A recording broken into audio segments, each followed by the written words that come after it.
skip going all the way over there to basically unlock the way over here. But yeah, we don't have time for that. We just want to get through the game. And yeah, these two last stages actually has a lot of speedrun tech. So one of them is just charging up a super jump here, and then we just skip that entire section. And yeah, now we're going to do a climb up to the boss room. And yeah, there we go. Just getting rid of those so I don't have to die, because I don't want to die here. All right, and jumping up. And there we go. And now we're almost at the top. There's the door, and now we're gonna fight another Birdo. This time we have a gray one. All right, so this Birdo can actually be respawned again. There it is. Seems like a terrible idea. Yeah. All right, so this is the last level of the game, 7-2. A lot of people might, if you have played this game when you were younger, you might be remembering this castle is like a labyrinth of like things to like get through. And yeah, you can, with one simple speedrun trick, you can skip the entire thing. Wait, is this a TikTok video all of a sudden? Yes. With one simple trick. So now we're just gonna get into this wall. So you have to be like at the top of the screen. So there we go. Now we're on top of the screen. Nice. And just gonna make our way over to the correct room, which is this room right here. And we're gonna pick up the key. We're gonna go in the door. We're going to clean out those things so we don't have to fight them. Go in the door, and then we have a mini boss before the final boss here. All right. Come at me, bro. All right. What a twist. Yeah. And there we go. And now we're gonna fight the final boss. And that is Wart right there. Oh, he was a little bit far back. So basically you get ammo from this trumpet-looking thing. I don't know what to call it. But yeah, it's basically vegetables that you're feeding to Wart, I guess. There we go, that's one hit. So when he has like, when he's walking far back there, it's kind of hard to hit him. So when he's like all the way over here, you can like easily hit him, so. And nice, a few more hits to go. Those things that he's shooting out will kill me if they hit me. So I'm trying with 1 HP here not to be too blunt. Oh yeah, he can also like ruin the ammo as well. So this fight like can technically be RNG sometimes because it can, yeah, just ruin the entire thing. And yeah, now it's gonna be time when I walk into this door. And there we go. Nice. 1401, GG. Nice. So yeah, that was Mario 2. A little bit of hiccups, but a really good time. And I hope that people learned some new strats or new things about this game that they didn't know before. And yeah, I think we'll just get ready for the next game. So I'll see you in a bit. Amazing. Thank you so much, Chrissy. Thank you, Nordy, for that lovely commentary in the background. We have a couple of donations we want to get through, but we've got more Chrissy coming straight up again. So what we'll do is we'll take a slight break. We're going to come back. We've got a lovely little bit of DuckTales for you. We'll head up those donations with Chrissy because we need to talk about what's just happened. And this wall really wants to know more about what happened. So we're going to have a short break. We'll be right back. Don't go anywhere.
Hello again, welcome back. It's us. We're here with NSG Fall 2024, and we are still raising money for Norges Blindeforbund. You can donate, and please do. And people have been donating. We've got lots of donations that I desperately need to read and get through. So hopefully we'll be able to do it during DuckTales, because we've got more Kaiser Christie. So Chrissy, let's go for some more. All right, welcome back for the third time and the last time for a little bit. But hello, I am back. We're going to be playing DuckTales this time. A really fun, small speedrun. Yeah, I think I'm just gonna start, so let's go. So we're starting with the moon level. It's Best music on the NES. I don't Fight know me. about that, but it's really good. Is this your favorite, Nordic? This is literally my favorite music track on the entire NES. Oh, it's very nice. Let me break it for you. Well, yeah, you're gonna go do cheese skip, right? Or Yeah. door skip? Yeah. So we're going to stand against this wall, and this enemy will, okay, not push us down apparently. Let's try it again. Okay, never So mind. now you only have 1 HP. I should have 2, because we're playing on easy. Oh, that's right. That's right. There we go. And now we're gonna eat some ice cream. Very nice. And we have the Beagle Boys on the moon for some reason. All right, now we're gonna fight the rat here, which had very nice RNG starting, like running right at me. And there we go. That's the first stage. Nice. All right, Matako, tell us what we're missing here. I'm seeing a 98% up on screen. But Can I just do the donation thing? yeah, go for it. Right, we've got 300 knocks from Secret Wall, who says, "Hello, Chrissy. I feel bad about our earlier interaction, so I'm donating 100 knocks per attempt. Some birdo told me you were going to dress up later. I would like to know more." Keep it going. Yeah, keep going. We've got 200 knocks from Isaiah, who says, "Don't mind me, just trying to win back the beautiful woolen sweater my mom knitted for the prices. It's warm, cozy, and so stylish. Whoever wins that sweater is in for a treat." So, like, for the low cost of, I don't know, 152, everything's 100 to 150. That's so cheap. You're going to get everything for that. You must donate for the prizes. It's automatic. Just donate 200 knocks and 250 if you really want to splash out for that loveliness. You can get mittens, cards, mittens, socks, more mittens, a bookmark, and you can get the wonderful woolen jumper. I think you're looking at the last list. Spring. We've- Oh no! we've- Why is we've the got- link wrong? You can we've get got socks, new a sweater, a prizes. sweater. I'm a guru. I don't even know how to say that, but it's Pokemon and Steam keys for the low price of 50 to 200 knocks. I'll make gloves, right? If you donate 200 and you say that you want gloves, I will knit them and post them to you, right? I'm going to hold you to that, Taco. I bring myself to lie to you wonderful people at home. Yeah, so this is currently not going too well, but I mean, this game is already so short, so the time we have together, chat, that's what's important. So I actually use a little bit of like a turnaround here to spawn a bee on the other side, because it's way safer to do so. Because otherwise you will meet the bee as you're like flying over with launch pad. So, all right, let's see here. There we go. We're gonna take the secret exit right here.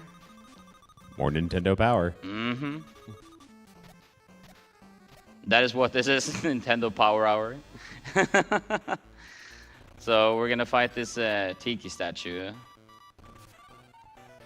So I'm gonna be a little bit careful because of my health situation, so... No, of course. Killed by the Aztecs. So now we actually don't have the box anymore here in order to get up.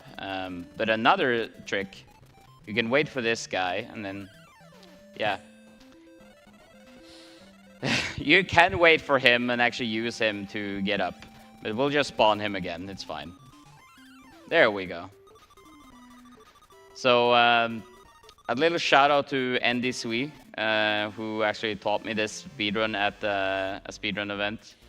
And I have been actually grinding a lot of the Disney NES games since then. Mostly Chip and Dale, which will be coming later, by the way. Check that out. And this. So, yeah, big shout outs to him. Speaking of Chip and Dale, how are we doing with that, Matako? Oh, you mean that cosplay incentive? You mean the one that's at 2,448? Knocks out of 2,500 that needs like 52 to be met? We're that close? Yeah, it's literally there. Well, by literally there, I mean like it's almost there. We're very close. All right, we gotta make that happen. Come on, guys. It's worth it. Trust me. It's a 2-for-1. It is.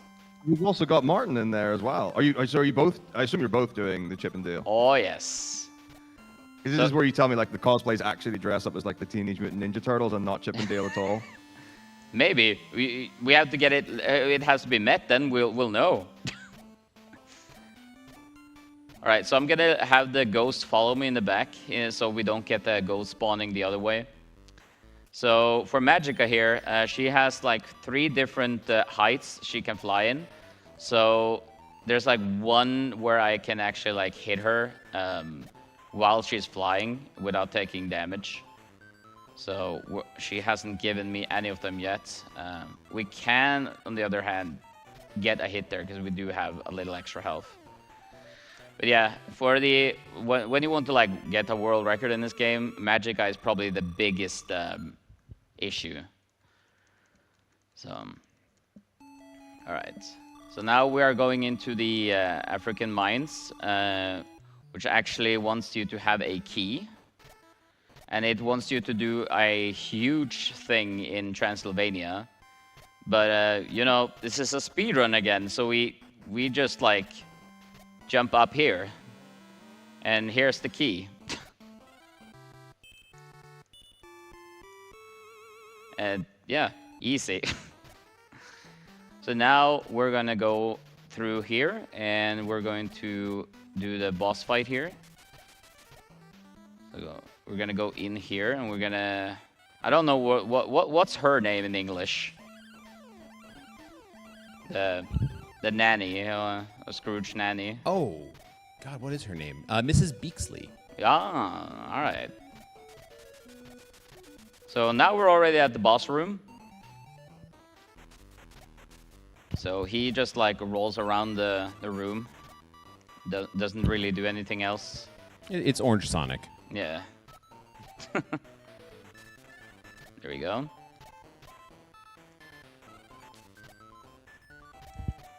And yeah. There we go. Very nice. So coming up next is my favorite level because I really love the music in it. It's the Himalayas. It's like beep beep beep beep beep beep. Yeah, you guys will hear it in a second.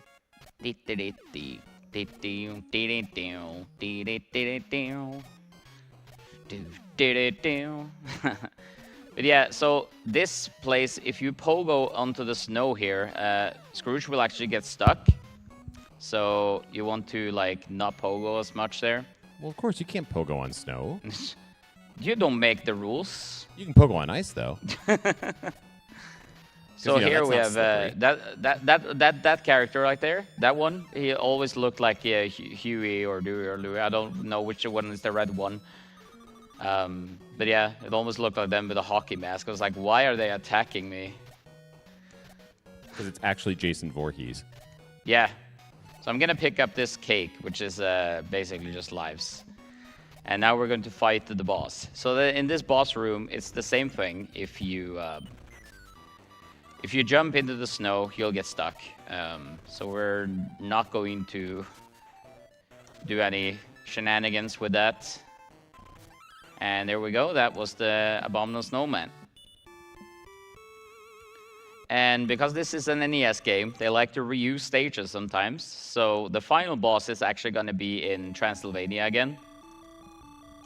So all the treasures that we collected, the staff, the orb, the diamond, the crown, the cheese. And here we go. We're back in Transylvania. So now we're actually just going to go the same exact way. Also, goodbye, Webby. I'm sorry. We're just going to go the exact same way we went for the Magica fight. And it's going to be very nice, very good, very nice. Oh, and yeah, secret room here again, if you didn't know. And there we go. Walls are suggestions. Mm-hmm. And there's the ghost, and we're just gonna go into the fight Dracula Duck, which is a really scary fight on, yes. So Dracula Duck shoots like these bats at you. So the bats kind of get to a fixed height, as you saw. It went far up because I jumped too early. But if you jump too late, he will start flashing to like go away, and then you will basically just get hit by him, and yeah, you will not really get anything besides like getting hit. So yeah, just like that. And all right, I think it's one more hit.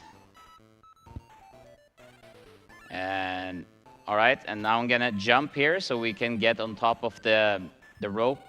So yeah, these two crazy peoples right there will not get the treasure before us. Never mind. All right, it's gonna be a race to the top. Will I get there in time? And of course I will. There we go. GG. Nice. 10:55. And You come in way under estimate. oh yeah.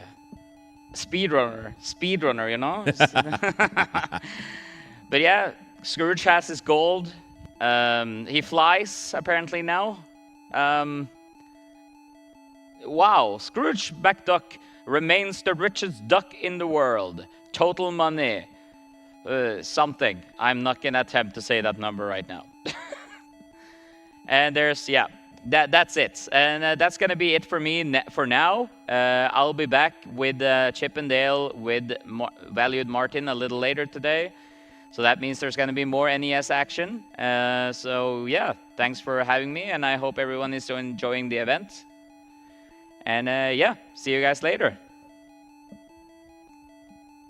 Outstanding. Thank you so much, Chrissy, for that wonderful triple block there with Nordic. Obviously, what we want to do, round off with a lovely 500 NOK donation from Mom and Stepdad, who says, good luck with your event. Hope people donate a lot of money. It goes to a good cause. That's for you, Chrissy. That's going towards the Chip and Dale Rescue Rangers incentive. It is still 52 left to get that net. We are 33 from 15,000 NOK for this wonderful event of NSG Fall. Keep donating, folks. Get those in. We have got more incentives for you. We've got more runs. We've got an intermission now. But straight afterwards, it's Augie time. Don't go anywhere.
Yep, I can hear you.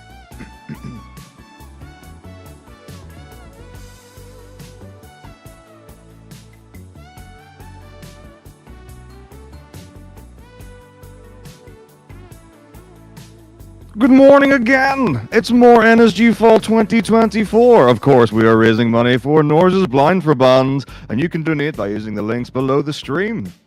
And we would love to shout out BSG and UKSG for their support. Now, I know what you're thinking. Isn't that the Hogwarts guy? But this is 2 hours long. It's naughty. It's way better. Except it's also really good. So let's not waste any more time. Take it away, Augie. Show us about the magic book.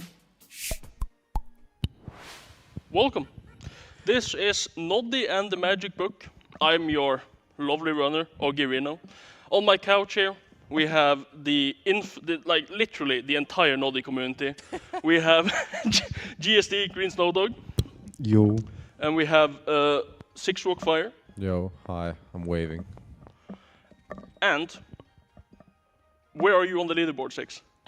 Oh yeah, I'm the world record holder. Augie wanted me to tell you this.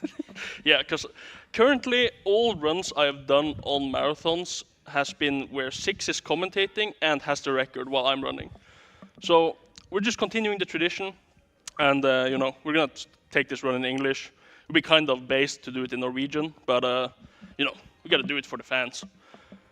So, just gonna basically get ahead here. This is gonna be a long run, so I don't need to even speed up in talking here. I have so much time to go now. So, we're gonna start in, let me see if I hit this correctly. Let me see. So, 3, 2, 1, go. Hey. Did I hit it? Let's go. I hit it. Okay. So if you want to take over your Six, this is a very intense segment. Right. So a bit about this game. It's pretty bad.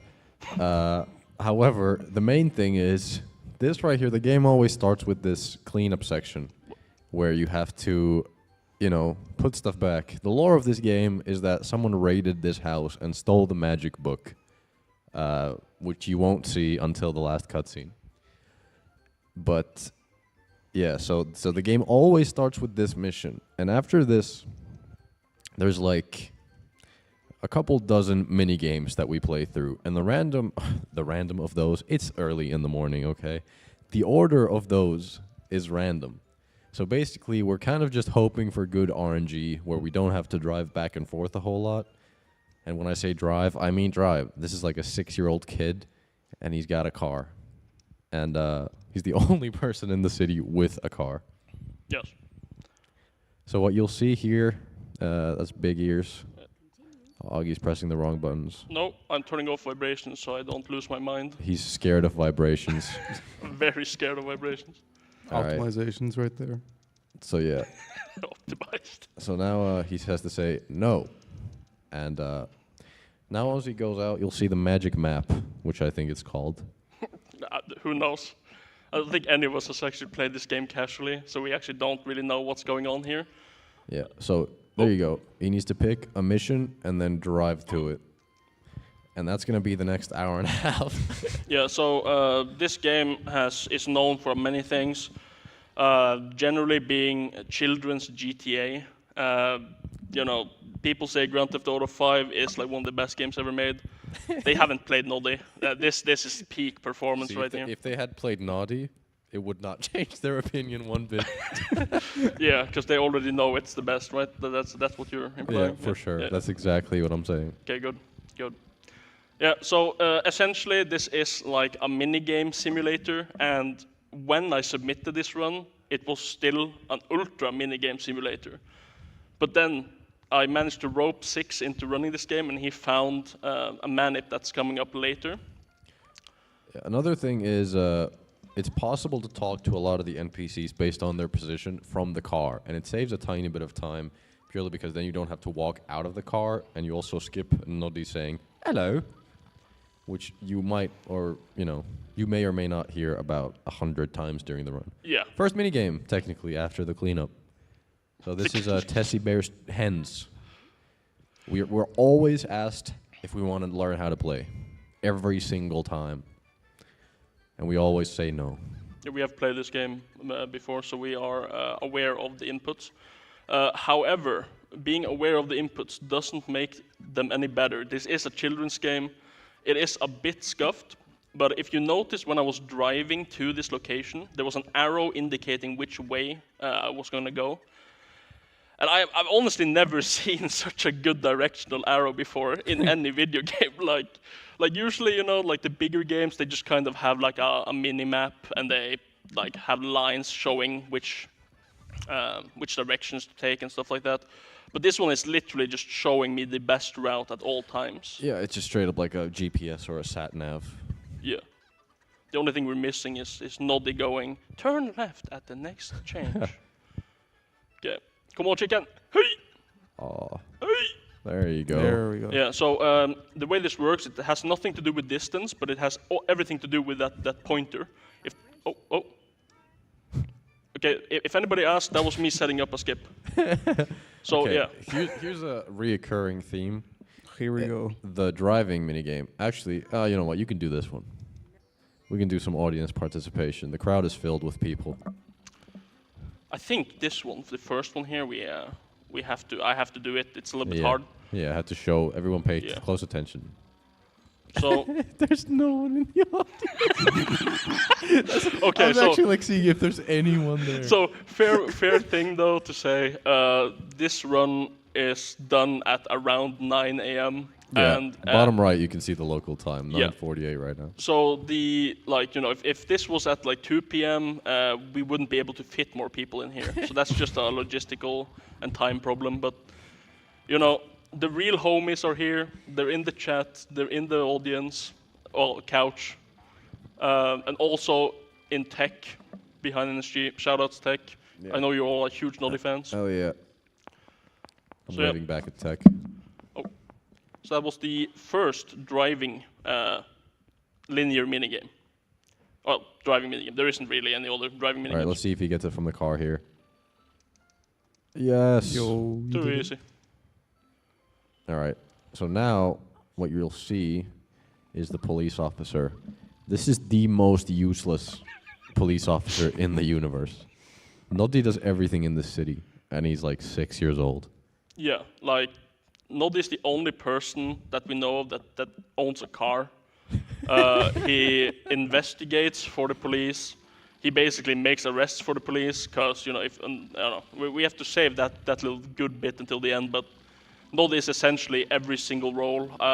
He might even be doing like some ambulance and firework or firefighting.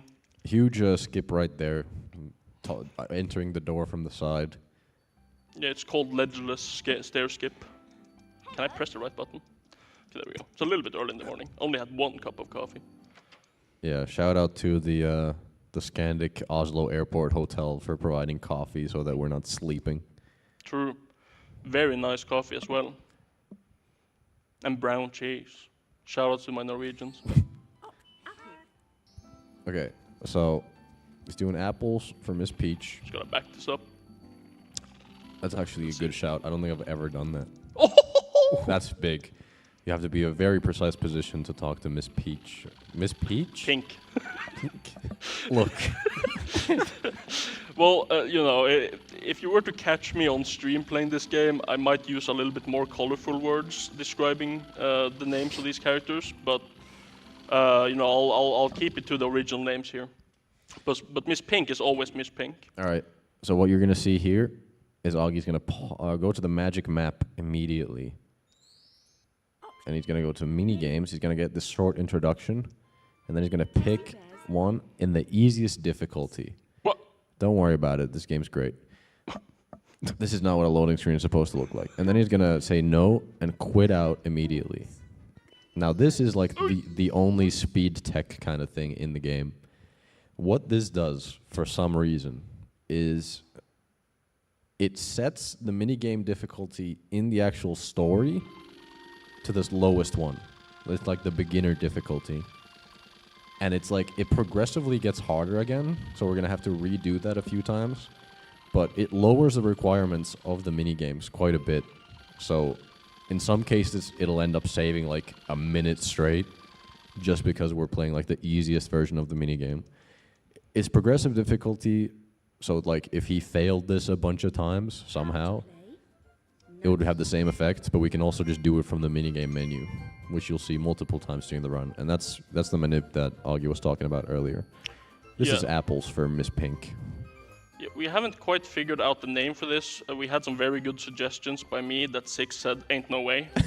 What was one of them? Was it D.O.G or something like that? Difficulty, yeah. order, Yeah, something. something difficulty, something glitch to make it dog. I just thought it would be very funny if we say, yeah, we're just gonna dog now. See, I hate like trying to. I think tricks should be named after what they're called, and I call this the mini game thing. So, Yeah, on don't force a trick name. Just call it whatever. during practice, I started calling it the low difficulty manip, just because it sounds like we know what we're talking about. Yeah, I mean, it's kind of like between difficulty glitch and like minigame difficulty manip and whatnot. Or but abuse, or whatever word you want to put in there that speedrunners use. yeah, But all in all, here we go. I'm thinking the next one. yeah, you got to show us one more time. Yeah, I hope my beautiful commentators are watching, so they understand how to do this. Because we're actually gonna do a little cheeky one. I was gonna say one of, but it's not like we're gonna see this again. But later we're gonna have both my commentators do this blindfolded. That sounds scary. It's very hard, Horrifying. but I think I'll be able to guide them through it. So the reason Augie's swerving here is because this game is awesome. And if you drive straight, you'll sometimes just land on the skybox. And it'll be difficult to finish the minigame. Yeah, this is not like drinking and driving. Also, imagine that this road is a bowling alley, but the person who made the safety guards on the side were drunk. So they kind of just sometimes go in the road. So if you see me driving in a straight line and all of a sudden swerving left on a literally straight road, it's because the invisible wall is just like, oh, we can't have you driving anywhere near the side of the road here. And also, if you were to play this, trying to drive without bonking on anything is like the hardest thing. Yeah, driving controls are entirely left stick. There's no X to accelerate. You hold forward. How do you steer? You hold another direction. So, it's pretty good. Okay, this is big. So, Skittles. Miss Skittles. These are called Skittles. Not to be confused with actual Skittles. She's lost like 30 of her children. No. And anytime we find any of her kids, we get 50 smackaroos. And we need money Yeah. So we to, need to fix the plane that we're about to go see is broken. Spoilers. no, not right now. That's gonna be Yeah, later. no, I know, but Yeah. like, We'll get to it. we'll get to it. Hopefully. I've actually crashed this game once, and it was after finishing. Yeah. I don't think I've crashed it before. I have soft locked myself once though, but that was like me being an idiot. So that is very avoidable. Just don't be an idiot. But generally, we play this game without memory card, just because otherwise the game would save literally every single load. So that does save, I don't know, probably 3 to 5 seconds per load or something. Maybe that's a little bit much, but something like that. Nah, it could be more. Yeah, it It's might a lot. be. But yeah, also, technical information running on a 90k PS2. This game is kind of based, so the loads are directly affected by which console you have. I've also ran on emulator, which is just inhumanly fast. Yeah, if you want to get done with it like very quickly, you don't need to talk to her. Oh, yep. I keep forgetting it. This is new strats. Yeah, you're supposed to pick up these items for the magic potion. Yeah. Something. No, wait. No, that's much later. Yeah, I said the same thing on stream when I was like derusting this. I was like, oh, magic potions time. And then I arrived and it wasn't a magic potion.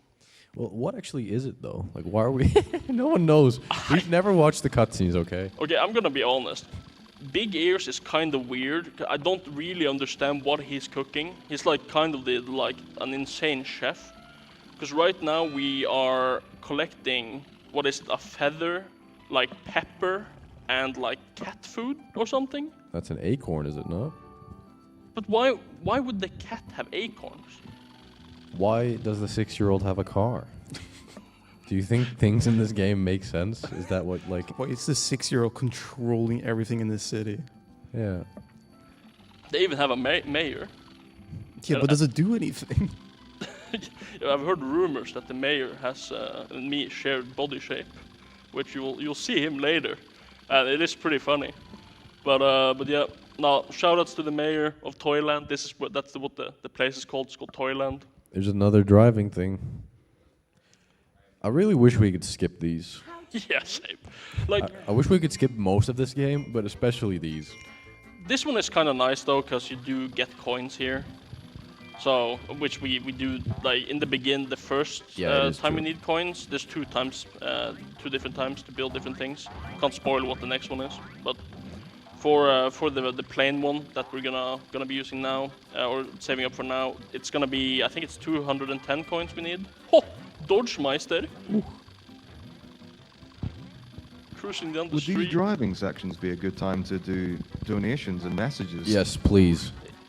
Go I ahead. would love to do that. We've got 69 knocks from Patty2, who says, Matako, where are the grippers? That's a deep cut. If you know, you know. But what I can do for you is, if you're actually interested in that, if we get 20,000 knocks by the end of this run, I will release the gripper cut.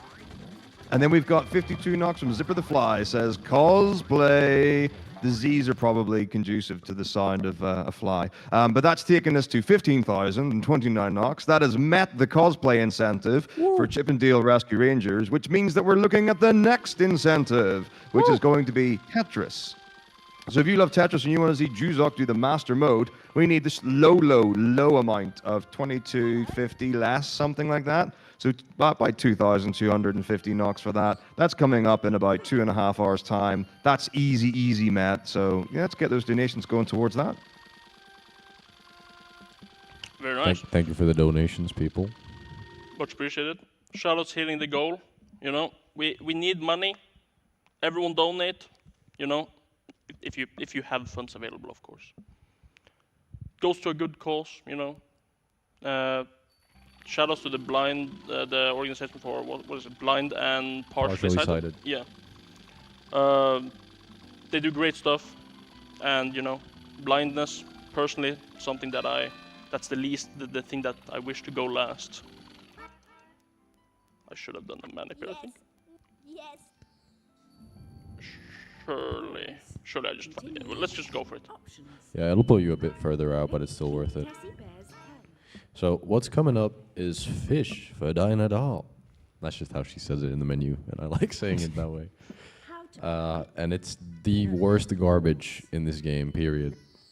Because we're going to try to go for birdless. Because there's a bird. And the bird's a piece of something. I don't know if I can swear, so I'm not going to. It's fine. The bird's a total piece of shit, and it steals our fish. And fishing is very slow. And if we didn't do the manip there, we'd need like 300 fish. But now we need like 5. Which first of all speeds it up a lot and also makes it possible for us to get birdless.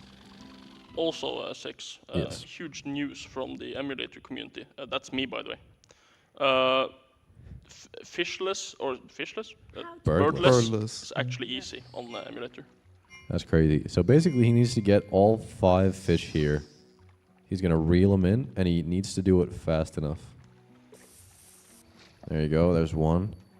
And hopefully we can get 5 before the bird pulls up. This is great so far. The fish placement is RNG and also sometimes kind of hard to see. So as you can see right now, it's going to take a while for the fish to slowly like waddle to the bait, I guess. That's good. Okay. It looks pretty good so far. One more fish I think to go. that one that was slow is If gonna you see ruin the it. fish starts shaking in the bottom left, the bird is near. Come on. Oh, hold Come on. Come Oh. on.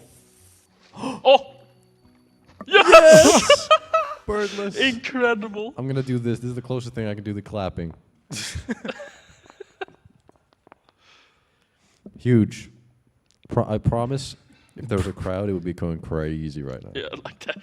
Like if you imagine just like a Rolling Stones concert when Mick Jagger starts shaking, like that it would act. I think the firefighters would have to come in here and disperse the crowd. 'Cause We get kicked out of here for it. Yeah. that last of NSG is after the Dottie run. Noddy fills the milk. Oh, now it's time to cook. Let's go. There's the mayor, by the way. He's a big bowling ball. There he is, and he's gone. Also driving, everything is through the left stick. Turning in any direction slows the car all the way down. Yeah. You can do slight turns, but any more than like 5 degrees, the car has to go like, yeah, we're gonna go in park. Anytime we pass the controller to someone new, they're like, "Oh, what the fuck?" Catch the fish. Catch the fish. Redoing the minigame thing. Not redoing fish. We're doing fish. Fish for the fans? How to play. Just for fun, birdless again. You can see there we actually got like 1 or 2 more fish, or 1 more fish there. Yeah, because compared it to- already like thinks we're better at the game, so it's like progressive difficulty both ways. Which is like for some mini games, it's not bad necessarily. Like it's not a huge time loss to have it be harder. So we kind of have to optimize when to do the mini game thing and when to not. So like for this one, it would have been fine if he hadn't done it. How But to yeah. play. No. Oh, I would say the best minigame, the most fun. No. Ooh. Oh. Oh. No. No. Oh, wait, it's gone. GG's. Just time to reset. Oh, I'm so bad at this. Oh, You man. don't need to do anymore. Dude, but you have to keep going until it stops you. That's the important part. Also, why do we only fill 5? Like, surely it should just be 5 on the track if it's 5, you know. Come here, Tessie. She's walking away. She doesn't want to deal with you. Yeah, sometimes you can get dogged there, where the dog like comes right in front of her. It's the one game where the dog is annoying. Usually it's fun to like pet the dog.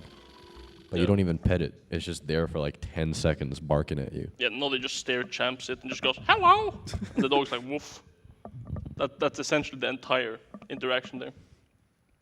I wish we could do like, there was a mini game with the dog, that'd be kind of cool. But I think they spent all of their funds on this arrow.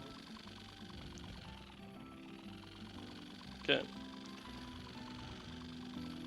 Now, let's see, this one is like, I think one of the hardest ones. Oh no, she's in Africa right now. We have to run over there. Do you get waiter now? If you get waiter, that's huge time save. Option. Nope. Noddy's No way. Nah, Why are you not doing the airplane? I don't like the airplane, man. I want to do the airplane. I could honestly just do the airplane, but like at the same time, I don't know. Like, it's not even really a detour. That would probably have been a good spot to do it, but I assume that I'm gonna get like another mini game. Like I should probably have done it after Tessie, because then you just go one straight to her. Let's write that down in the notes for the record. Very, very good optimizations. This is Fireflies, I think. Yeah. So now we have to go to Noddy's house, which you visit once during the game. Also the biggest house in the entire city. Literal mansion. Or except, I guess, the like, commune house? Is Toyland a commune? Or is it like a country? I don't know. Like, where is Toyland geographically speaking? Can we put it on the world map? Surely it's like in the UK. Maybe. Hopefully. By the way, side note, if I was the person running, I'd probably get the Skittles behind the house. Really? You go for those Skittles? Yes. What? That is surely slow. What do you mean? It takes like 4 seconds. Yeah, but you have also the ones in the farm if you want to Yeah, exercise. I think I also like included those Really? the last time I played this. How over-farmed are you? Not at all, because the minigame thing, like, because everything's so short. You just go through game. No. Oh, that's just No, yeah, you go there. Oh, you go in here. I swear, I've never actually gotten these Skittles before. We're learning the run. So yeah, we now have just changed this category to a hundo. So we're gonna go and find all the Skittles. Fun fact, we don't know where all them are. So we'll be here for like 4 hours. Surely that's fine by scheduling. Oh, this one. Okay. This one. Now, Augie's gonna need some focus time because this is a frame perfect, Going on. pixel perfect, millisecond Might have to stand up specific. for this one. Okay, he has to look closer to align himself with the correct sub-pixel polygon I've got alignment. frame perfectly here. Oh, it's looking good. Oh, my god. oh, it's not like the collision isn't there. Oh, yeah, the collision isn't actually there. Yeah, there's no collision Yeah. on the gate. Yeah, they just forgot. Like, So that's why that was such a funny bit, because it's actually like free. like Do you get it? you aim in any direction where the gate is, and you'll automatically just go straight through it. Yeah, you know what? Whatever. Oh, you, No, don't do it here. Listen to the world record holder. the world record holder needs to speak. Come on, man. Well, it's weird because you did it for the milk bottles. Usually you wouldn't, and you do it here, but now you have to redo it because you hadn't done it. So The marathon strats, man. Safety. I'm gonna be honest. How to play. you know what we've never done. Sorry for interrupting you, Yeah, but we've never actually timed if the loads for the mini games are different. If there's like a fastest mini game to pick, you know? Could be different based on which level you're in. Like if they have to. Oh, that's true. So Maybe it's like a how far away is the thing that they're loading though. That is true. so like apples could be faster for this one. Yeah, The maybe. menuing though. So there's such a convoluted menu. I All don't right, this is the aimbot mission. know. Yeah, This is where Noddy's aimbot comes into play, and it's not very good. yeah, I have trauma from trying to get these fireflies. They like I don't know what they were cooking with this one.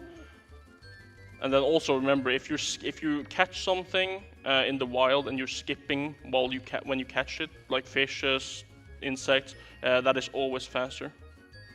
So it's important that once you catch, you start skipping. Oh, come back. Yeah, they escape. Everything always escapes. Or like the apples get stolen, the chickens escape, Come on. the fireflies escape. The bird steals the fish. It's how they tried to make the game longer. It's like they don't want to like be caught by Noddy. I don't know why. Win. Win.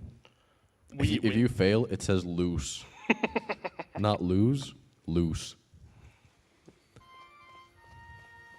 I think this game was made in like Austria. Hello. Yeah, it's like a British game made in Austria, and then dubbed in Noddy. the best languages. Yeah. Do you want to go through all the Yeah, sure. languages we have? So it's the usual. So we've got English, of course, and we got Norwegian. It was big in Norway. We've got Danish. It was also kind of big in Denmark. And then we got French. Classic. Yep. And obviously Portuguese. Those are the 5 languages. Yeah, and there's no Sweden, there's no other neighboring countries. It's just straight to Portugal. Yeah, there's no German. There's Yep. no Polish. No, they weren't allowed to play this game. None of them other. This is only released. Like the UK was very selective of who gets to play this goated game in their own language. But I wonder what the decision was. That surely it must have been because of the show's popularity. But like, I mean, yeah. yeah, I remember I talked to a Portuguese runner called Freeze Champ, and I sent him an image of this game and said, "Can you see if you can find a copy of this in Portuguese?" He's like, "Oh my God, Noddy, I remember that." So it seems like the one Portuguese person I've talked to know exactly what Noddy is. So It's a 100% guaranteed. Every Portugal, Yeah. every Portuguese person knows what Noddy is. okay. No, the Christmas tree.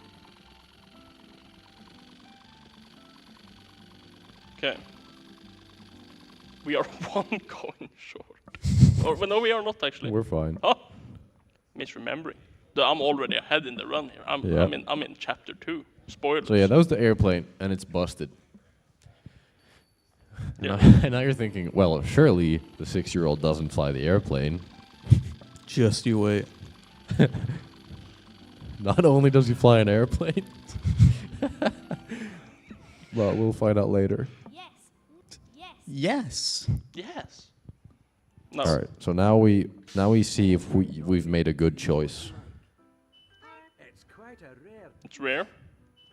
It's quite a rare. Oh, that's a rare piece. Oh, Good. that's just good. It's quite a rare. Oh, Rare piece. Good. oh. You have made a good choice. Yes. Yes. We made a good choice. And now we talk again. And now we have to order these. You might get 2. How to play? No. Yep. Yeah, 2's fine. It's not that bad. Yellow, purple, orange. Yellow. Purple. Orange. I like when you were buying the parts, you were given a tutorial on how to buy the parts before. Just telling you, like, make sure you can select the right ones. It's like when you go to the grocery store and they're like, make sure you buy these things. Like they give you a tutorial on how to buy it. Yeah. Pink, green, and yellow. We started listing the wrong colors just to mess them up. Dude, when I was doing runs previously now, like 2 days ago, I actually forgot to check what the order was. So it was either wait 1:45 for the timer to run out, or it was try until I No, failed. you can talk to him. Can you? You can talk to him, and he tells you the order. What? Honestly, this game is too advanced for me. I should have guessed that in a children's game. Hello. But yeah, children's GTA, I don't know what the difficulty is here. Especially with all the manips. Option. Not. Noddy the waiter. How did I not talk? This to is them? actually like a kind of... I don't really know why this works the way it does. But this is a very unique minigame in the way that we do it. Okay. Because we start it, we complete a round, and then we mess it up. Yeah. But then it's considered like completed. Yeah, it's like if you can't deliver more than one thing, then it's like, yeah, it's not even worth trying, bro. Okay. I wants the muffin, the cupcake. That was the first one. Oh. Also, the order of Yeah, it how they changes placed on it. the thing. Yeah, it's just you can't like spam out the inputs. You can't really spam out the inputs anyway, but so now we don't want 2 of the same thing. She wants the shirt thingy, and he wants the pie. Okay. So then we get 2 pies, and I have a small feeling that if you do the wrong one first, it takes much longer than if you do the wrong one last. I don't know if it. I have a feeling it's actually character based. What like how they react to getting the wrong item. I don't know. Like it was one time it was so slow, and I couldn't believe like how much. Oh time I yeah, lost. that does happen. I don't know why either. Basically, we don't actually know anything about how the game works at all. Yeah. Just like in the last Diner. 2 months, we basically just kind of went like, let's just optimize the game with what we know. And brought the record down like 14 minutes. Slightly wrong road. Let's take the long one. Taking the long route. Look at the scenery. They've chopped down all the trees. There's like 4 trees left in the city. Do you think Noddy did that? Yeah, 100%. Who else? Yeah. We're back now. Let's see if we can get this frame perfect non-collision What's going on? manipulated You can skip. actually there's also RNG involved with this. We call it getting keyed, because you can, if you actually get one of the keys, it loses time, and if Yeah. one of them spawns in front of the gate here, that's just like you can't avoid it. The hitboxes are massive, so you don't want to get keyed because you lose a couple of seconds if that happens. Yeah. And there's no way to dodge it. That like circle, that's like the hitbox around the key is like covers like the entire field. Yeah, it is the entire bit of the road. All right. So now he's gonna fly an airplane. Do you do a manip when you come through to this area? Honestly, this is like one of the better places to not do it because it's fast coins. It's also still carries. Yeah, like I don't know. It all really depends what order you do get in the first like the first part of the first chapter. Because like I don't know, if you're very lucky with what you get, which order you get, you're gonna be like fine on coins anyway, just because of how many times you go through the driving minigame. Yeah.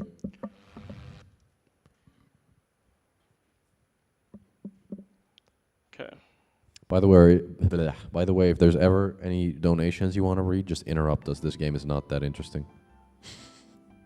I'll interrupt then with 100 knocks from your conscience, who says, swearing in my speedrun event? That happened a while ago. Maybe we need a swear jar for this run.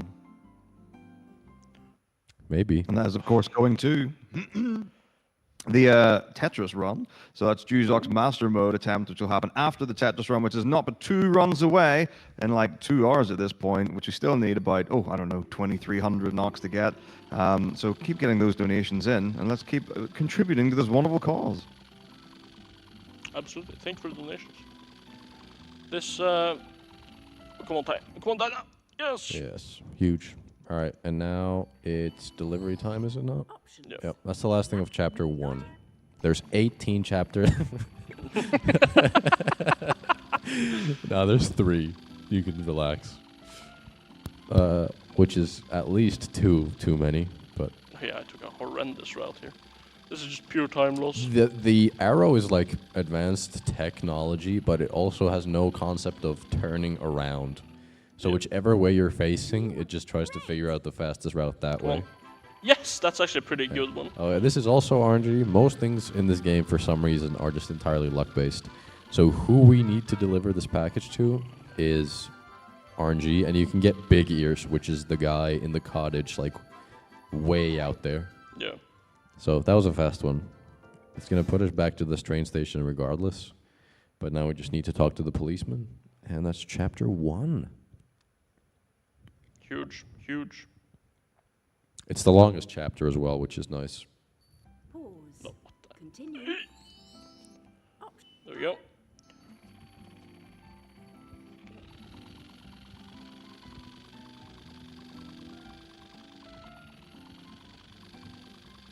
Also, sometimes I just ignore the arrow because it's like it doesn't really matter which direction you go, as long as you get there. Especially in the center here, because it really wants you to go on the mayor side of it. Hello. There. Now we're in chapter 2. There's a big Huge. thing in chapter 2, which is that we found footprints by the magic book where it was stolen from. So now we need to figure out who stole it by collecting everyone's footprints. Yeah. And this is a thing you can do at any point during the chapter. And Augie's already doing it different than I do. Well, the reason I did it different here is just because of that, so I don't have to turn the car around. Because we're going back anyway. So I'm just gonna, once I get to the city center, I'll just go in. So it's gonna see some professional routing here. Option. don't wanna brag, but they call me the route meister in the speedrunning communities, and that's all of them. I've never heard that before. Yeah, I've never done I've routing known this before. guy for years. Have you seen his work in Battle for Hogwarts? Crazy. Yeah, the routing in Battle for Hogwarts goes crazy. I mean, we did route 19 jumps. I don't know. I don't know. Does adding just skips into a linear route count as routing? Yes, that's exactly what routing is. Sure. Okay. Well, I mean, we did like do the one bit casually, and then we realized it's not actually any fewer jumps. Shout out to Naomi though. She was like, "Why are you doing this?" It's a great category. Yes. You know, it's a good speed game when we talk about other speed games during the run. Yeah. So this is the Magic Star, right? Yep. If you do the minigame thing before this, the difficulty glitch shebang, it shortens this drastically. Yeah. We're talking like, as you can see here, in 3, 2, 1, the timer is at, well, if the timer existed. But isn't there supposed to be a timer? I don't think so. Okay, well, anyway. I might be coping, but I'm 100% sure there used to be a timer here. So apparently this game has been patched overnight. But yeah, like... Well, some minigames also do lose the timer when you do the beginner Look difficulty. okay, that is so much faster. Yeah. Okay, so before the minigame, Manip, imagine it was basically like you were driving around for like a minute, maybe 50 seconds, and then you get it, and then you have to then like follow this firefly to go to the exit. I think this in total now is like 20 seconds max, which is absolutely ridiculous. Hurrah! I've escaped from the maze. Hurrah! Hurrah! Hurrah! Did we hear the hurrah, I've succeeded at the end of the flying thing? Yeah. I just Yeah. totally zoned out during it. Hurrah, I succeed. Yeah, so Oh, we'll hear it again, though. We will. True, very true. Personally, I enjoy running this game from time to time. It's not something you will grind for, decades. Like Shift for Battle for what am I talking about? Okay, soon though. But Shift for Battle for Bikini Bottom, and like Sem for Ouya, I guess, and then every other one that has done that.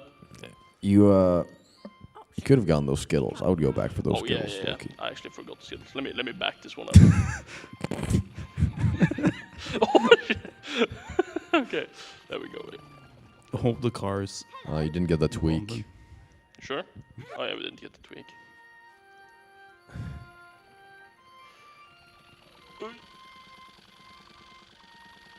But yeah, so like this game has a wonderful effect. If you do like 2 runs in a row, it is a cure for insomnia. Oh my god. Playing this like past 10 p.m.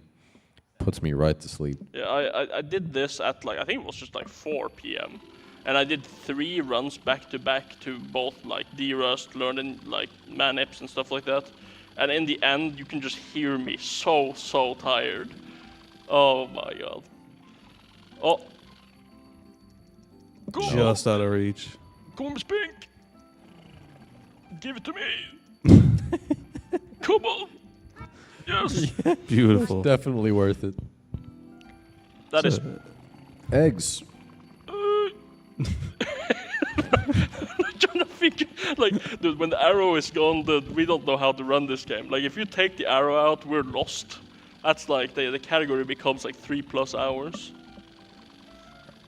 But yeah, I've tried to memorize like how the layout of this city looks like, but no. Also, Six, I'm sorry, but I am going to go for a safety here. I don't know if you need it. Pause. No, but We're gonna go for the safety for the fans. So there is this thing in chickens, which is that it's brutal, and personally I think it's very hard to not mess it up if you have no like manip going. yeah, you can get screwed if it's end to end. You'll see in a second what it looks like. But if it's like the very left and then the very right, or vice versa, with the highest difficulty, it's so fast. I don't understand how a child could ever manage to complete it.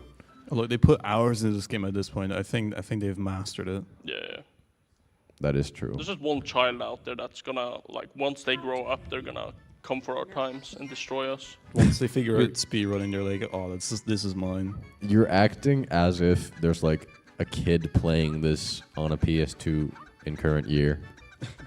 Who's still playing it Yeah. from release? What are you talking about? Like, surely there is. Are you aware that kids born in like 2006 are 18 now? Damn. Oh, we're getting old. We're getting old. Can't wait to go to the retirement home, and when they're like, "Okay, you need to go to bed. It's getting very late." I'm like, "Let me pull up the Novi." Then we start grinding. Yeah, we need to bring speedrunning to the retirement homes. They got the free time. Maybe that could be a charity in the distant future. Who has the most time to grind? Oh, it's the old folks that is just like been sent to this retirement home because their families can't take care of them anymore. Give them a controller. Okay, anyone want to do this? Sure. Oh, go Okay. on. Blindfolded? Pog off. Okay. Okay, blindfold running here. So this is going to be very intense. I'm going to have to explain everything to Six, what he's going to do there. So right here we are driving. Oh, you missed some coin, Six. What a dodge. So oh, hey, there's a horse right there. That's actually pretty nice. Yo, look at it. Horse- That's sunflowers right there, right? Yeah, that's I think sunflowers. there might be daisies. I don't know. Yeah. Is it daisies? Yeah, I guess because they're not yellow. Yeah, they might actually. Oh, that's a cow. Moo. Oh, That's a cow right there. That's Trees very are nice. massive. My god. Yeah. Oh, The few tree. Oh, you got the coins. nice. That's incredible. But yeah, so here we have. Oh, there's some. How did you dodge those? What's going on? This is ridiculous. Not even hit once. This is why he's the world record holder. Hold. He might actually. No way. No! Dude, the 6 you done. That was actually crazy. You need to watch the stream back for that one. I'm Oh cooked. my god. You know those huge clusters where there's multiple? Yeah. You went straight through them and you didn't get hit. That is actually incredible. Yes, that was blindfolded. I believe it was 3 people we did that to at ESA. And now one of them is the newest runner, AKGSD. Hello. Okay, so now, Option. Build. Tessie. no, we ain't building yet. We're poor. We gotta earn it. Yeah. So now we are gonna go and chat the ring. Oh wait, I forgot all the footprints. But now we'll do the footprints for this one. We've got a generous Shall we estimate. celebrate with a donation? Of course. Go right That ahead. wonderful blindfolded segment. We've got 100 knocks from HUD601. Hello, friend. Good morning to you. Who says, "Hi, Internet, it's me." Hello, HUD. Hi, HUD. Throwback Oh. if ever there was one.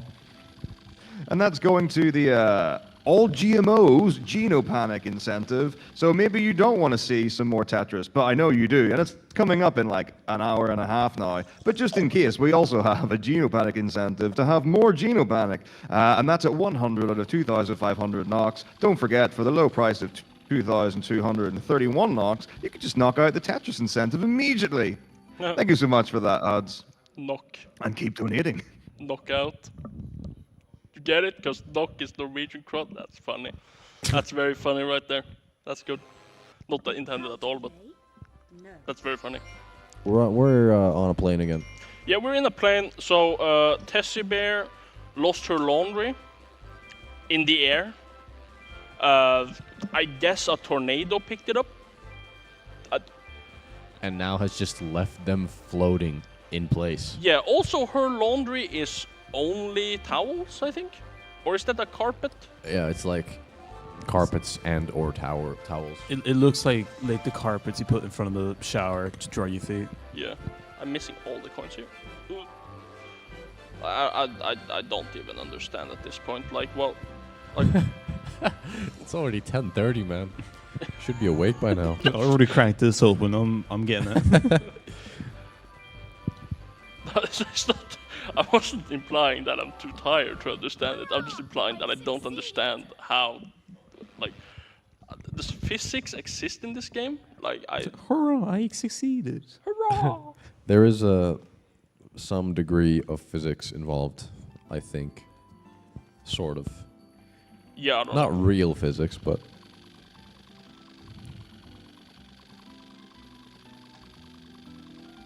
Also, this game is called Noddy and the Magic Book, but in chapter 2 it's actually more like Noddy and the Magic Bear, because we cannot find the bear. Like, oh yeah. where is the bear? Like, surely he's on the map somewhere. Yeah, if you ever play this game and you manage to find the bear before the very end of chapter 2, please let us know, because it's a huge problem we have. We don't know where the bear is. Yeah, the bear is like the last footprint. There is a chance he doesn't spawn until he's the last one. But I sure hope so. Okay, now we're gonna go for a round trip here. Okay, we're gonna take the scenic route. Yeah, you get to see this side of the city, which is slow in every purpose. Here's a monkey. But yeah, there's a few people here that we get their footprints from. Yeah, exactly. Yeah. And that's all we also invite them to a birthday party later on, which is very exciting. No. But No. yeah. Wrong button. Elephant, don't run. You know, I kind of feel like when it comes to footprints, if something was stolen and you saw that, you could probably connect the dots without checking with everyone. Yeah, Do we really need to make sure the elephant wasn't the person stealing the... You never know. Magic They might be book? standing on their toes.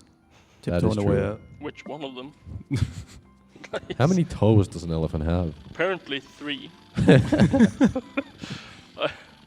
At this point, I don't even know, man.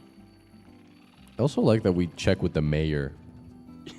Doesn't even have feet. Yeah, but Big Air is actually excluded. Yeah, well, it's his book. But he could have stolen it in the insurance scam and all that. That's true. By the way, if you actually listen to Miss Pink, she's got like a very strong French accent. Which is a thing, a choice that they made. It's like she should just be French. I don't know if that's like offensive.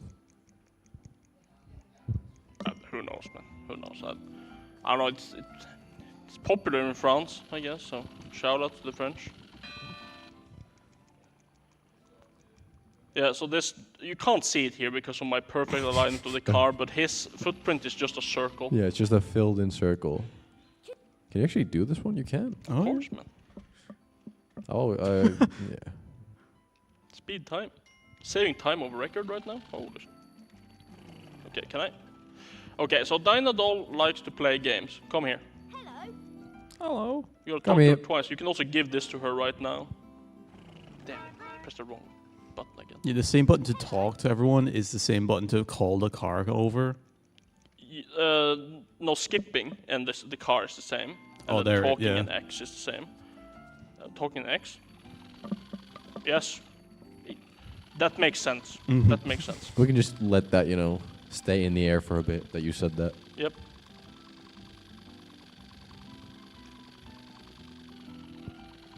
If we have any messages to clear this awkward silence, please go ahead. Of course. We're obviously raising money for NABP, sorry. So we are supporting those who are blind and partially sighted in Norway with things like guide dog training, summer camps for children and youth, extensive rehab programs for people with visual impairments, and then advice for members in society and just keeping people right. Also, I mean, we get to have the wonderful engagement with dogs, and it's really fun and great. But yeah, they've been supporting since 1978. It's an amazing cause that we're raising money for. Do absolutely keep getting donations in, whatever you've got. If you don't, tell a friend. Tell someone that's not a friend. Just go out in the street and just shout to the world, twitch.tv/NSG Marathon. They'll figure it out. It'll be no problem whatsoever. So we've still got 2 incentives coming up for today, and we have even more for the rest of the marathon. So if we can get those met in the next, 1 hour, 2 hours or so, then we would absolutely be able to open more. And then you can see, even more Norway. It's going to be wonderful. Hell yeah. Huge shout out to Norway. This is my second time in Norway, and I'm enjoying my time again. Norway is my city. Toyland is my city. Yo, is that Nick Compton? That's great. But yeah, Are you gonna get the Skittles behind the house? I feel like it's good for safety in case I miss too many. well, I'm gonna have to get the eggs anyway at some point, so I'll just do a drive-by here, and then we'll dodge. Oh yeah, wait, no? Option. Yeah, I have to go back there. 210. So it's only one more, and I'm good. And we get this one. I might actually not need it.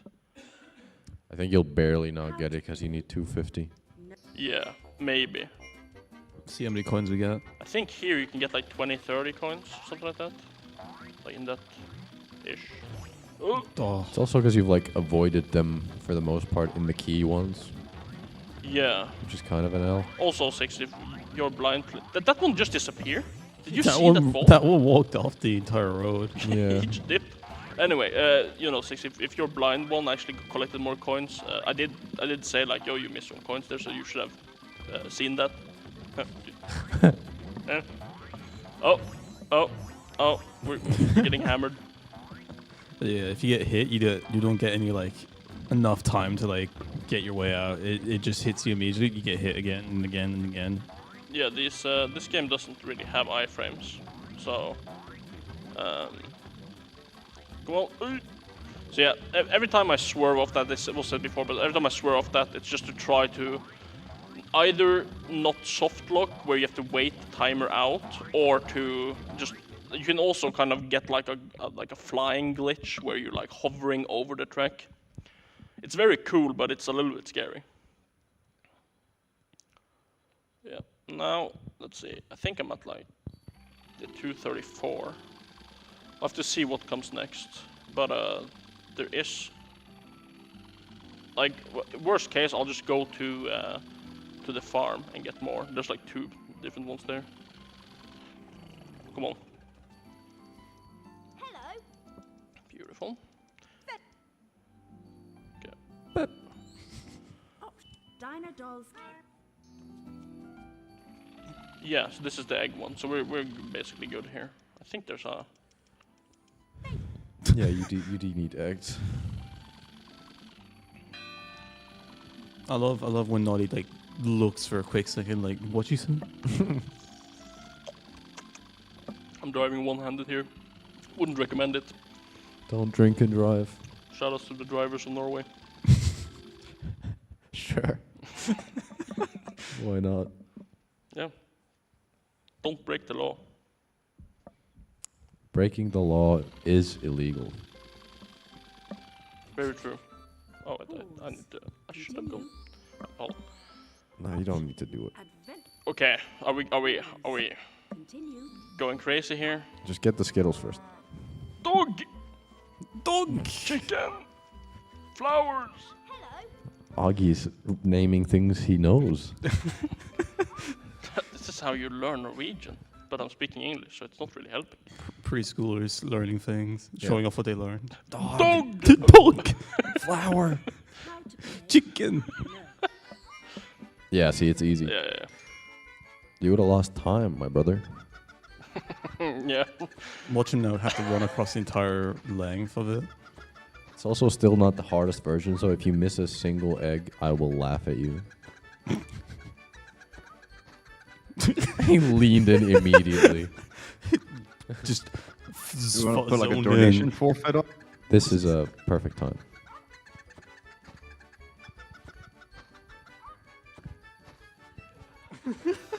That was a great donation. No. Sorry. What I said was, do we want to put a forfeit if Augie misses anything? Oh. Mm. Yeah, there we go. Well, that sounds like a good idea, but I have never missed an egg before in my life. Oh yeah, Mrs. Milk. I think. Oh, okay. Missing milk. My bank account's drained. Oh yeah, we should have done the manip. There's so many milk bottles. Ooh. I think there's one more egg one in chapter 3. So I think we should maybe do a forfeit for that one. Isn't that right, Augie? Sure. So no manip. If you for each egg missed, 50 knocks. Sure. Sounds good. Just get the crowd to sabotage. All the audience members can like just storm the stage. Someone turn off the monitor. Who? All the audience members. How you doing, everyone? Yeah. I see there Nordic holding something. Oh my god. The police has arrived. Oh no. Are we going over estimate? Nordic goes behind the monitor, pulls the HDMI cable, and says, "Good luck." That sounded like a early 2000s commercial where at the end they always say something cool. Like, this is how it feels to chew 5 gum. Would you steal a car? you wouldn't download a noddy file. It's a tricky part where you don't want to do the delivery. The mouse can also be much more forward there, Yeah. so you have to like... You can actually get the... why is the mouse here now? Like, the mouse is chilling by the elephant. And then sometimes he's just at the train station walking around. Might have had a falling out. Option. Build. Option. I think I should have done the manip here, because this is gonna be bad. Because now I'm probably gonna get like... I'm gonna get the trolling and also the... like the full like... rounds. You can still do it in between here. Does it... I guess I can... but does it spawn me next to him then, since I was in there? It'll still save time. Sure. It We're might back not. to fish. I like your pink controller, by the way. Thank you. I got it from Miss Pink. No! Quit! Quit. Yes. Yes! So excited that you're not fishing. It's like, you wanna quit? No. Yes!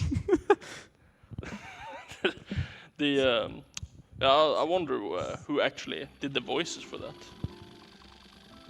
Like who is this person that says yes? The person that says everything. Yeah. Except when Noddy says hello. Hello, and I've succeeded. Oh, and Oh. that. All right, so now we're building a rocket ship. Yeah, made out of tape and copium. How to play? No. And there's also these devious villains just behind the desk that no one has seen. If you actually paid a lot of attention, you could see them Yeah. near the airfield. Sneaking. Honestly, if you're the only person in the entire city sneaking, surely that is us. Or hiding behind a desk. Clearly there. I can't see them. It's like John Cena. Bro has a ginormous hat on. It's the tallest thing on Earth. And he has antennas for some reason. I don't know. These characters are pretty interesting. Like what is Miss Skittles? Is that like a pepper shaker? Like painted yellow? It's a bowling pin. Oh, it's called a skittle. Take. Is it actually called a skittle? It's a thing in real life. What? Wait, you call them skittles? That is. We sure do. Is that a That's British thing? crazy. I'm learning. Welcome to Britain. Britain land. Well, there we go. I was gonna start singing "God Save the King," but I don't remember it. I'm not British enough. Okay, so let's see here. Now I'm gonna go crazy.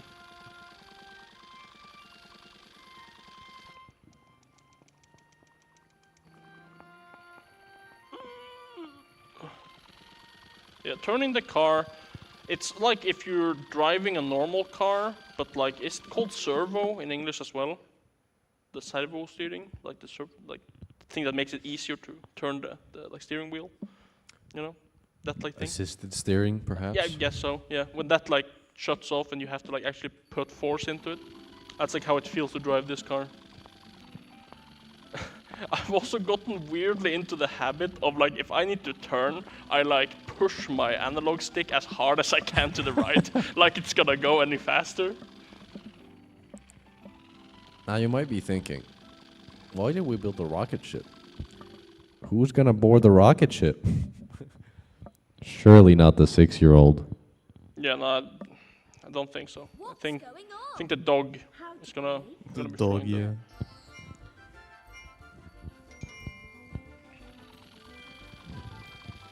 Devious key in the end there. Okay, let me see if I can do this blindfolded.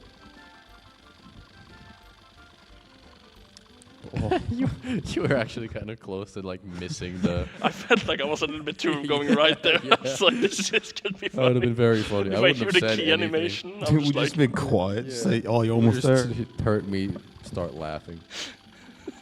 All right, so here's the rocket ship built out of wood, tape, magic, cardboard, ice cream cone, a very large one.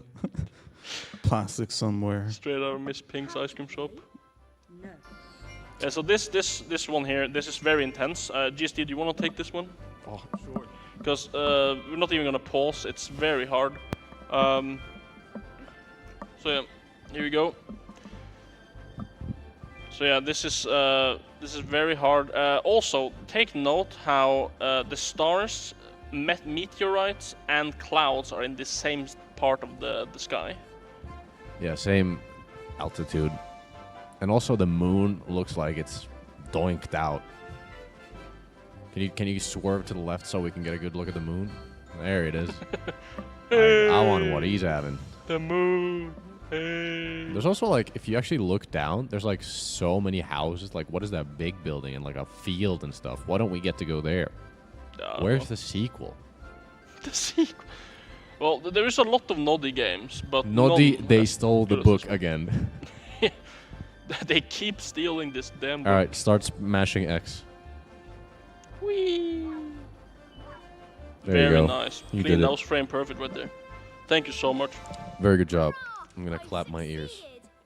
Also, if this happened to PB, I'm going to submit this because I am the only moderator for the game. So we're making a rule that if you're at a marathon and someone does one job for you, it's fine. New rules. just Especially drop- if they're auto scrollers. Yes. Not that these have been very intense sections of gaming. Of course. This is like I'm like hyper focused here. I am like weirdly focused, like playing this game right now. Are you on like ashwagandha or something? Isn't that like to help like other regions? Or is that for focus? I don't know what it's for. I just saw like a TikTok video where someone said that it made them like aware of everything. Don't use TikTok. It's bad for you. See. I'm just like driving weirdly here to see if I can spot the bear. If we can like discover the bear randomly. It's like a fake crash in the old Crash games where it's like hidden meticulously. Yeah. Bro, imagine if we just see the bear in the woods here now. That'd be kind of funny. Oh, can I hit him? I think maybe if I correctly put The something- bear went to his other job at Freddy Fazbear's Pizzeria during Chapter 2. Oh, chapter 3. We actually got all the other footprints. Yep. And now we need to go to the bear, who's at the airfield now. Yeah, he wasn't at the airfield earlier. So like the theory now, basically from 6, I'm still coping and saying that nah, it's a different way to find the bear. But 6, it's basically just says that like it's tied to the job, right? Like once you finish the actual like rocket job or something like that. Hold on, he's putting his hat back on. Sorry, I dropped my hat. So I had to put it back on. What I do want you to do is clip into the bear. Do you know how to do that? Well, I just ram him, right? Yeah. Yeah, he was eating my front bumper in my last PB. But yeah, let's see how far in we can get here. Don't take that out And you of can context. just mash X. No, Ah. that's a reset. Yeah. Do we have time for a reset? Can we just like push the next run an hour and 7 minutes ahead? Surely it's Also, fun. shout out to the OST. Like, Yeah, the one track. yeah, that plays throughout the entire game. Also, you have the in the beginning, you There- know, there's in a the few. title screen. There's probably like 4 tracks total. Yeah, the title screen one is that one that goes hardest. It's like the theme song. The Här kommer Noddy, Noddy. What a good song. For the next appearance of this game, we're gonna have one person from each country Noddy's in sing the Noddy song. All right, Hello. chapter 2 done. And I don't know what happens in that cutscene, The find. but I assume that it's we look at the footprints and we're like, none of these match. And we're like, huh, I wonder if it could then be the only set of people that we didn't get footprints from. It is also one thing that is extremely weird. It's how when we get the footprints, like we don't get it from the villains, but we invite them to our birthday party. So I have a feeling that if we actually knew what the story of the game was, we would be able to figure out why. I assume they don't show up, but you know, but that's just a theory, a game theory. Gobbo's trips. And now he just shouts them out. Yeah, Like, Sly and Gobbo. It's so funny how Noddy is like, it's like we need to investigate this matter, and every time something weird happens, he's like, oh, the Sly and Gobbo, they're doing some tricks again. Surely they didn't steal the magic book. And also, I'm kind of confused because like I think in the end they say the bookshelf, and I'm like, I didn't know they stole the whole bookshelf. So they actually apparently have stolen like many books, but we're only looking for the magic one. Can I hit her here? No. You don't need to talk to her. No, I remembered. No. There we go. All right, 15 ox if you miss any eggs. Okay. Do this blindfolded. No. We'll tell you where to go. Do this blindfolded. Is it the hard Yogi, one? you're Oh, it's the second hardest. Okay, that's fine. still can be hard eggs. I just though. hope it does end to end, because that's like the only hard one. My wallet is saying please don't. Oh my god. Why are you getting such a... Please. Come on, game. No. Surely. No. No. I'll don it a little bit anyway. Yes. The game niced me there, so we'll get a little donation through after the run. Oh, I thought it was going to be the hardest one, at which point there's a good chance you would have actually missed a few, but yeah. you still had remnants of the manip, which now you're going to have a ton of milk again because you didn't do it. How to play? Yep. No. Oh no.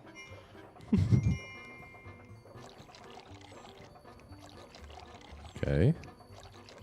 Okay. I see you.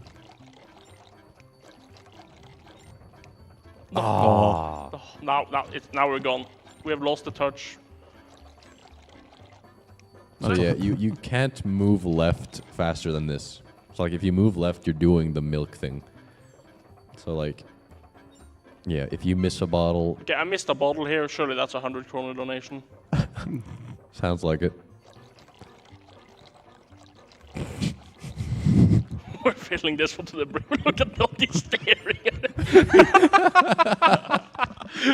It's like, What have I done?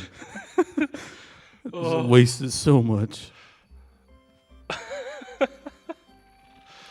oh, Noddy, you silly little goose. Okay, is it streamer blindfold now? Yeah. Okay. How to play? Yeah, let's do intense eye contact. Let's see if we can get comfortable. I'm already hearing it's going terribly. I got a coin. You did amazing. Oh no, that's bad. Oh, dodge. Okay. Oh, it's a horse. I heard a horse there. Okay. That Yep. time loss.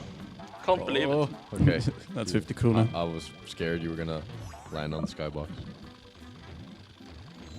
Yeah, this is actually a dumb one to do this on, because this is where you can soft lock. Yeah. This is kind of easy to soft lock. Just keep moving left and right. Oh. Oh. Some good dodgers there. Seeing the reflection from Six's just seeing the reflection from Six's eyes, I'm like, where is it going? Oh no. Oh no. This is bad.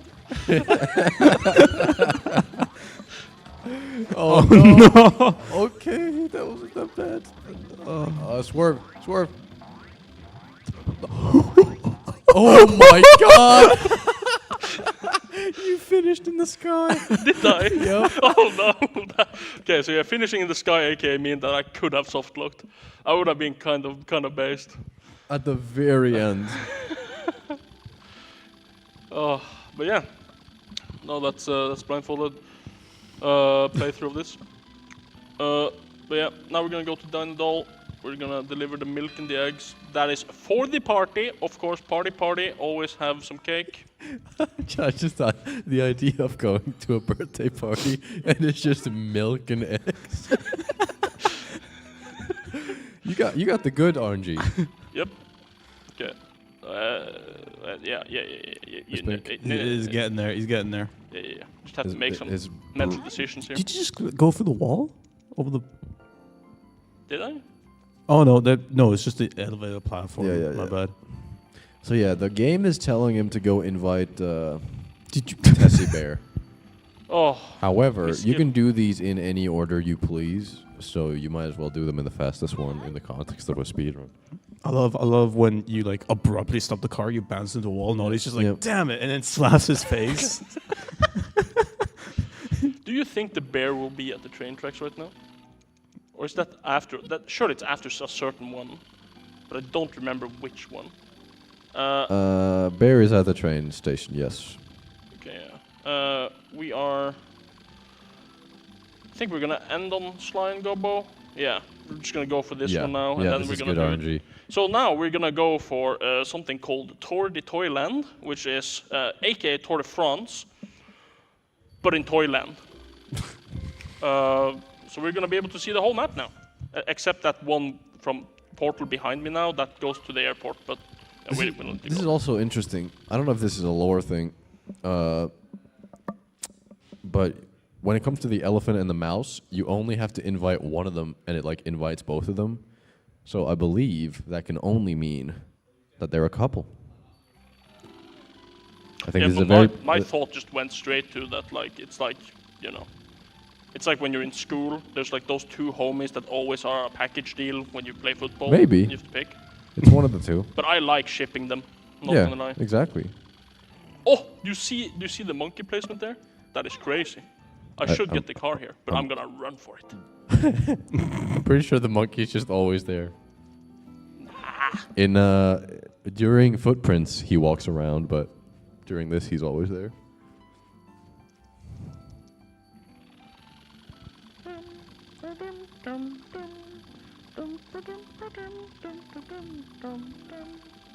Also, if you hear like a weird jingle thing, that's Noddy's like bell on his hat. That's jingling. So I just want to say, me and Six were considering getting like outfits for Noddy and Big Air. So we went on a Googling trip to check the price of those, and it was actually relatively cheap. I think, what was it, like 600 euros per outfit? And if you know how those funny like kind of blow up costumes of like sumo wrestler or like a dino looks, it would be exactly like that, and it would be hilarious. But sadly, I don't have 1,200 euros to spare for Noddy costumes. But yeah, it would have been very funny if we did that. Cosplay that could have been. Yep. So please donate to the charity. Yeah. Donate for the charity, and So basically, since we didn't get the 12,000, 13,000 NOx worth of cosplay, you may now donate that amount of money to charity. Yeah, like the organization, the Blindeforbund is actually gonna imagine if they bought the costume. That would actually be. So they would send the ultra-based. costume over for next time. Now it's gonna be like a thing. Every time NSG happens, there's gonna be Noddy, and there's gonna be like I don't know, full crowd. Everyone has a costume each. Surely that's within the budget. I mean, what we could absolutely do is just like mass produce hats like that. And Just have- give everyone a bell. everyone a Mass hat. produce. I can't afford that. So we Okay. do have a few donations. Yeah, there we None of go. them To the hat fund. related or like I don't know, taking over an event with Noddy, but who knows? We'll see what comes through. We've got 100 knocks from Noddy's Toyland Adventures. Oh. I'm Ooh. sure that's real. It says the Skittles are a family of bowling pins consisting of Mrs. Sally Skittle and her many children of various sizes. And they first appeared in Noddy's Toyland Adventures. They love to be knocked down. So there you go. The more you know. And that's going towards the Master Mode showcase for Tetris. We also have 200 knocks from Kaiser Krister's grandparents who say, good luck with the event. Thank you very much for that. Don't forget, we have 2 incentives open. I guess we could open an incentive for like naughty cosplay. Nothing's going to happen, but you can donate for it. there's- like if you want to, There's no if more you want the naughty. feel good factor of like putting money towards it. Option. Catch the To show your support. Yeah. Yeah, like surely Rema 1000 bag could look like Noddy's hat. Just get like a bell and a blue paper bag. I'm actually gonna say that everything Noddy is wearing is easy to get. I feel like except the bell. Like the bell could be the hardest thing. What do you just buy like a vague Christmas decoration Like a like bag? cowbell. Just put a cowbell on top of a hat. Dum, dum.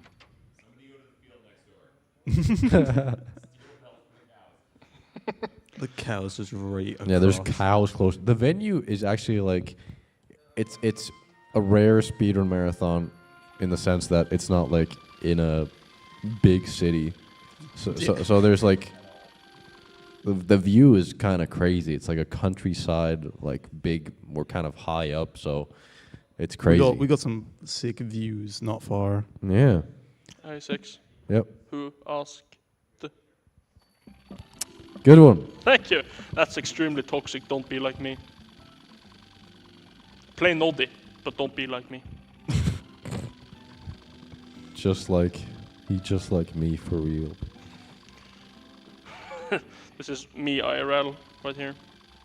Just swerving in the streets. So now we're gonna fly for like, well, first we do keys, Not but yet. Any one of you we guys know how fly to for do the like key thing? 3-4 minutes. You guys Nordic. know how to do the key thing? Nordic, Get over here. come do the key skip. Come. yes. No. So you're gonna be driving, Left stick only. left stick only, So and just drive. hold it Fold forward. the arrow, go left, and then go right. And now go straight forward towards the gate and press circle right before you hit it, so you get the skip. Ah, come on. Beautiful. Insane. Thank you so The circle press is optional. much. Yes. The thing that is funny about Noddy is that because the driving is so terrible, you could honestly say that that was kind of optimal. Like, there isn't too many optimizations you can do. So, essentially, Nordic is now on record pace. This is now a 4-way co-op run of Noddy and the Magic Book. Well, as the moderator for the board, surely we just add a category for it. Split the boards. We can make it like more. There's more members of tech. You gotta go into like the community here. Just go outside, like get in here. We just needed someone to like recruit people. But yeah, I want to actually quickly touch upon these what's actually happening in the game now. Oh, I missed it. But yeah, so now we are gonna make something called the magic potion. And to make the magic potion, you obviously need the straight normal things. You need stardust, you need war medals, and gum.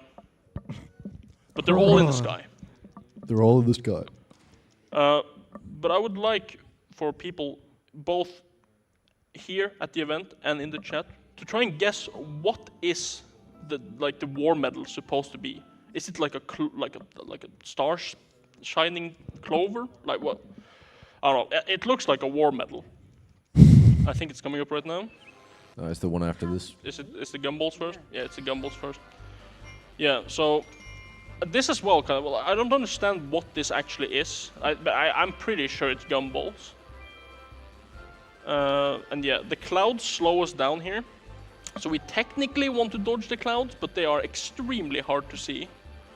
Yeah, sometimes you want to avoid a cloud and then you realize that you're already in one. Yeah. Oh.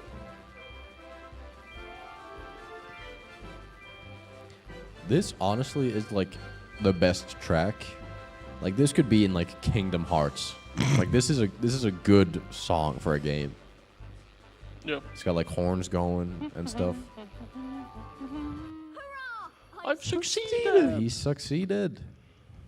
Noddy is so good. Noddy's got So happy. Noddy's got Tim's. Also, a very fun fact about me when I run this game. So to skip like cutscenes and stuff like that, usually like normal like dialogue is pressing circle to skip them.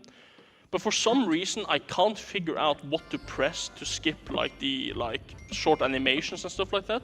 So I just mash every single face button every time. And it's so stupid. Like surely I should be able to figure this out because it is one input, but I can't decide if it is circle, square, or X. It's like, what are these? Yeah. Okay. So this one. What are we picking up here? Surely this is a war medal. Like there's Stardust, there's Gumballs, and then there's whatever the fuck this is. It's war medals, 100%. He probably says it in the cutscene. Shout out to soldiers. Yeah. What kind of? This is the question of like, what kind of war do they fight in this world? I don't think that's stream friendly. There we go. I have succeeded. All right, that was the last time we're in the air. Yep. We're still on air, but that was the last time we were in the air. Now. You need to be starting the final chase now to get world record. Options. Yeah, but yeah. I think this is the last mission before the chase, right? You've got. All the potions left. Yeah, you make the potion. And then I think that's it. I think. We'll see. We'll see. I think so. Because you did cake ingredients first, and Yeah. then you delivered or invites, and then it's 2 big ears. Big ears. Yeah. This could. I'm pretty sure I could still PB here, which is pretty funny. But yeah, new route. So, 100%. I mean, not 100%, but like 100% true. Yeah. Yeah, the only cutscene we'll watch is the final one, just so you get a glimpse of the fantastic voice acting involved. Yeah, the end cutscene is probably the best part of the game. It's like the perfect thing to end a beautiful speedrun. If you want to do a blind run of this game, it'll effectively take you no more than 2 hours if you just skip the cutscenes. But like, if you want to watch the cutscenes, I don't know how long it takes. Maybe like 2.5. 6, 7. The cutscenes are very in depth, Yeah, you have to like really think about them. and this is also very good coming from me, who said in the beginning of the run that I haven't played this casually. Yeah. So, but yeah, probably 6, 7, maybe 10 hours. Hundo probably 25. Shout us how long to beat. Good site. Hello.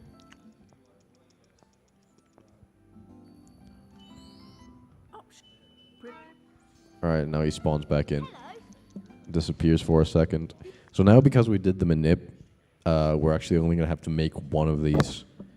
Normally you'd make 3, How to play. which is a big time saver. How to play here for? And the devious fellas are in the back again. And normally they would troll you and like switch around these things, but because of the manip, they are super slow to like let you have enough time to actually pick out the colors and stuff like that. But we actually have like kind of manips to like where we purposely change the place of them so they switch them correctly for us. Yeah, so we place them in the wrong order in hopes that the goons will like swap them to be correct again. The amount of times I've left the building here. Yep. That's a classic. All right, and now it's just the final chase sequence because somehow we now know who did it, I guess. Yeah. The magic potion, they drank it and they just get this vision of like, oh my god. It's acid. Arrest the whatever that was. Yeah, so there's some comparative or comparisons you can draw between Big Ears and Walter White.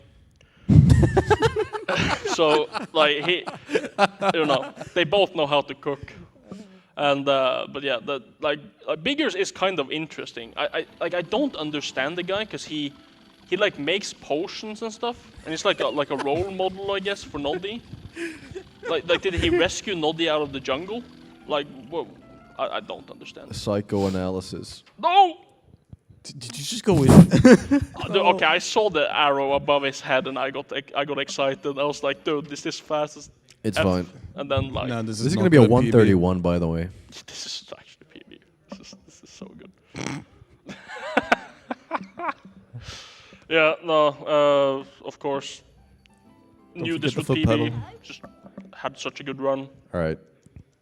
Now, this is the biggest scam in all of the game because we've been driving through loading screens after loading screens. And now, during this final chase sequence, I want you to pay attention to how many loading screens there are. And also, apparently the villains are the only one that has a car. So the police officer is in our car, and Noddy is like leaning out the window because of the sheer size of this unit of And a police also, officer. Noddy is driving. Yeah, Noddy is also driving. Like, I think what we found out as well yesterday on the back of the box, there's an image of this exact Oh, scene, yeah. but the police officer was not in the car. It was just Noddy. Yeah, so somewhere out there's like a beta version of the game where the police officer not only does nothing during the entire game, but also isn't even in the car in this sequence. Yeah, so Game Factory, if you guys wanna, hit me up, we can do Yeah, some the developer commentary The over early the run, build. Oi! You have to dodge this backpack or these luggages. It is crazy that this game is from 2006. Like, this is a late PS2 game. And it's Yeah. of this quality. I feel like every late PS2 game is just bad.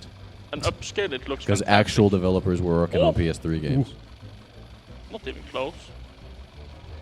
Okay, so I gotta get me foot ready here.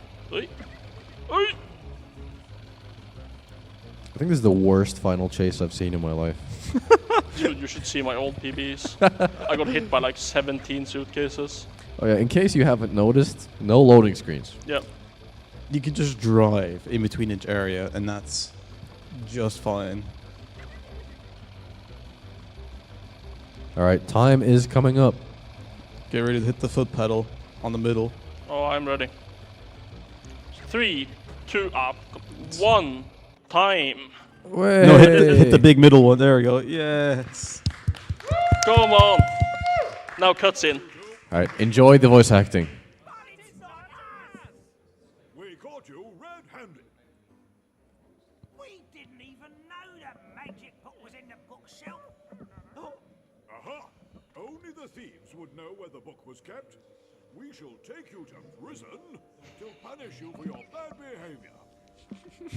We shall take Look at the prison to punish you for your bad behavior. And it's just there. Just one jail cell. In the middle of town square. So they get put into jail, and then what do the rest of us do? Things have settled down at last. Yes, Noddy. Things should be quieter around here for some time now. Now, let's enjoy the party. We go to the birthday party. Right in front of them as well. Yeah. All right, I mean, you know, since it is a PB, we don't unfortunately have milk on us. We do have a tradition that for a Noddy and the Magic Book any percent PB, you take a shot of milk. Yeah. But there's also another tradition. I don't know if you know how to do the oob. Do you want me to do the oob? You can do the oob if you want. Sick. But before that, shoutouts to Henrik Mathisen, Thomas Holdorf, and Michael Ellerman. Huge. Anja Knudsen, shoutouts. Okay. We're gonna have to. Can we skip this? If we have some messages to read during credits, that could be good.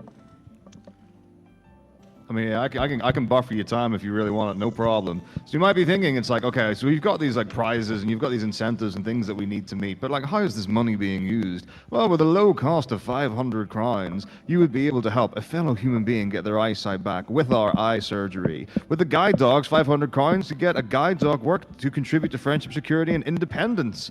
For one of our visually impaired or blind persons. And then we've also got summer camps as well that the NABP are contributing towards. So if you support, you'll be able to get magical experiences for our visually impaired, blind children and young people at summer camps. So 500, massive contribution. And if you're thinking, well, maybe I don't have that, then for the low price of like 100 crowns, you can get this Pokemon Amugurumamuu, which I don't know how to say, or that wonderful knitted sweater for 200 crowns that was contributed by Isaiah's mom, which Isaiah wants back, but you know, you can win it just for the low cost of 200 crowns. Thank you very much. So now Six Rock is going to do a magical oob. This is Noddy and the Magic Oob.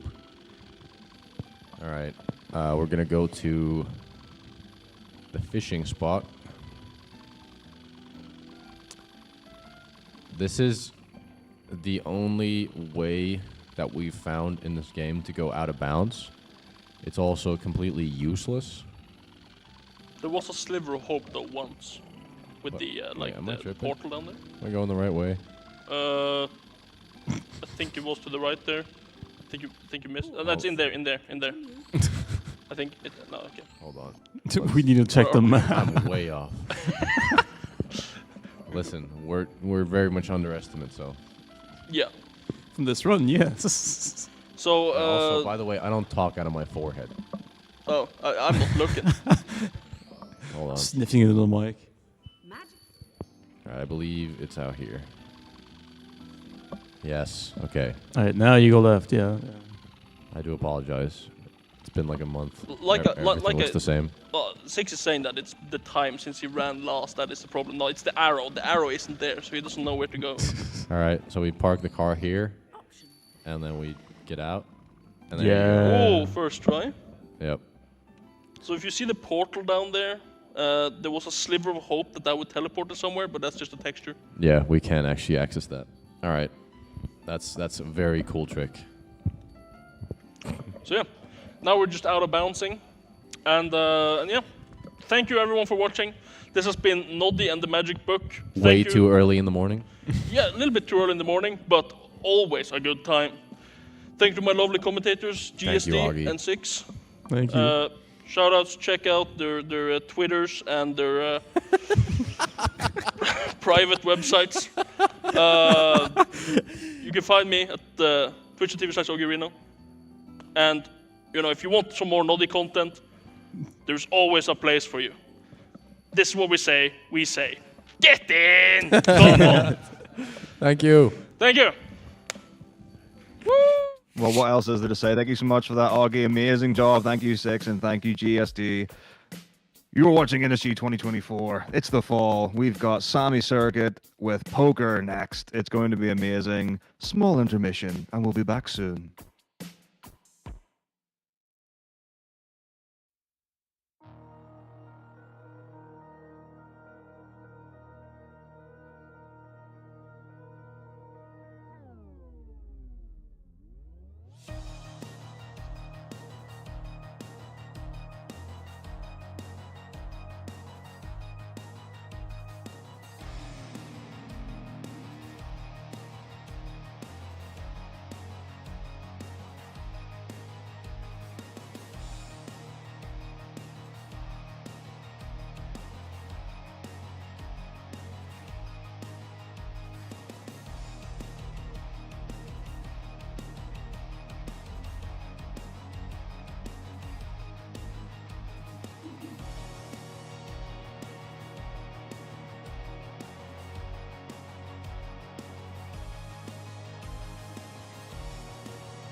Hey, everybody. Welcome back to NSG Fall 2024, brought to you from Jadrum Kommune at the Kulturhus up here in Ask, Norway. We are raising money for Norges Blindeforbund. Links to donate can be found below the stream. I'm not looking at the right script, so shout-outs to everybody who's helped us. BSG, UKSG, Bingothon, everybody. We are back with the one and only Poker. Poker's going to be running something special. He was explaining to me earlier that this game runs off of like some really odd stuff and really is dependent on like CPU speeds and stuff. So yeah, it's going to be fun. But yeah, this is Sammy Circuit in Lionland. Poker, it's all yours. Thank you. It's fortunately this run isn't as CPU intensive. Not intensive, as CPU dependent. I just need it for like a couple tricks, but normally, yes, this game, the tricks I will not be using in this run are dependent on how fast your PC is, and it's bad news that it's hardware dependent, but good news that you can do something about it. So right now I have this computer set to minimum processor state 0%, maximum processor state to 80%, and that seems to be perfect. A little explanation about the category. No GDL clips means no gem, throw, and lion clips. And the explanation behind that is they're not major glitches. I just don't like them very much. So, and it makes them, one of them, specifically the throw clips, makes the run very very linear. I would say, because like it's the most prevalent skip. It skips most of the levels. So not using the 3 makes the run just a lot more. There are a lot of we're using more and different tricks than just mostly one of them. So that's why I wanted to showcase it this way. We have 3 set of levels: that tutorial, jump and run, and think and run, and we will be going through all of them in this run. And we can start right away in 3, 2, 1, go. And the first thing we do is leave. Because if you use the escape menu and you go to the main menu while still holding escape, you get back into the game, but all of the AI of all of the enemies is turned off for some reason. Right now, what I'm attempting to do is, if you fail this once, it doesn't save any time.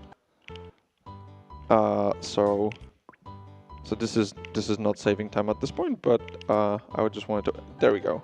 This is a where me jump, which is named after the person who found it, obviously, and this is just delaying a jump so that you can get it. You can get it even though you shouldn't be able to jump onto a ledge. So you're jumping essentially a bit higher. The next trick we're gonna be doing is.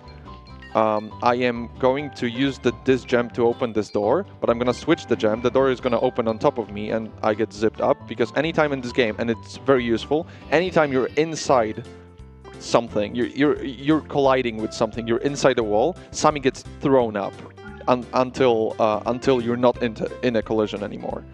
This level could be skipped partially, at least, with a lion skip. Lion skip is or a lion glitch, I guess, whatever you want to call it, is just pressing a lion against a wall, then kind of hugging it very gently, and then you get zipped through the lion. But it's used to be random. It's not random anymore.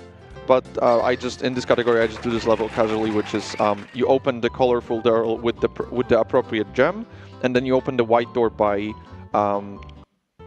by usually getting all of the white gems, but there are exceptions to this. Another wormy jump where we just jump on top of this and finish this level in seconds. Yeah, the goal of all levels is to open the white door, or to get past the white door, I should say. Because of the Lion AI glitch, we also have glitched trampolines, so this works like that. Or trampolines? They're becoming trampolines, but they should be elevators, right? And some of the tricks aren't really that even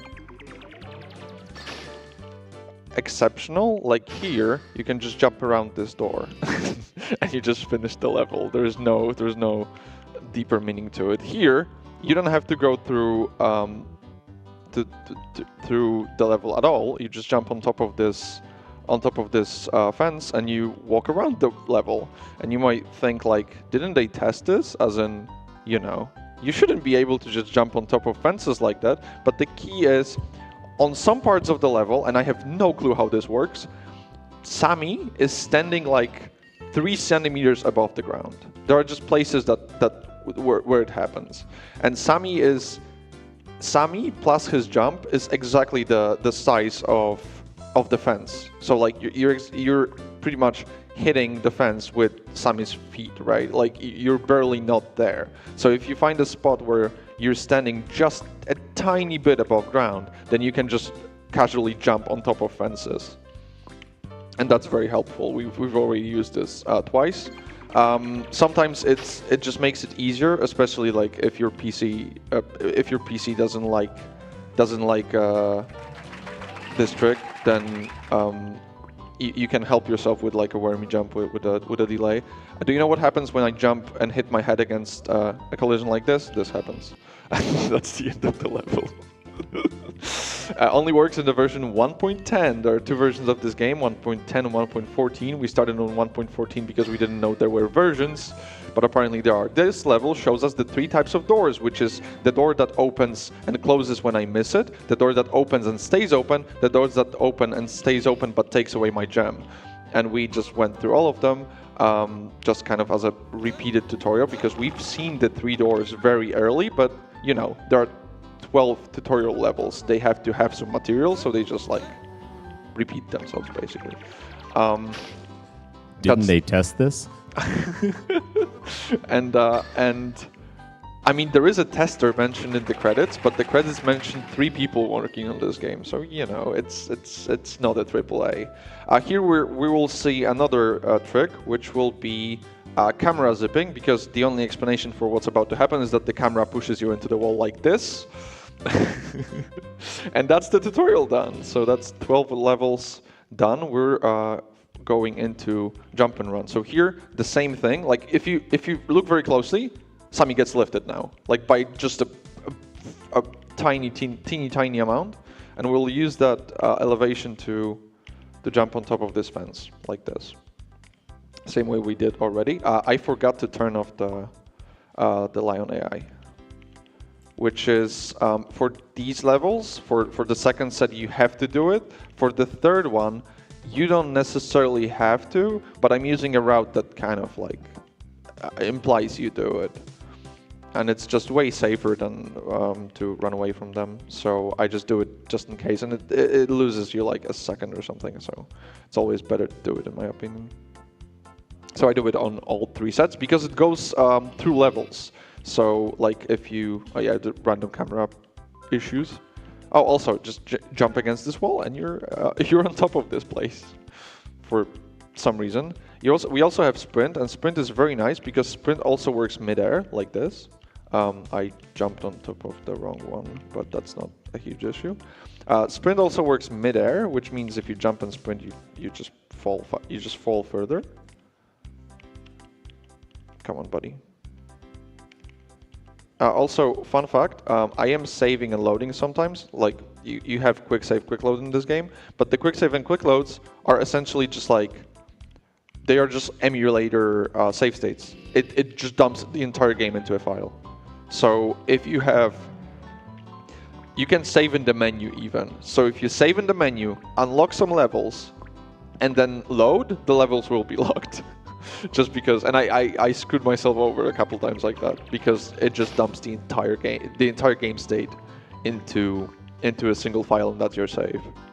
That's also why we don't really have any tricks related to quick saving and quick loading, which is one of the first things you check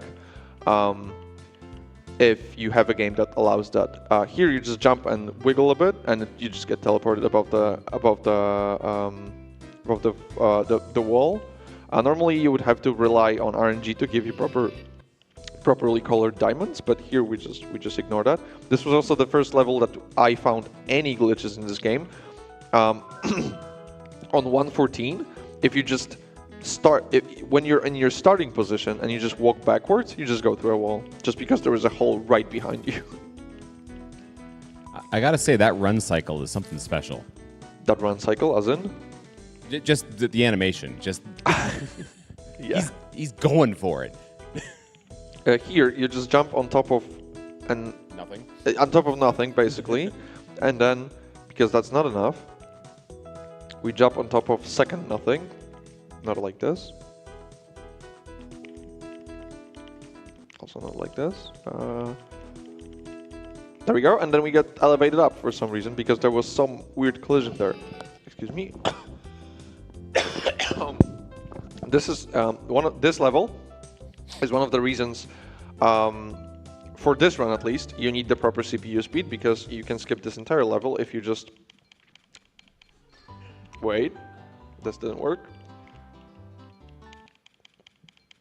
You need a proper rhythm here. But what I'm doing here is something that's very prevalent in all levels runs, because one of the biggest tricks in this game requires it. But here it's just like a novelty.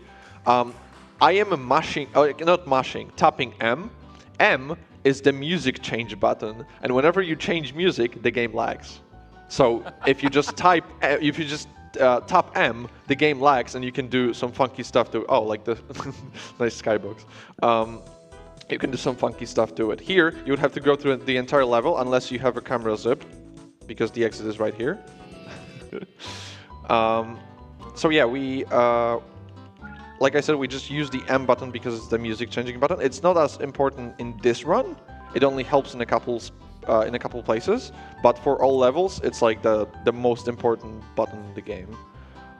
Mostly because of throw clips. Throw clips require you to, a throw clip, that's like the one of the clips that's banned in this category, is just you walk. Oh, by the way, we've seen a ceiling like this already, right? And a throw clip is just, in this game, you attack lions by throwing wasps. These are wasps here, and then throw clips are basically, you throw a wasp, and when Sammy is inside the throwing animation, like in the middle of the throwing animation, wait, I didn't pick up I screwed up a bit. I should have picked up the sprint. When Sammy is in the middle of the throwing animation, he has no collision, but you have to be very specific on the moment you use, the moment you move forward to be able to use the fact that he has no collision. So you throw, and in the middle of the throw, you lag the game and move forward. So that allows you to enter a wall in a moment where, yeah, that works too. In a moment where Sammy has no collision, so you just end up in a wall, and then you get elevated upwards just because you're in a wall and you shouldn't be. So that's the game's reaction, as I explained earlier. And you can overshoot it, which means if you do it too well, like if you do too much, I guess, then you get you just go through the wall and you never end up inside the wall when you're supposed to be, and you never get elevated up. So it's not as easy as just like straight up mashing and going for it. This level has no like proper skip in this category, so we're just going for all of the white diamonds, except the lion's AI is turned off, so that's a huge help, because lions are faster than you. So normally you just have to kind of you pretty much have to fight them in this level, because running away doesn't really help that much. Hey, mind if I jump in for a second, Poker? Sure, go on. All right, well, first off, we've got a 200 kroner donation from our very own Patty. Patty says, of course it's a AAA game. There were 3 A-class developers. But Yes. And I also wanted to bring up that the next run coming up after this is Tetris Effect Connected, and we have an incentive for that to have the master mode getting played. And we're only a fifth of the way there. We're at 469 kroner out of the 2,500 kroner that we want to raise for that. So if you want to see master mode in Tetris, you better get those donations in like right now, because I mean, how long do we have left, Poker? Like 7 minutes, 6 minutes. Yeah. Chad, you better get on that. Get those donations in for master mode. It's something you really want to see. I screwed up the saving, and I was about to say this is one of the hardest levels in this game because it's very technical, and the sliding part is a nightmare in terms of like doing it. It doesn't look that bad, but it's awful. So when you do it in, there's a moving platform at the end of this level. So if you're on a right cycle in this level, then that means you're just a good player of this game, just because it's easily like the most technical level. If you're doing it without skipping to the very end, pretty much immediately with throw clip in all levels. So basically, if you're not good at this level, you do the other category, obviously.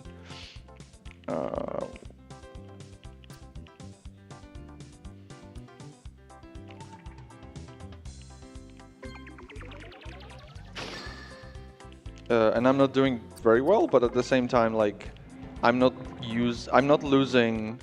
Okay, I'm doing not well, so I'm also not. Let's start it again, shall we? What I wanted to say is, if you use save states a lot, then you're not really losing game time, right? You're not really losing cycles. You're only losing real time. But I screwed up a bit, and I'm also losing game time. So that doesn't really count. We're done with the hard parts, I think. Yeah, and now just it's better to hit this platform when it's going the other way, because like you can get all of the diamonds quicker, because it spends less time on the left side than on the right side. But it's not that bad. Because we broke the AI, this also happens. So they just stay after you've touched them for some reason. You can leave one white diamond and still make it in this level, and that's what I did earlier. So now I have to be careful to get all of them. I get exactly 5 is perfect. So if I get 5 wasps here, that's what I want, because you throw this type of wasps in groups of 3. And why do I need to throw 2 is going to be explained in a second. Excuse me, buddy. Thank you. I'm going to make a save here in case my math was wrong and I actually needed 4 and not 5. There we go.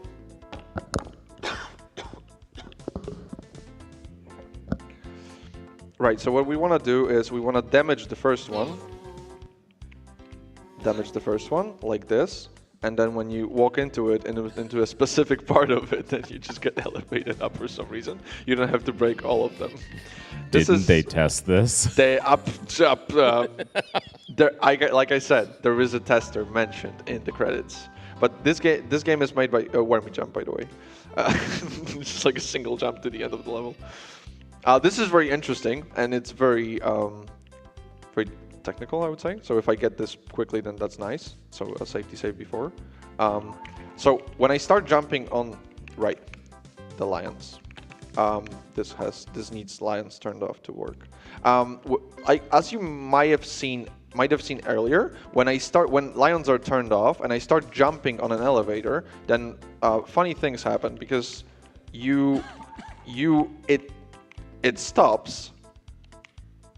There you go. Okay, so what happened there is you just get bumped up constantly, right? You get just like moved a bit up. You're just jumping on the elevator. If you start jumping, you just keep jumping. But the thing with that is, if you then stand on some kind of ground, then the next time you touch the elevator, it's gonna be the combined force of the elevator as much as it went up during that time. The only issue with it is you cannot stack it indefinitely. you can only stuck it until the elevator goes up completely. So what you want to do is you want to jump on top of the elevator, hit some kind of ground, whatever it is, stay on that ground, and then touch the elevator again right before it hits hits the end. So that way you just get like a huge boost, and it's gonna be visible here again, and it's even bigger. Here I just want to raise the door because it's gonna close when I don't have the proper diamond. Diamonds can be mixed, so like yellow and blue gives you green, and green activates this elevator. So what I want to do is, come on, buddy. So like I said, I want to jump on it so that I get bumped up like this, and then I wait for a bit, and then this happens. And that's enough to jump on top of this railing, I guess, and that's enough to get me through. Here, you just jump here, and then jump again. Just because they're at a weird angle, then one of them you just have to be next to it and jump, and it just lifts you up. And the other one, you just don't move from the first jump and jump again. This is one of the first trick this coming up is one of the first trick I found in this game. Basically, we're kind of abusing the fact that if you're inside something, or if you like even thought to be inside something, even slightly, you get launched up like this. So basically, you just hug this wall, and you push forward, and at some point the game goes like, wait, you're inside this wall, get out. And that's what happens. Yeah. Here in all levels, you would use a gem clip, which you use the collision from collecting a gem. The moment the collision, the lack of collision for Sammy, I might be a bit wrong with this, but the general idea is I think I'm right in the general direction of what happens. If you pick up a gem, you also get like Sammy gets like barely any collision, and you have to just like lag that moment and then go through walls if you want to. But the issue with gem clips are they're just random. This is a multicolor gem. So I can just open any door, so it opens all of them, and then I just jump across the wall with a camera zip that we've seen earlier. Here, because I'm not gonna be... if I go underestimate, I might show how this looks in all levels, because it's incredible. I will also have to slow down the CPU a bit more to do it, but I think it's worth it. But here, I need a couple wasps, because we will be going through 3 sets of doors, and like I said, we always throw 3 of them in a group, in a single throw. So I need like 9 of them. This is kind of random because they land randomly, but yeah, 9 is fine. Wait, not 9. I need more than that. Let me just get like, let me just be safe and get 12. Because I think that's right. I think it was, it should be 12 if not 9. We need a number of wasps. Yeah, we need a number multiplied by 3, because you throw 3, and you throw a set here. Here is the multicolor gem, and the fun fact about multicolor gem is it opens any door. Do you think the white door that requires me to get all of the white diamonds on a level is counted into the any category? Of course it is. So you can just run to the end, and as long as you make it to the end, to the white door, you get it, and it's all fine. It's all good. I had no clue we were overestimated. That's honestly unexpected. But right now I'm just gonna throw some diamonds down there, because I need to open a couple green doors, and then mix some of them into actual green ones. Whenever you save or load, they stop falling, and they also have like very weird collision when they hit walls. So you have to be pretty careful to get them all through here. Yeah, there we go. That's pretty good. And you also have to be careful not to open the green door with the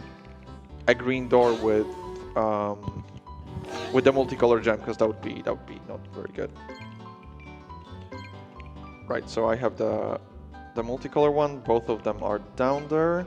Okay, the green one, I open with the green one. Multicolor one, green one. Right, I open with the green one. multicolor one, and as you can see, you can open this door, and we're about to finish. This is next to last level, and this is you saw what happens when a door falls onto me. What happens when I jump into the door? This happens, and I can just jump. This is like supposed to be like you can. In theory, you can get to the top very quickly in this level, but you won't have the required gems. But I don't care about that because the exit is right here. And this is the last level, so I will get ready on time. It's the very end is a bit random, but it shouldn't be that bad. So we just do a camera zip here, and the angle is just weird. So it just requires a couple of tries, and you know, it killed runs before, but it's not that bad. So it has to be just very slightly like this. There we go. And that's gonna be our last level of all of the levels in this game. There we go. That's time. And I know we're overestimate and behind schedule, so that's not a good combination. So shoutouts to the entire Summit Circuit community. There's a lot of people that contributed to this because during COVID, I just said, "Hey guys, I have a new game. Want to test some stuff for me? Want to find some bugs?" And a lot of people did. So shoutouts to especially Ridden, who has commentated a lot of my runs of this game, and vice versa. Yeah, thanks a lot, and enjoy the rest of NSG. Right on. Thank you so much, Poker. We're going to take a brief break, and when we come back, we will have some Tetris Effect connected. By the way, get those donations in. You want to see that incentive met. So, yeah, we'll see you soon. Enjoy the music.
Come on, Bubba.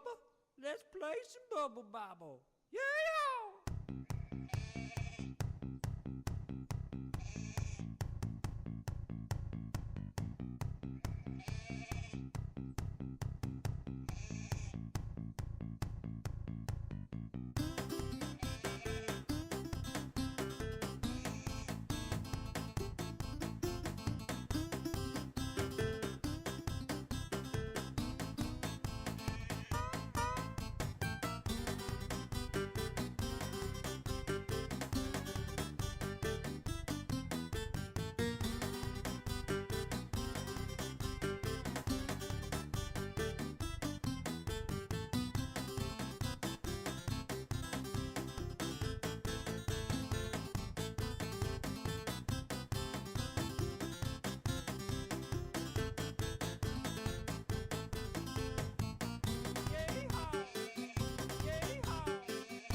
Hello, hello. Okay, there we go.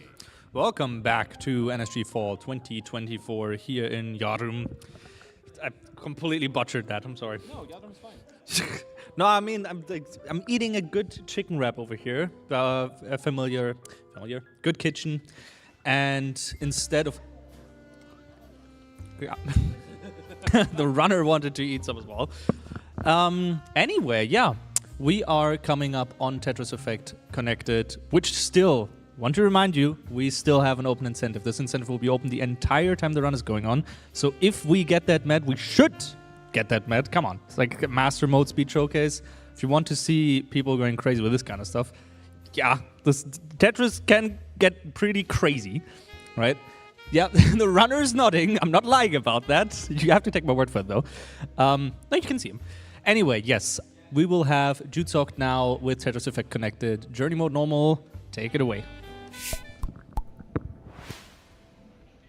Hello, everybody. My name is Jutsok. I'm gonna play Tetris Effect Journey mode on the normal difficulty. There are technically 3 difficulties to choose from. Beginners, like more slow pace for people that just started out with Tetris. Normal is like a good middle ground, and expert already cranks the speed up to 20. We're doing normal mode because it's like a good middle balance. It shows off Tetris. This game is not really, it is still a speed run, but it's more of a visual showcase. Like Tetris Effect is mainly focused on a visual experience, like it's very immersive. Also, I have an epilepsy warning for this game. This game may cause epilepsy because they're like fast changing colors. I will give that as a warning. On my lovely couch is Ludwig van Cooper. I have to give him like a crash course of what I'm actually doing. And I would say I will start the run right now. Hello. Hello. 3, 2, 1, Tetris. I didn't start it. Ah! Was too low with the button. Yeah, all right. So I'm saying that right away. I never played this game myself, but I mean, it's Tetris, so I definitely played Tetris before. So I guess I was figuring out it's not that hard to understand, and it's actually quite true. So it has some finicky things to it. So we are playing the journey mode of this game, which means we are beating 27 levels, and in each level we have to clear a total of 36 lines.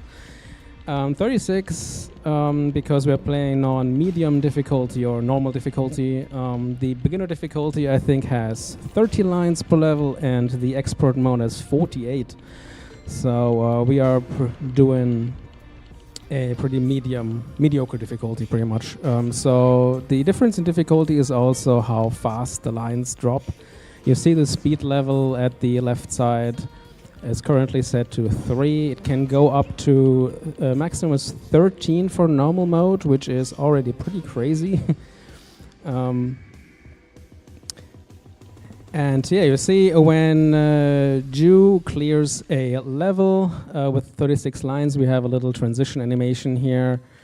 It's a little breather to calm down and prepare for the next level, because it's actually very intense. You see the speed where he drops, insta-drops the lines or the pieces to clear the lines fast.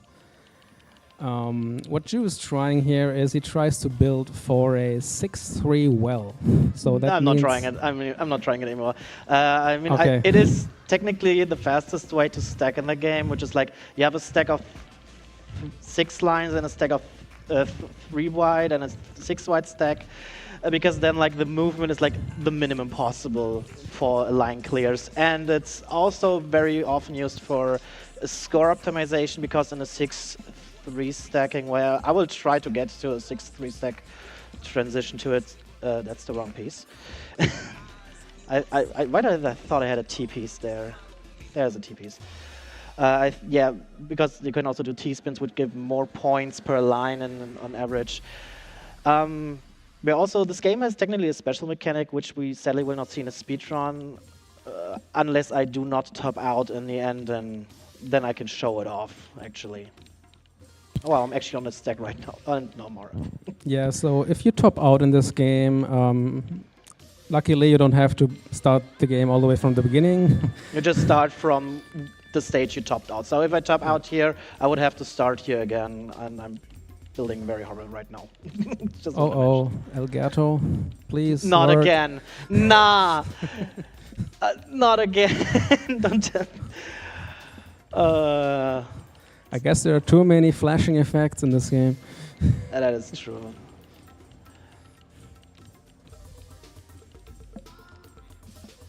Oh, we are currently trying to resolve the or the tech team is right onto it, I suppose. But yeah, this game has a lot of flashing effects. That is because the game, while we are waiting for this for the visual signals to come back, a little backstory about the game. Maybe the game first released on the PS4 actually on November 2018. And was then released on PC on the Epic Game Store in July 2019. But what we're playing here is actually the official Microsoft release from November 2020. And there we are back with the capture card. So from November 2020, that was the official Microsoft and Xbox release. And that was also time exclusive for about a year, which was like the main update with adding more features. It added a multiplayer mode, actually. The game was fully single player only, and it had like leaderboards. But then it added like the so-called connected mode, which you can play with 3 players together against the boss. I still kind of want to show that one off one day, but for it to actually like be a good-looking speedrunner, you need like 3 good Tetris players, because one person carrying it is not that easy in the connected mode. Yeah, and the reason why you see like so many graphical effects in the background, that's because the game was actually designed with like virtual reality in mind. So I guess you were able to like put on your VR goggles and fully immerse into the game, and you have like full screen like effects and music around you, and you become one with Tetris, with the Tetris blocks or whatever. Yeah, obviously we're not playing on VR today, but not unlike yesterday evening with the VR game, which was pretty fun.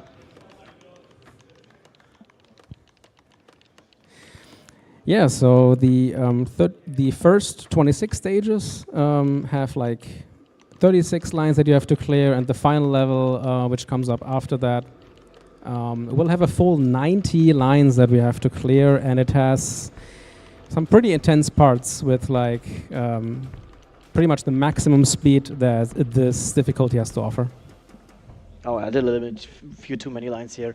Yeah, because we're trying to go fast, it is actually not. Oh, I actually made up some time. I'm always like looking at the timer, because the runtime is actually in ITG in-game time, and that's I don't know when. I think they did the change like in 2022, because of course, because the game is on PC and on consoles, and that was like the fairest thing you could do to like just say, okay, the timing ends when you hit the 90 lines in the final stage, which is, by the way, no matter what difficulty you play, it's always 90 lines.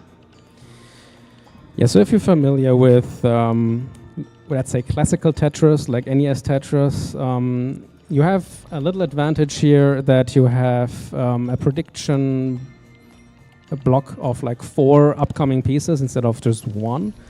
And you can also stash one of the pieces for later. That's what you can see on the top right and top left. One feature that is pretty neat for casual play, but not really of any use in the speedrun, is the little counter in the bottom left that says max all the time right now. That is like a feature, like if you activate that, you get into a special stack mode where if you clear lines, the lines actually won't disappear. So until the timer is up. The timer not is until the 20 timer seconds, runs out. 20 Yeah. seconds if it's on. If And it's on max. the more lines you clear, the bigger of a point bonus you get. But yeah, in a speedrun we don't really care about points, but it's very interesting if you're like trying to do a high score run. This is the first stage that goes like a little bit faster already. When you're in the third seconds, it's always the levels are always divided into 3 sections, and each section also has like 2 visual appearing effects. Yeah, we're now at speed 9, which is I sadly do not have the table in my head right now. I know like speed 13 is like about 1 line per frame when you measure in 60 hertz. I did not press up there. Okay. Yeah, what I find interesting about this game is that sometimes you just see rapid increase of speed levels, and then it goes down again, and then goes rapidly up again without the game even like notifying you beforehand. It just throws you into it. I think it's pretty much in sync with like what's going on. Yeah, in the background with the graphics and the sound. Yeah, the music actually changes at the point where you hear like a ding, which is like, okay, there's a speed change. And that's it already. And then you have the speed change. I mean, in the earlier stages, it's not that fast. If you play on expert, like, oh god, that was bad. When you play on expert, like the speed change is very drastic. Also, I'm like, wait, why am I so high on the screen? Why am I stacking so high? Yeah, the well, that's not really a well anymore right now. It's a little bit dirty, so I have to do a little bit of cleanup now. So, by the way, we're on the moon right now. Yeah, obviously, like you see, whenever you clear any amount of lines at the same time, anything from 1 to 4, you always get a little animation where the lines actually go away.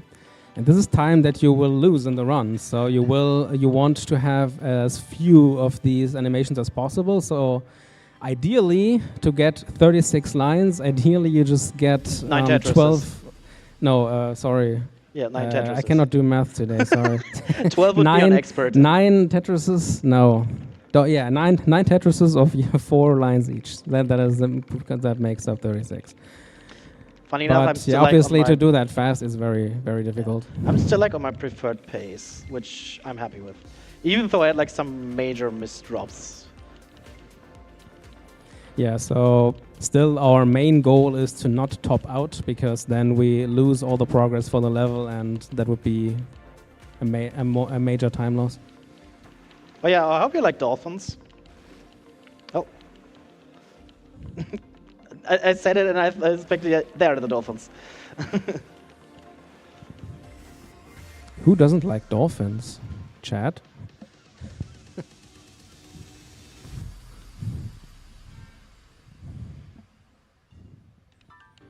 Please donate now if you like dolphins.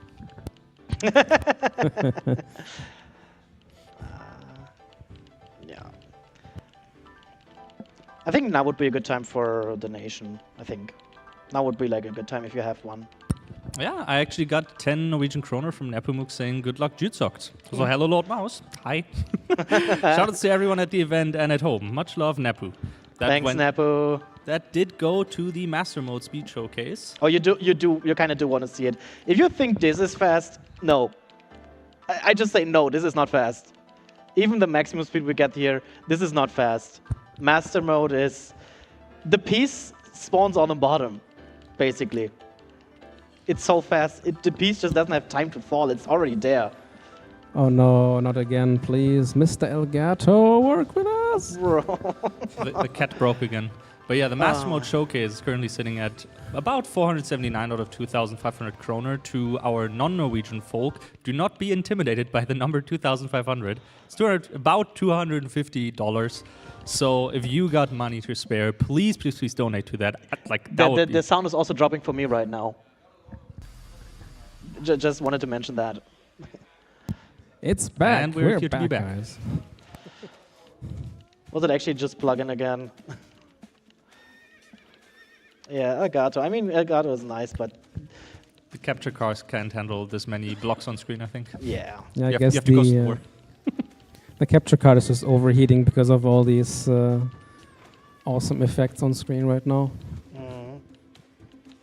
I'm actually playing on PC, but funny enough, I play with a controller because like, it's way more comfortable. It's just I mean, pretty sure like most of the pro players are playing with keyboard because you can customize the controls more there. But I was also originally on a keyboard when I started playing this, but hand cramps are not nice. So I decided, you know what, let me try it on a controller, and then I PB'd, which was funny enough during the submission video for this event. Oh, we're already done with Area 3. Oh. And we're still on a good pace. We are still on a good pace. I think if I saw it correctly, I might be on PB pace still.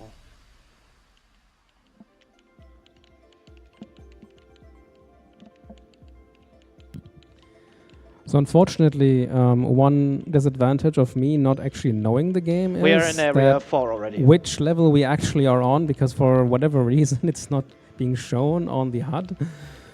But there are some levels which are having some interesting effects on music and environmental stuff. But I guess you, Jutsugt, will notify us about that once it's happening. Yeah, basically. I mean, we just entered the 4th area. The game is like divided into 7 areas, with the last one just being the final level, which is all alone. But the soundtrack, again, this game has amazing soundtracks. I mean, if you want to like immerse into a game, or if you just want to enjoy Tetris, also all this the journey mode thing, you can also do it like in a theater mode, so you can just actually just enjoy the environment. You can just enjoy the environment. We are now heading to 4-2, if I remember correctly. There was something special with that level. Another thing that is probably worth mentioning is that another source of time loss is in the wasting of lines. So if you are at like 35 out of 36 lines, you want to make sure you get the last line with a single and not with a Tetris, because then you wasted 3 lines for nothing, because it does not go over into the next level. Yeah, speaking of level, 4-2 is interesting because usually we go up and down in speeds. Yes, we don't always go up. We also sometimes go down in speed. This level doesn't change in speed. We are constantly on this speed right here. We're staying on that speed. You don't hear any pings. You just enjoy the forest. And not the the hiccups. Okay, I'm back on track. Yeah, every input you do is a sound effect. Every single input. And I did not want it to stack the eye there. I actually wanted to drop it in and lose it. All right, we're starting at a pretty interesting height for the next level now, so let's give him a little bit of attention.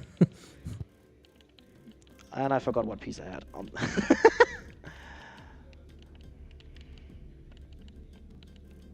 I don't know, can the stream, can the chat actually like slightly hear me mashing the controller, not mashing, me clicking on the controller? I don't know if this is hearable. I mean, it's not, I mean, I don't mind if it's hearable, I just wanted to know if you can hear it actually. I mean, I can hear something, but it's not really disturbing. I mean, yeah, it's part of the game. Yeah. It's necessary, so... I guess if you would mash on a keyboard, it would be way louder. Yeah, definitely. It was 4-3. Wait. Why is my pace so good? Why is my pace so good? So, question to the runner: have you ever considered using an actual control stick or whatever? That like you actually cannot play with the control stick. You actually have to play with the D-pad. There's actually you cannot. You can literally not map the D-pad. You can not remap the movement keys to the stick. You have to use the D-pad. The sticks are actually used for camera control. Because the game has VR possibilities, you can simulate like the moving in VR. I kind of don't want to show it because then it messes up like my field of view. You can like zoom in and out. Like if you start the game for the first time, this is not the size you see. You see like a very tiny screen. You see a very tiny field. It's like I would say like the center, like about the center, the size of the center here. Maybe the runner could show us this wonderful feature in the Master Mode Speed Showcase, Oh God, which please. is still which is still up, which we can still donate for, guys. Yeah, we are already at. Wait. Yeah, this is. Yeah, we have like some frame drops. No, not frame drops. A bitrate dropping now because this level has fireworks. This level is actually called just Celebration, and we have fireworks, and yeah, I already turned down the particle effects, and it's still that many. But to be honest, who needs frames when you have fireworks? It's not about the frames; it's about like how beautiful it looks. Like the stream literally cannot comprehend like how good the game is looking because of all those particle effects.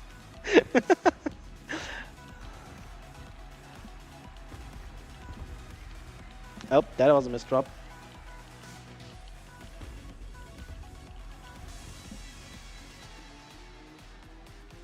So we are done with area 4 now. So we're like, yeah, pretty much halfway done with already with the game. You briefly saw speed 11 there, which is already looks very uncomfortable to play on reliably, but Runner does a very good job. May I intersect for a quick donation? Sure. We have 500 Norwegian kroner from the red Tetris block saying, "This was my big debut. Thank you for letting me be on screen." Wait, why am I disappearing? Which has put us much closer to that Master Mode Speed Showcase, sitting at about 1,000 out of 2,500 kroner. Donate some for that. I'm really curious to see how fast this can go. This is already way too much for my brain. I'm surprised you're able to keep up with all that. It's very impressive. I mean, I could like tease Master Mode a little bit because Master Mode, like, how fast can you go if the piece is already at the bottom? You just remove the time you get to move the piece. That's how fast it is. You just like, I could technically like do this, and you see I can still like turn the piece because I have like half a second before the piece actually locks. And in Master Mode, that time gets removed, that half a second. Like it goes smaller and smaller for every. I think once you start like with speed 10, which like it's just called M10 because it's just because it's already on maximum speed. So you need to invent new speeds to show off the speeds. And I looked at the table earlier, and the highest difficulty has like, when I say frames, I mean like 60 hertz frames, and it's like you have like 4.5, 5 frames for the last level, which we sadly will not see because it is just too fast. Even for me, I'm not able to sadly reach those speeds, but like it's under 100 milliseconds of time to react. This is how fast Master Mode can get. Also, Aurora Borealis. At this time of the year, At this time of day, this part of the country, localized entirely at NSG, with another donation, if I may. yeah, this was Aurora Peak, like literally a stage on the mountain. Like in my opinion, one of the more beautiful looking stages. And in the end, you just see. I mean, there was like recently we had like in Germany the possibility to actually see it, which was also like crazy because of the giant sun flares we had. Where's my up input? Mr. Jutsoft, I'm sorry for being so pushy. I hope you're not mad at me. I'm not mad at you. Maybe chat is, I don't know. Or the audience. Can I go for another quick one? Go for it. We have a whole 1,021 Norwegian kroner by the squiggly Tetris block. Yeah, which one is the squiggly one? Oh no, wait, that's the other one. That's the other one. We had the red one earlier. This is the green one. They say, I don't fit anywhere nicely, but I do have some money to try and make this Master Mode happen. And of course, I went to the Speed Showcase, which is now only 500 kroner away from being met. Come on, guys. We can hit that during that run easily. Oh yeah, you just saw me. I just fit the squiggly place in a place which does not look possible because of the rotation system of Tetris. It just works because the rotation system in Tetris is like whack. Oh yeah, this is, by the way, this stage is called Yin and Yang, and the reason for it, I think Ludwig can explain the reason for that. Yeah, so it's called Yin and Yang because you see we started level 11, but at some point we will actually go down in speed, and then a little bit later we'll go back up in speed, and then go down in speed, and we'll go back up in speed. I know we just dropped from 11 to 7, and I guess in a few moments we will go up to... No, we go down. This is this was the only stage that goes down in speed instead of up. Okay, it's only going down, but then in the next, on the level 4-4 or 5-4, I forgot which one it is. Yeah, this is 5-4 right now. 5-4, yeah. This is the one which only goes down. Now we're at speed 5. It only goes down. It's like, this stage is like compensating for all the speed ups you get. That's why it's called Yin and Yang. Yeah, which is actually an interesting mechanic, but it also makes sense because if you start at a high speed, you have a much higher chance of doing mistakes and getting like holes in your builds. And if it drops down to a lower speed, you actually get time to clean it up a little bit more safely.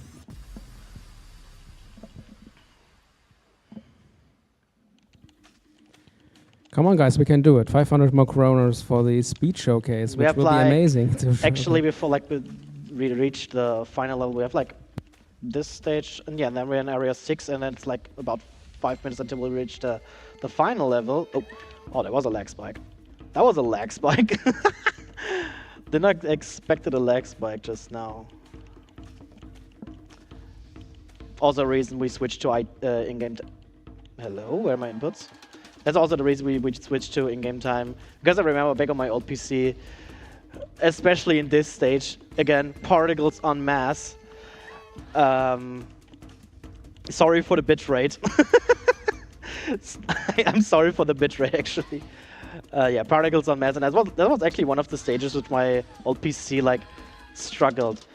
And oh yeah, I think you didn't mention that the game is actually available on pretty much every console. You can play it on Switch, you can play it on PlayStation 4 and 5, you can play it on Xbox, you can play it on PC.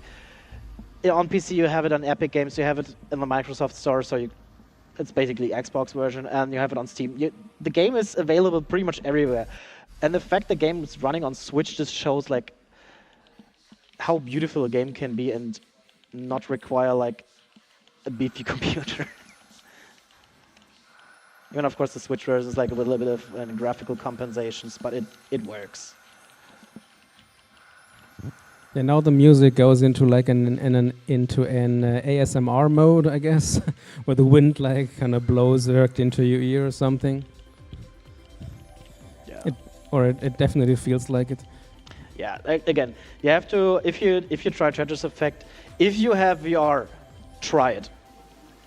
Trust me, just try it. You don't even have to put it on the high speed. Just try it, and you'll feel very immersed. Like I did it at home. I have like noise canceling headphones. I put on HDR as well, and I was immersed.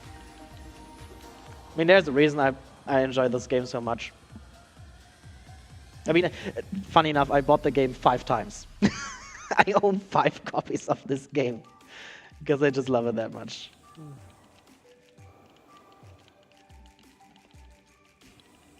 Oh yeah, we have another bitrate killer with the air balloons now. Also, fire soundtrack. The soundtrack is, again, amazing in this one. Oh. I'll tell you we don't hear all of the soundtrack because we're just going so fast.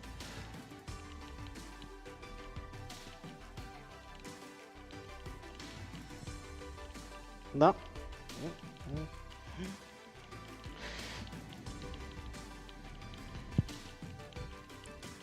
So another little fun fact about this game is that you can also do T-spins and even S or Z spins or whatever. And the same thing for J and I's.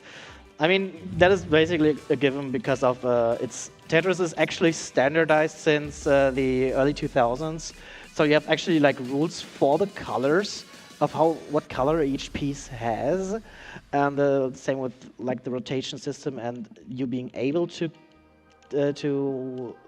have a hold item or like have a preview of 4 pieces in my case, which is like good for like planning ahead. But I'm not even looking at my preview right now. I'm only looking at a preview when I transition to the next stage, because I have to look. Okay, I have this piece. This is my board, and yeah, I probably tuck the piece in there. That was a bad misdrop. Oh, we're stacking high right now. Yeah, but I guess that's all intended. Yes, Kappa? yes, it's intended. Yeah, you're right. It's intended.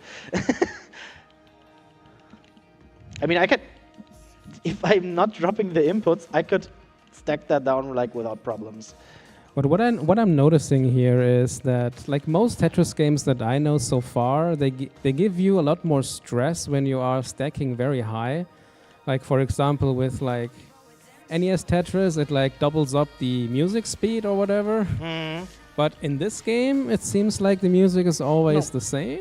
No, it just because this game is more supposed to be like a visual experience or like an immersive experience.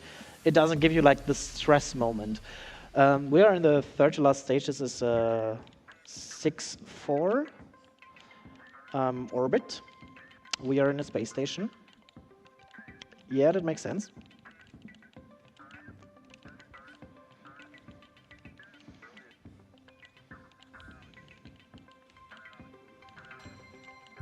Mr. Jutsokt, it's the 6th Tetris effect connected copy on your head talking to you. Oh. I have some more donations. And Go for it. very good news. Go for it. We have another 500 Norwegian kroner from Anonymous being put to the Master Mode Speed Showcase. If you've done your math, your homework, we've now officially reached that incentive. You are able to show off and suffer for charity. Speed! Okay, now we're going into the last normal stage.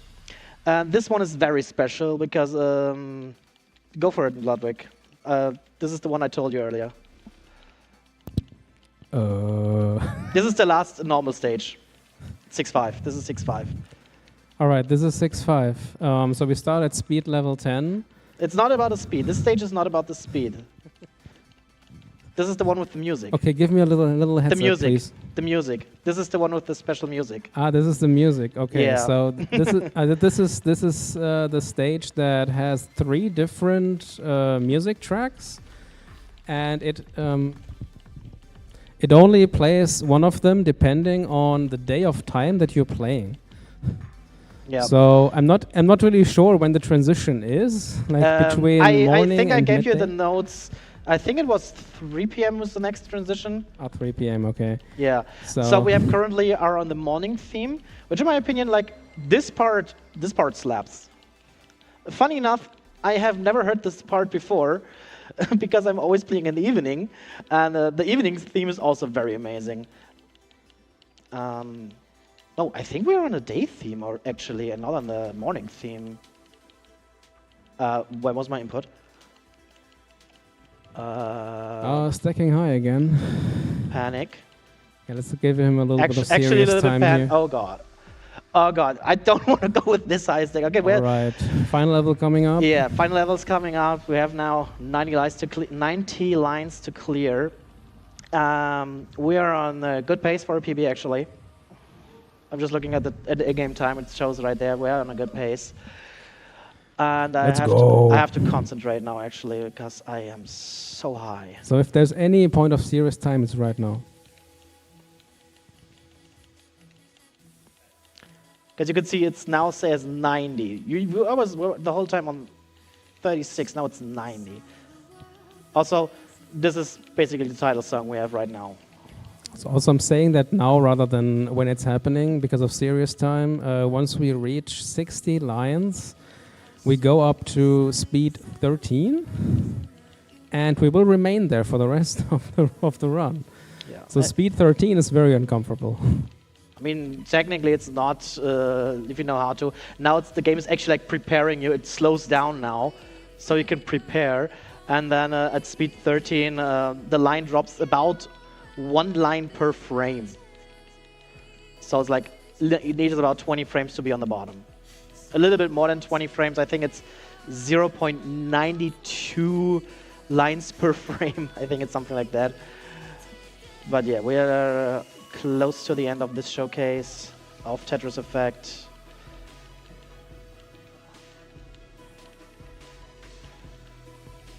Okay, 10 more. Yeah, I guess we try to now get the stack a little bit lower for when we reach 60, so... Mm.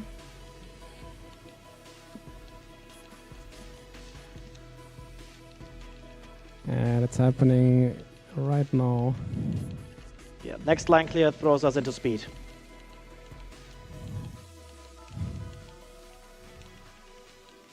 I'm actually dropping I'm literally dropping inputs. Do not blink, chat, No, or I'm- you might miss a line clear. I'm not blaming chat. I'm dropping inputs because I had to press the button like 3 times before it did anything. Oh yeah, input drops in Tetris games is always lots of fun. Oh, we have a clean stack. 4 more lines. Wow. 4 more lines. No. Time! That's PB! That's PB! Whoa! That was a low 28. That's insane. Congrats, man! You deserve it. Yeah. Now we're actually. This is the actual feature of Tetris Effect. Which is called the zone meter. Ludwig mentioned it earlier. Oh yeah, flashbang, by the way. Once you hit 8 lines, the color changes, and the lines are only cleared when I top out or the 20 seconds are over. And yeah, you just saw it. We got 13. No, I don't think it was 16 lines. And the theoretical possible it was thought of first was 23.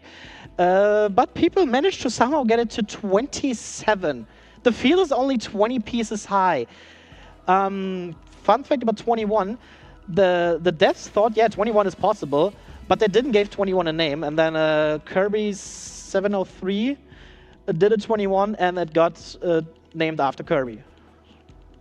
It's called a curb tris if you get a 21. If you get to 18 or higher, you get a perfect tris, which I am trying to. Oh, looks good, but I think the time is running out on that. Yeah, I'm not getting it. Yeah, 17. And because we hit the Master Mode Showcase, well, 3352 RTA. Wow. Wow, okay.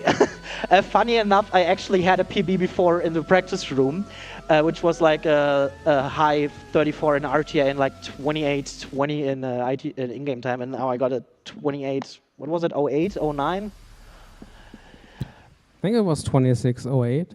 No, it was 29. It was 28. It was not 26. Oh, 20 or 2809. Yeah. Okay, we're skipping the credits now because you guys want it. You want Master Mode. If you think the ending part of Metamorphosis, which is the name of the last level, was fast, get ready for this. This is the journey mode. This is what we just finished. You see, the game has 2 more modes. They have the whole multiplayer section, which has versus and connected mode, where you play against the boss or like against another player. This game actually reintroduced classic Tetris, so you can play NES Tetris here. And yeah, it has effect modes. This is your classic marathon mode. This is with the zone meter enabled. This is a 3-minute time limit. This is 40 lines. This is master mode. Master mode it's basically like if you know Tetris Grandmaster, this is basically it. But we just start on if you have played Tetris Grandmaster 3, we're basically starting now with the Shirazi mode. I'm going to speed 8 already.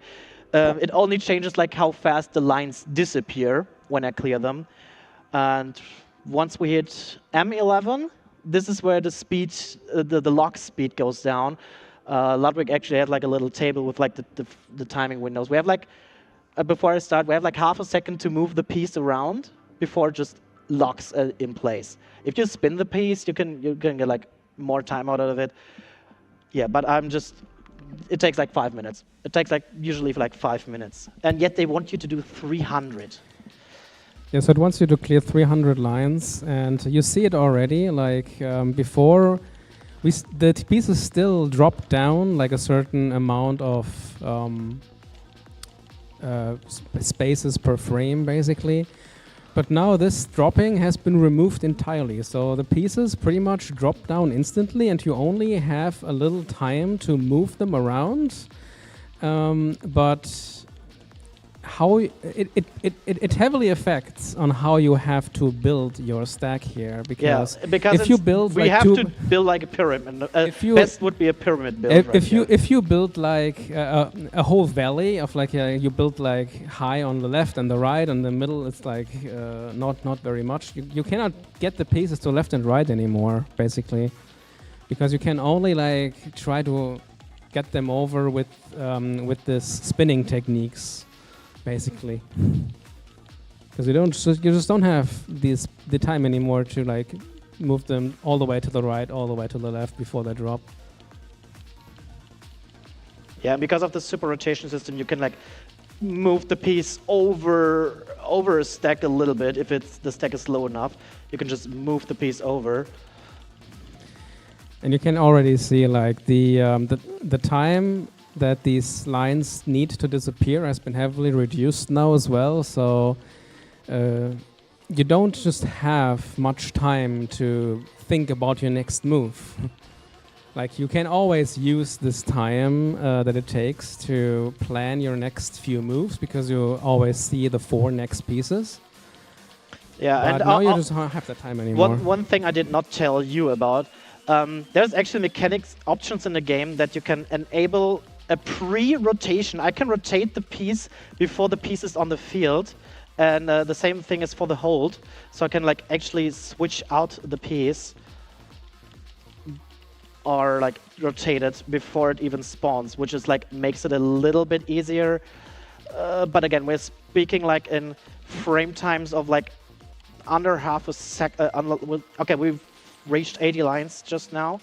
Whenever you hear the ding, my goal is like, oh, this is bad. This is bad. My goal is to get 150 lines at least, because that is where like, oh, that's what.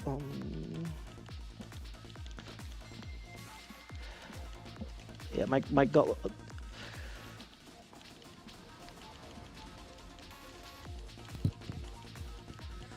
That was so high that looked like a fake top out to me. Yeah.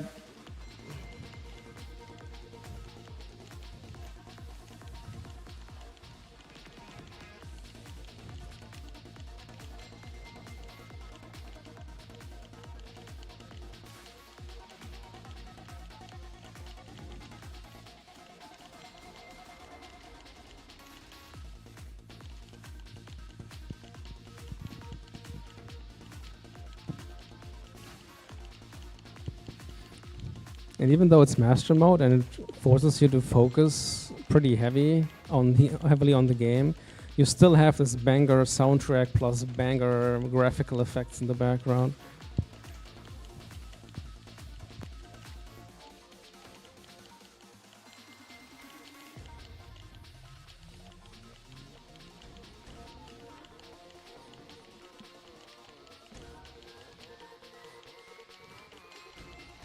Okay, goal achieved. I wanted to get 150 because 150 is like the max rating you can get, because the game actually grades you like in master mode. It depends on the game mode, but you get a grade for everything here in this game. And in master mode, so depending on the lines, and if you get 150, you get the highest grade in the game, which is a double S. Now we will see how high I can get. We're soon reaching the point where like I'm not fast enough to move the pieces. Yeah, this one like this, and it just locks already because I forgot to move it.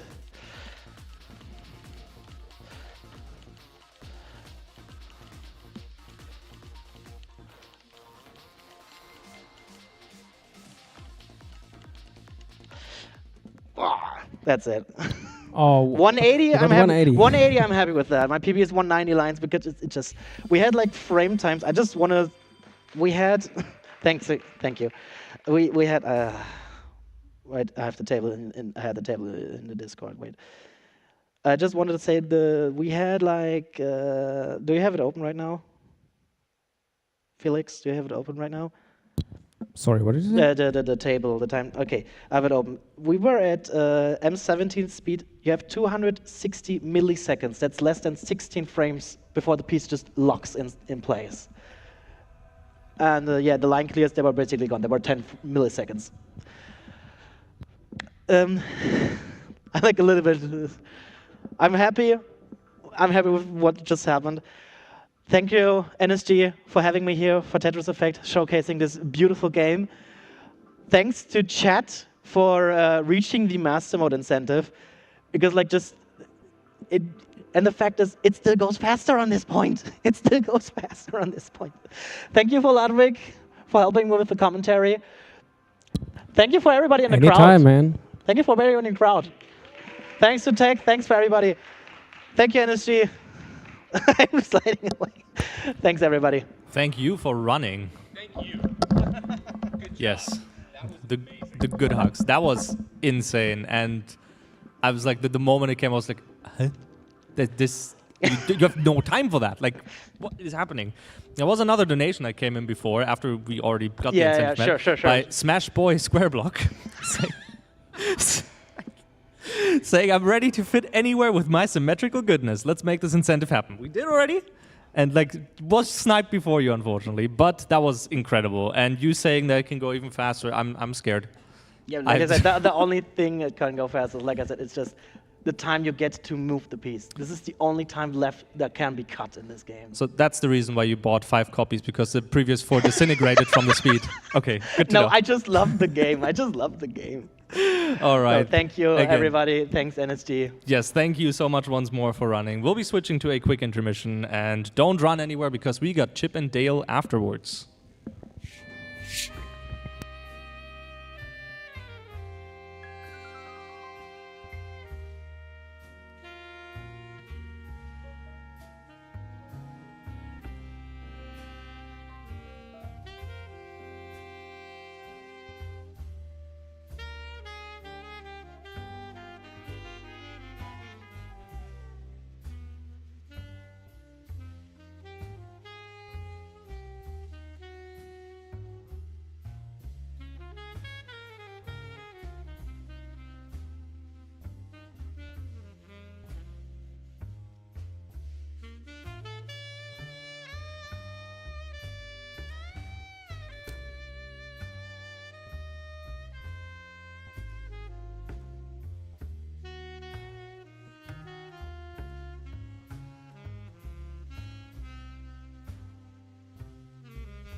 Hello, hello. I didn't get a chance to introduce myself before again.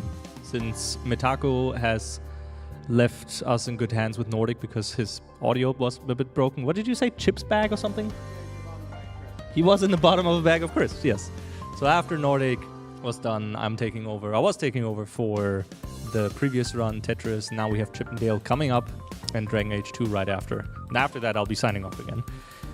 There's a very good thing that I was being informed by our lovely seniors that are helping us out here from home for the event as well. There are some new incentives that have opened up. The next one that we would be having is the one for Genopanic, which is to upgrade to save all GMOs, which is currently sitting at 300 out of 2,500 kroner. Once again, do not be intimidated by the huge number. If you're not from Norway, it's around divided by 10 to get like euro-dollar prices-ish. So I'm pretty sure we can get that as well by the time that run is. That is coming up in, let me see in the schedule. It's right after Reservoir Dogs, there's Sonic Blast, and then there's Genopanic. So that is at about 5 p.m. or 6 p.m. because we're unfortunately a bit behind. So we have that one coming up. We also have the game language for Need for Speed Carbon, from which you can choose from English, French, German, and Spanish. Currently doesn't have anything because it just opened up. We also, for Roller Coaster Tycoon 3 tomorrow, we have a very, very interesting incentive. I'm always impressed what some people come up with. Send the park inspector to hell. Yeah, it's like almost as good as reading the Wheelchair Raccoon yesterday several times. That has a goal of 5,000 kroner. So I'm sure we can get that reached as well. And then, of course, naming the roller coaster where you can submit your own names. Also, don't forget that we do have prizes available. If you do a minimum donation of, for example, 50 kroner, you're eligible for a Tanuki Sunset Steam Key. If you do a minimum of 100, you are eligible for a Pokemon Amigurumi, which is a small knitted Pokemon. And we also have handmade socks for 150 kroner minimum. And if you do 200 kroner minimum, then you're eligible for a NSG or knitted sweater. We're still setting up a bit right now, having slight technical difficulties. You once again saw it. Elgato, for some reason, doesn't like us this time around with the capture cards. So, probably way too many devices connected. So we're currently trying to figure that out with some of the other devices. Should not take too much longer.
Music ending. Perfect time to quickly read a donation. 69, nice. Norwegian kroner from Paddy to saying, new incentives? Sign me up.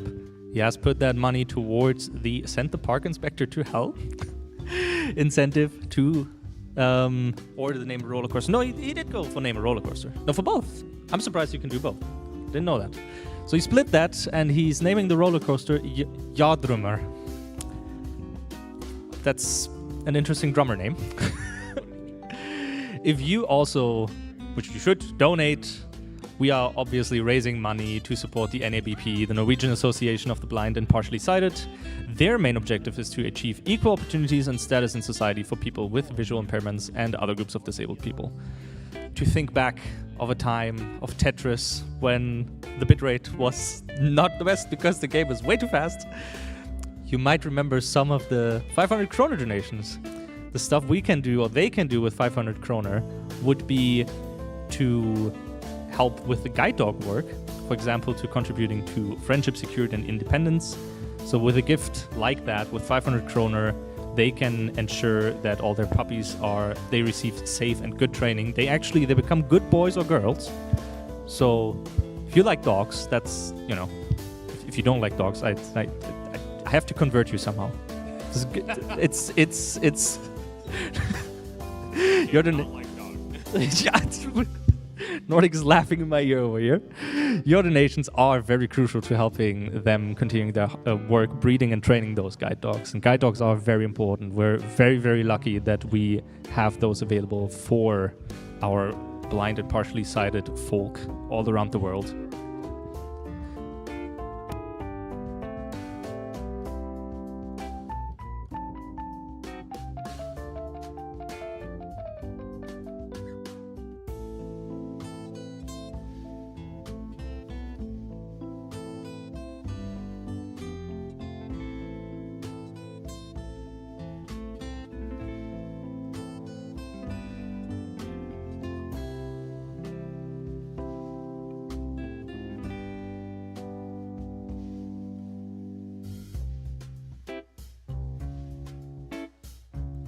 A fellow hosting chatter is requesting me to pronounce yard rum properly. I've done that just now. Yardrum? Isn't that correct? That should be correct.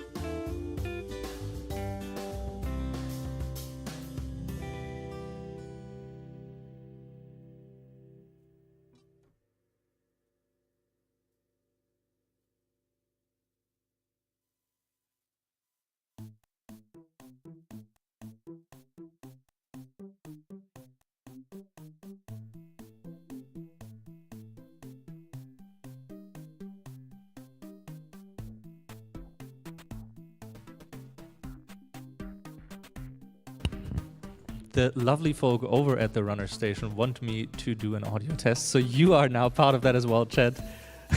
Hope you're enjoying that. In the meantime, I can read another 69, nice, Norwegian kroner donation by Anonymous, who's put the money towards both sending the park inspector to hell, which we want that. We want that here. I assume. It's been years since I've last played that game. And they've also put the money to upgrading to save all the GMOs for the Geno Panic run, which is coming up later, which has put us to 368 out of 2,500 kroner.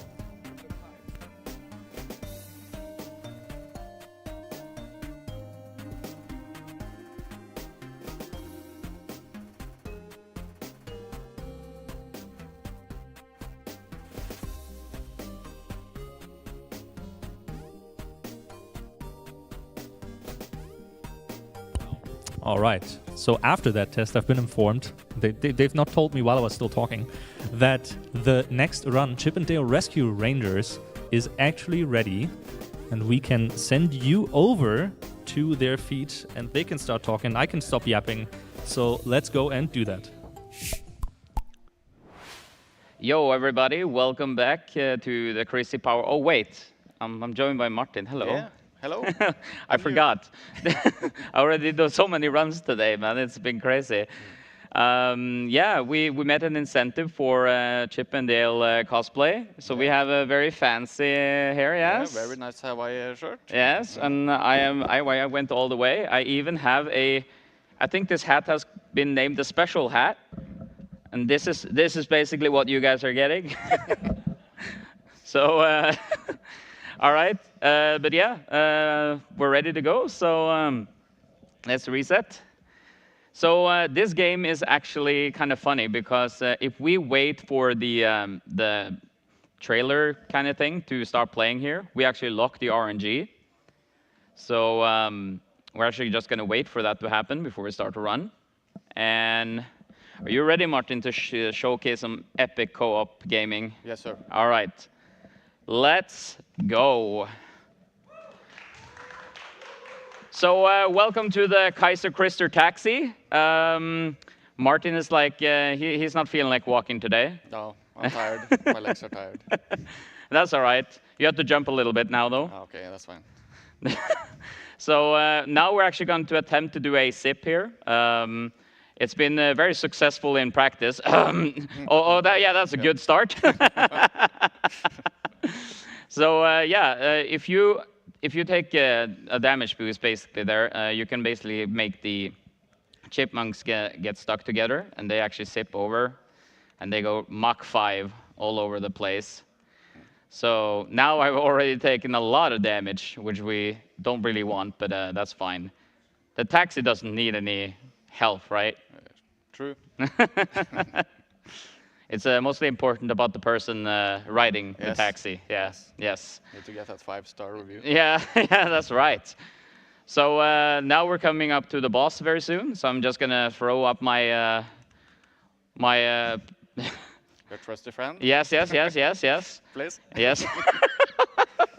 So now we're coming up to the boss, and I should probably mention something, but I'm gonna do that after this boss fight. So yeah, we're just gonna play dodgeball with this boss. So yeah, that was a very nice boss. Yes. Very nice.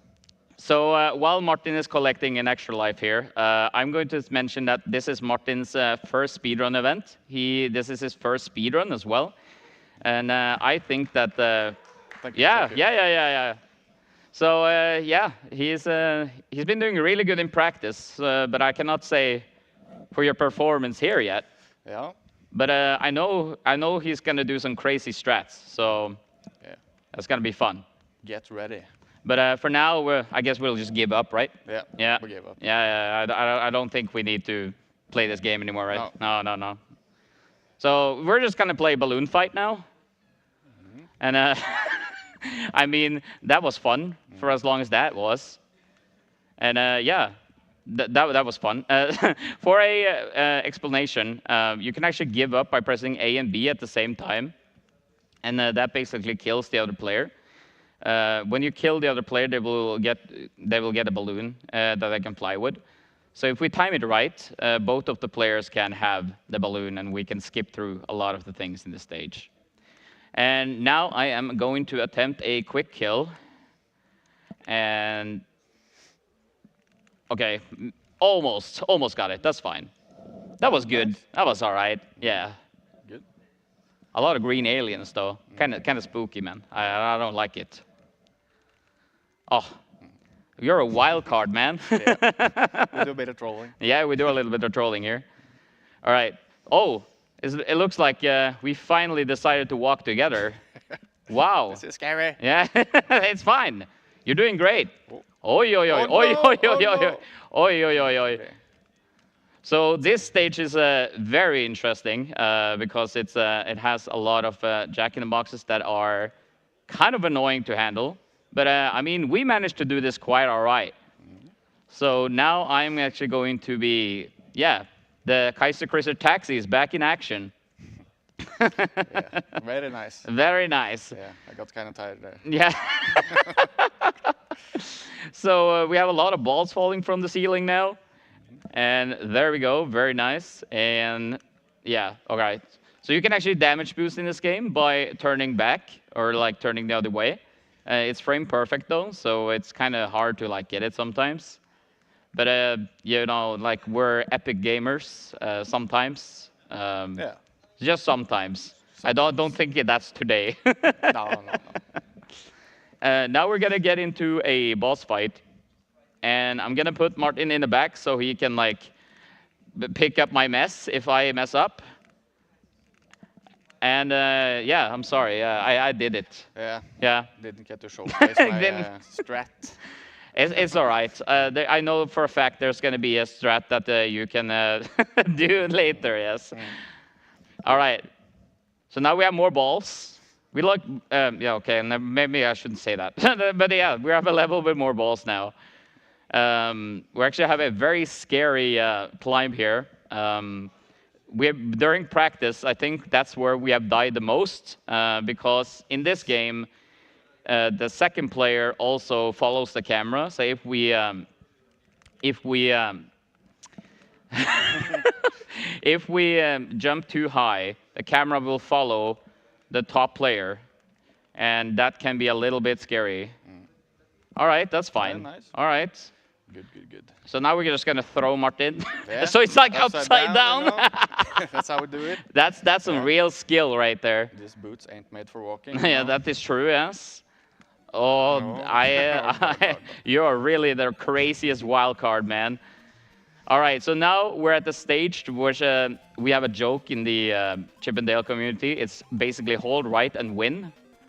But Martin is actually going to like contradict that, and yeah, I'll have to hold left, but somehow still go right. yeah, somehow. That's kind of crazy, actually. Yeah. So yeah, again, this stage is very boring. But again, Martin has some tricks up his sleeve. So let's see what he has in store for us. I have my moments. Yeah, you have your moments, that's for sure. Oh no! Oh, no. Oh, no. Almost got the sip. I mean, give a clap for Martin. That was close. I tried. All right, so now we are going to get to the boss, but again, a little bit more walking right. That's all right. That's all right. And very nice. Very nice. All right, the casino cat. Is this Garfield? No, wait, he's blue. Yeah. Is it blue? Is it blue Garfield? Yeah. All right, it's blue Garfield. Evil Casino Garfield. Ah, yes. So yeah, now we're getting up to some scary levels, but you know, we definitely aren't scared of anything, right? No. No. We're so not scared that Martin is actually going to walk a little bit more now. Oh. I mean, I'm not scared. No. No, that's all right. No. Okay, so we're gonna go into level H now, and we're gonna do a little bit of taxi because crab raid. So basically, I stopped for a second there, and I actually despawned a crab. But again, there's a lot of crabs here, so that's all right. All right, just gonna focus for a second. All right, so now we're gonna do another reset or give up. Because again, we just, this is just too much for us. Yeah. This is scarier than Alien Isolation, you know? Yeah, true. Yeah. So now we are getting closer to the epic moment of the gamer. Oh my goodness! Let's go, Martin. This run is like I think it was like the night before we left. I was like, Martin, what if you ran there? I was like, wow. Yeah, wow. Wow. Do I have to? Oh no. Yes, He's so mean.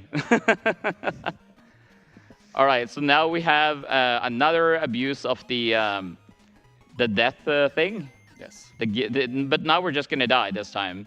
So on this stage, we're gonna meet our only fans in the entire world. Yep. Yeah, they're really cool fans, right? Yeah. Yeah. I love to. So the gimmick with these, the gimmick with these fans is that they push you back, so you actually run slower. So that's why we use the balloons to basically save some time.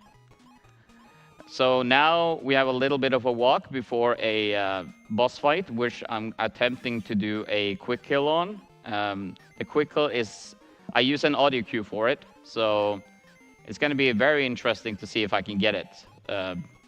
That would be very nice. All right.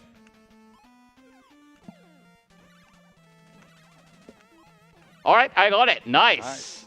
So basically, I got hit him 3 times, and then we can just hit him 2 again. Amazing. Amazing. Woo! All right. That means that we're getting into the last stage, which is going to be filled with a lot of skips. All right. Martin, are you ready? I'm ready. No! But that's A-okay. Because now... It happens. Yeah, it does happen. Do not spawn below that conveyor belt, though. So again, Martin is like doing really well picking up the slack where I'm failing hard. All right, so I'm going to die here, and we're going to time it so we can use the balloon here. And now we're actually skipping this whole entire part. And yeah, look at those geckos. They're almost as fancy as I am. I don't think they can beat this jacket, though. True. It is a nice jacket. It is a really nice jacket. All right, so now we're going to do another death here. Oh, no. I was too early. Oh, no. That's all right. I'm sorry. So now you guys got a showcase of what happens if if you don't wait. But that was like very close as well.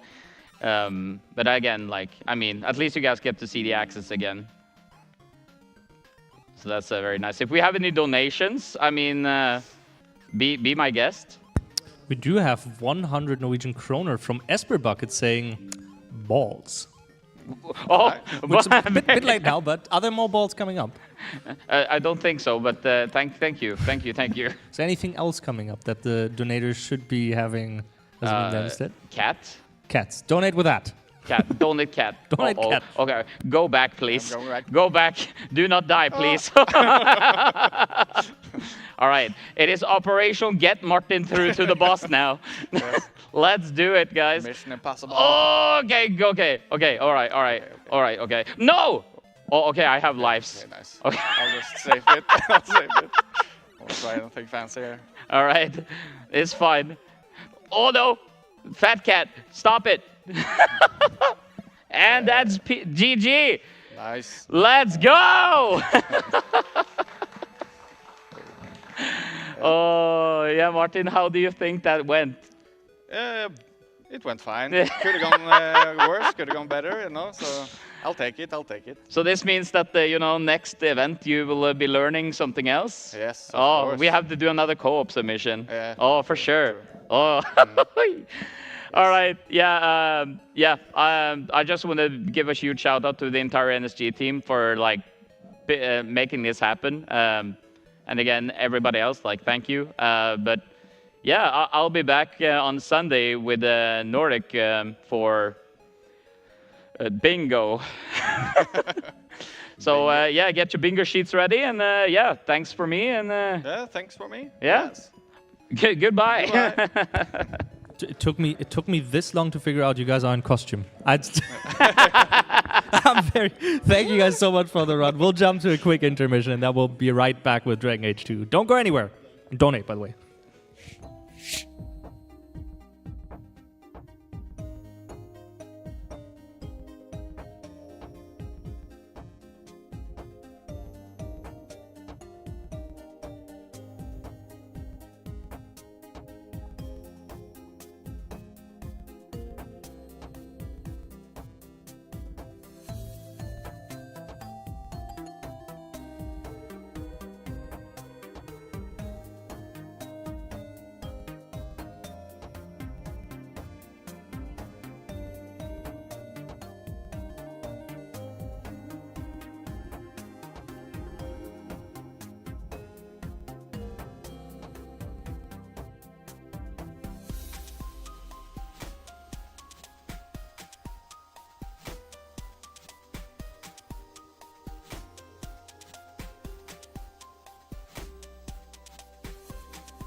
There is a 100 Norwegian kroner donation from Sienna Ida that we missed during the previous run, saying our boys Chrissy and Martin were mad lit. Rizzed up all of us with those outfits. That's Zoomer speech, right? I think. Thank you so much for the donation. We're getting set up for Dragon Age right now. Dragon Age 2, I'm sorry. Dragon Age was yesterday, Inquisition. And I assume it's not going to take much longer. So stay tuned, and we'll be right with you.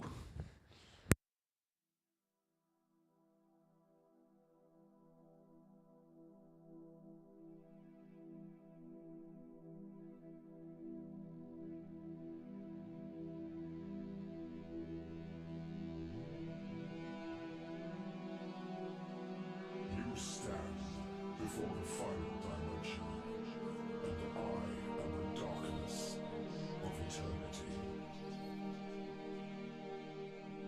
All life bears death for a birth. Life fears death, but lives only to die. The only cure for this fear is total destruction. I exist for one purpose. To return everything back to the zero world, where there is no life and no crystal to give life. In a world of nothing, fear does not exist. This is the world that all life desires. Your fears have already deluded you. Now come, why defy your fate? Enter the zero world that you desire.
Welcome back to NSG Fall. After this intermission, we're now going into Dragon Age 2 by Lemura, after he's done his fantastic Dragon Age Inquisition run yesterday with Nordic on the couch, again. I don't have a pillow, so this guy will have to do and sniff my back, I guess. So let's get you guys as well. Hi, I'm Lemura. I'm going to be running Dragon Age 2 today. This is a longer run than what we had yesterday. This is going to be, my estimate is an hour and 30 minutes. Hopefully I can match that, but we'll find out. And yeah, I have Nordic on my couch. And Yep. I'm here to ask dumb questions as usual. Perfect. That's all I need. All right. I guess we're ready. So I'll just start it.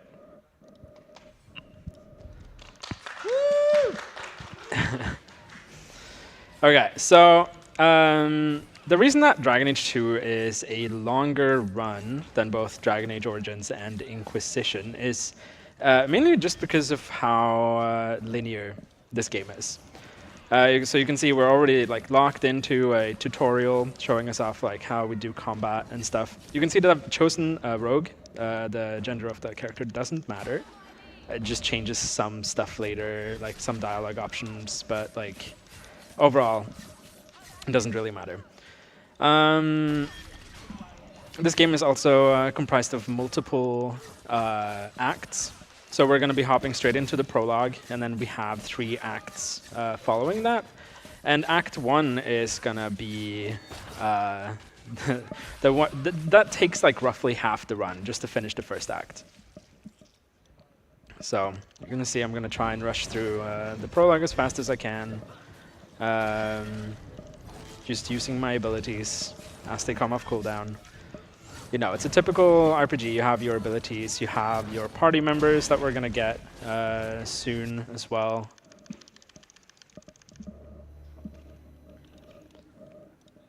And we choose casual. Okay, let's do our first glitch. This is called cross-class spell swap. I just took a mage ability and put it on my rogue. And now it doesn't have cooldown either, so I can spam it as much as I have stamina to use. And I can see it was gray, and that means I just have to swap characters. And you can see, I killed him instantly. So wait, now you're a rogue that casts Fireball. Yeah. With no cooldown. No cooldown. Did they even test this? The older runs of this game, we did use a similar glitch. We just called it the no cooldown glitch because you could get spells to have not have any cooldown either. But then we figured out that you can actually just put them on different classes, and that makes the run a lot more broken. What am I doing? I'm auto leveling all of these. I'm dumping everything into willpower on Hawk. Now I have this one. I'm going to drag that over as well. I'm going to be moving with Aveline because she has the most health right now, and I'm going to be ignoring all of the enemies and just run towards the ending trigger, assuming I don't get stuck in anything. But yeah, no, the premise of this run is well, historically, mage has always been the fastest, but now you can get rogue, mage, and warrior abilities on the same character, and there are some abilities that, you know, were clearly not meant to be used together in that way. And you're going to see the full potential after Act 1. It just takes a while to level up, which I wish it was faster, but maybe we'll find a leveling glitch soon. Maybe. I'd love it if more people tried to mess around with this game, because like it's barely been anyone that's ran it because it's so linear.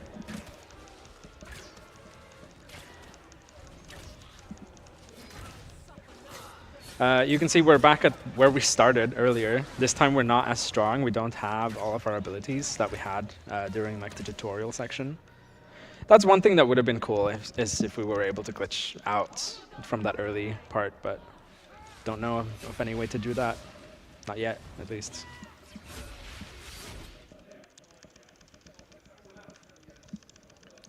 That's Flemeth. You have met her in Origins. You meet her in Inquisition. You saw her yesterday, briefly. You saw her again now, also only briefly. All right. Let's see. I'm gonna get Bolster. And then this doesn't matter. Just gonna get Willpower. And you'll see the reason I got Bolster is because this gives me 5% stamina back every time I use it. I think it was 5%. And since it has no cooldown, I can spam it.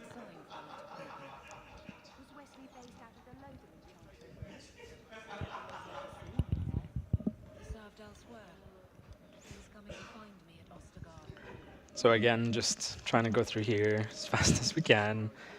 Again, most dialogue doesn't matter. There's some sections here and there where you have to be specific. Actually, more in this game, but that's probably because it's a longer run as well. More dialogue that you're going through, right?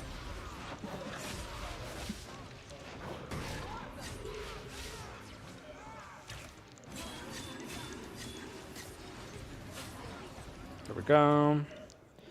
They're dead. If I spam one here, I get stuck in an infinite dialogue, so I have to make sure I just choose another option. And that's our uncle, the one that we just talked to, the one that's going to let us into the city, maybe. But first we have to do some smuggling or stealing. But yeah, we're just going to be avoiding as much combat as we can. So whenever possible, we're going to be using our companions to resolve things differently than combat.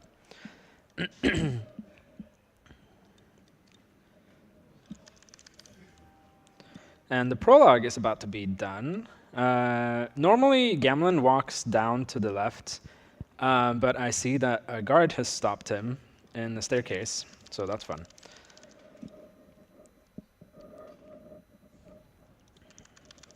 And welcome to Act 1.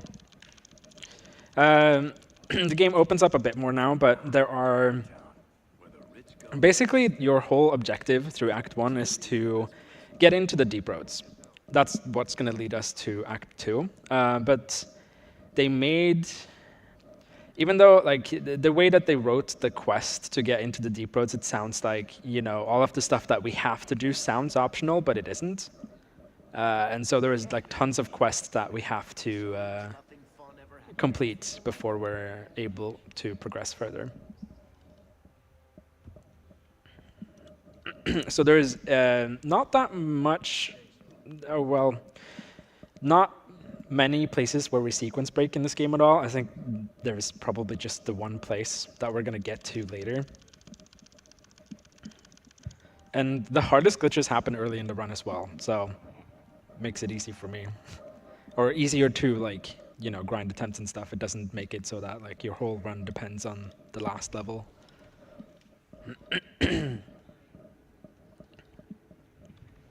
So yeah, Chad, if you've got questions again, same as yesterday, if you've got something that you want to bring up and, you know, pester Lemura with, let me know. I'll liaise those through. Yes, please. Ask as many questions as you want. I have a question. Sure. May I read some donations? Sure. Right. We got 100 Norwegian kroner from Oggy saying the naughty community sends their regards. And I don't know, Nordic, am I allowed to read advertisements of donations as like donations with advertisements? I have to make sure. Depends. We have 169 nice Norwegian kroner from congruence saying this message is sent without comment. This page is intentionally left blank. These words are just filler. Whatever. Base 10 is the best and not jank.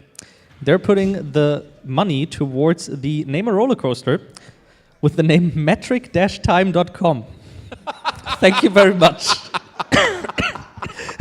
It's been going around the event and trying to convert people to it. Some have fallen into the trap, I guess. For good or for worse. Thank you for your generosity, even though I disagree.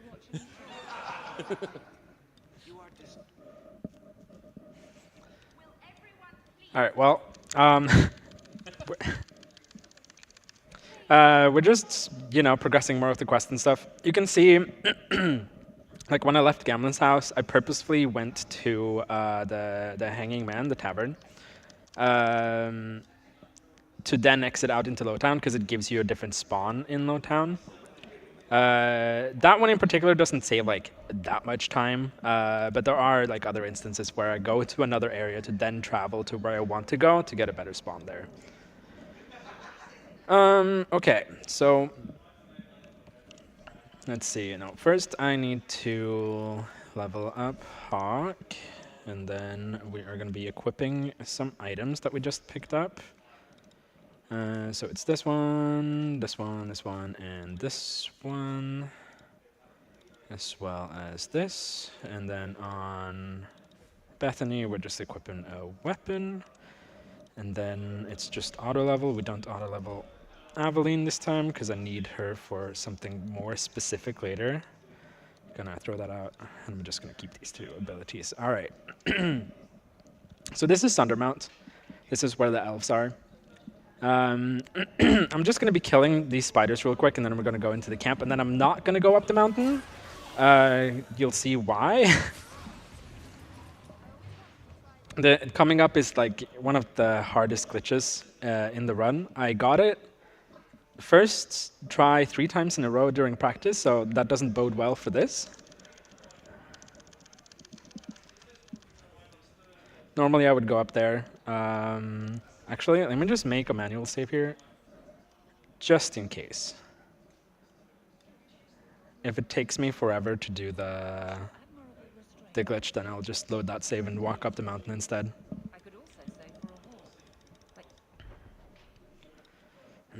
All right, we're going to the Hanged Man.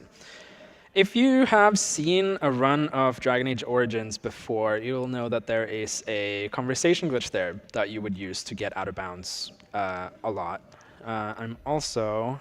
Did I turn on off? No. Let me turn off autosaves for now as well. And so I'm interacting with the end trigger and then with the NPC. And hopefully what's going to happen is that the NPC will talk to us after this, after the loading screen, but that didn't happen. So let me try that again.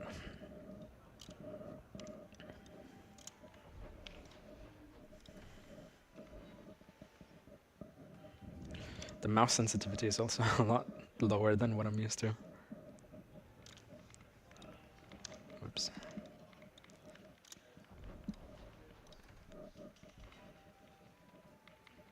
Come on. Just do the thing. As I said, got it first time 3 times in a row during practice. Doesn't bode well for this.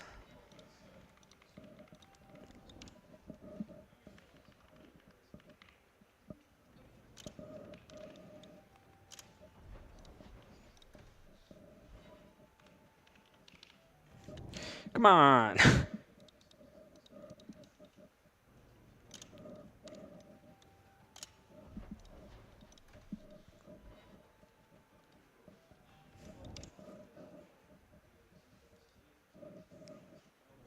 Let me double check that the NPC isn't being stupid. Okay, yeah, no, it should be fine. Let's try that again.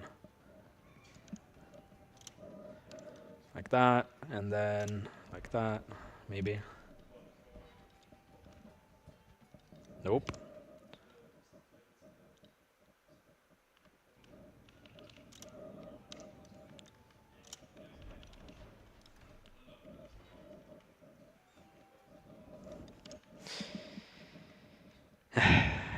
This is frustrating. Come on. Just let me show it off. Come on.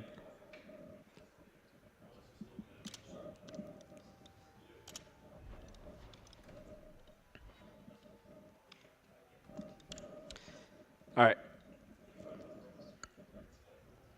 I'll give it a few more attempts. If not, I'm just going to walk up the mountain and do it that way instead. Let me try something different, I guess. And now for something completely different. Well, that wasn't the order I wanted it. You got this, Lamura. Come on.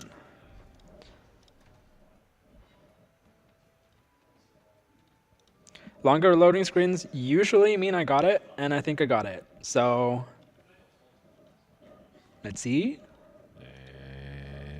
Yeah. I got it. That put me at the top of the mountain, because I guess that's where his like X, Y, and Z coordinates are on this map. So I'm gonna turn autosaves back on, for safety, and then we're just gonna keep going. Another thing to mention, I guess, is that I'm running this on not the first patch. I think this is patch 1.01. And that's because after patch 1.3, they introduced they can only like a max damage in one go cap on enemies. So the enemy that's lying dead there on the ground right now, he would only take like 30% of damage in one go. But on the early patch, you can one-shot him. Here, I'm also going through this conversation 4 times, and that's to give me more gold, specifically, as well as XP. That doesn't hurt. And this was just the easiest place to do it, because this gives enough gold to where I don't need to think about it anymore. Because we need 50 gold to progress into the deep roads. And previously, the run just used a duplication glitch to do that. And that's like the backup in case I don't get enough gold for some reason. Then I'll just duplicate some potions and sell them, for gold. But as of right now, it's fine. All right, so we don't need Bethany in our party anymore. We are going to be picking up some abilities on Meryl that we're then going to be transferring over to Hawk, of course. There we go. We're going to enter Meryl's home so that we get it as a fast travel point. And I'm going to leave out to Lowtown again.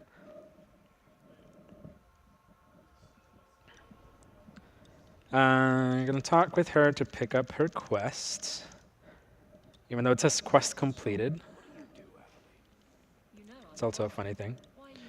And then I'm going to be leaving Lowtown through this exit down here specifically, because that unlocks the docks for us for fast travel, even though I don't go to the docks directly. Because now we're going to be meeting Anders.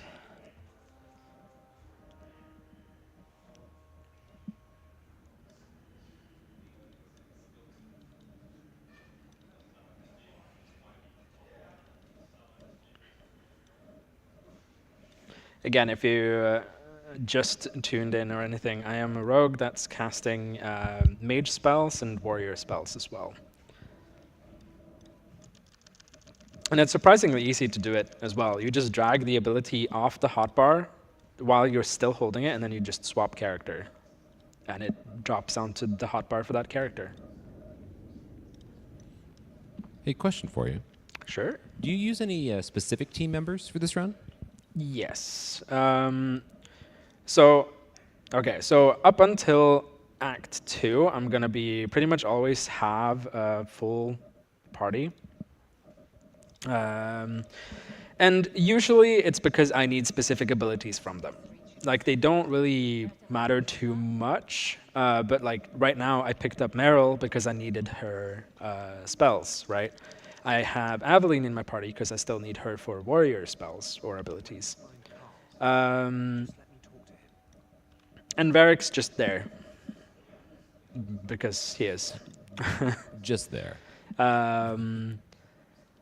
But yeah, you'll see. I usually just use them for abilities, like when I need them. The main character, Hawk, can do pretty much anything with all of the combination of abilities that we can get, right? So. Still, that's just so sad. Like, everybody's got a purpose, and then the other one's just there. Varric's there for the plot, probably. I mean, look at that chest hair, you know? Anyway.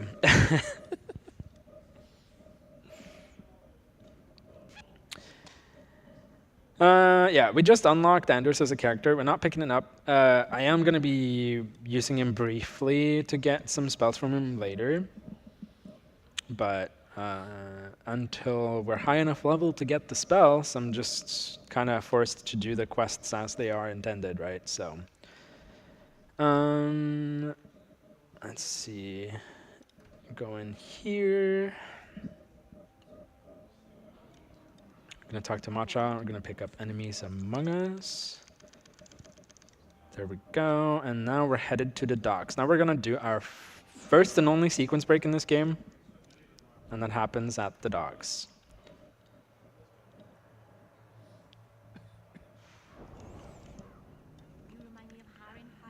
So I'm selecting my whole party, and I'm moving up here. I can't get past this gate yet, because I haven't done the quests needed for it, right? Hello? Why aren't you guys moving over there? Come on. Okay, good. I'll make sure that they get to their correct spot in a second. I just need them to get far enough away from me to teleport back. This is another variation on the glitch that we used in Dragon Age Origins, the party teleportation glitch, or, well, I guess it's intended behavior, because they get far enough away to where they just teleport back to you. But as you can see, I can get them to teleport back to me on the other side of things. So we get them past the gates. Now the problem is, if I talk to the Aeroshock right now, my whole party is going to be stuck in there with no way out. So we soft lock, right? So I quick saved up there to make sure that I have a save where they stay inside the area. I'm going to be swapping to the character that's inside, moving them up to the Aeroshock. I'm going to pay attention to the minimap up in the top right. Pause here.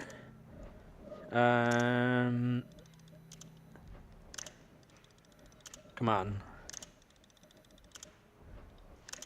I'm buffering this because I want the cutscene to play and then the transition screen after. So I think I got it. So I get through this and nope, I did not. All right, let's try that again. That's why I made the quick save. But now you kind of get the idea. We get the dialogue, we do the dialogue, and then we instantly travel afterwards. So let's see.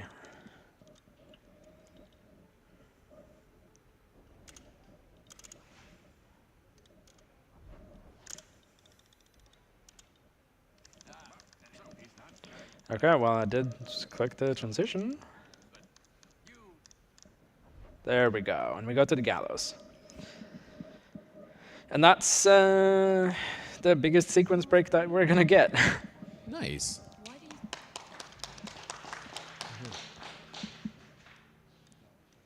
I don't know how much time it saves, because it was implemented way before I started running the game, and I never looked up how much time it saves. I just know it saves time, so.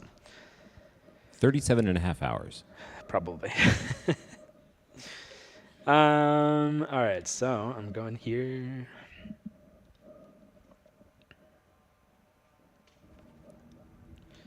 And I'm immediately leaving to here.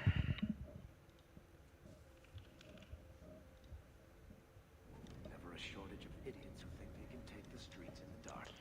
Again, the reason I went to another map to leave is because better spawn, I avoid some enemies.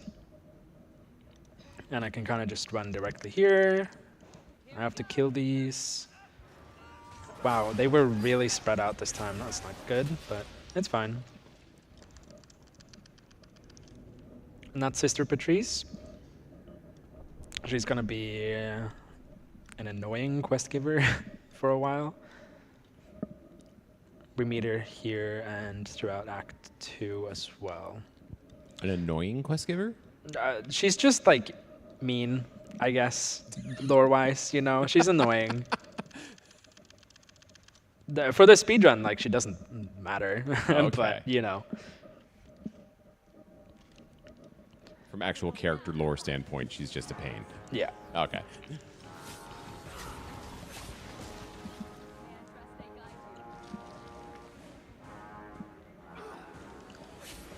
Oh, yeah. If you have arachnophobia or something, you should probably look away. But I mean, this is an older game, and it's going to be spiders a few other places as well.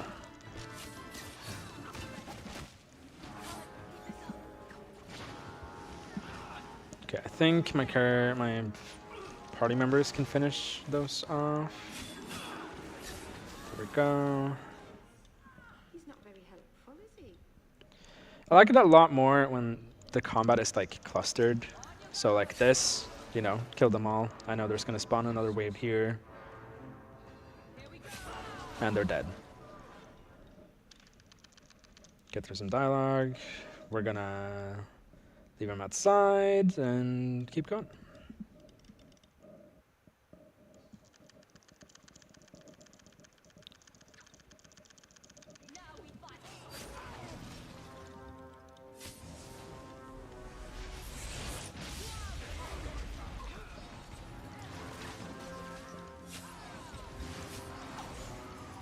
Okay, good.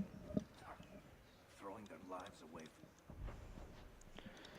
We're gonna go to Wilman's camp. We're gonna get ambushed. Because this ambush is a part of the Black Powder Promise questline, the one that we sequence broke. So this is like before we talked to the Aeroshock, I'm pretty sure, technically. But there is no way to avoid this encounter, so, you know, we just have to go through it. It doesn't take that long, so it's fine. Now we actually go to the camp, though.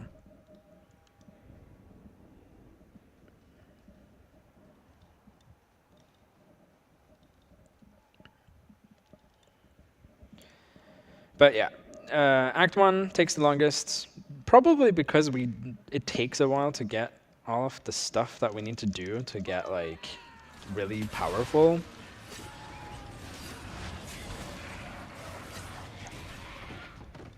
Alright, and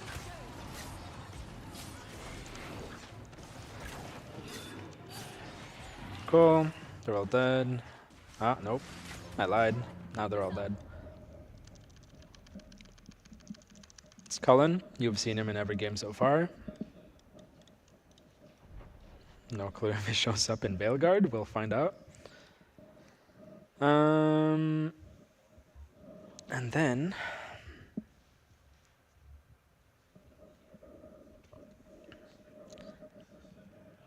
I don't remember. That's the wrong place. Right. No, we're going here. Yeah. Okay. Go in here and then to the docks, because that puts us down here, and we avoid some enemies, or we avoid a wave. Colin shows up like a bad smell. Looks like trouble's coming.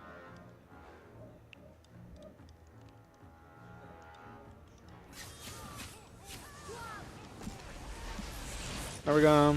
Kill them. And just get in here.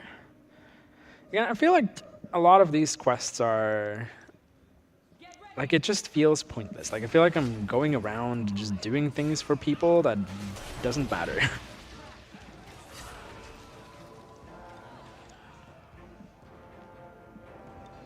All to get into the deep roads.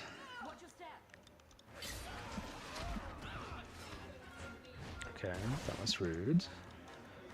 Here we go. Let's kill those.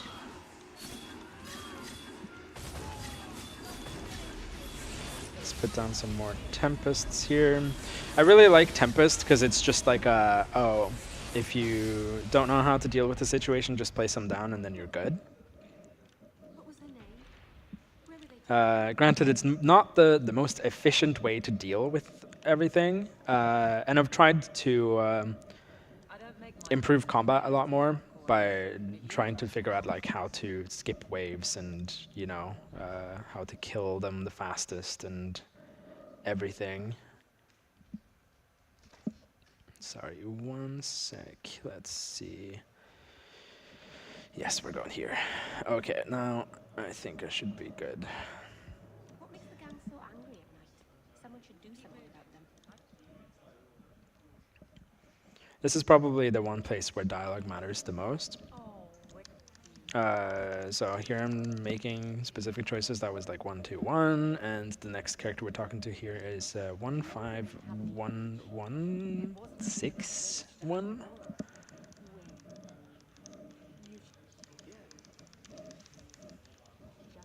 Dope. 4.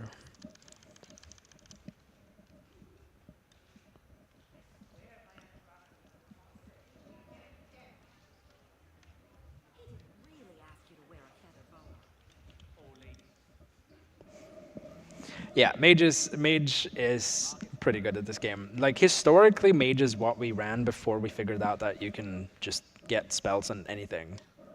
So, alright, we're going to Doc's Day. We're not going to Doc's Night, specifically because then the enemies would aggro on me immediately. The wave that we skipped earlier by entering from the different direction. And now we're going to be meeting with Danzig down here. I'm just going to kill him and loot his body. Stunning all of these over there so that I can just finish them off with a Cone of Cold.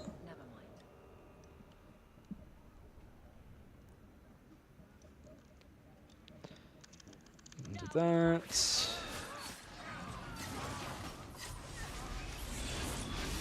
Put down a few Tempests down here because there's going to spawn a few more enemies.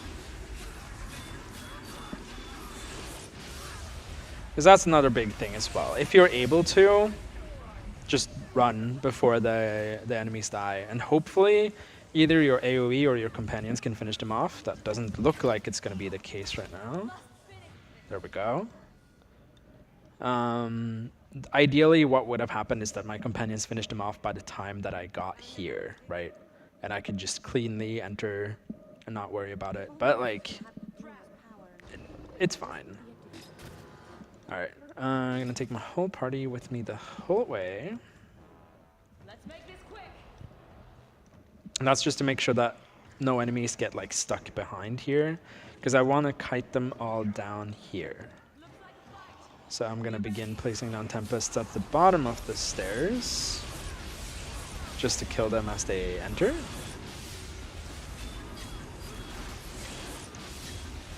Alright, and then let me just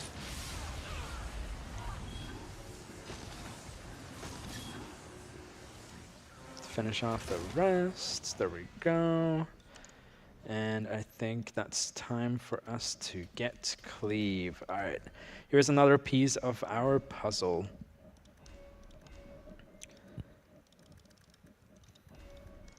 So now we have stamina regeneration, right? And now we have damage increase. So this is plus 100% damage. No cooldown, you know, just costs stamina to use. And so I'll begin using a few of them before I enter this cutscene, because you know they stick around, and I can do this and kill them instantly. So that's gonna be, you can kind of see where we're going now with the build.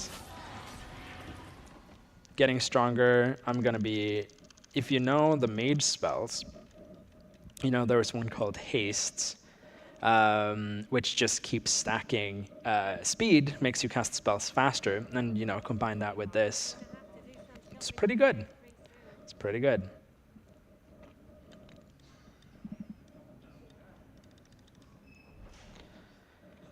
And then, yeah, we're going to the gallows. A lot of like back and forth, do this, handing quests, you know, typical RPG things. But you'll see the acts get progressively shorter as we keep going. May I interject real quick? Sure, go for it. I'm doing a terrible hosting job because I'm actively watching this run and not doing what I'm supposed to do, I guess. But I'm enjoying my time here. We've got 69, nice, Norwegian kroner from Too Spooky. I have to read this in a different direction. They're putting the money towards naming a roller coaster called Mr. Bones Wild Ride. And their comment reads, "I want to get off." And we also have 500 Norwegian kroners from Anonymous saying, time to make things interesting with this donation. Winking smiley face.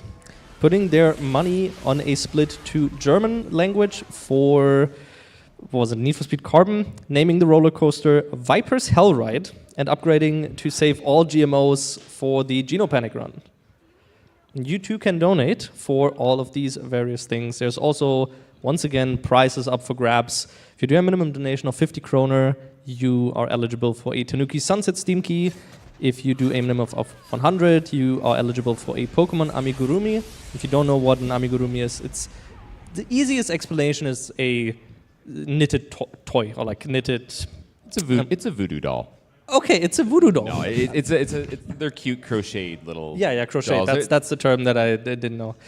150 kroner is making you eligible for some handmade socks, and 200 kroner are making you eligible for the NSG and or knitted sweater that we have available.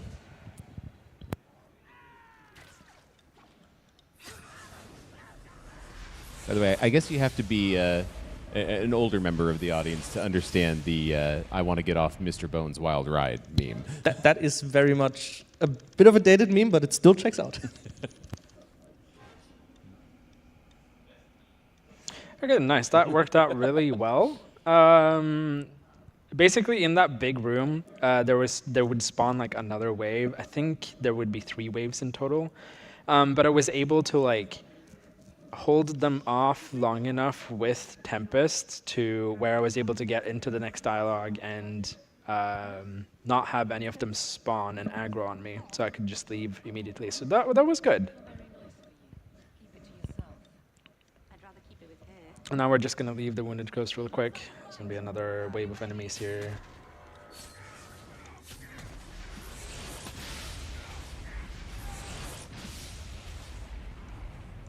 Yep, good.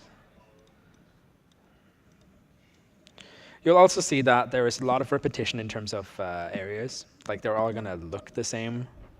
You're going to get like a cave, and then it's, you know, it's going to be the same cave, but you enter from a different side.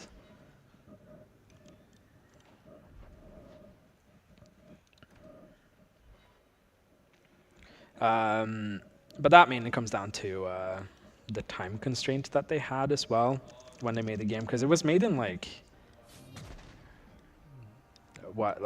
Dragon Age Origins released in 2009, I think, and then Dragon Age 2 came out in 2011, so less than 2 years, yeah.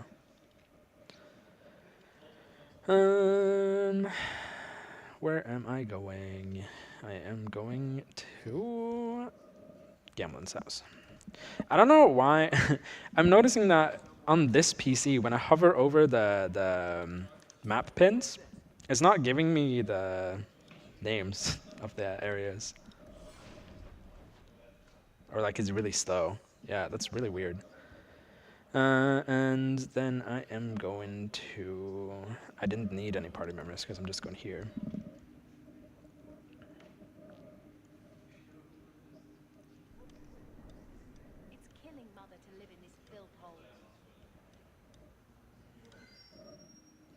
We're just going to talk to Patrice, hand in her quests, or yeah, complete that, head back. We're going to Gamma's house, then we're going to go to the Wounded Coast. Bad people come out at night. It would be good to get rid of them.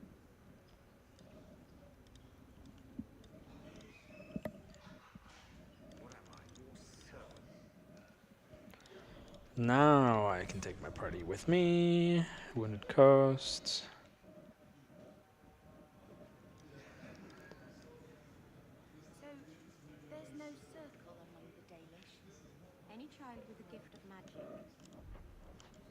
Sorry, this is the wrong area. I'm supposed to go to the Wounded Coast Approach. 2 very different places. Are we there yet? Almost.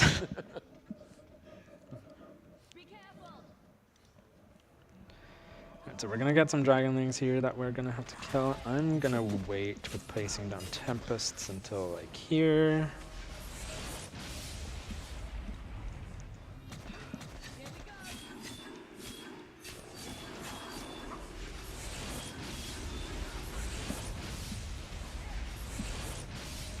They're all dead. You know, I just looked up at the stream and I noticed that we're at 95% of the event goal. Yo. Bravo, everybody. 18,997 kroner. Our goal for this event's 20K. What are the chances we can reach that during this run? That would be impressive. It would be impressive. We still got like about, quick maths, 40 minutes. No, I need help for the metric timers.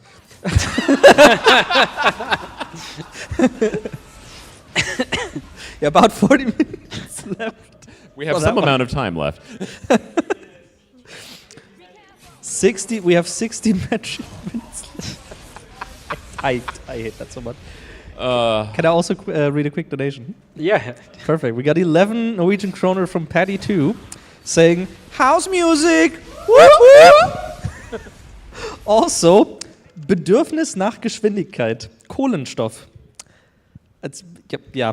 I can't even, my brain can't translate that right now. My brain is Dragon Age pilled right now. Sorry, Dragon Age 2 pilled. As it should be.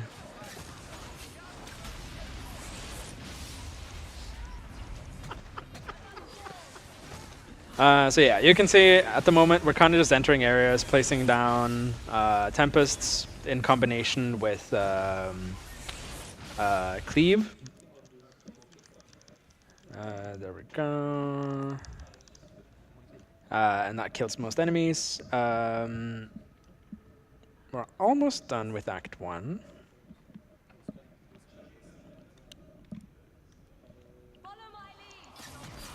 Just have to leave the cave. Ah, right, there's gonna spawn another wave. Let me place down another Tempest just to be sure. That's good. The worst thing is if like you miss an enemy there and you run all the way over here and then you have to wait for them to either run or you to like run back to catch them.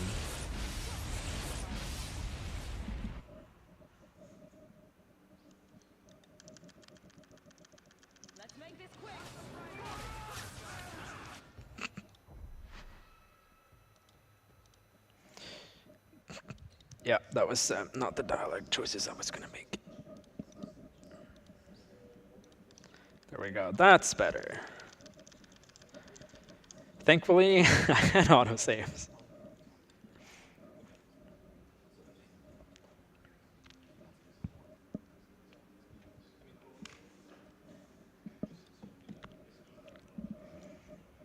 Do we have any donations or anything? I did want to mention the situation about naming a roller coaster. I was under the impression this entire time it's only going to be the top one, but I'm very sure it's going to be some of the top ones because it's probably multiple roller coasters we're building. So do keep those coming as well. I mean, it is going to be criminal negligence, so we couldn't just do one, right? Yeah, that is very true. Sending the park inspector to hell is still sitting at 69, which is nice, but also not nice.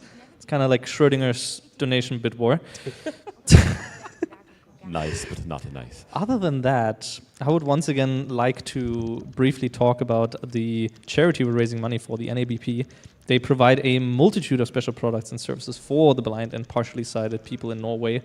And for some examples, they, for example, offer advice to members on their rights in society, summer camps for children and the youth, guide dog training. I once again want to emphasize, dogs are cool, and especially the good boys and girls that they're getting for the blind and partially sighted.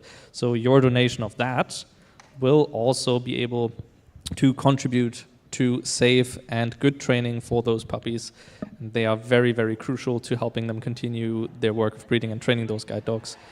Don't discount that summer camp, though. I went to the summer camp over the summer and met some of the counselors and some of the kids that are there. I do remember you saying that, yes. That was an experience, let me tell you.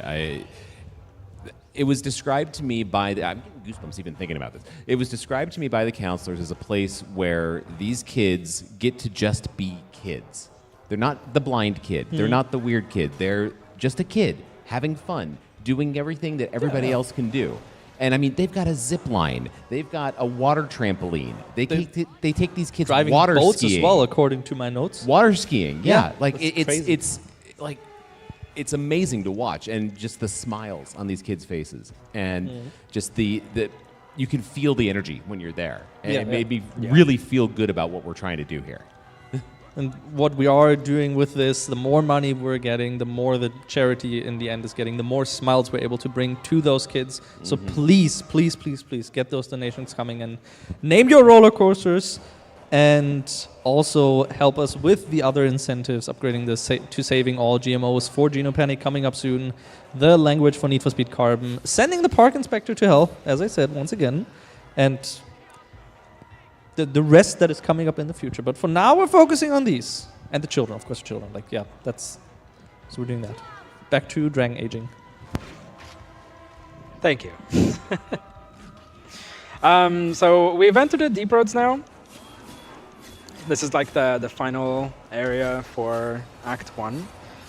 And you can see I've kind of just ran past every single enemy, gathering any that are left over in here and trying not to die. That was kind of scary. Okay, why did he teleport so far away? I don't know. But yeah, no, this area is filled up with traps and it sucks. I'm trying to go through that door every single time and I always get caught. And I can hear Vyric get caught as well. Coming up, there is a dragon fight. We're gonna skip that though. I don't need to fight the dragon. Dragons? In your Dragon Age game? There is no dragons. No. Why would I have dragons? But isn't that illegal? Skipping dragon fights in a game called Dragon Age. Nah. Are you sure you're up to date with the leaderboard rules? Should I check? Well, that was the dragon fight skipped. Literally, I can just walk past the trigger there. It doesn't, like, you know, with the abilities that we have and stuff now, it doesn't take too long to kill it, but, like, I don't need to. Fair. So then why do it, right? All right, I'm going to try and get a setup here. So by walking down here with Varric, I got Bartrand to spawn here. So now I just need to kill these enemies.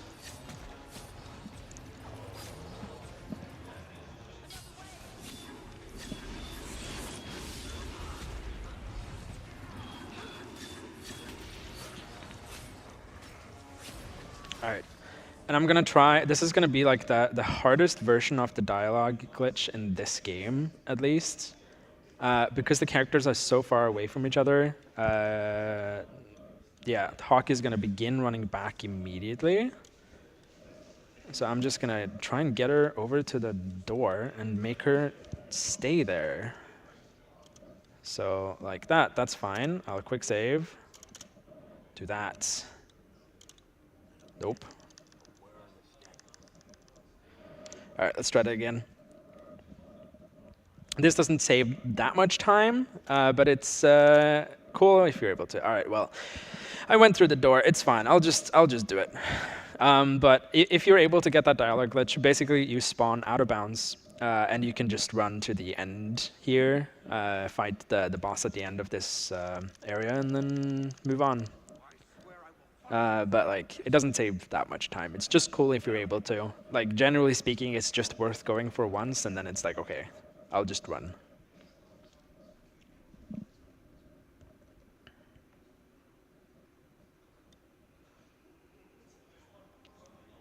I like that Panda is providing like all of the lore in chat. Like, yeah, why it's Panda's called like Dragon a Age. full-on storyteller in chat right now. We miss you, Panda. Panda should have been on the couch. Since they have all of this lore. Here, one of the cursed Garfields is now Panda. Oh wait, we have a Panda hat. There we go.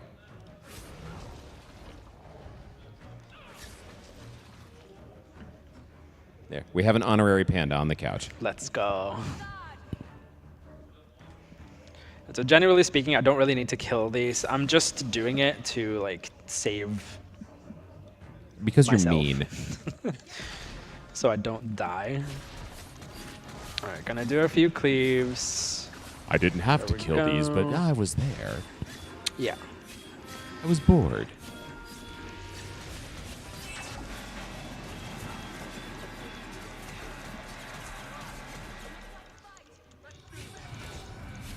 Come on, there we go. That was really fast for the cutscene as well, so I'll take that.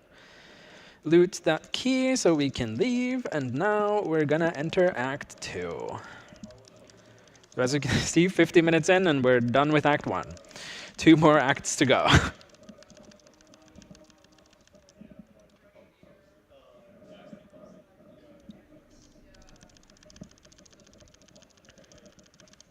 So you are going to notice that this act is going to be a lot shorter, but now I'm also not going to be bringing any companions with me unless I need to for specific reasons, like avoiding combat and stuff.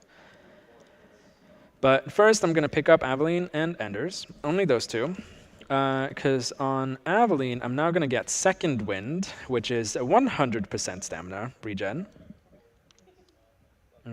I accidentally deleted that because the fucking Mabari was in the same bar. So there we go. I'm going to replace that with Q. And then here, I'm going to get Haste. We're putting that there.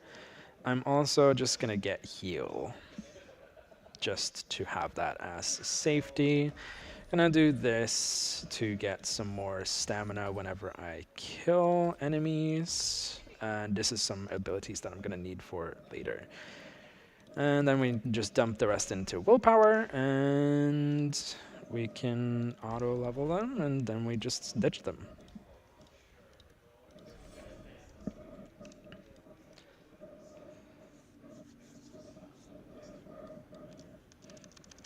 All right, he's gonna talk to us about or catch us up with stuff that's happened since we were gone. He gives us the money back that we spent to get into the deep roads. And then we just enter and we go back here, we go to the docks.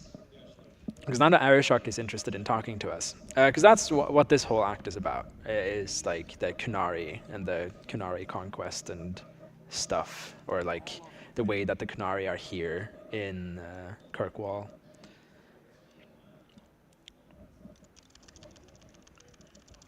And so now the Arishok wants to be best buds.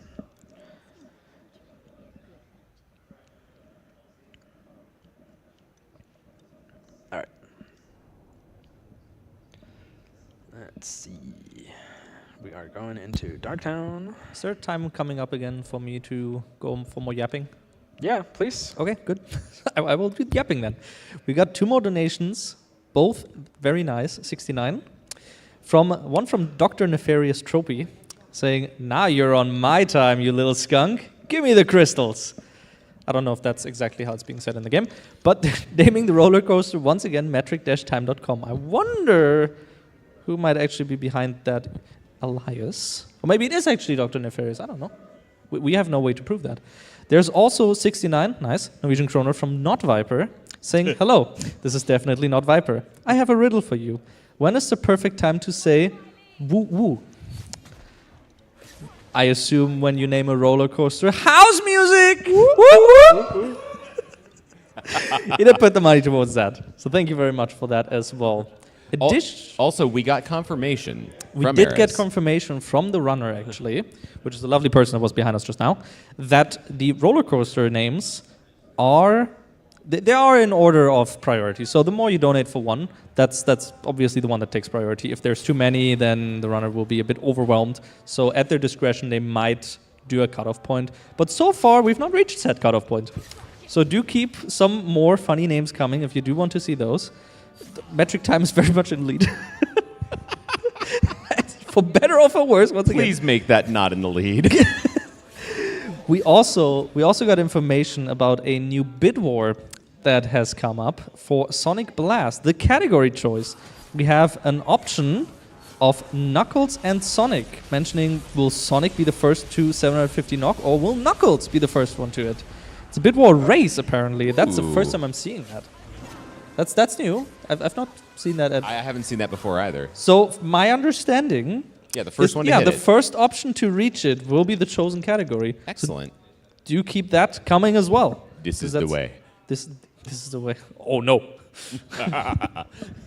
Whichever you prefer for that, Knuckles or Sonic, that is open now as well. Keep those donations coming in for the children, for the good dogs, and the summer camp, and just for the people, really. For I the mean, people. it's not just children. It's you know. Yeah, I yeah. went to the kids' camp, but Yeah, of course. I just had the kids camp in mind because we talked about that before. Back to the run. I'll stop yapping. But the yapping is lovely.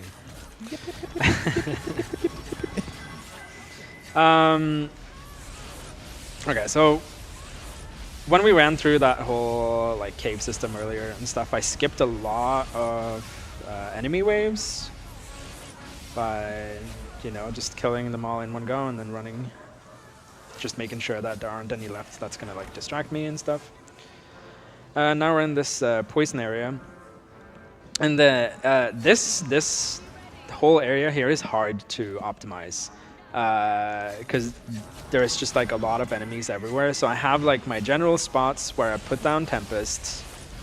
They're not 100% accurate today, but that's fine. As long as the enemies die and I don't die, that's all I need. Because we're picking up these latches. They drop from specific enemies.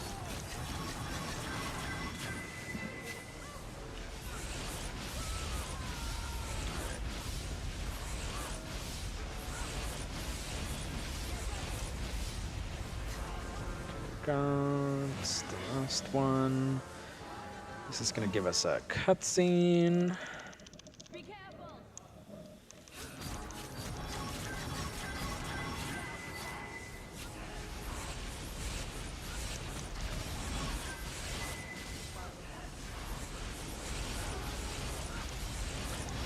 And so, as you can see, since you have no cooldown on anything, you can just place these everywhere and just watch everything die.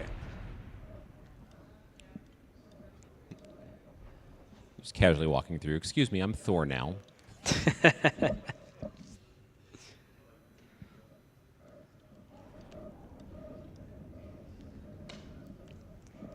But yeah, no, it would be really cool if we met the donation goal today, or well, during my run, but today as well would be nice. I mean, come on, 865 kroner to go till we hit 20K. And once again, to not intimidate... Divide by 10. Yeah, roughly divide by 10. And it's not that much money. If there's enough people coming together, we can easily reach that. Come on, that's like, what, 30 minutes left, 35? 33? I can go into more detail, but I'll not. Just go by second. 36.9 in metric. It's probably something like that. We need a live translator or like converter when we talk, like AI or something. Mr. Nefarious, can you come and help us with the metric time conversion? Reveal yourself.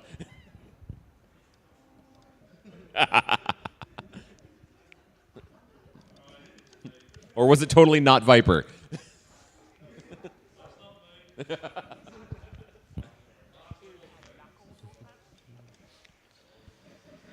All right, again, don't need party members at the moment. Just gonna go progress some quests.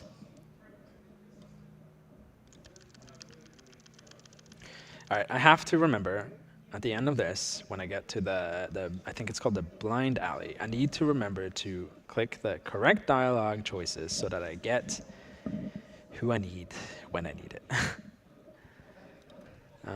Because I need to save a specific NPC and that saves some time later. It's not the worst thing in the world if I miss it, but...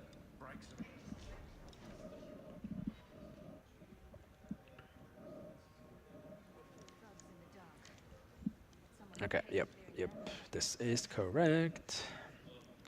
Some enemies are gonna spawn on the side. I'm just gonna walk in here. You know, totally normal motions there. Yep. Spazzing out, shooting lightning. Just wait until I leave combat. Normal things. There's gonna be some more enemies in here as well. Emperor Palpatine would be very happy if he could see this. Do it.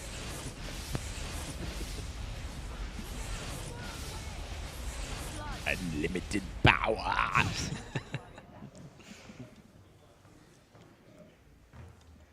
I mean, it feels great, you know, just being able to place down lightning everywhere. I mean, come on, if you could do it in real life, wouldn't you? Exactly. Maybe try and avoid killing people, but... Well, yeah.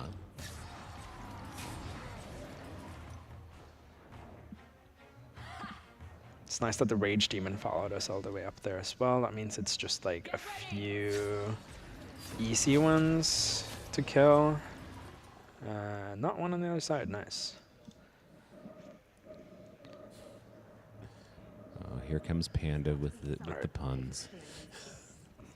So I'm hugging the right side here to avoid the aggro range of the enemies that we left behind earlier. And then we're just going to go to the gallows. And then the quest, not to the same person. Yeah, we're going to hand it in to Moira. And she's the one that's going to send us to the blind alley, I think is what it was called. And yeah, now I have to remember to do the right dialogue choice, which I think is 4 or 3.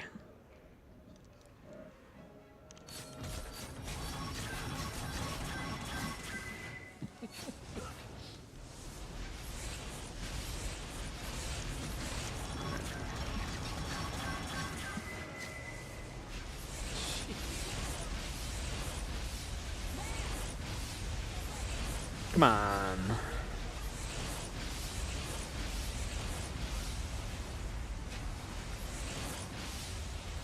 That's all right, yeah. It's just out of control. I love it. Okay, well, I clicked the wrong dialogue option, but that's fine. I'll do the old route. It's okay. It was a coin flip, right? Yeah, I didn't remember if I had to like press 1 and then 3 or whatever it was, so it's like bleh, whatever. It doesn't matter. We're going up here. Just more time for donations. Come on. Yeah. Come on, chat. Keep them coming. Do very much keep them coming. We still have more roller coasters to name. Yeah. Like you should come up with some cool names. We have that bonus flash incentive, first to 750. Yeah, that too. That very much. And that needs to happen soon. Like. Yeah, that is very much coming up like in 3 runs, 4 runs. Sorry, not that. Okay. No, we got a little time. Well, I misread the schedule because that. Yeah. Well, I mean, yeah, somewhat. You do say it's like still some time, but when you said that, I thought it was like tomorrow. I checked the schedule. No, it's like in 3 hours. Yeah. But we can reach one of those. Come on. Oh, easily. Sonic, the gotta go faster, or the Knuckles, the oh no. Oh no. I need Aveline because I need her for a dialogue choice. And if I don't, it's going to be a fight. Which, I mean, again, is fine, but, you know, it's just faster to not. And then we're going to the Chantry.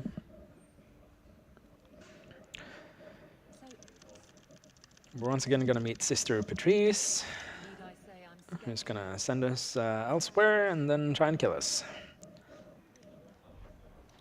Or, well, I don't remember if she tries to kill us, but, like, whatever. Better safe than sorry.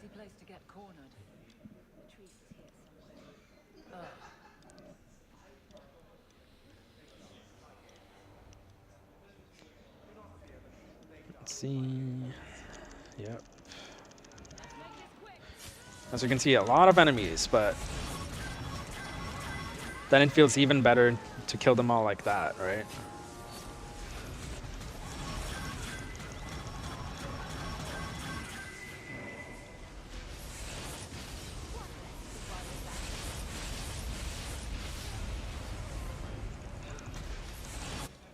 Nice. Usually, if I was able to run all the way up to their spawn points, I would have probably used Cone of Cold instead. But since the majority spawned up there, I was like, okay. And then I think it's just go in here. I think that's the only way to go right now. If you know the story for this game, Gonna give you some quick spoilers. Mom's gonna die. And that's it.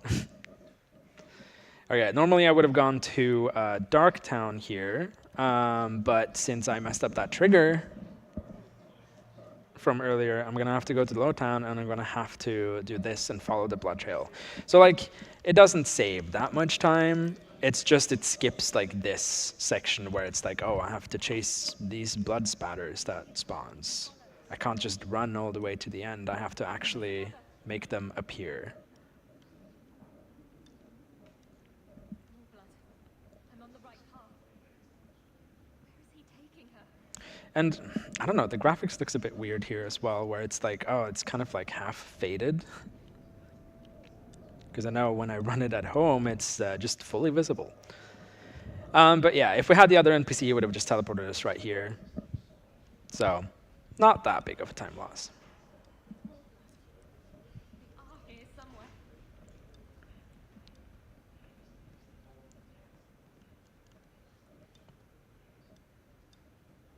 Mother must be down.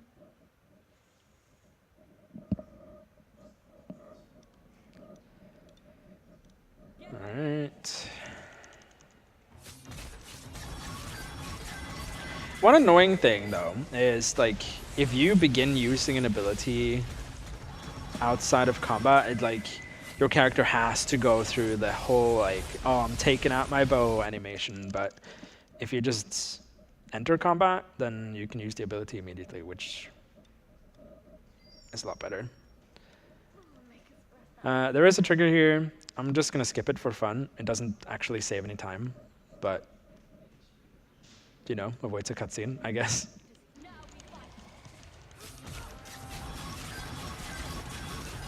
And specifically this dungeon, I guess, is like locked to where you have to kill all of the enemies in each room before you can progress deeper. Seems trivial if you can fill the room with lightning. Yeah. You know, it's just annoying that you have to wait for all of them to spawn and then die and then move on, but I do wonder, if when you're doing lightning like this, is it generated in the clouds, like in the sky, or inside that room? Because if it's in the sky, I'd very much like to talk to the architect of this like establishment. Well, I mean, it looks like it's just in the room. It's coming out of the ceiling. There might be some cracks then. You have to get me the number of the architect then, please. I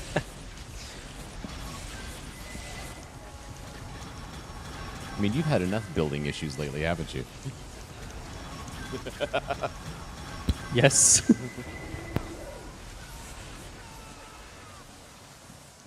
Very bright. A lot of light. But it's done now.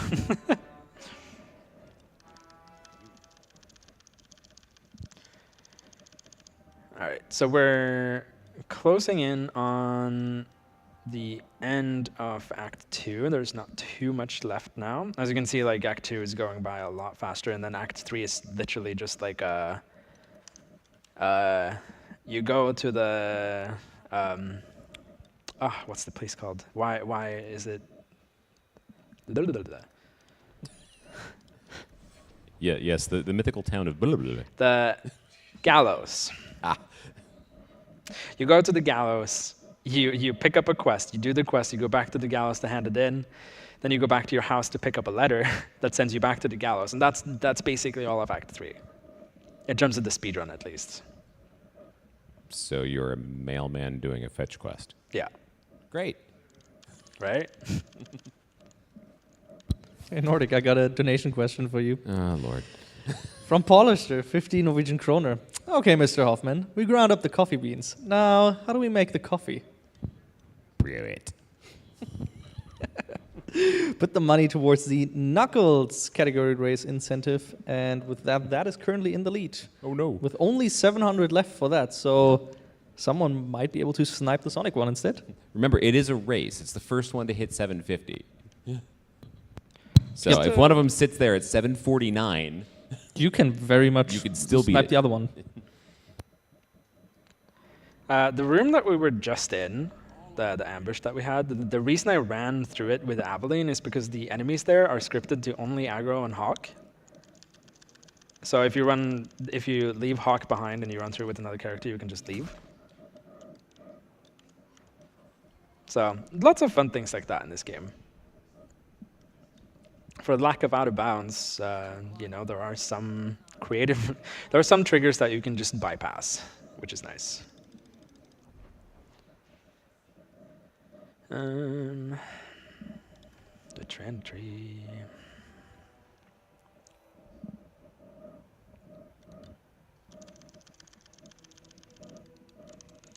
Ah, wrong character.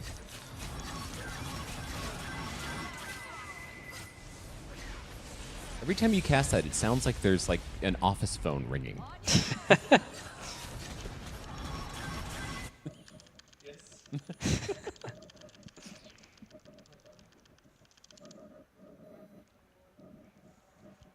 It's a good combination of things. Like that's, you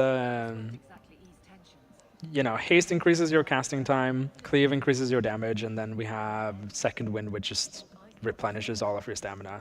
And, you know, infinite damage. And then all the lightning turns into a PDX. Yeah. Oh, I've dated myself with that reference. Okay.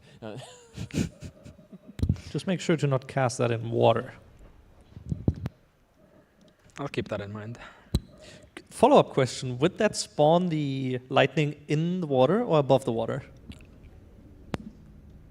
It's a good question. There is no water for me to spawn it in. So we'll never find out. Okay. Exactly. The world may never know.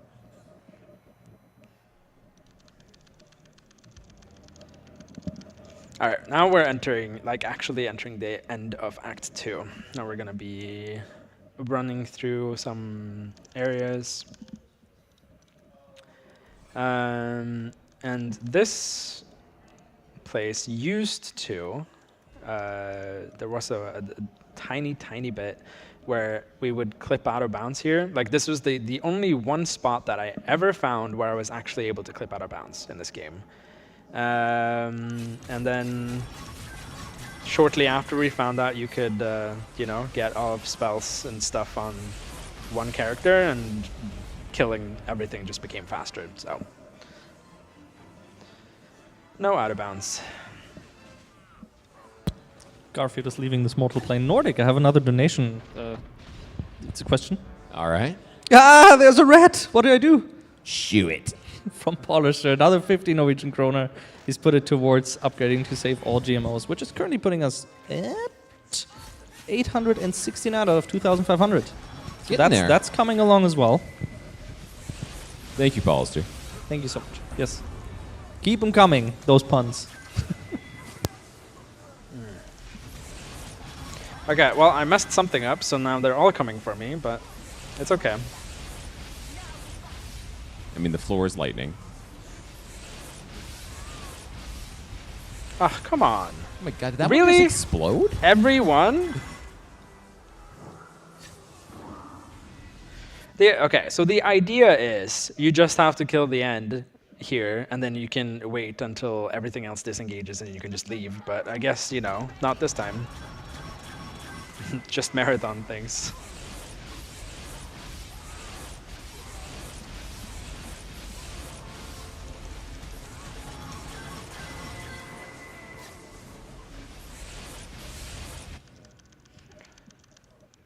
All right.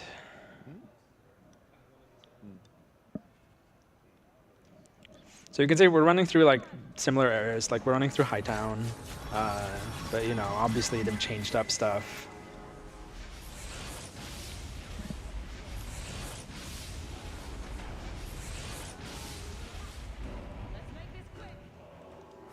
Just a lot of enemy spawns to deal with.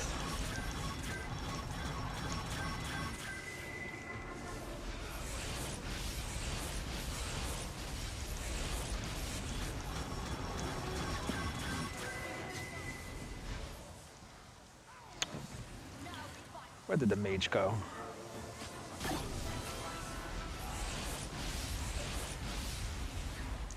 Even though I'm this strong, as you can see, I do take a lot of damage, so I have to be careful, especially since I'm solo. thankfully, with all of the autosaves, like I should be fine. It's just, you know, it would be annoying if I have to reload. And I'd like not to.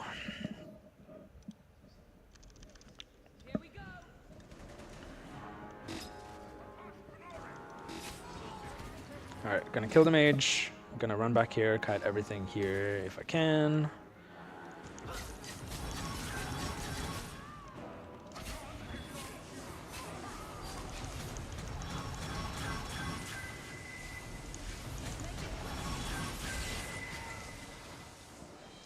Here we go. Gonna do one round of this. Skip through the dialogue, select the arrow shock, spam Winter's Grasp, and he's dead. And that's the end of Act 2. And now we're gonna enter Act 3, the mailman delivery service, I guess.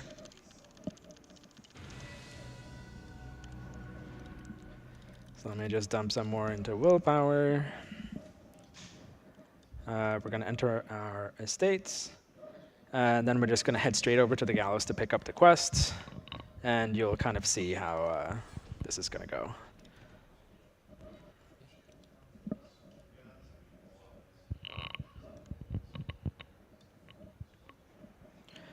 Because now, in Act 3, we have like a sub-area of the gallows unlocked as well. The gallows, or the Templar Hall. And this is where we get to talk with Meredith and Orsino, the leaders of the Templar and mages respectively, at least here in Kirkwall. And so this is Meredith. Mr. Lemura, may we go for 2 more puns? Yeah, of course. Right. Hey, Nordic, this is some lovely artwork. I hope you didn't use AI for it. No, I drew it. Okay. It's another 50 from Paulister, going to the Saving All GMOs once more. And, hey Nordic, what will you and Panda do with all that meat? Do it. That's 30 Norwegian kroner from Panda, also going to Saving All GMOs, putting us at a sweet 949 out of 2,500. That also takes us to 19,315 kroner. Less than 700 away from 20k. Yeah. That's... Maybe someone snipes it before the end, like before the run ends. I mean, maybe somebody just picks Sonic or Knuckles and that takes care of it. Yeah, you can do that if you so decide to want to.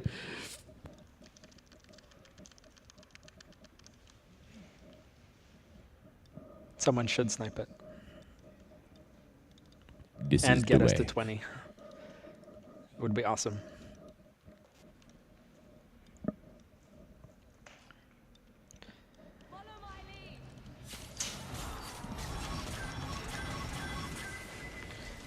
Anyway, yeah, as you can see, we're just... you can see that all of the areas are the same as well, that you just sometimes enter from different places and that there's different like enemies like placed everywhere and stuff. So you can tell it was a game that was made very quickly. Doesn't make it bad. Story's pretty good, I'd say. I feel like Dragon Age 2 gets an undeserving amount of hate.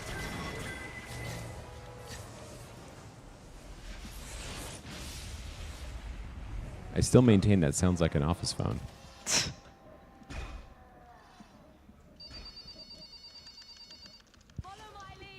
Mr. Anderson. Did someone just play an office phone sound?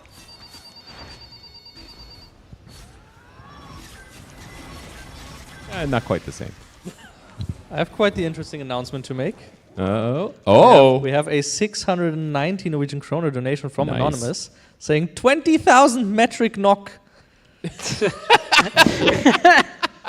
I don't want to continue talking. They put the money towards saving all GMOs, and that has put us above 20,000 Norwegian kroners. Let's go. Now let's get 50. 40. I mean 50. Let's get 50 now. Let's Come get on, 50, sure. Easy. But no, seriously, 20,000 kroner. That's our goal for the marathon, and here we are with, what, more than 24 hours left. Seriously, huge round of applause. Come on. We couldn't have done that without all of you. So thank you so very much for your generosity. Let's keep this train going. Keep Lord Mouse, feeding me bad puns. Yes. Yes. The badder the puns, the better. These were pretty mild so far. Yeah.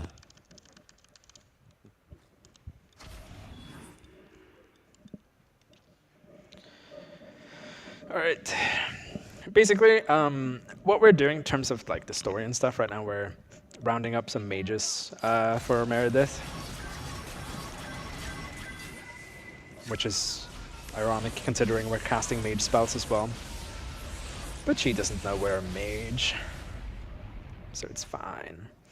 Another reason that we're playing solo as well, you can see there's a group of enemies just up ahead, and if you teleport in here with a group, you're gonna aggro them, but if you're alone, everything is fine. And you can just avoid them.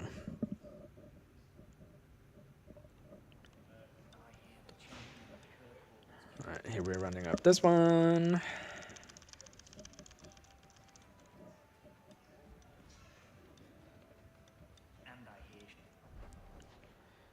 And then we're gonna go to Meryl's house. This again puts us down in the elven part of Lowtown, the alienage, which is where we're gonna get this next quest done, and we're almost done with the first main quest of this act. So back into Mara's house, because now we're gonna make it nighttime. Come on, nighttime out into the same area.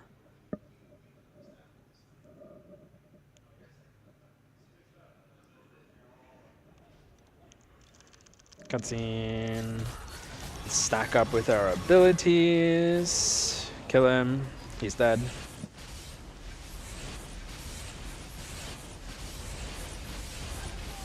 Alright, and quest updated. It is possible to leave the area too fast and then soft lock, so I'd like to not do that. Alright, let's head back to the gallows, hand in the quest, and then back to our house and do that thing again.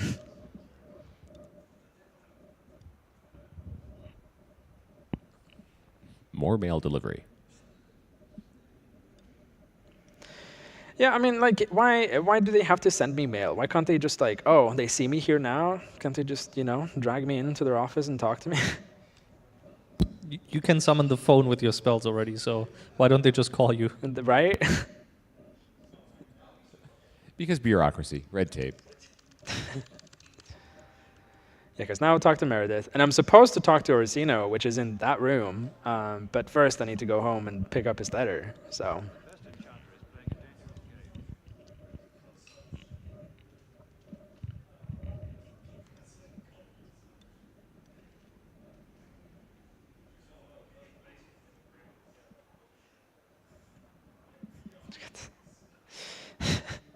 I wish I was that smart, Panda. I wish. But I'm not that punny, so. We do have another 10 Norwegian kroner donation by Anonymous saying, current mood, nervous, but likes cheese. That's just the status you have on Facebook, I think. It's like, relationship status, nervous, but likes cheese. Okay. They put the money towards Knuckles for the category race, so that has put us at 60 kroner for Knuckles, which means less than 700 left. Come on. Nice. Yeah. Oh no. Oh yes.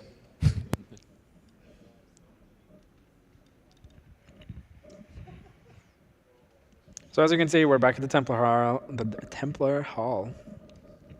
I'm losing the ability to speak as well.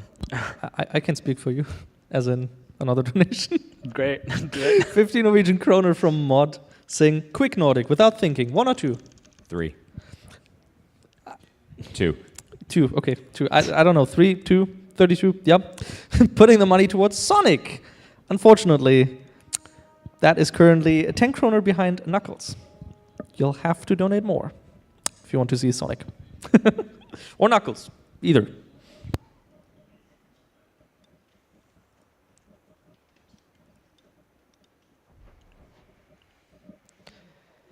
All right, let's see here. I don't remember what side I should be coming from. Not this one. So I think I'm gonna go to Darktown and then enter Hightown. I think, or does that put me in the right spot? No, I don't remember.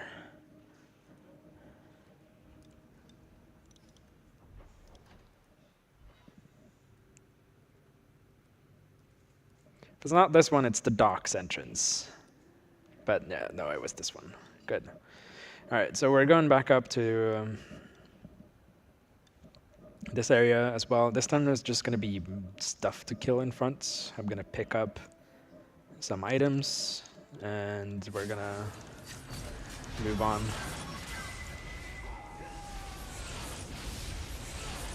Go, there we go. Let's loot him.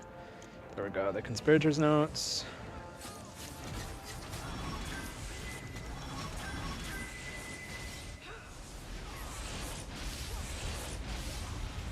And all the enemies died while they were following me, which is nice.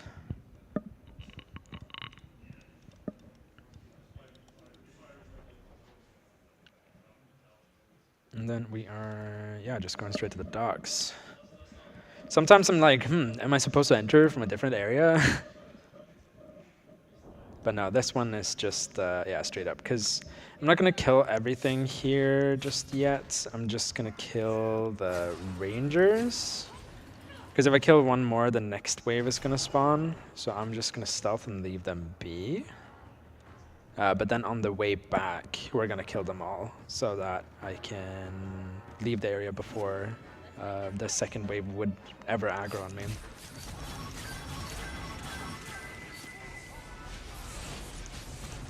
Do we still have time for another donation? Oh yeah. Perfect.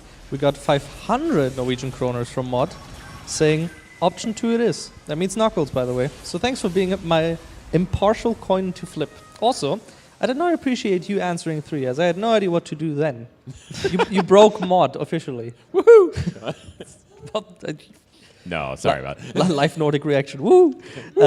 That puts Knuckles way into the lead of 560 kroner, which means there's like 100. No, I can't math. Come on, math. That was 100. 190. It's metric. 100. It very much is, yes. It is, thank you. 190 kroner away from getting that as the category. Oh, yes.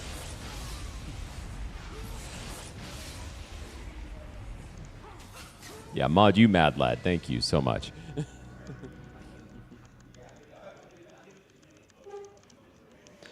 right, there we go.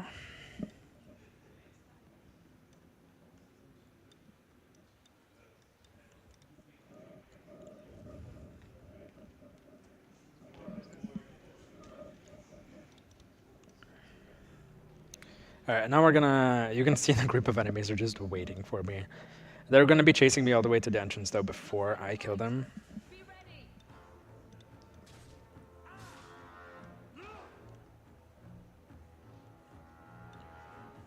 My character also has an injury. Haven't really noticed that until now. But as long as I don't take too much damage, it should be fine. There we go, all of the other enemies are gonna spawn like over there, way out of my range, so we're just gonna leave. We are going to the Wounded Coast.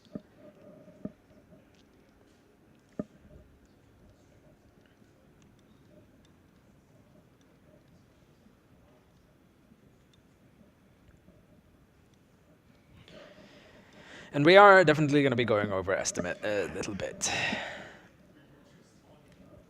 Just means we have more time for puns if people donate some more. It's true. Tech, fetch the fire. I kid. Have you prepared any fire? Tech, also fetch the fire extinguisher, please.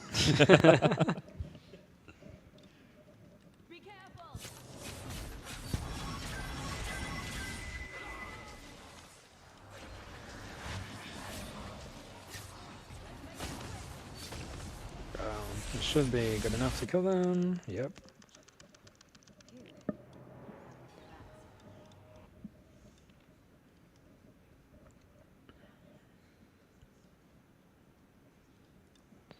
Alright, it's gonna be another group here that I'm gonna have to kill.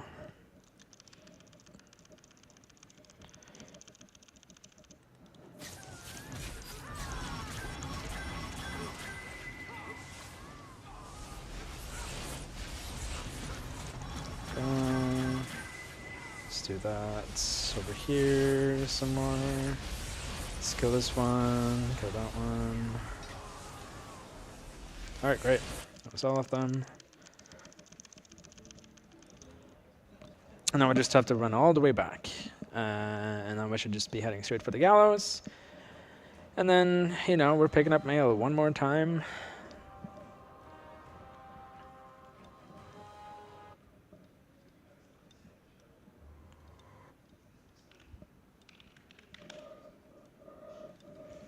Do we have any more donations or anything that you want to read? Currently not, but I do want to thank everyone for watching and also donating for the charity, of course. And we'd also very much like to thank UKSG for supporting our marathon.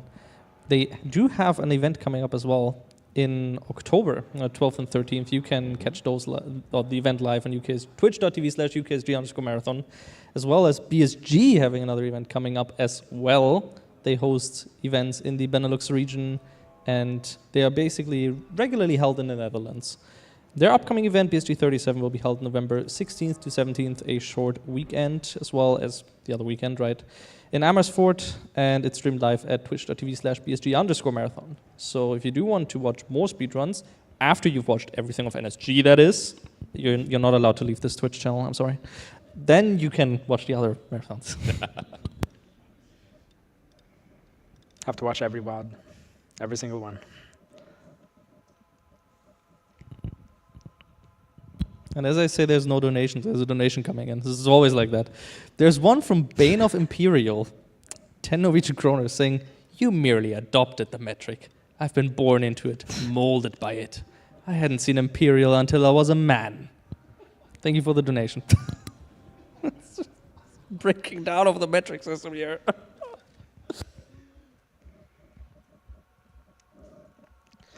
All right, so now we're going to be heading back to our estate to pick up the last piece of mail, and then we're going to go back to the gallows. But this time, we're not really going to be leaving the gallows, kind of.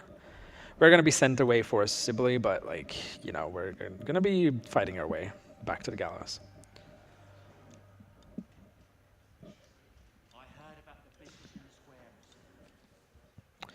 And that's the last straw letter. Again, I don't need any companions for this. I just need to go straight to the gallows. It's gonna dump us into a cutscene, into another one. And then it's kind of gonna be like the same sequence as it was like at the end of Act 2. Right, where you kind of go through familiar areas again, just that, you know, now everything is on fire.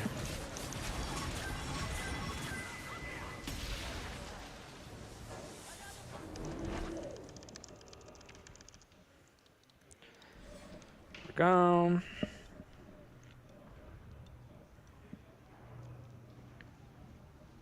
And since there is like fire and debris everywhere and stuff, we're kind of like forced to take this path. We are going to be ignoring the enemies over there. They don't matter. I am going to be taking care of the enemies that are here, though.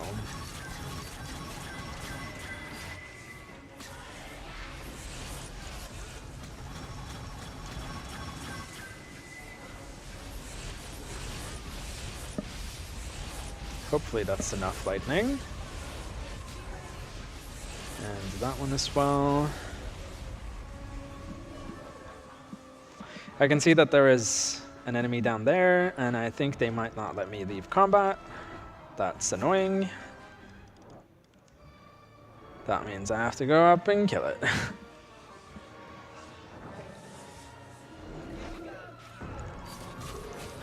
well.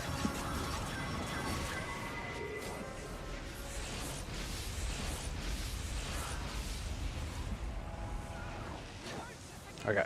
Is that everyone? Cool. Okay, this next area, this used to be a run killer way back in the day, and that's because you would get like all of these waves of enemies that would spawn, and the Pride Demon would be the biggest hassle. Be really dangerous, but we're gonna skip that trigger that spawns them, and then the Pride Demon is right here, and he's dead. But that used to be like pretty tough back in the day. It wouldn't be like uncommon for your runs to die there, and it wouldn't suck, but it's a long time ago. All right, well, we're at the gallows, finally, and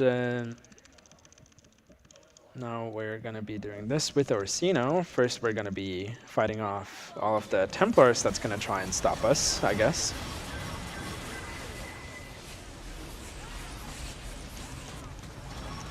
And hopefully I can get this fight that's coming up the best way possible.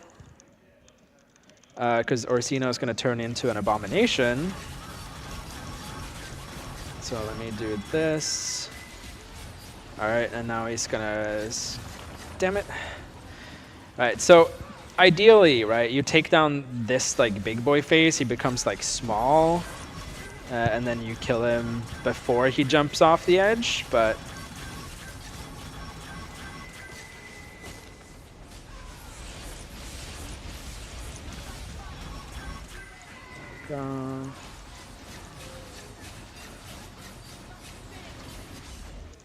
Okay, that's good enough. He died.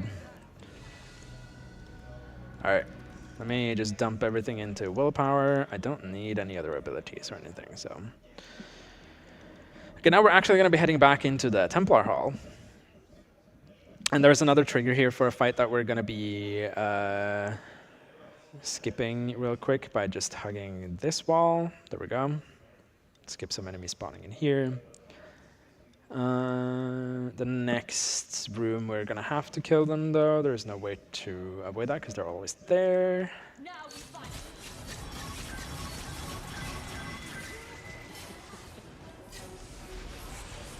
Go.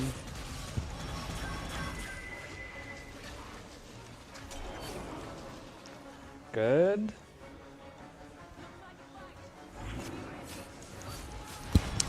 Do you have another second for another donation? We are about to approach the end boss, so probably not. That's fine, then I'll wait a bit. Yeah, once all of these enemies are dead. And this one. Come on. He was hiding. All right, so now we're going to be meeting Meredith. She is our final boss. Now then, the thing is, I do so much damage that it's possible to soft lock the boss fight. So I have to be careful and not like overdo it. So we'll see. We'll see how it goes. Worst case, you know, I can always load the save back up again. It's just before the fight, so...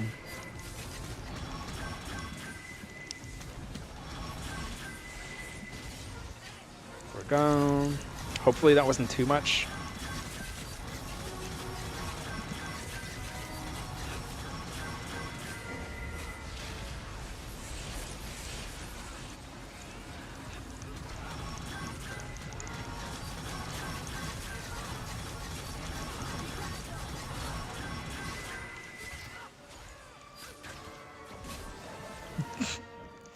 Well, of course it was too much.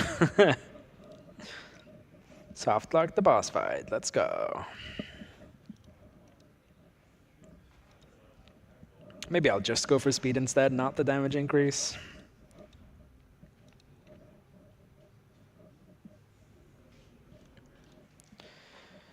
All right. Let's try that again.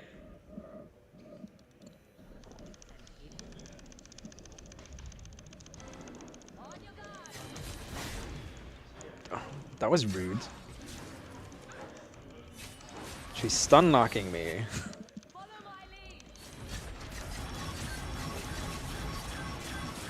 Alright, get that one down.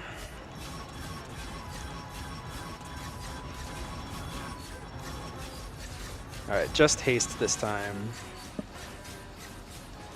Nope, I should...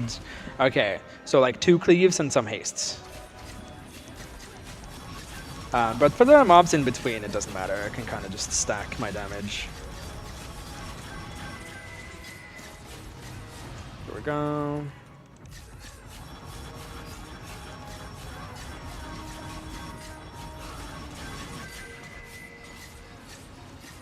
There we go. Okay, good.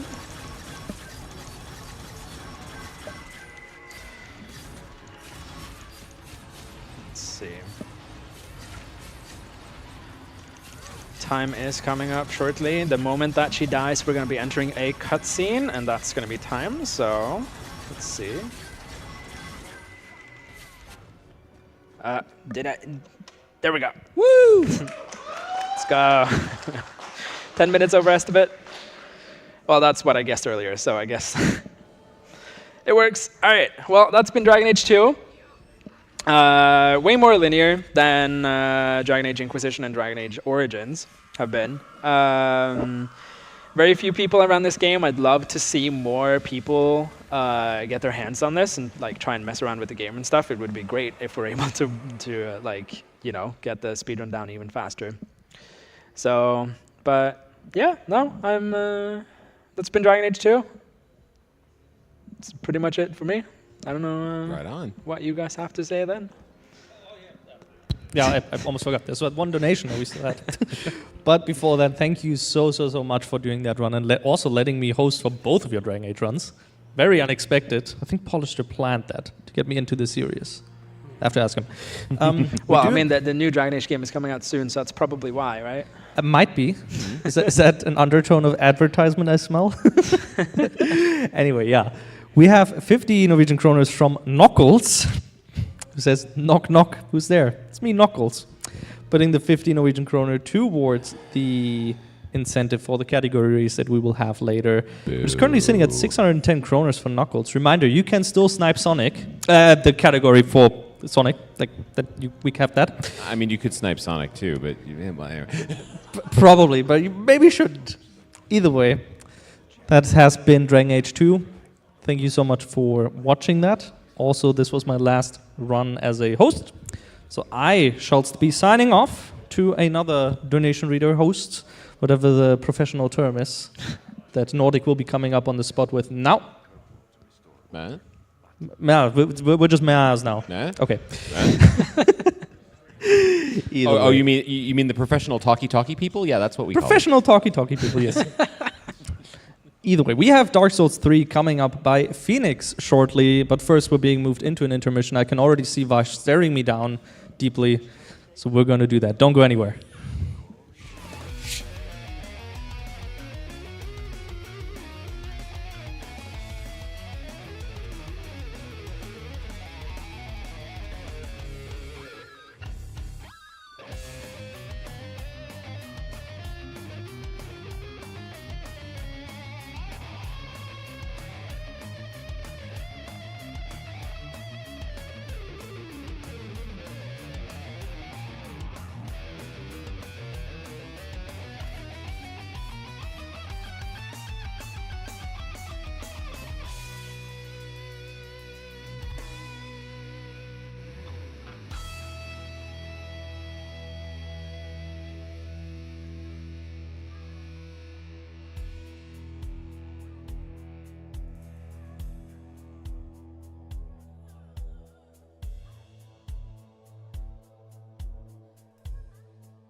This is not the end.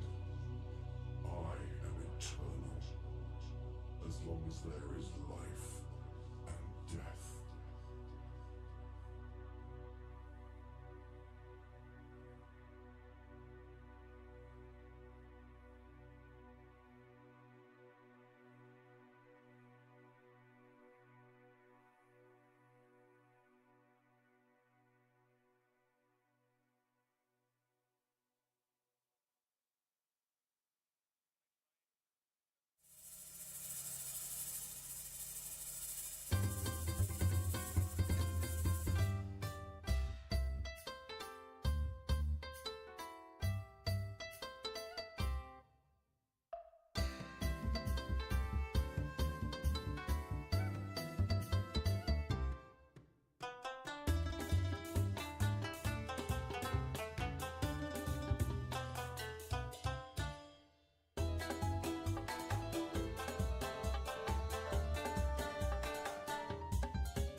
NSG, the Norway Speedrunner Gathering Fall 2024. This is the second of your 3-day speedrunning marathon days, coming to you live from Gjerdrum in Norway, supporting NABP, the Norwegian Association of the Blind and Partially Sighted.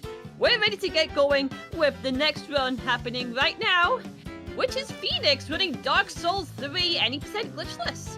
Let's head on over. Yo. Hello. Yo. It's me again. Yo. Yeah, so you know how I went underestimate with Titanfall? I thought that that can't be the standard here, so I'm playing a game that I'm very likely to go overestimate with. But I have the best couch behind me. Do you want to introduce yourselves? You. Yeah, you start. Yeah. What? Who's you? The other person with a mic. Come on, Eris. I'm Eris. I'm Lervin. I'm Zorix. Yeah, so none of them have played Dark Souls. Some of them have played some sort of Souls game. I almost finished Titan Souls once.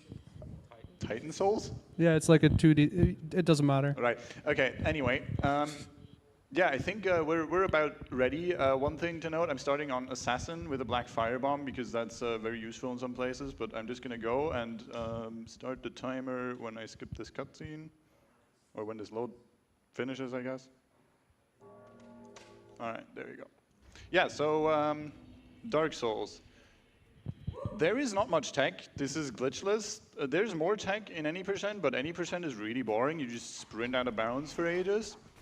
The fun thing about this is that I can mess up really badly and lose a ton of time. So if I get to any of the boss fights and then I die, then I will likely have to run back for like 5 minutes. One of which is up here, so I'm just going to grab this bonfire for safety. So yeah. One of the main things in this game that you actually like have to pay attention to when you're running this is your stamina, which is the green bar you can see in the top left. I want to try to never let that go entirely empty, because when it does that, you can't sprint until it's refilled all the way. So I'm trying to make sure that doesn't happen. It'll probably happen anyway, but yeah, we're coming up to the first boss, Udex Gundyr, and I'm going to have to count hits here. So if the couch has stuff to say, do that. Do you want us to count out loud? Yeah. That's 3, by the Okay, way. that's 5. 1, 2, and then he's going to do an attack now, and I'm going to roll that, and then 1, 2, 3. 4. And then hopefully 1, 2, 3, and now after this attack, he's going to transition. I'm going to do 1 charged R2. He's transitioning. I need to hit him after this transition, because that's going to stagger him when I hit him with this firebomb, hopefully. There we go. And another one, and a third one, and that's Udex. Nice. So yeah, so that's the first boss fight. That can go very wrong. If you've watched any actual runs, you'll see people quitting out of doors, but that's not faster RTA. We usually use in-game time. Marathon, we're just opening doors. So it's always been a silly strat anyway. yeah, I'm going to throw away my starting weapon, the S-Stock, because I don't need it anymore. And we're just going to run into Firelink Shrine, and we're going to go do some shopping. So I'm going to buy like the few essentials that I need for the first couple of areas here, which are Homeward Bones, a dagger, and a short sword. The short sword is going to be what I'm using for this first, or the next boss that's coming up, who is Vort of the Boreal Valley. And now we rest at this bonfire and we go to High Wall of Lothric. So this is the first big running segment of the run. And there's already quite a few things that can go wrong here, because enemies can just kind of decide to hit you, and that would be quite unfortunate, because yeah, you go all the way back to this bonfire at the start, and there's not really anything good you can grab on the way. So I'm going to try and not die. Also, can I ask Tech to maybe move the Discord window away from the chat on the runner monitor? Because if there's anything there, it might be good to see that. I got chat open on my phone, so I got you. I got you, fam. Same. If anyone has any questions, we Yeah. can start with one from Lervin. What does the Homeward Bone do? Yeah, so the Homeward Bone is basically, well, what it says on the tin. You can go back home with it. you have two options. Obviously, you I'm have stupid. you have the bonfire you last rested at, and you have the shrine bonfire. And that's really, really handy in a lot of places. Okay, I'm going to roll these guys. That's one of the biggest reset points in the run, because they can just kind of be in the way and mess you up. But yeah, I'm going to... I picked up an item earlier. You might have caught it. It's called the gold pine resin, or... it's basically something that you can use once to apply lightning to your weapon, and it's really useful. I'm going to go ahead and use one of the things that I started with Assassin for, which is the Spook spell, which allows me to not take fall damage, as long as the fall damage that I would take if I didn't have this spell wouldn't be lethal. So any falls that aren't lethal, I can survive with this spell. And we're going to make use of that a lot during the run. So yeah, now I'm going to go past these knights, because there's an old woman in here who we need to talk to get an item that we need to get to the next area after the boss that we're about to fight. So this woman is called Emma. We have to go through some dialogue, and then here I actually do quit out, because that'll put me at the start of this arena. I'm not entirely sure if it's faster RTA or not, but I also cancel an Estus with it, so yeah. Now we're gonna run down here and hopefully not get hit by these knights. Okay, they were quite nice actually. I'm gonna equip my gold pine resin. And yeah, Vort is another boss where you have to count hits. That's quite a running theme throughout the run, really, because a lot of the times you either want to time staggers to a certain point, or you want to avoid staggers, which is something I want to do in this fight. So I'm going to try and count my hits properly here, and he already did a slow opener. So 1, 2. Wait, you don't want to stagger him? 3, 4. Yeah, 1 sec. All right, just ignore me, jeez. 7, Yeah, 8, shut up, 9. Yeah, so you don't want to stagger him, because that makes the stops this so he'll do 3 charges here that I will hopefully dodge correctly. There we go. So now he does this breath attack, and if I did too many hits in phase 1, then he would stagger out of these hits. He would stop doing that attack, and he'd go into phase 2, which is a lot more aggressive and harder to dodge. So I want to avoid that at all costs. There is a strat that you can do where you purposefully stagger him out of that and then bait a certain attack, but it's really RNG and pretty hard, and it saves barely any time, so it's not really worth going for here. Doesn't sound like a marathon strat, no. Yeah, so we raise the banner we got from the old woman here, and we get kidnapped by some cheese demons that I can unfortunately not show you because, well, we're trying to go fast. Cheese demons? Yeah, I don't know who thought of that name. I think it's a guy called the Backlogs. I want to not aggro these dogs. There we go. But yeah, just some guys with wings who flew me down here. So I did something called an Estus cancel there, where I walked off a ledge and timed my Estus flask in a way that the animation didn't go through, and it made me walk off the ledge slower, which is really handy in quite a lot of places where you want to land in a precise spot. So you'll see me doing that quite a bit. And then I picked up some alluring skulls. Those are another item that you can skip, but that's one of the biggest RNG parts of the run, and it's 40 minutes into it, so you really don't want to do that unless you're going for a world record. The idea with those is we're going to use them to distract some dogs, and dogs are kind of famous in this game and in Souls games in general for being very, very annoying.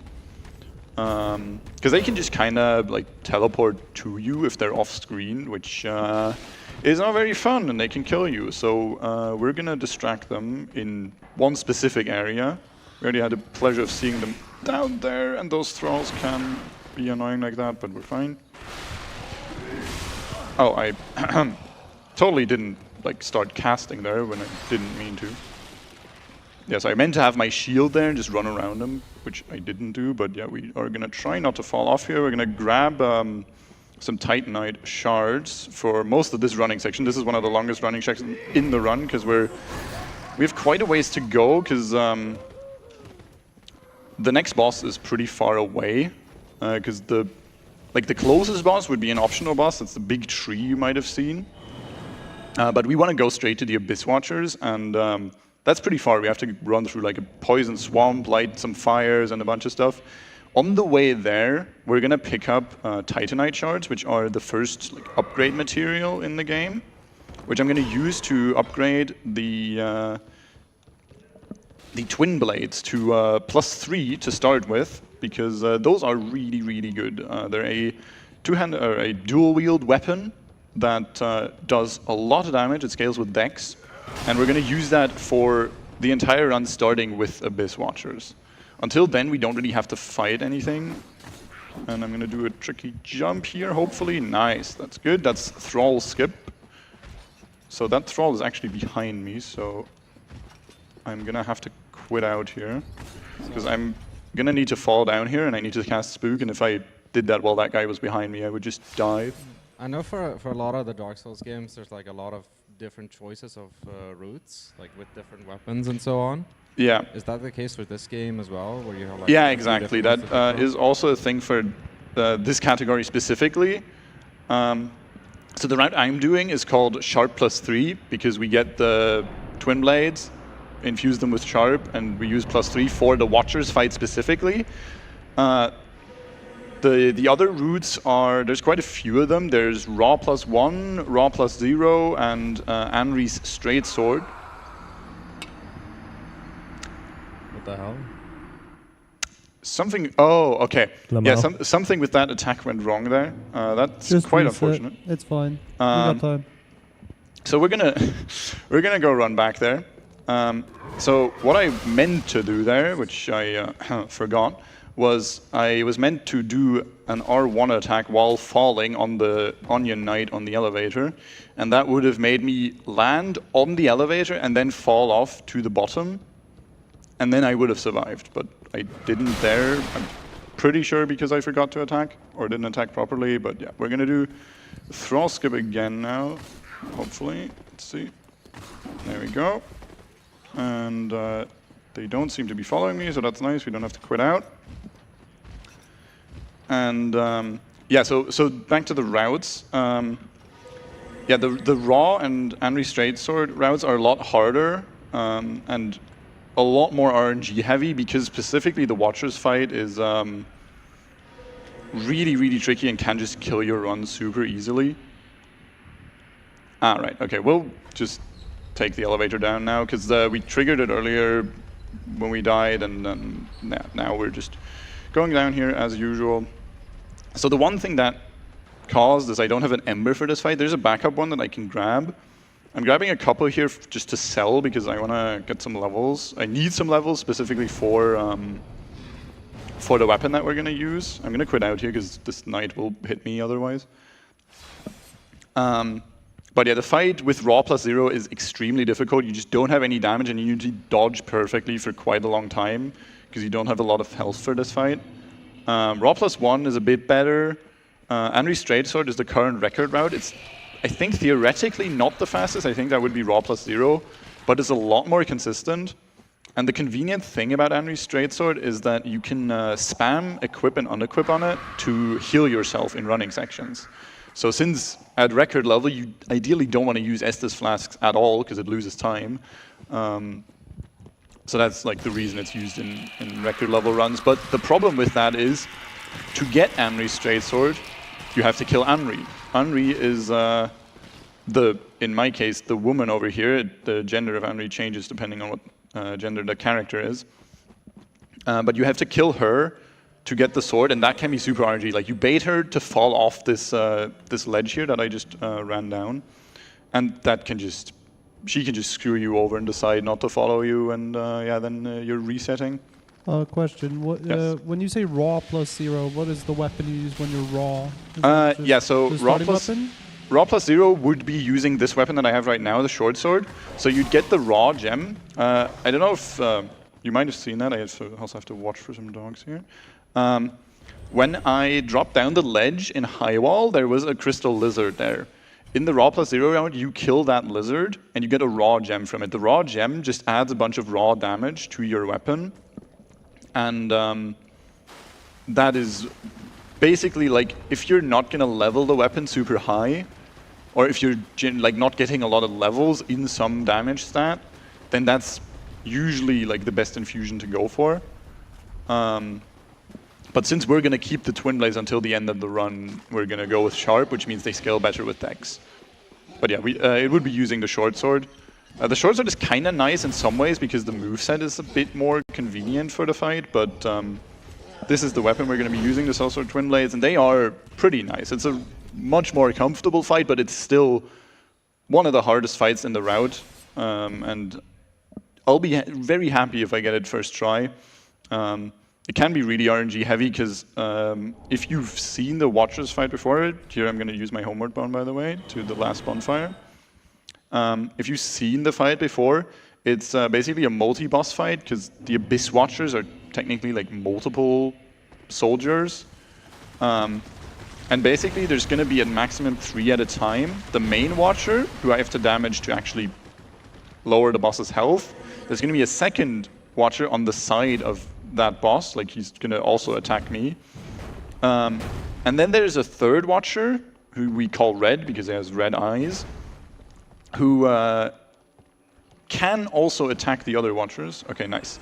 So there, I went past those 2 guys, and I was hoping that one of them at least would die, because that's given me 1,500 souls, which means that I can pretty comfortably get all the levels and all the stuff I need when we get back to the shrine after this swamp section. So I put my armor back on here because the assassin armor has pretty good poison mitigation. I'm still going to get poisoned, but it just slows it down a little bit and makes it a bit more comfortable. I'm going to extinguish the first flame here. Now I need to skip the cutscene and immediately quit out because otherwise these guys will just kill me. And that's going to reset their position. One of them will still probably attack me here, so I need to be a bit careful about that. Yeah, hopefully I don't get hit. And then I'm going to cast Spook here again to run off this ledge just to save some damage in case I don't hit that jump. Because I'm pretty sure that would just kill me without an Ember. But yeah, now we're just grabbing some more Titanite shards. We're going to extinguish some more flames, and we're just kind of running. So if you have anything to read, Rexy, now would be a good time. All right then, well, here I'm going to give you some incentive reminders. We've got some amazing things happening later on in the marathon. In fact, up soon will be Broken Hyperlink running Sonic Blast.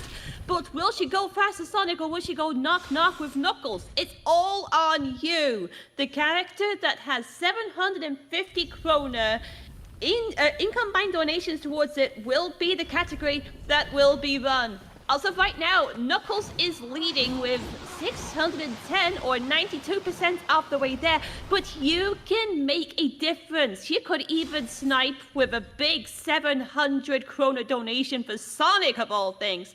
So, what are you waiting for? Exclamation mark, donate, and let's see which of the blurs will be running. Cool, thank you. Yeah, so I extinguished another flame there, and now I'm on my way to the third and last one. I'm going to grab an Undead Bone Shard here. That's an upgrade item that I can use to make my Estus Flask stronger, which is just going to help with healing a bit faster. And here's where we use the dagger for the first time. These swamps are really annoying to get through, and if you roll, you're just super slow. So I'm going to be using the weapon art of this dagger, which is like a special ability that most weapons have. Or that most weapons have one of, and the dagger specifically has the weapon art called Quick Step, which is what I'm doing right here, which is basically a slightly worse version of a roll, but it's better in some cases, specifically this one. And it's going to be useful in a cathedral later on as well. So yeah, now we're done with the swamp, and I'm just going to use my Homeward Bone here and go back to the shrine. And hopefully I'm going to remember the things I have to buy here. So we have not the most amount of souls, but we have enough so that we can get everything we need here. We just sell those, and we're going to now upgrade the weapon that we grabbed. First of all, I'm going to give him the Farron Code, which is going to allow me to put the Sharp Infusion on the weapon. Now I upgraded it to +3, and I'm going to infuse it with Sharp. I allotted my Estus to the Health Flask, because I am not using much mana at all. I don't need to regenerate that outside of just the bonfires that I hit anyway. so I just want health flasks. So now I'm going to level up.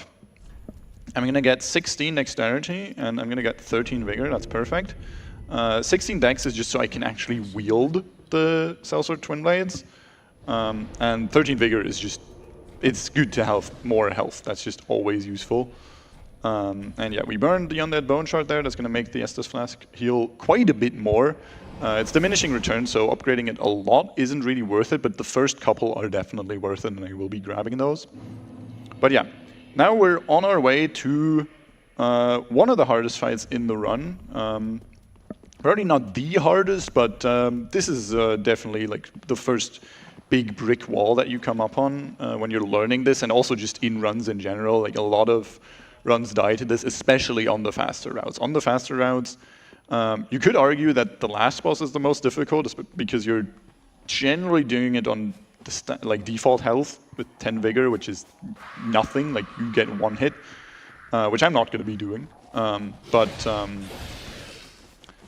This fight is definitely one of the really hard ones. So I'm going to get a safety bonfire over here. These guys might be following me. Yep, they very much are. So I'm going to do a bonfire quit out here, which means I activate the bonfire at a bit of an angle, which means I can actually open the menu before my character starts the animation. I can quit out, and that cancels the animation. That's faster IGT. RTA I don't think it is, but since that guy was after me, I just wanted to reset. I wanted to reset the position of him, so that's why we used that there. I'm gonna equip some stuff, grab this backup ember, and hopefully not get hit by that guy. Perfect. And now we're gonna run down here. That's the door to the next boss fight. And I'm gonna quit out here just to reset the enemies again. And I'm gonna use the ember and then try and focus on the fight. So if the couch has any funny stories to tell, then feel free, or like ask questions about the fight. I'll do my best, but yeah, I'm gonna try to focus on this, get it first try. Well. I just went to my outside source to try to get something insightful to say about the game, because I don't. Yeah, give us some stats. Yeah, so that's already unlucky because I'm donating. Give me a minute. Say something interesting. Where are the two other guys? You said there were 3, right? Like Red Eyes and stuff.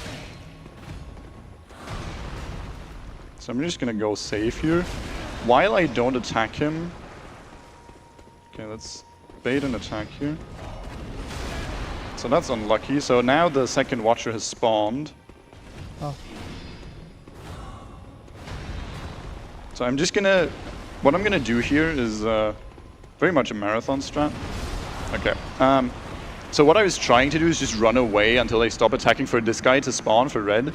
That was really unlucky. Usually they're not that bad at the start of the fight. But basically the idea is I want to distract the second Watcher with the red Watcher and just focus on the main guy. Because if I can just focus on the main guy, it's not too hard to just dodge. But he was super aggressive early on, which didn't let me get my buffs up. So I'm going to have to fight him without buffs now. It should still be fine, but it's going to be quite a bit more difficult. But we'll see. You got it. You got it. The only reason you lost is because they were a family and Zin Benzin was on his own.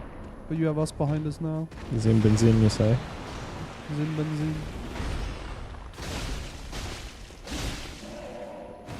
You want to explain the origin of Zin Benzin, Aris? Yeah, I was gonna say, your character looks very familiar. Who is it?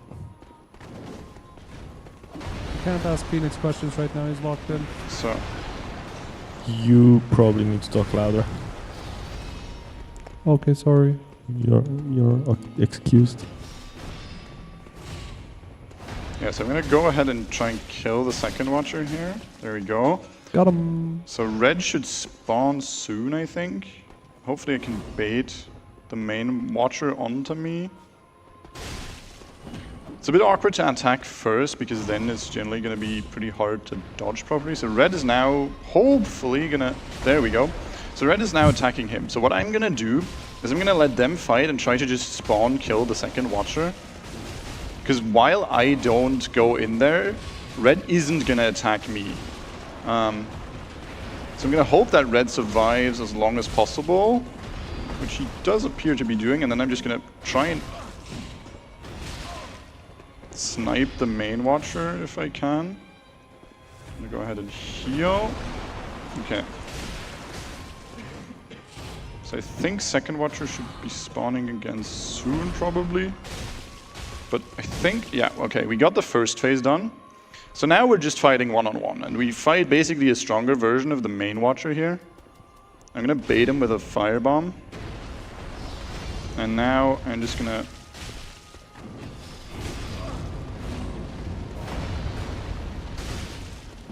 Like, I'm trying to bait out a specific attack here.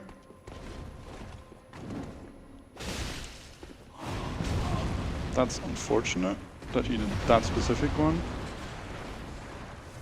Okay, that's pretty good. What I'm trying to do is I'm trying to get a specific attack from him that I can backstab him on with a consistent setup. But until I get that, I'm just gonna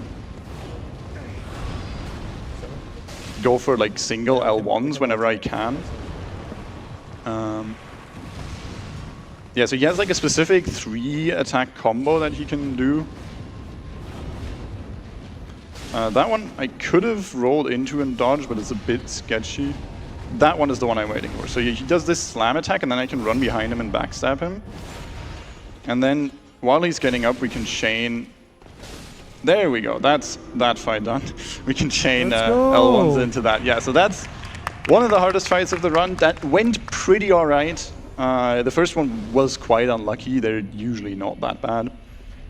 But yeah, so now I'm going to equip my staff again, because we're going to need Spook again. And now we're grabbing some more useful stuff for a bit here. So we're going to Estus cancel off this ledge again, and we're going to roll over here. There's a skeleton ball behind me, but I can just dodge it by turning left here. So what I'm now going to be getting is the Karthus Milk Ring, which is a ring that gives me +3 dexterity, which is really useful. That's not ideal. I triggered some traps there, but we should be okay. Nice, perfect. Yeah, so you can kind of get one-shot by those traps. Yeah, that went all right. So we got that ring. And that makes me invisible while I roll, and it just gives me 3 dexterity, which is going to mean more damage. I'm going to grab these Titanite shards that I'm not sure I actually need. And I'm going to quit out here, because there's an enemy right there that I want to reset. Because I'm grabbing some ashes here, which is an item you can give to the store, to the old woman at the shrine, to sell you some stuff. And this is going to allow me to buy primarily Karthus Rouge, which is a consumable item similar to the gold pine resin. That was unlucky. That you can use to apply bleed damage to your weapon, which is very, very strong on this specific patch, which is another thing I can mention. Glitchless specifically is being run on 1.08, and the main reason for that is that on this patch, bleed damage is super, super strong, and it just allows for pretty consistent setups for a lot of bosses. So we're coming up to one of the usually easier bosses of the run. It can still go very wrong if he decides to do some very annoying attacks, but it should be all right. What I'm going to be doing is I'm going to try to... this boss works in the way that he has 3 bracelets that I have to break.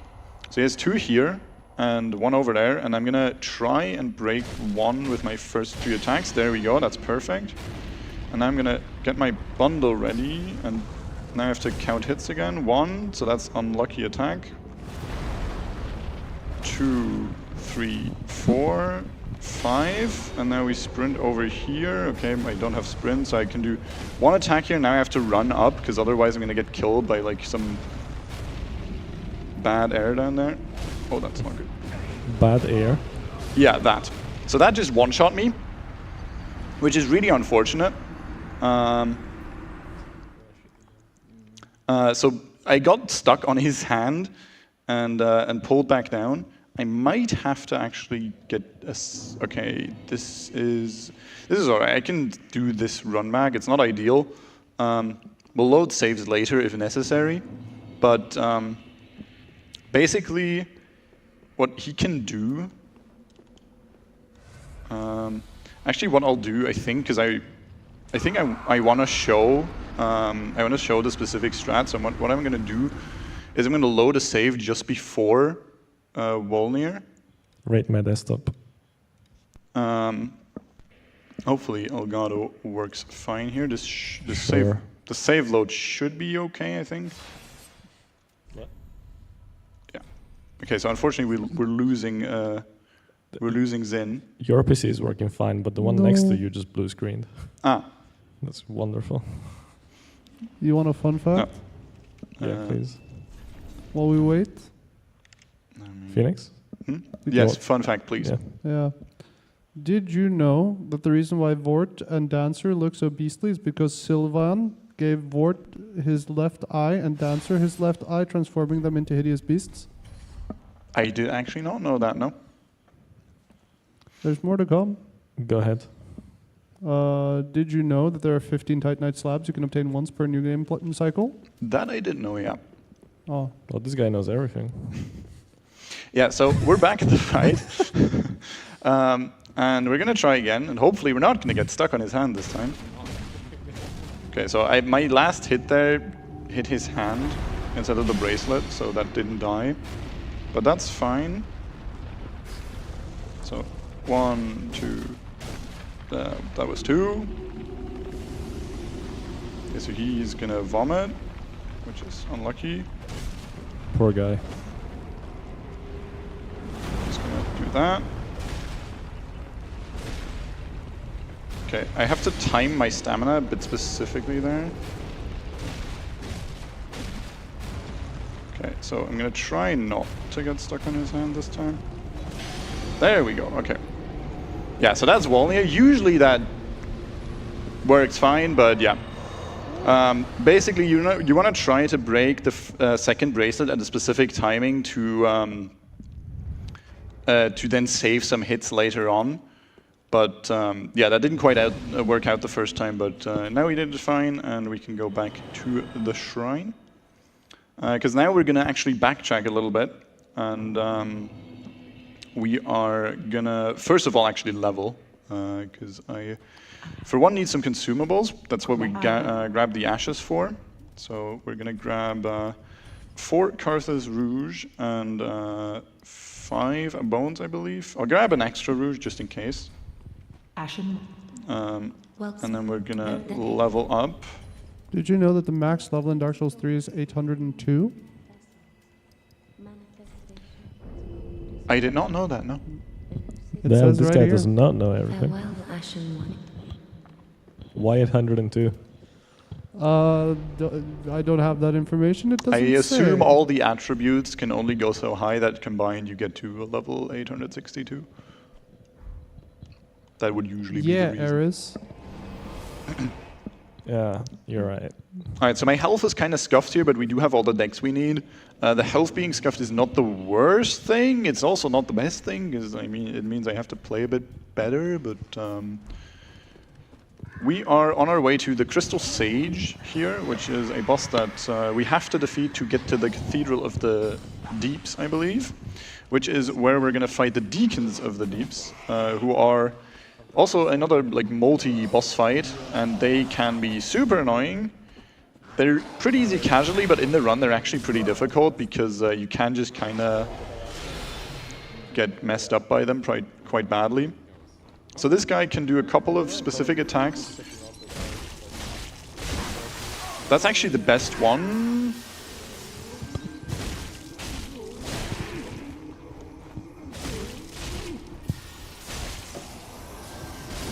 Okay, that was a 1 cycle. That's really lucky and really cool to get, actually.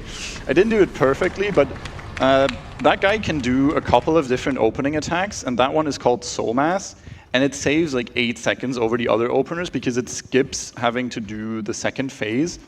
Because when he does one of the other openers, what he would do is he would teleport away to another location, and you'd have to do like another few attacks to kill him.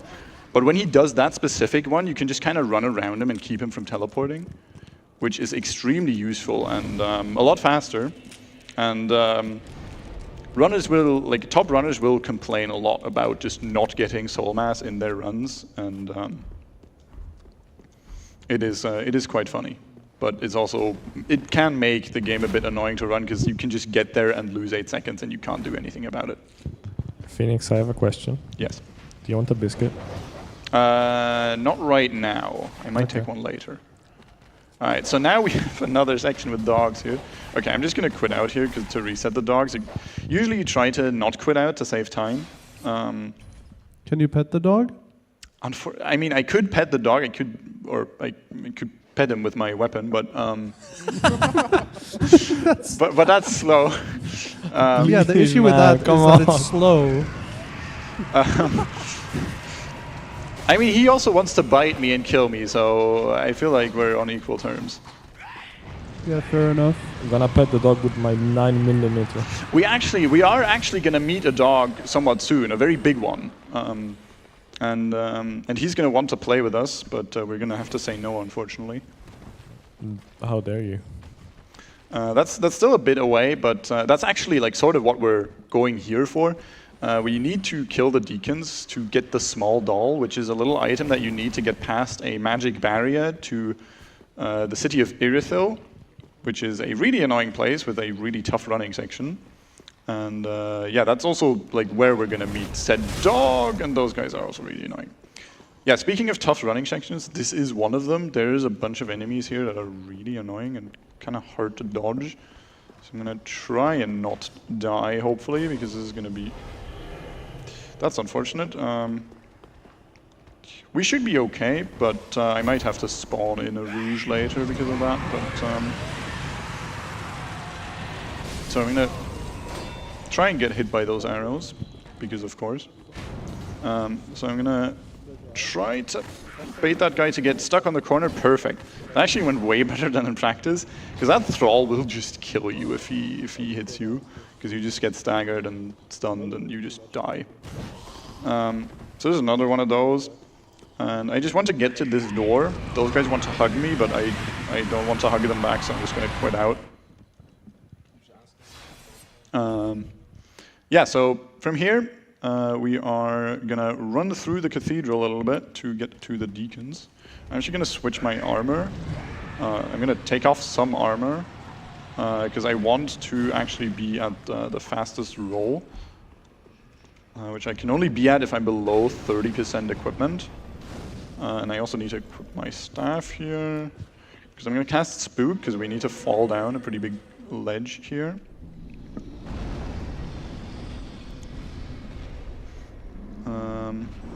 I'm gonna grab a really important item actually here, Lloyd's Sword Ring.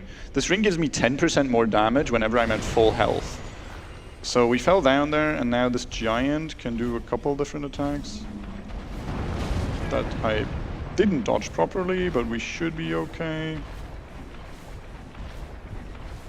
I'm gonna try and go past the back of this thrall. That is very unlucky.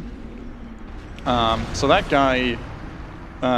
guy killed me, or that guy can be very RNG. Sometimes he just walks and gets distracted, but sometimes he just decides to run after you and just one-shot you. But I also have to pay attention to like the giant's fling attack, because he can just throw mud at you and that'll just kill you. So we are actually gonna just do the run back, because I actually didn't make a save for this specific fight. It should be fine. It's a bit of a long run back. We have saves later, so it should be okay. Do you have time for a question? Yes. How many bonfires are there? That's a very good question that I don't have an answer to, actually. There are 77 bonfires in total in Dark Souls 3. Does that include DLC? No follow-ups, please. Next question. Yeah. All right, yeah, we're gonna do like the same running section again here, so if you have anything to read, now is a good time. All right then, we do have a very quick donation. A 10 krona donation from Zin Benzin saying, "When I'm not driving my car, I love rolling around slaying eldritch horrors. Family!" Well, Family. make sure to enter. Family. Yes, family. Remember, you can put these donations to an incentive. We've got some amazing ones happening right now. On top of the Sonic Blast Bid War, which was mentioned earlier on, we've also got things going on for Genopanic Sable GMOs, which has a 2,500 krona cap with that one. You can choose roller coasters in Roller Coaster Tycoon 3. Please you do. can also choose the game language for Need for Speed Carbon. And going back to Roller Coaster Tycoon 3, you can send the park inspector to hell for a cap of 5,000 krona. These are very exciting things to end up attaching your donations to, so make sure you mark that when you contribute. Wait, the park inspector incentive is 5,000 kroner. Yes. That Yes, it is. Okay, what's it at right now? Alright, the value for this one is, I have to get this again, it's currently standing at 69 krona. Nice. So it's still got a way to go. Yeah, surely it'll happen. Anyway. I have a. Which game was the language choice for? Need for Speed Carbon, you have a choice between English, Spanish, French, and German. As of right now, German is leading with 60 krona. Sick. I was unsure if it was for Dishonored, which I'm running later, and if so, I needed to change the setup. So thank you. Then I don't need to do that. Okay, so we're gonna do a slight magic trick here. We're actually gonna skip ahead a little bit to a later boss that I have a save for, I think, because doing this run back twice would be a bit of an issue. We're gonna skip ahead to Mr. Pontiff Sullivan. So we're gonna actually miss the Deacon's boss. I can maybe show it off later if we have time, but for now, I'm gonna show the latter stages of the game. If we have time. We probably don't. Yeah, so this boss, so we skipped quite a bit here actually. I wasn't that thoughtful when I made my saves, but this boss fight is a scripted fight, so that means it can theoretically go the same every time, but I have to hit a very precise parry timing here. Which that is a good start. Okay, we have to quit out here because I have a ring that I need to equip. We have a backup rouge here, so that should be fine. So yeah, we skipped past like 2 running sections and 1 boss because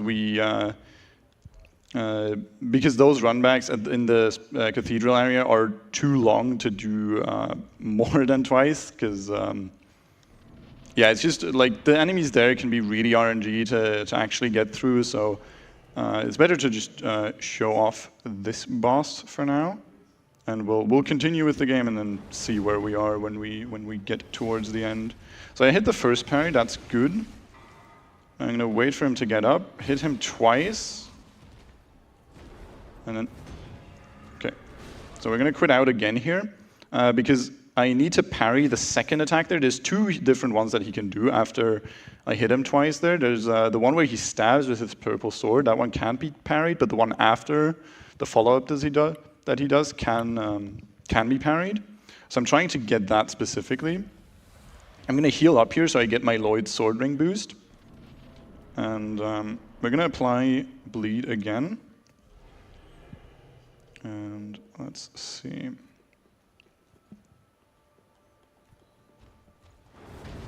Okay, first parry.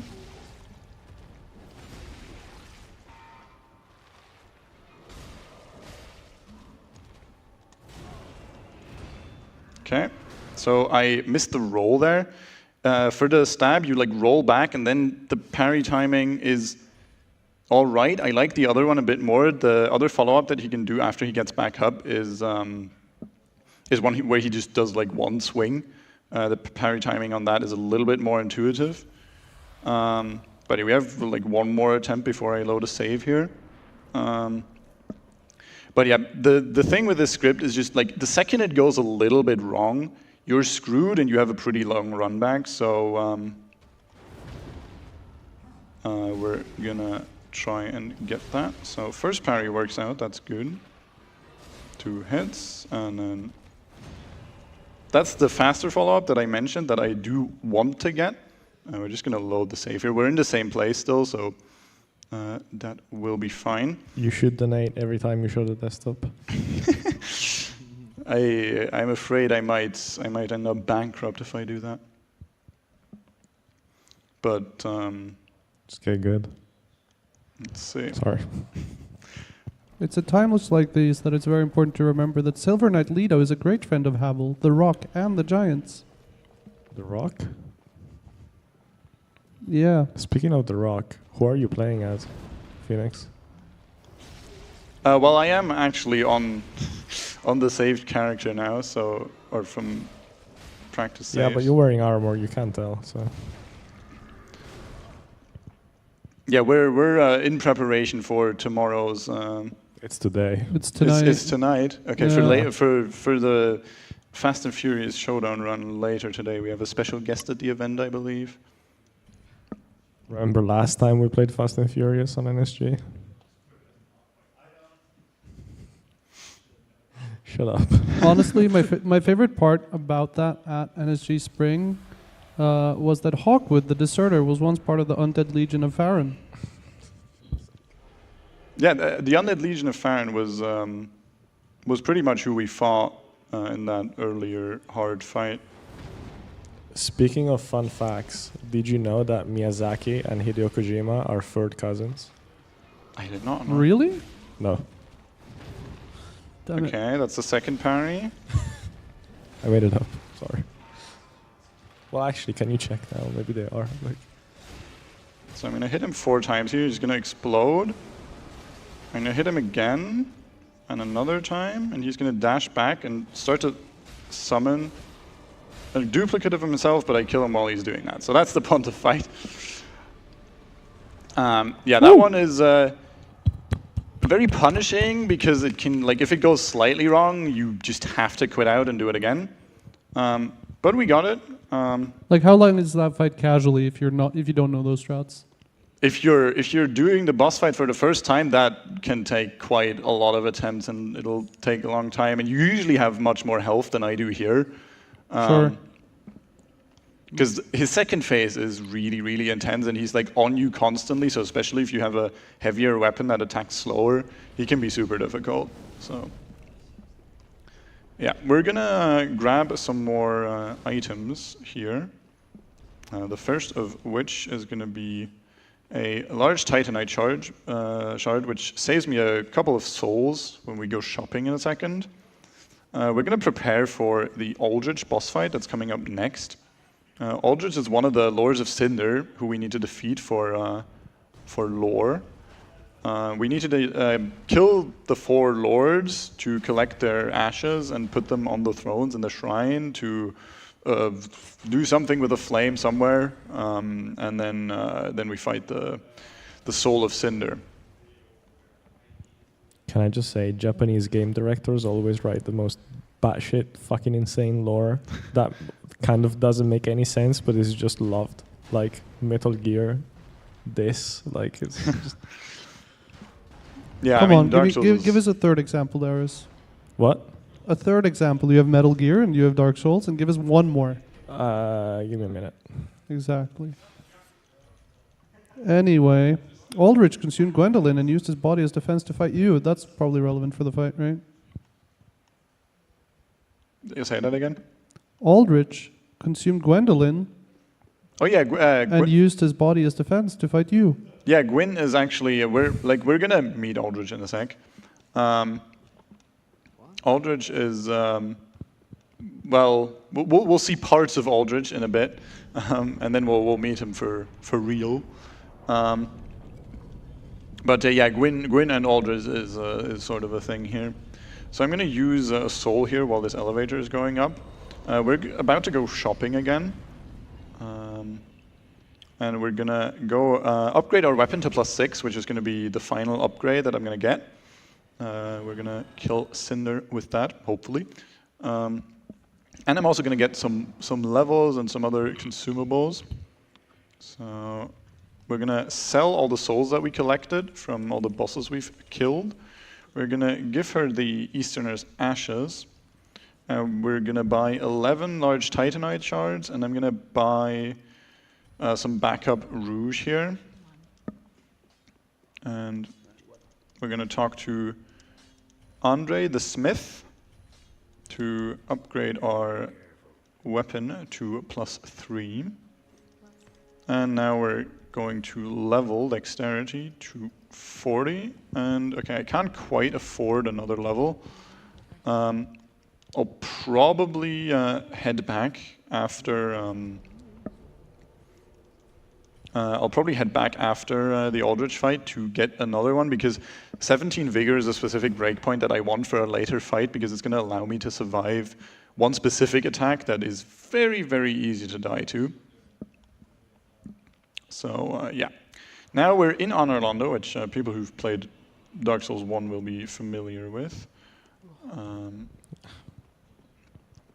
of us. No, none of us. Yeah. We're gonna get past that night, and we're gonna start seeing some of what Aldrich is doing here. Can I just interject with the third example of a video, a Japanese game? Of course. So I googled Japanese video games, not because I don't know them, but because I needed inspo, and the first result is Minecraft. Real? Yeah, which is, as we all know, Sorix here is Japanese, and Minecraft comes from his land. Yeah. Can confirm. Say something in Japanese. Maybe don't, actually. Do you know some Japanese? Ni hao. That's Japanese. Chinese, Right? brother. That's Chinese? Come on. Wait, really? Yes. God damn it. Okay, I'm gonna try and bait a specific, or I'm gonna try to bait one of 3 openers here. That's actually a really good one. What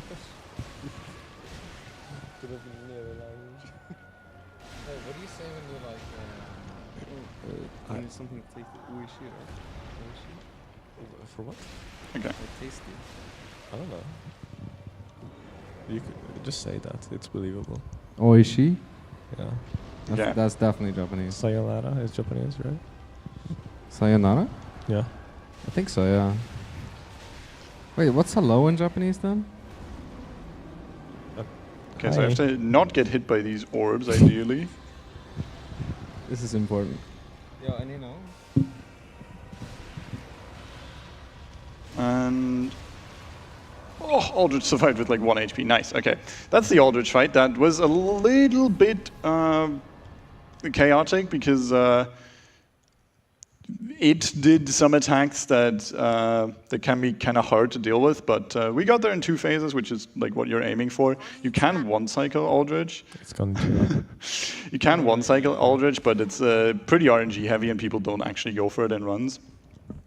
So yeah, now we got teleported to the Dancer fight, because we just killed the 3rd Lord, which means now we have to fight the Dancer. So this is another fight where counting hits is useful, so it should be... That's unfortunate. Okay, so I'm gonna stagger her there. And she's going to start spinning here for the phase transition. 5, 6, 7. This reminds me of the worst boss in Sekiro. This is very unfortunate because I'm like stuck on her. Screw the monk. So he's going to do like a charging attack there.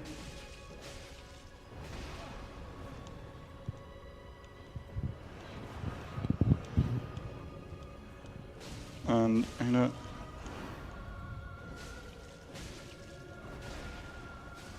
That is unlucky. Yeah, so I got hit, or like I got stuck in this corner because she decided to spin in this specific direction of the arena. It's like kind of random where she goes because she doesn't directly target you. And the issue with her is that if she gets stuck in phase 1 for too long, then doing phase 2 is really difficult at the health that we have in the run, because phase 2 is much more aggressive. If you get her to like spin in a direction that's a little bit more convenient, then you can actually kill her really early in a way that avoids most of the annoyances that come with not being able to do that. But we're gonna just grab some embers here, and we're gonna go to a bonfire I grabbed in quite early in the run, the Vort bonfire, and we're gonna run back to the dancer and fight her again.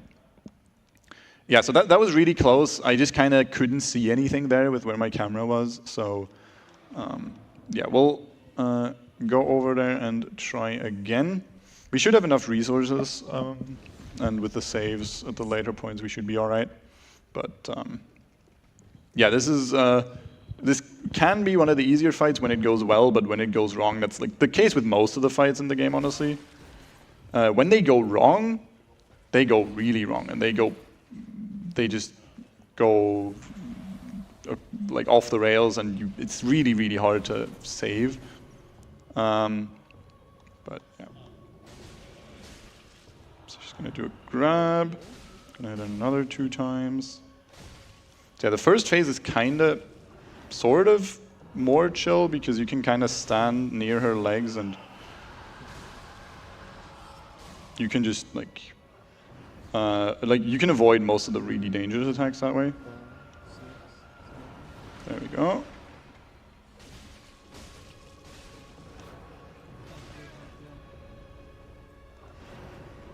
I think there was about 1 per second.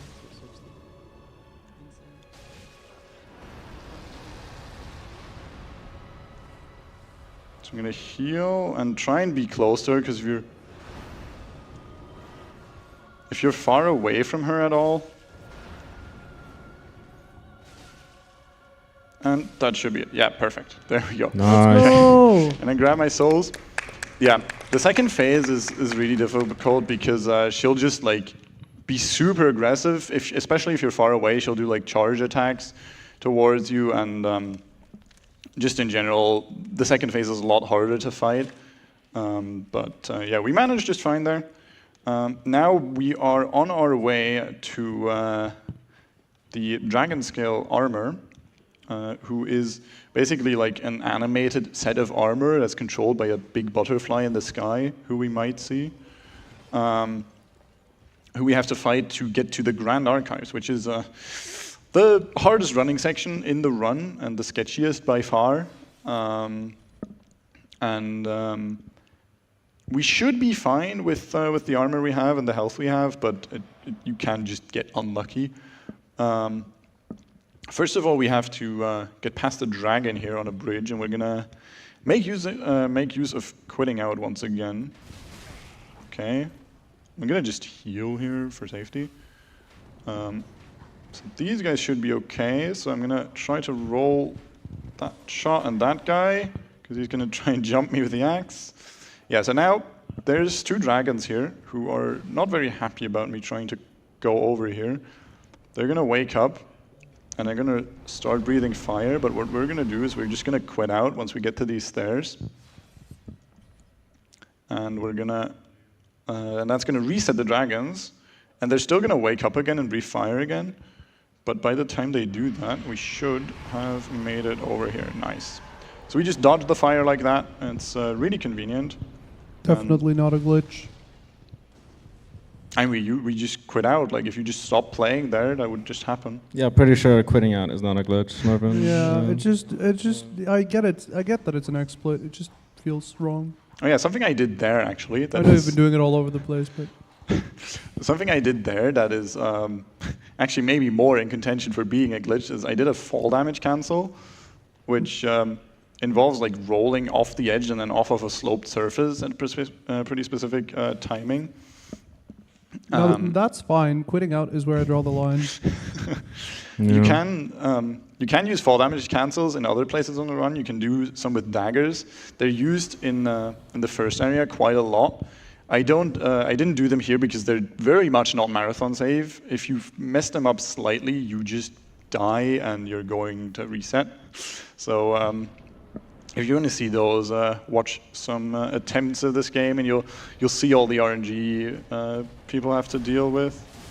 So this guy is a pretty hard fight because he can just kind of one-shot me with a lot of his attacks. For example, that one. So I'm going to try and avoid that. So I staggered him. I'm going to hit him one more time. Not going to stand in that. So he's going to do that attack. That will also one-shot me.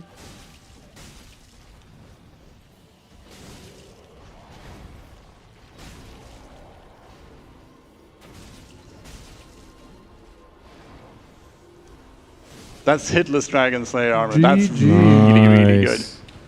That is a really, really hard fight. And that went super well. That's really cool. Yo, so I have a question for you, Phoenix. Mhm. If you were a boss in Dark Souls 3, which boss would you be? Oh, that's a good question. Honestly, probably Gale. Gale is one of the DLC bosses, and he's one of the coolest looking fights in the game. And he has 3 phases, and he's super difficult, but he also has like some super cool lore that I unfortunately can't tell you anything about. But yeah, Gale is Slave Knight Gale is pretty damn cool. There's unfortunately no Phoenix in the game. Wait, hold on. So do you know the lore? I don't. So how do you know it's cool? I mean, I know the boss. I know what the boss looks like, but I don't know the like DLC. I know that there's like cool story about it, but I don't know the like what it is. Does anyone? In this like there's in Dark Souls? Vadi Vidya or something, I think. He's pretty good with like lore, so I think he would know. But yeah, I don't think a lot of people do. I like my lore when the main character looks into the camera and explains it to me in a cutscene, usually.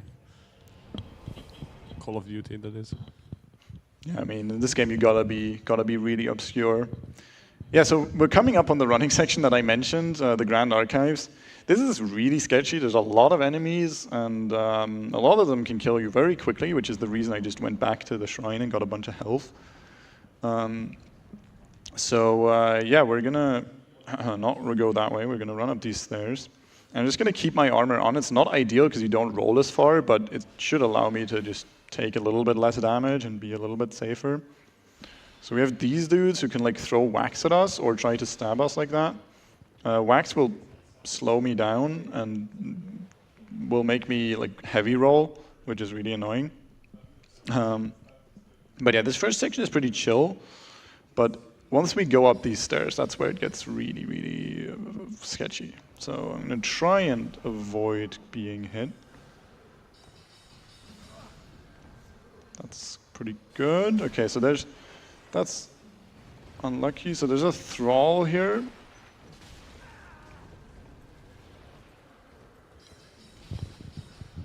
Can I just say you got us free on the couch because you were like, you know, not gonna be able to say anything, and you just have like commentary flow all the time. It's kind of crazy. I mean, I am just gonna. I'm trying to talk as much as I can, but I don't know. I saw like the way this is going coming, so. So what's your idea of a perfect Sunday, Phoenix? Oh yeah, actually.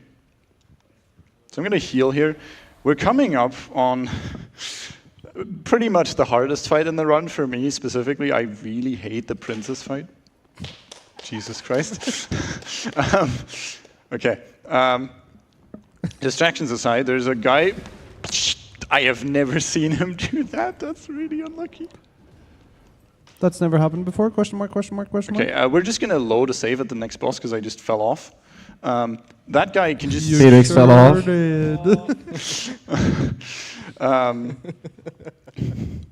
That guy can stab you, and I was like, he like jumps up and then waits a bit, and then he does an attack, and that's kind of easy to dodge. But he just immediately dashed around the corner there, and I was super surprised by that. But basically what we would have done is there's like these big stairs here, the stairs of death, that we would have walked up and hopefully dodged everything. And yeah, now here we are at the Twin Princes boss fight. So this fight is really hard. Basically, this guy... Look into the camera. Is this the one with the guy on his back? Yes. Yeah, okay. Yeah, so I'm going to be fighting the first brother on his own to start with. And is this a YouTube video or something? You're like explaining to the I camera? mean, I'm not going to be able to, or I'm going to try and focus during the fight. So press F5 on Minecraft and do the intro. Like, what's going on, guys? Welcome back to this new Dark Souls 3 video. Today we are going to fight. What's his name? The Twin Princess. That's right. Like, subscribe, comment, rate 5 stars. Yeah, just go in. There's no point. So, you know, dubstep intros, like the real shitty ones, like. Yeah, XXX underscore Phoenix XXX, like the animation of like Fiverr. Yeah, exactly. Yeah, so my goal here in the first phase is going to be to kill him in a specific spot. And that will cause something kind of funny to happen, which I'm sure the people who comment on Mirror's Edge glitchless runs would have fun with. Oh no. As long as you don't quit out, you're good. Joshua Scott. Joshua Scott. He's Who? the glitchless. You don't know Joshua Scott? No.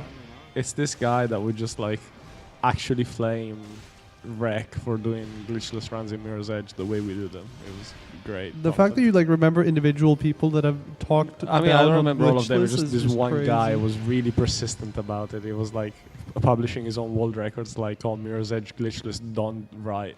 Wait, is this guy just on his knees? Yes. Just That's bad. I'm not making. That's really bad. Okay. We're going to try that again, because the goal here, like I can fight the second phase, but it's not nearly as funny.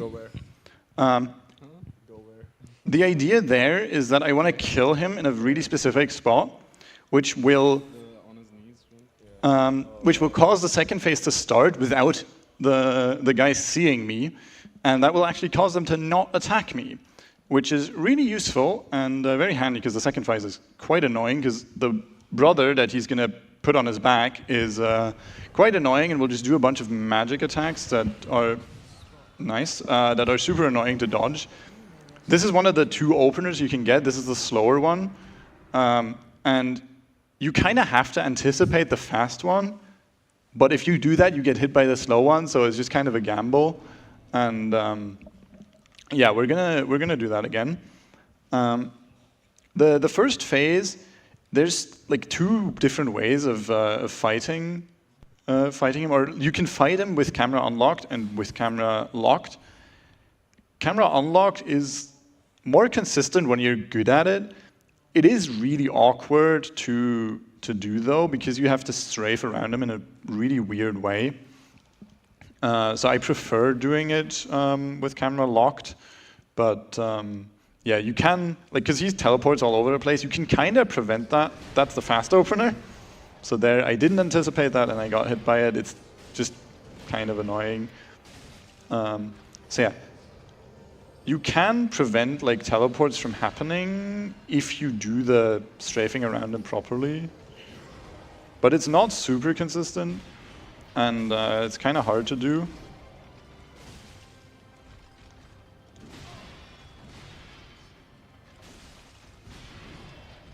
Heal. That's unlucky. Heal against. Okay.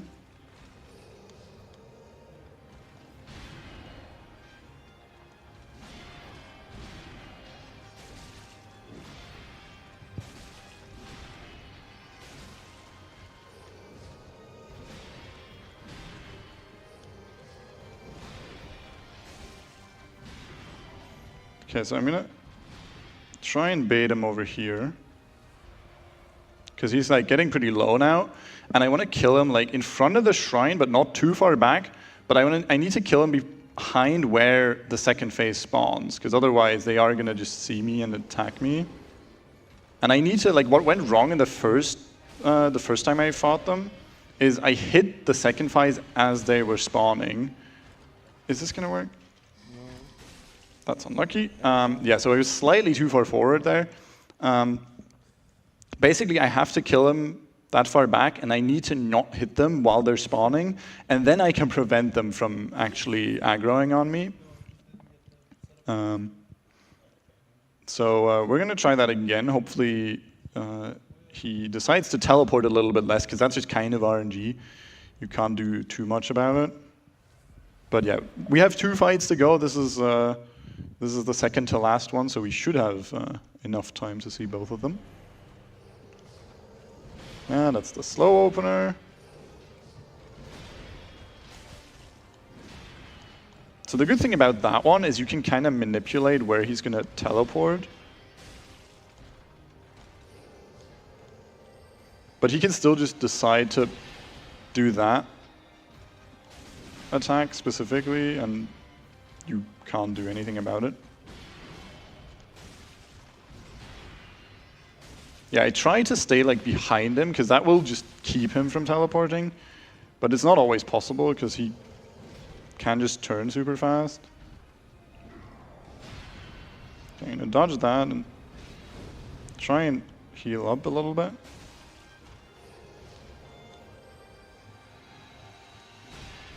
Okay, so there's a bleed proc. That's, by the way, that's like the main reason we use the bleed damage, is because it just does a lot of damage whenever you get enough stacks on the enemy. Okay, so I'm gonna try and bait him back here again. That's pretty good. I can't kill him on the stairs, but this should be good. Yeah, okay, so now, as you can see, those guys don't actually see me, and I'm gonna be I'm gonna make sure that I only hit Lothric here, because if I hit Lorien, they are gonna aggro. So I'm gonna like try. It's kind of hard because the sensitivity on this mouse is super high, but yeah, I'm setting up in a way that my attack only hits like the back of the twin on the back of Lorien, and that way we can hopefully skip fighting the normal phase 2 entirely.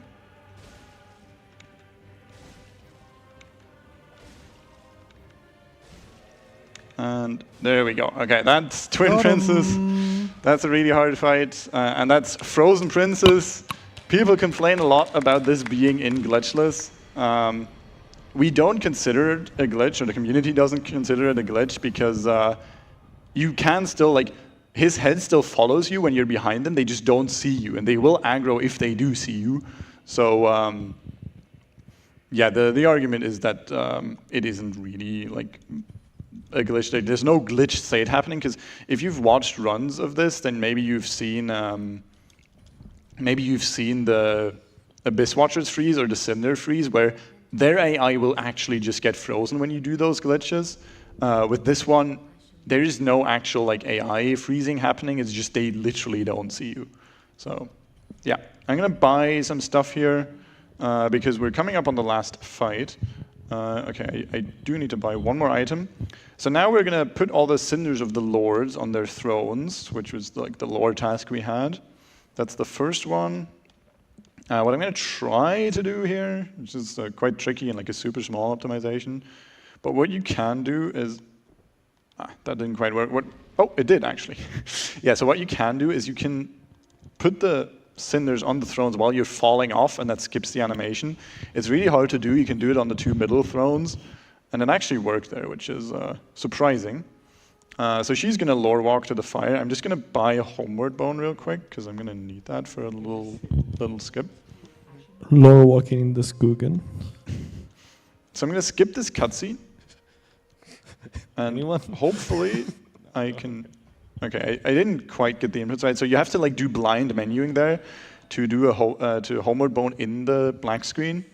But by not activating that bonfire, I can just homeward bone to last rested, and I'm gonna be here in the kiln. So yeah, I'm gonna run up to the first boss. So if you have anything to read before we fight him, this is a good time. All right then. Well, for those of you who have just been tuning in over the past half an hour, 45 minutes or so, that amount of time, this is the Norwegian Speedrun Gathering, or NSG, which is a 3-day speedrunning event happening right here in Gjerdrum in Norway, raising money for the Norwegian Association of the Blind and Partially Sighted. So their main objective is to achieve equal opportunities and status in society for people with visual impairments and other group of disabled people.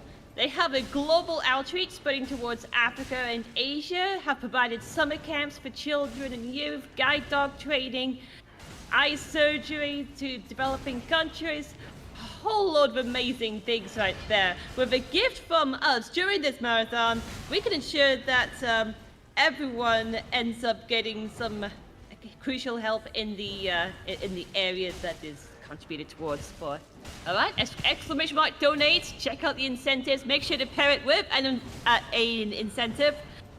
And let's see how much further we can go in the marathon. We're smashing it. We already hit 20k Norwegian kroner during the marathon. Can we double this? Let's find out. Let's go for it. Exclamation mark donate. Okay, so we fought the first phase there. That one's kind of easy. It depends on what weapons he uses. He can decide to use weapons that are just much harder to fight. The second phase is like more intense. But the good thing is we have a lot of health, so we can trade hits with him quite a bit, which is really useful and actually faster than fight. Like it's by itself, it's faster than fighting him if you heal and if you fight on lower health. But like getting the skill points additionally loses time. Okay, so I'm gonna actually just heal here for safety, and he has like this combo that he did twice there in the phase transition. Oh, grab is really good. The grab is nice and easy to dodge. Okay, so he's gonna do like a big lightning attack, but I'm just gonna kill him while he's doing that. So that's the last boss actually. That went way smoother than I expected. And yeah, now we just have to link the first flame, and time is actually coming up now. Woo! Woo! Yeah, so we skipped that cutscene, and yeah, that is Dark Souls 3 any % glitchless in a really scuffed way. We saw most of the bosses. We missed 2 of them. We didn't get to say hello to the dog, unfortunately. I don't think I have a quick way of showing him, but I think... Just do New Game Plus. You have 15 minutes left in the estimate. Yeah, sure. Yeah. I think the scheduling team will hate me if I do anything more. So this is a good place to call it, I think. Shoutouts to the Dark Souls community for being super cool with teaching me this run. I learned it just after NSG Spring, actually. And it was really fun to run, but as you could tell, I didn't do that much practice. But yeah, they're super nice. Shoutouts to Dara, who helped me a ton with a lot of things. He's super chill. And yeah, if the couch has anything else to say. Hi, Dara. I love Dara. Dara's cool. Yeah. Do you know Dara? No. Oh, well, too bad. Yeah, go donate. That's it for me. All right, thank you very much for that amazing Dark Souls 3 run. You pulled through like a champ. That's amazing stuff. All right then, well, stick around because coming up shortly, we've got Viper running Reservoir Dogs. So, and all of that jazz. Right, see you on the flip side. See ya.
rise and shine. Don't you know the time? They will pass you by.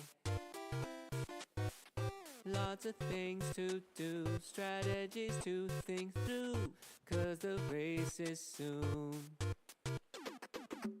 Start the day out right with some fruit delight, joy with every bite.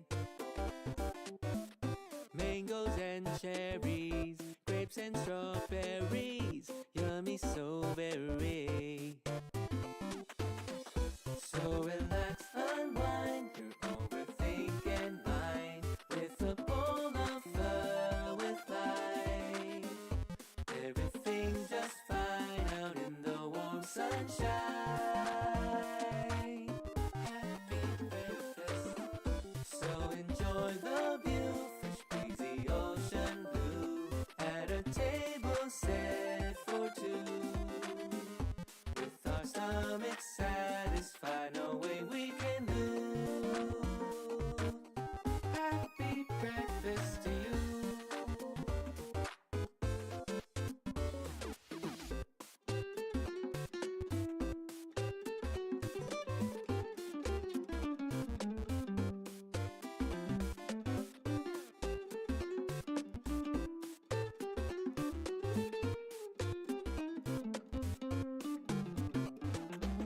So start the day out right with some fruit delight, joy with every bite.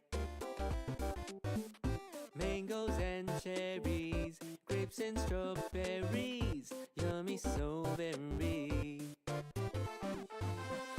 So relax, unwind your overthinking mind with a bowl of fun with light. Everything's just fine out in the warm sunshine. Happy breakfast, so enjoy the view, fish breezy ocean blue, at a table set for two. With our stomachs satisfied, no way we can lose. Happy breakfast to you.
combinations and variations, shades and hues.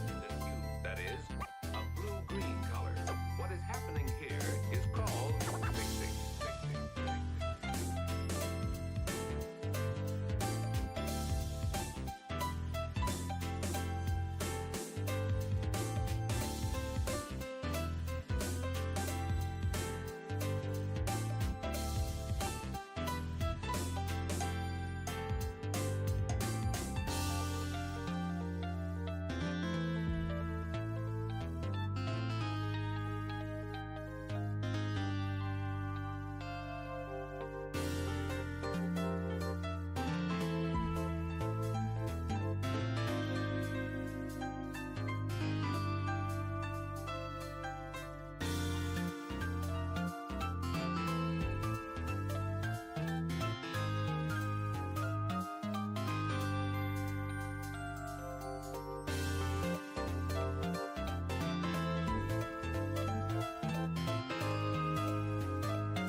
Alright, welcome back to NSG Fall 2024. Coming to you live from Yardrum here in Norway, raising money for the Norwegian Association of the Blind and Partially Sighted. So, make sure to end up typing !donate to see what kind of incentives to end up matching your donations to. It's all going to go through a very fantastic cause, but we'll end up mentioning more about that as we go straight into the next run, which is Viper with Reservoir Dogs 80%. Let's jump right in. No problem. Okay, so hello. Yes, this is Reservoir Dogs, a game released regarding a film. So the game came out in 2006. The film came out back in 1994, I believe. Starred many different actors, including Michael Madsen, Harvey Keitel, and I think it was who was the other one? There was a fair few others as well. But I can't remember all off the top of my head. But basically, the kind of summary of this game is it's going to be 15 chapters. We're going to skip the intro chapter. That's a training mission. And there's a mix of shooting and driving in there. So you'll have a mix of both. But we'll get going with the first mission. And yeah, here we go. 3, 2, 1, let's go. Hope that works. There we go. Good stuff. So that's like introduction.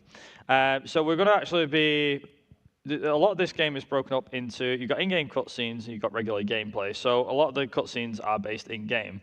The way that the game works, like I said, it's split into 15 chapters. It's split between shoot mode and stuff like that. You immediately started with this cutscene, where, again, game cutscene. But to kind of sum up the story real quick. So it's a diamond store robbery. It goes wrong, the police show up unanticipated, way too far in advance, and as a result, no one knows why, no one knows how it all happened, and we're stuck, we're thrown right in the mix of it. So you play several different characters, and what we're gonna be doing is trying to make sure that we get through this. So yeah, first things first, we'll be playing as Mr. Blue. And what we're going to do is these police will run through here like this. We're just going to run straight past them like that. Freeze, asshole. Half the time you will be able to get past them. Also, a lot of the times that apparently you can just shoot, get rid of a couple of these locks by not doing much else. So there's going to be a couple of guys coming in. There we go. So we're going to get rid of these guys here. And then what we're going to do is we're just going to wait in this corner here, because believe it or not, the AI is silly. They don't realise what's actually going on. So you have several characters in the film. So you have Mr. Blue, Mr. White, Mr. Brown, Mr. Blonde, Mr. Pink, Mr. Orange, Nice Guy Eddie, and I think and Joe, I think, who's his dad. So each character has its own little story to tell. We don't play as too many characters, but we're going to play with Mr. Blue. Now, I will just be honest, the film and the game take a bit of a different story. So the way that it all works is normally the way a game usually works is it usually goes in story order somewhat. The film and the game have the exact same, which is, well, the game makes no sense, neither does the film. It's not in chronological order. So that's going to be like the end of the first chapter as well. Like a lot of this is to do with in-game cutscenes, so you will see a little bit of this and a bit of that. So we've got it surrounded, and it's kind of like to be continued, which I find quite funny, to be honest. And we are going to skip like a fair bit of the cutscenes and stuff. So immediately we go into our first driving mission.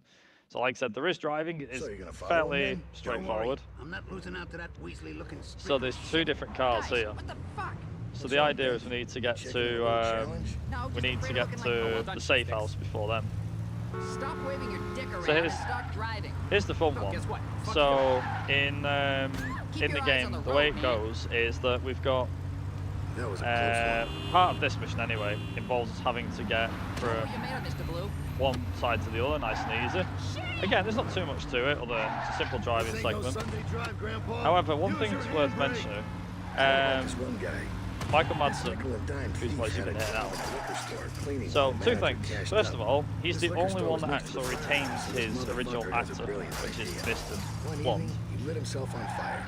Now, this story that he's telling can change depends on, well, the game's just random. It has 3 stories, and this being the main one of it. Unfortunately, this thief is a retarded piece of shit. So you can do Whole this. liquor store. He picks a 20-year fucking Driving out bird its with finest. flames. I know, yeah. He went up like a Roman Tried to Catholic. drive, but it doesn't quite go so well. So I can wreck the car as much as I I want. only work with professionals. Too many idiots around. So one of the things that is worth mentioning.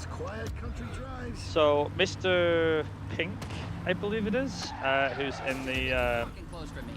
in the film. So he's played by Steve Buscemi. That's one of the main names. I'm sure a lot of people will recognise because he's the how do you do, fellow kids? Him. It's that guy. So we have a couple of different bits and pieces, but like I said, the way that the story works is it starts off with, you know, okay, it's something particular where you've got a bank start, you know, bank robbery goes wrong, sorry, jewelry store heist goes wrong, and it's like, right, okay, so jewelry store's wrong, that goes wrong, police show up, that must mean there's someone on the inside. Well, as the story goes, turns out that the story is a case of, as I said, it is, you know, all over the place, as I said, with the story. How's that ego doing, Brown? So, one of the characters to mention, another one of the characters is called Mr. Brown. And he's actually played by Quentin Tarantino. So Quentin Tarantino is a film producer, and he not just directed the film, but he also stars in it as well. So yeah, also we are going to get there way before they do, nice and easy. And there we go. And there we go, that's the second one. Done and dusted, just like that. So in terms of like the film, also, Hey, are we gonna do this or what? there we go. So we're gonna move on through the next mission here. So like I said, with Mr. Pink being played by Steve Buscemi, he's one of the main guys that gets involved in the story. They all get involved in some way, but Mr. Blue actually gets the least amount of time on screen. So you've got Mr. Pink actually gets quite a bit of time, same with Mr. White as well. So we're going to play as Mr. Pink first, and this is him escaping from here. Now, a lot of the time you can just do that. Why engage in the fight when you can just run? Exactly. Also, do I hear a co-commentator? I believe I do. Perhaps. Perhaps. So I believe it's the first time you've seen this, is it not? I believe it is. Aha. I told your partner, and I'm telling you. So this. And it's not going to be the first you're going to see us for the next 3 hours. My apologies. So apparently shooting locks is a good way of getting rid of stuff. Also the AI playing dividends there. Oh yeah, I was supposed to open a lock. That's it. It's the case of it's basically running simulator at this point. But like one of the main things that does happen is a case of, so depending on which police officers and stuff or which criminals you shoot, whichever one you want to call it, will depend on what and who spawns here. So I'm gonna grab the shotgun. Like that. Oh no! But depending on who you shoot will depend on who ends up, who ends up spawning and when. So, for example, if you shoot like certain cops and stuff like that, you'll end up having something else entirely. Where it'll be like, oh yeah, this cop will show up here instead of here. It'll become a bit more apparent in some of the later missions, but there we go. I'm gonna get rid of them before they have a chance to. Nice. He decided to get in my way. Also, just going to say this now, just straight off the bat, is there will be like a little bit of music. Also nice, the alarm's gone off. There we go. Okay, stay calm. There's the music. I'm out of here. That's the only bit of DMCA you're going to get. So the shotgun is a pretty good way of clearing people out. So we're going to get rid of them.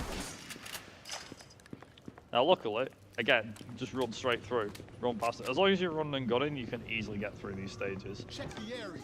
I bought this, originally I got the game in Did I get the game? I got the game for the original Xbox. So the game came out on original Xbox, PS2, and PC. I had the original Xbox version, and couldn't really finish it. I had no idea where to go. And then one day this came up in Blind Runners. Shut your fucking mouth! So for those wondering what Blind Runners is, it's basically like where you get you play a game through as blind as possible. It's basically a blind playthrough, but you're trying to go as quick as possible. Same thing. It's like a fast blind playthrough, I guess.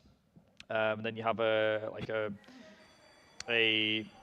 recap race sort of thing where it's like, okay, now you've learned stuff, you know how it works. You know, you can learn as much stuff as you want, and then you can participate in like the re-race. That makes sense. Okay, good. So this is supposed to be Harvey Keitel's character, which is Mr. White. Got it? So Harvey Keitel's Mr. White, he's pretty badass in this, I'll be honest. So you may notice that this looks very similar, doesn't it? Yeah, it's very similar to the one we've just done, except what's actually the case now is you've got a bit more to worry about because now there's more. I find it interesting as well. There is one thing to mention is there are other weapons you can pick up out and about, but for the sake of things, we're actually just going to run past them and not even going to bother with them. So there we go. Take me down. These SWAT guys are pretty hard to get past. So the other thing as well is that the game does have checkpoints and stuff, but obviously we're just going to be like running and trying to make sure we don't activate the checkpoints much. So you always go for the guy on the left there, because if you have the guy on the right,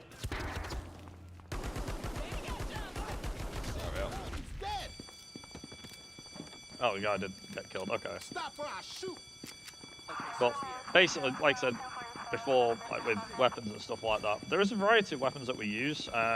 One of which being, got shotgun here, dual wielding pistols. If you start with one pistol, as soon as you take down a criminal, then you can get the second pistol.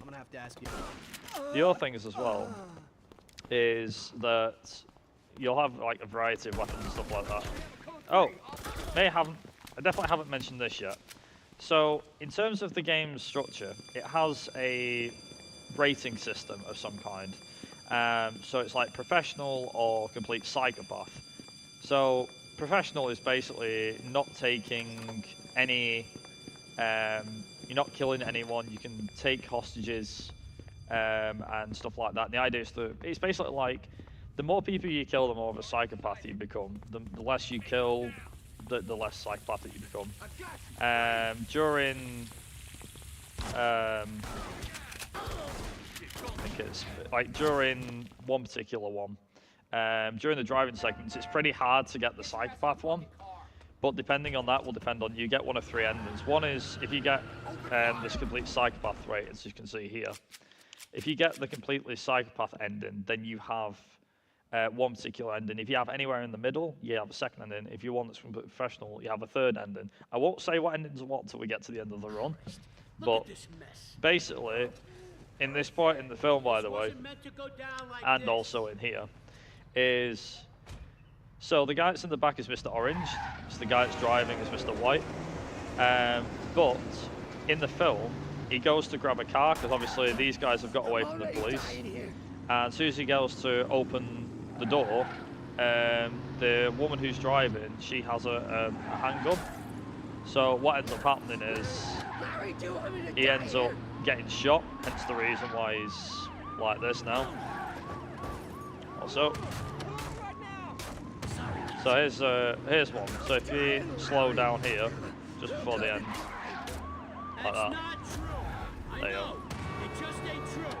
Then we're able to get through and that activates. So you have like a slow motion sequence. But obviously you don't want to activate that. So you'll hear a lot of Mr. Orange complaining. But if you have a look at, if you see me top speed and everything like that, is we're going to try and keep this car going as fast as we can. And try and avoid any police cars. Obviously there's one there as well, so I have to be careful. but should be nice and easy. Again, we're playing most of this run safe, so there's usually a slow motion sequence there, but obviously if you go slow enough, it's fine. There we go. So there's a fair few of these slow motion sequences.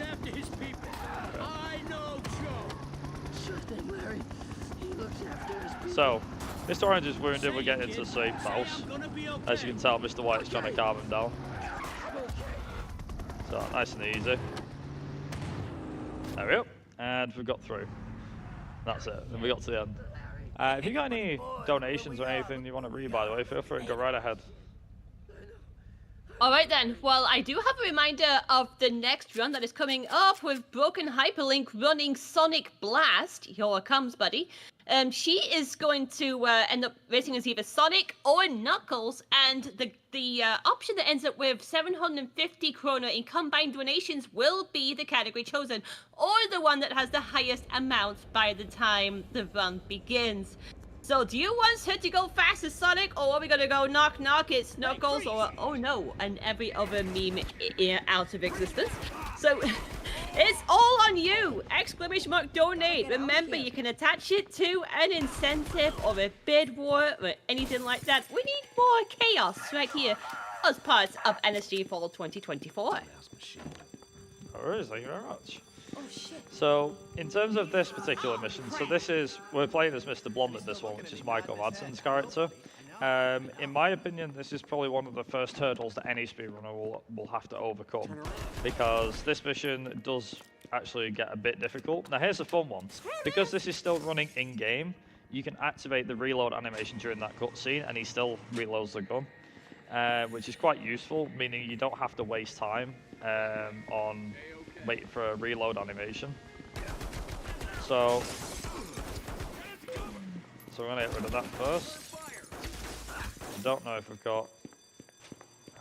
Oh, we haven't. Okay, that's good. Okay, I guess we didn't get rid of that SWAT guy. So depending on like which officers and stuff like that that you shoot, will depend on, like I said, who spawns. So we'll probably have a guy up here. There we go. And then there's probably a guy here. Check the area. There we go. Where did he come from? Told you. I did say he just spawns automatically. So then there's two guys here. There's one guy there and one guy there, which we're going to deal with pretty quick.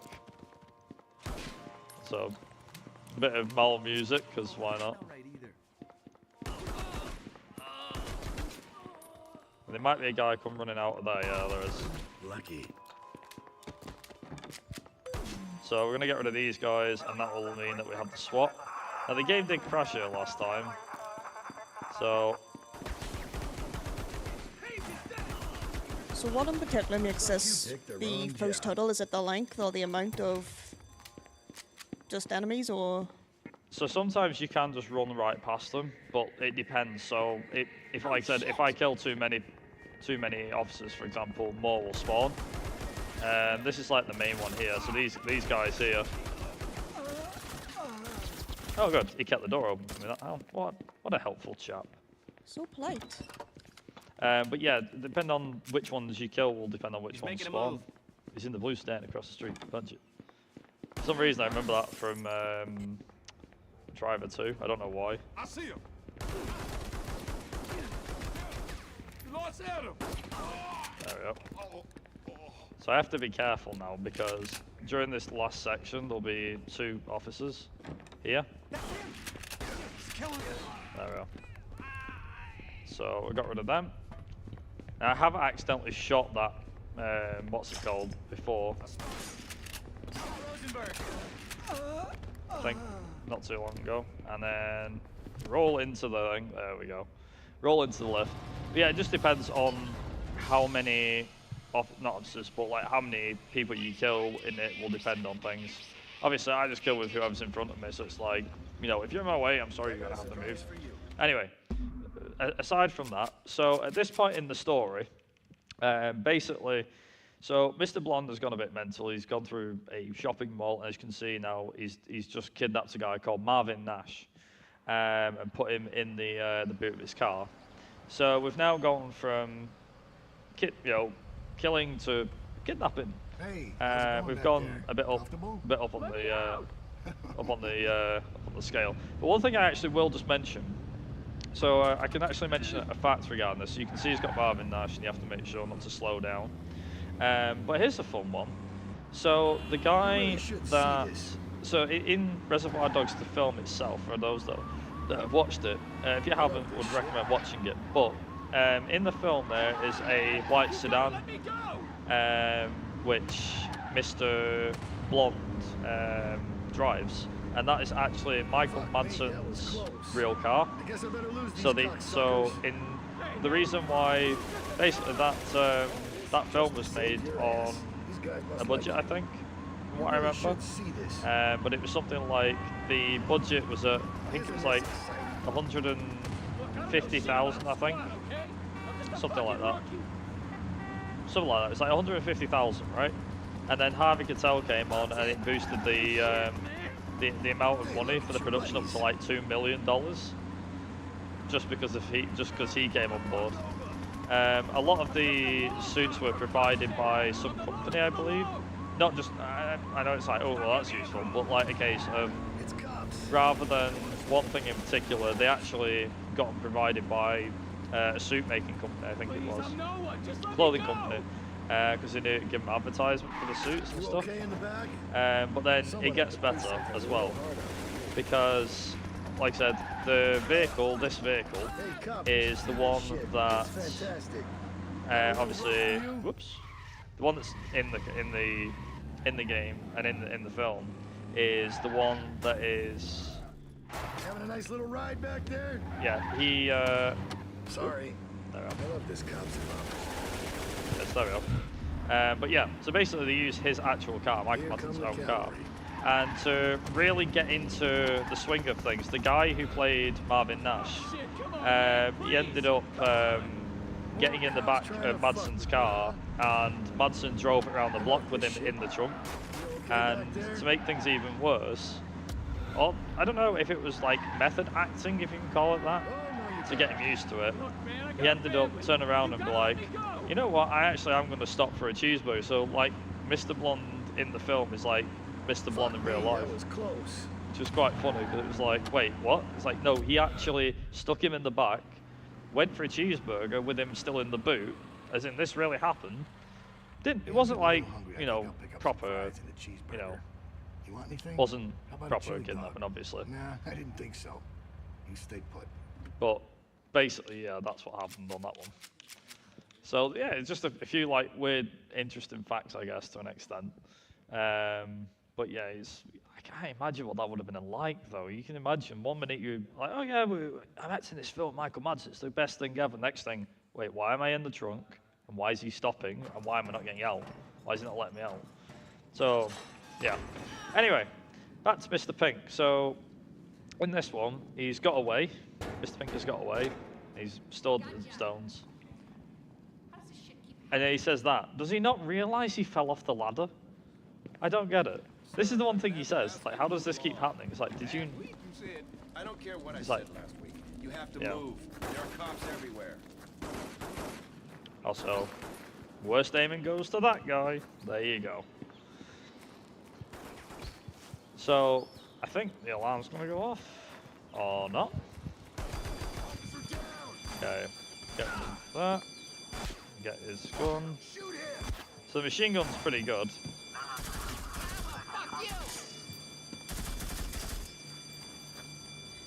So, we're going to be using this a fair bit. There we go. I'll probably be reloading my health quite a bit during this mission. So, obviously for first time players, it's definitely recommended to make sure you're obviously topping up your health and everything like that. There's a bit in particular which is coming up soon, which will be a case of basically we've got to run past a load of SWAT guys and hopefully they don't shoot us. So I think it's here now. So you have this part where you run through these rail warehouses, and it's like, okay, nothing wrong here. It's okay, ma'am. We're looking. So we're gonna get rid of him. just like that. This is But this is the main thing here. So she's going to get out. She's going to set the alarm off. There you go.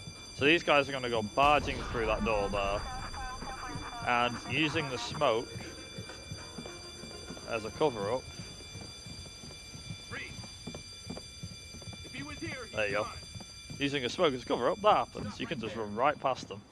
So you don't actually need to fight those 4 guys. You can get unlucky, and you can, unfortunately, have the problem where it's like, oh dear. Not a very effective tactic if it means they can't see you running past them. That's it. It's like, oops. So this is the next bit now. So these guys are going to try and shoot me. Nice, and I did not get hit once. So that's kind of like a lottery whether you'll get hit there or not. As I said, I am playing this safe. I'm still playing it a bit risky on certain parts, but fairly straightforward and fairly safe. So the funny thing is that helicopter hovers above but doesn't actually do anything. You can hear it, he's hovering. He's not shooting at me or anything. So I find quite fun, it's like, why are you not shooting at me? Also, we got this guy on a good cycle, which means that we can get rid of him.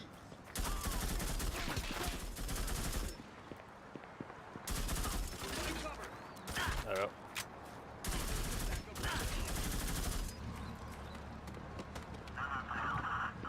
I just love the implication of one guy running an entire SWAT team. Yep. Helicopters and all. Like you do, you know, just casually as you do.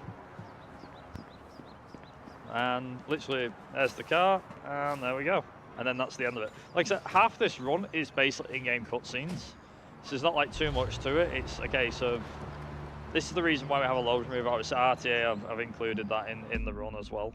We're also heading towards the psychopath ending bit, which is going to be interesting.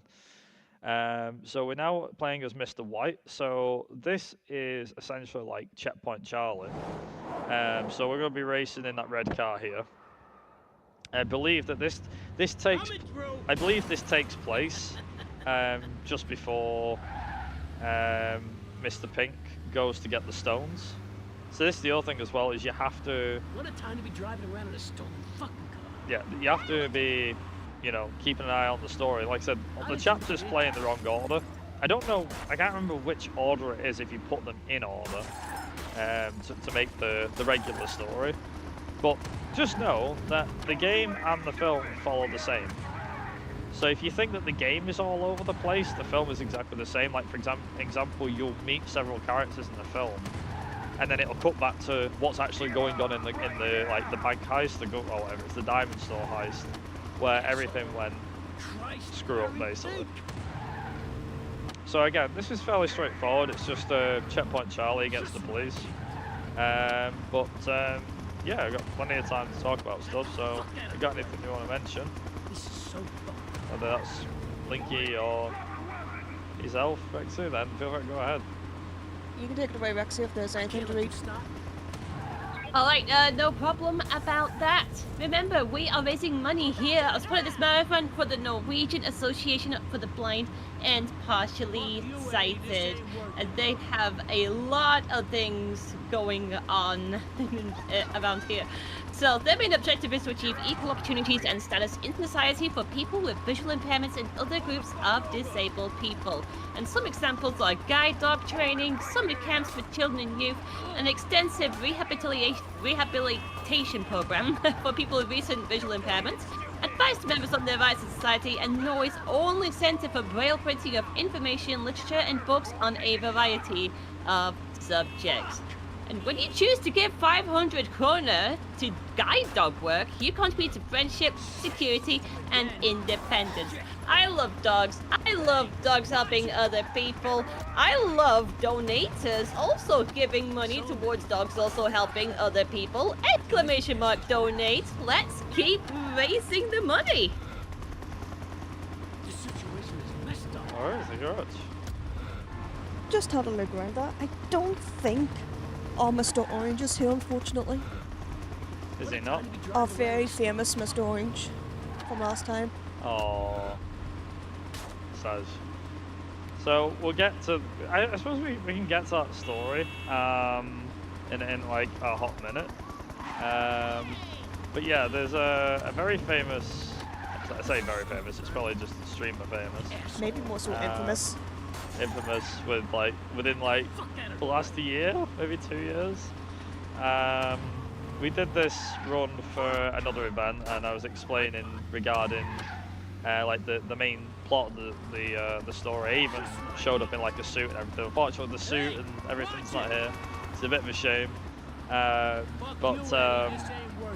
One of the main things above all else though was we did the Reservoir Dogs for it, and I was obviously dressed up in a like I said, a suit and a tie and everything, and we was like trying to find a name for like Mr. Orange, like find someone who could be Mr. Orange, and then it turns out that we ended up having Christian Royal, who has participated here. I believe he was on as the first one yesterday. And long story short, basically he decided to be Mr. Orange, and it turns out in the film, and also as we'll find out in the game, that he becomes a double crosser. He's a rat because he's an undercover cop. So in said run, when I was doing this, and I had no idea that this was going on because I was too busy concentrating and concentrating on the run.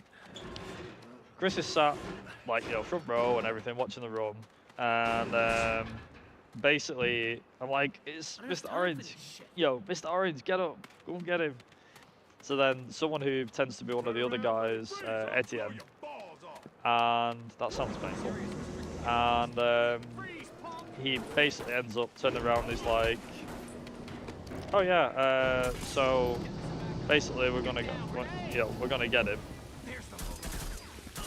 And yeah, to cut a long story short, basically Chris gets, it looks like he gets punched live on air. It's not, it's all fake, but it's just one of them. It made the VOD even more funny to watch. That's the main thing. Linky's seen it back, so you know what I'm on about, don't you, Linky? If you do, you better not think about coming back. I guess I'll stay here. One of the Reservoir Dog clips of all time. It is certainly something of all time.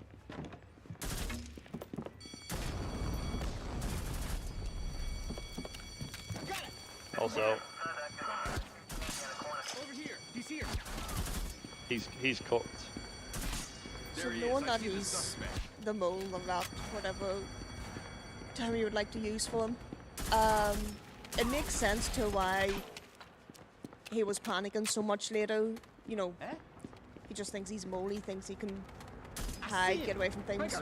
When he's shot, he realizes that even though he's supposed to be playing it safe and stuff, he unfortunately got in the way of some bullets and starts panicking like crazy.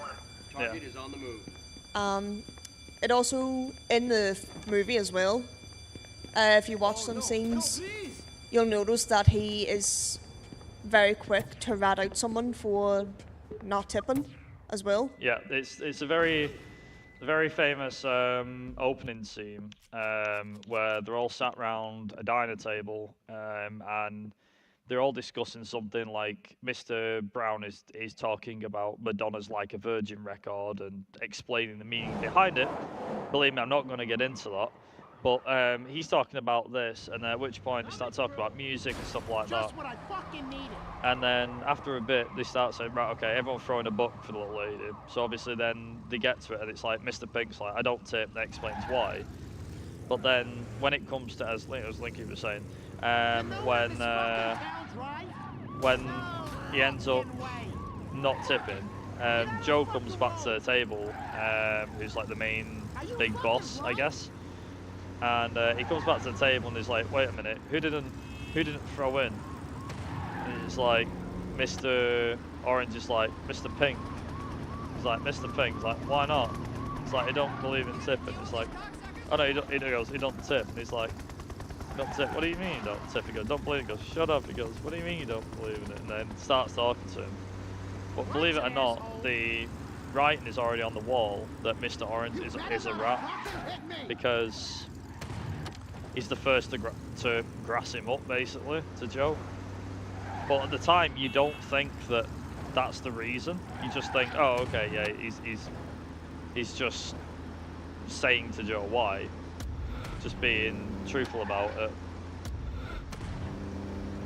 So we're gonna use the nitro boosting on this to try and reach top speed and get like near the end of this. So the thing is with this mission, you'll notice that the police have got a health bar. So what we want to do is we want to try and get as far through the level without the cops blowing up. The thing is, like, he's on like a rubber band.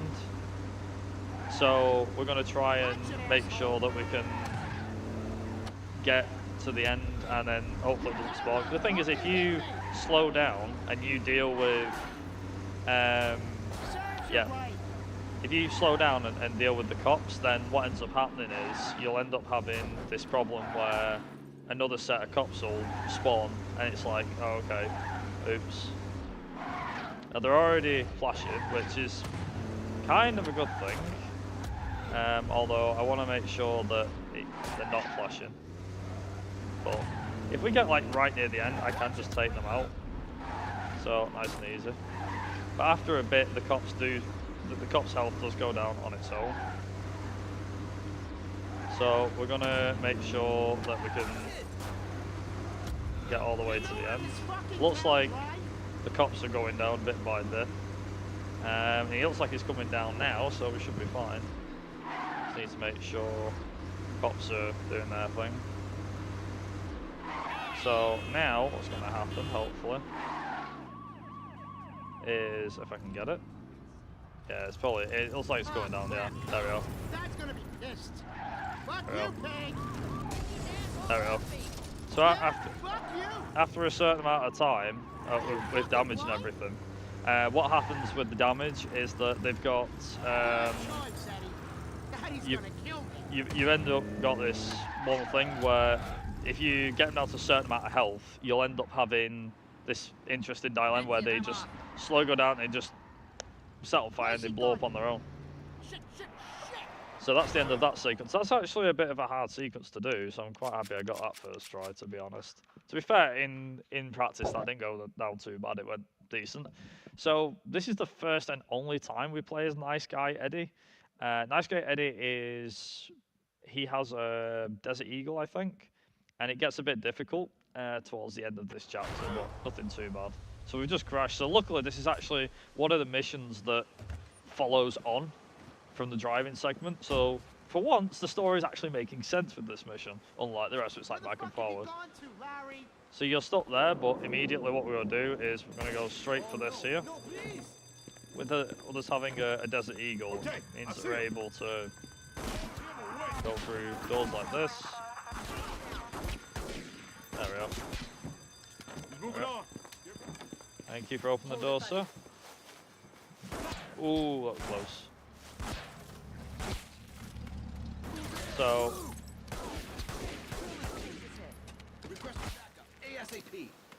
then we're going to pick up his gun. There we go. So the Desert Eagle's pretty good, so it should be easy enough. And there's a bunch of guys here. There we go. Get rid of these guys first, just like that. Nice. Oh dear. Oh no. Okay, we'll get rid of them. Just like that. Do we have time for a quick announcement? We do. Yes, of course, I've come to make an announcement. Broken Hyperlink is going to run Sonic Blast Knuckles 80% following you on here, Viper. So this means that we have a winner in the bid war for that game. That'd be fantastic. Right, get that Game Gear dusted off, Linky. This is all going to be your floor. We've also got some fantastic incentives going on as well for NSG for keeping on the contributions. We've got a whole bunch for Roller Coaster Tycoon 3, your choice of roller coaster names. Or you can always add a new roller coaster name to end up going on top of what we've already got. And then we've also got goals as well. 5,000 kroner in combined donations for that incentive will allow you to send the... will allow you to send the... I am absolutely losing the incentives right now. I need to absolutely get the list back up. But yes, 5,000 will let you send the park inspector to hell when all is combined. And then we've got Geno Panic, which needs 2,500 base to upgrade to save all GMOs. There are option languages for Need for Speed Carbon, and we'll end up with a lot more happening later on throughout the marathon. Exclamation mark donate, remember to attach to incentive. Was like play with Knuckles after all? It's actually been a hot minute, I think, since I've done Knuckles in a marathon. People typically vote for Sonic. Come on, get moving. Also, with that one being said and done, that moves us on to chapter 13. So, if you remember, cast your mind back to chapter 6. We were playing as Mr. Blonde, and he just finished smoking the cigarette, and then he goes into the shopping mall. This is the pre-level. So chapter 13 is that pre-level before he gets that point. So this is how he gets there. So this shows you how he gets there. Also, it's like, right, okay. There you go. So it's like the intro all over again. Again, this is where Mr. Blonde is. When it all kicks off originally. Like I said, Mr. Michael Madsen, he's the only guy out of the original crew that actually decided, yeah, you know what, I'll let him voice this game. All the other guys didn't do it. I don't think the other guys did a very good job of it, but obviously Madsen being Madsen kept a pretty good one. Let's make sure I get the shotgun there. That's what I wanted.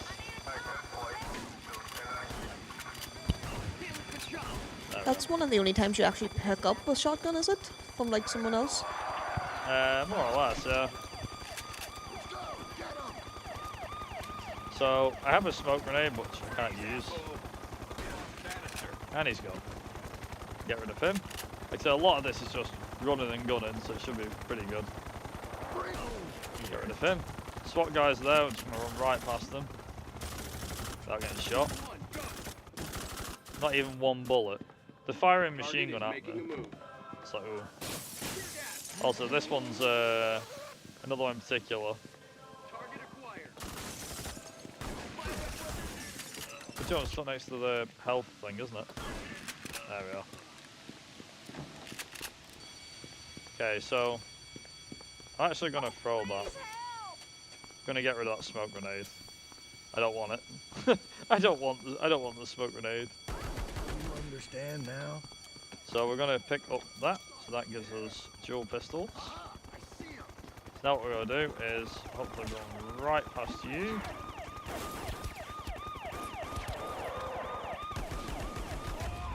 You. That was a very interesting one.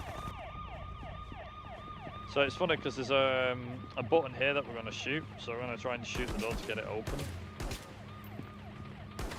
There we are. Sometimes if you're pretty good with your aiming, you can actually get that. Well, just, like shoot the door, and then as long as you know where you're going with the door, it's fine. Okay, so get my shotgun out ready because I'll need it for the next door. Which is here. I don't care if you're the chief. That actually got 2 in 1. Oh, no, please. Okay. Right, now I need to do is run straight across here without getting killed. Okay, sir. Yep. I can do. And there we go. Just about got it. And then like I said, this is where we're now back to where chapter 6 starts. It's where, like I said, the missions are all over the place, so there you go. So, with that being said and done, we now move on to chapter 14. Now, chapter 14 is about 5 minutes, I think, maybe 6, where it's just a driving segment. So, anything you want to talk about, go for it, because you got a good amount of time for this one. Alright then, well I still have the donation left over. That was the one that pushed the Knuckles run for Sonic Blast. A 140 kroner donation simply from... Oh no! No comment provided, but I love the topical memes with this one. Alright. Yes. Oh my gosh. Okay, that was absolutely fun right there. All right, so on top of all of the amazing incentives that you'll end up contributing to, we also have some fabulous prizes. A minimum of 50 krona would end up getting you access to a raffle for the Tanuki Sunset Steam keys, and then further up we've got 100 krona for a cute Pokemon amigurumi, which could be an Eevee or Evolution or Mimikyu or Plusle or Minun, any of those selections, and then up towards 200 would also end up including handmade socks, a knitted sweater, and NSG sweater. So I would love the idea of getting cozy in some NSG goods over the winter. Do you? Make sure to end up donating the minimum stated on the donation page. !donate. Oh. Ooh. Nice. Stay on top, Brown. This ain't the way to get there. Interesting. I'll give you this as well. That's never happened before. There you go. Wait, Said the line. said it. I was driving down the interstate. Okay, traffic is More fucking cops. Oh yeah, every time he cuts him off, by the way. Every time he cuts him off, he has to restart what he's talking about. It's quite funny. I pull back in. Have a listen to the story. Traffic's moving so slow. Because I'm behind a fucking hearse. Yeah, there's cops right on her tail. Apart from that bit. It's a funeral for a goddamn mafia boss. I cut into a motherfucking mafia funeral procession. Man, that was some unlucky shit. And that's it. That's all the story is. It's like, yeah, I get stuck in traffic. Turns out it was for a mafia procession, funeral procession. Whoops. Keep it together, Brown. What are you doing, man? So, whoops. So these guys will be brutal.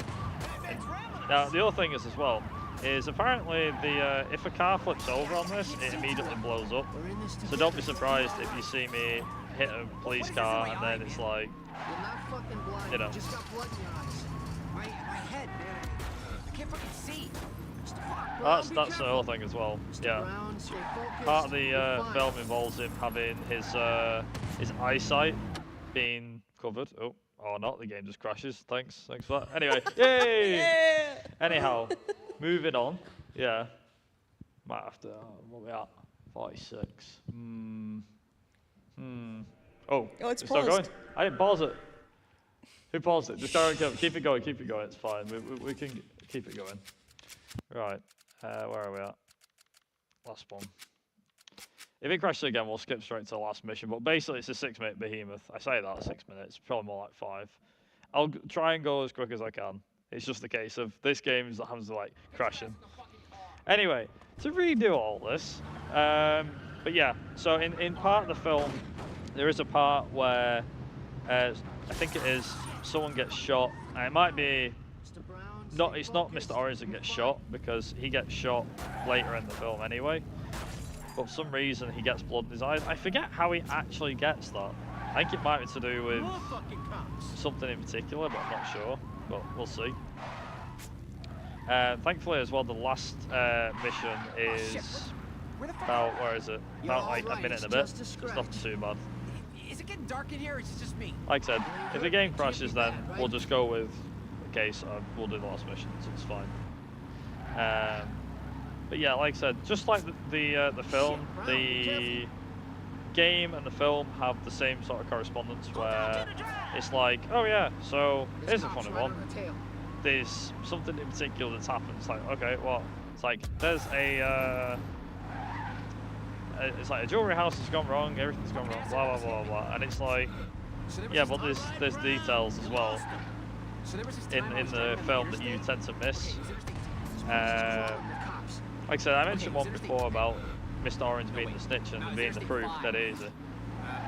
But then it's like, notice how forgetful Mr. Brown is. You could easily think that, oh, he's the, yeah. He's the, like, you could say that he's the rat, because he keeps forgetting what everyone else is talking about. I don't know.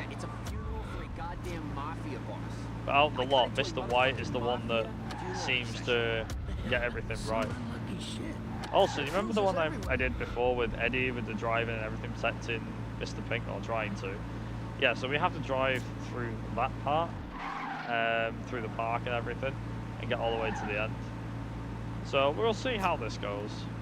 But this does basically involve driving across town. So we've got, yeah, about 3 minutes. Like I said, if it crashes, we'll cut right to the last mission, so it's fine. As I was saying, all the cop cars do tend to explode very easily if you push them upside down. You're not fucking blind. You just got blood in your eyes. My head, man. I can't fucking see. Mr. Brown, stay focused. You're fine. Oops. Destroy that. It's funny how, like, before I was thinking, oh, maybe, you know, maybe if something was going to go wrong, it would have been on the, it would have been on the quickest levels, but instead it's ended up being on the longest. I'm like, couldn't make it up. I'll be honest as well, the game has only crashed on me there once, and that's today. It's never crashed me before. I'm not kidding. So it's like, He's a stand-up fucking comedian. All the way through the job, he's ripping on me, telling me these jokes. Yo mama this, yo mama that. I tell you what, I was close to tagging him myself. Luckily, the Blue Boys got him first. Did 15 to 20 at San Quentin. It was the first time I ever laughed. also, yeah, the helicopter that's shooting at us, that's quite prevalent during this. It's just crawling with cops. I always thought that the helicopter shooting was very prevalent during chapter 9, I think, or 10. But it's more prevalent here. There we are. So it should be nice and easy. Nice Sunday drive, so to speak. Well, that's the plan.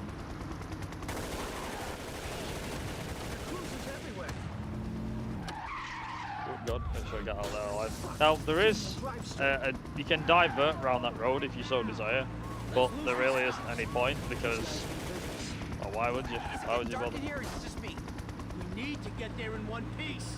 Just need to go down this road here because if you go left, I think it leads to nowhere if I remember rightly. But I could be wrong. So a lot of this road we actually drove on earlier on. Fucking close for me. So we're gonna make sure that we don't do that. Surprisingly, I'm using brakes quite a fair bit here, so there you go.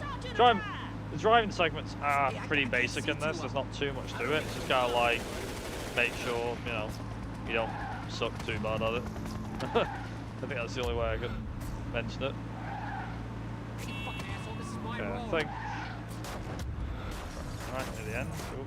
Hey, watch it. Make sure get all the way to the end. There we go. Got it all the way to that way. Finally. Shit. Fuck. So we've got one last mission to go, and that's the end of Mr. Brown. He's gone. Perfect timing. Exactly. Right. Oop. There we go. Okay, so do you remember at the start of this run we had Mr. Blue and he was fighting against the police, and it was like a to be continued? Guess what? That's the last mission in the game. So basically, as he says, he wanted a dramatic ending. So time is going to be when the final cutscene shows up, which will probably be about a minute's time. So I'll mention time. During this time, are you okay with the quick donation? Yeah, I can do. Alright then, we have a 50 krona donation from Ask Where I Am saying, big up the NSG metrics. And with the way this is going, it looks like the first roller coaster named in Roller Coaster Tycoon 3 will be metric-time.com, but you can make a difference. You can either chime in money towards another roller coaster or make up your own. So, exclamation mark, donate for that one. There we go.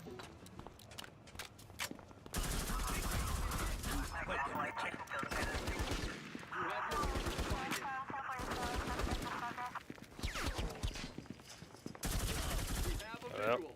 And time. GG! Push the button. There we go. 2 minutes on the rest of it. Not bad with a game crash, I'm surprised. Not bad for a game that I haven't done in quite a while either. So yeah, there you go. That's the ending. Mr. Blue gets killed.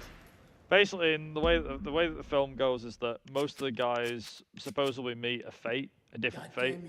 The only one that I'm not going to play that bit, but there is like every little bit has a different ending, I guess, to it. But there's different twists and turns along the way. Whilst this is just clearing out and everything like that, and finishing off. So as I said, we have 3 different endings. There is a good ending, a bad ending, like an average ending. This is the average ending where Mr. Pink tries to get away. The police have surrounded the place and he tries to get away. The good ending is he gets away. And this is technically the average ending is the bad ending. But if you have a good ending, he gets away. The middle ending, he does not. He actually gets shot, although I don't know if that won't show it for some reason. Oh, there you go. So this is like the average bit. So the cops shoot at it, and he gets shot through the window. Eventually, I think he will. Yeah, there you go. He gets shot and you killed, and that's kind of the end of that. And it's like game over. Mr. Pink was the last to die in that one. But if you get the bad ending, he gets out, and I think he kills all the cops and drives off or walks away with the stones and never to be heard of. But in the film has a bit of a cliffhanger because he goes outside, disappears, you hear a load of gunfire and car squeals and stuff like that, so presumably he gets away. We don't know. And then there's a gunfight between Mr. White, Mr. Orange, who's obviously then outs himself as a cop, and he's the rat, and there's a shootout between the police, which are off camera. There is a bit more to it than that, but like I said, there is collectibles as well. I've not even mentioned that. There is collectibles in this game, so you can do like a true 100%. We obviously don't do any of that. We just literally run through the game as fast as possible. If you want to give this game a try, you are able to get hold of it. I won't tell you how, but there is a good fair few ways of getting hold of it. Definitely recommend giving the film a watch as well. The film and the game are more of a case of, I'd probably say watch the film before playing the game, just because, as I said, the game and the film tie together, and the story is all over the place. It goes very back and forward. So definitely watch the film first, then play the game, and you'll probably be able to put the bits together. Apologies for the game crashing. I didn't mean for that to happen. It just happened. But glad that it went under estimate, so happy about that. And yeah, I'll hand it back over to our host. Thank you, Rex, and thank you, Link, for being my co-commentator for this one. All right, thank you very much for running Reservoir Dogs any percent. This has definitely been the game of all time. I'd like to end up saying that one. Unfortunately, this is the last run of my hosting shift time and all that here on NSG. It's been an amazing experience. We're going to end up bringing it over to Panda Badger, who will end up taking my place for Sonic Blast. Knuckles is run by Broken Hyperlink. So we'll see you all on the flip side.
Welcome, welcome, welcome, and we are so back. I'm gonna be your host for the next few segments, and I'm Panda Badger, aka Panda Senpai. And coming right up, we're gonna start the game, but first, for those of you who have been waiting, or those of you who just tuned in, we are NSG, and we are live with NSG Fall 2024. And we are raising money for the Norwegian Association of the Blind and Partially Sighted. If you need to donate, links are below the stream, and when you put a donation forward, don't forget to put it towards an incentive. With that said, we're gonna live with our next game, and our runner is going to be the ever so cool person, Broken Hyperlink, with Sonic Blast. Take it away.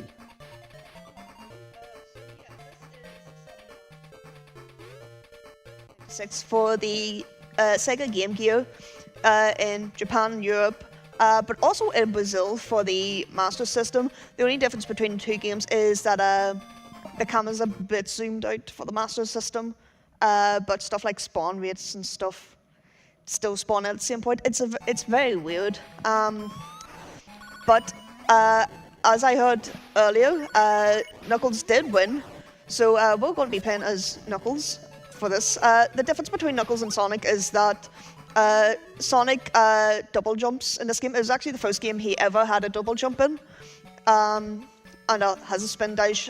So does Knuckles, he has a spin dash. But his special ability is that he can wall climb and glide. So both of them have their advantages in certain sections of the stages. I would also just like the audience, if they would like to, there's a couple of memes with this game. So we have, every time you see the splash screen for the next zone that you're about to play, it says Luke. So if people want to shout Luke, because it shows up a lot, they can. And if Knuckles gets hurt, I know people love saying oh no, so there's that as well. But without further ado, gonna skip all this, start into the game, and go hover over Knuckles, and we'll start in 3, 2, 1. There we go. So there's our first look at the game, and would you believe it or not, it's Green Hill. We know how much Sega loves our Green Hills. So what you're going to see me do a bunch is I'm going to be jumping a fair bit out of these loops, because these loops give you a max speed of 5, which is how this game... Oh, I didn't get that. That's unfortunate. Got that anyway. So... Oh no. Oh well. We'll just go through the loop. But yes, these loops give us a speed of 5. There's times you want to skip over them. Sometimes you want to use them if they're unavoidable. But you try and jump as much as you can out of them to try and buffer your speed going back down to about 3, I believe. Another way of getting your speed up is to use the slopes, as I'll be doing here. And you can also spin dash to get 5, but it's very hard to keep the 5. Oh, thanks, input drop. Very hard to keep the 5 coming out of a spin dash. But we're just going to keep going through. This is a very fun level to do once you can keep your speed up. Oh no, he bonked. Okay. So one of the main issues with Game Gear games is they love to drop inputs. So there'll be times where I am more than certain I've pressed buttons, and the game's just going to say, nah, you didn't. So there's times where I'll fall, times where it looks like I was supposed to do something, and I was. But anyway, on to Act 3, which is our final zone, or final act for the zone, which acts as the boss zone. So we're just going to fall here, and we are going to do the boss drop. Okay, or maybe not. Thank you, video game. Can I get it? No, I can't. There we go. Not as clean as I was hoped. You can get that in 2 cycles, as with Knuckles' glide, you can get 3 hits on him. With Sonic, you can get 2 per cycle. But, I mean, it's fine enough. I can't be too critical with a game like this in a marathon setting where I can't reset. So our theme for this game is colours.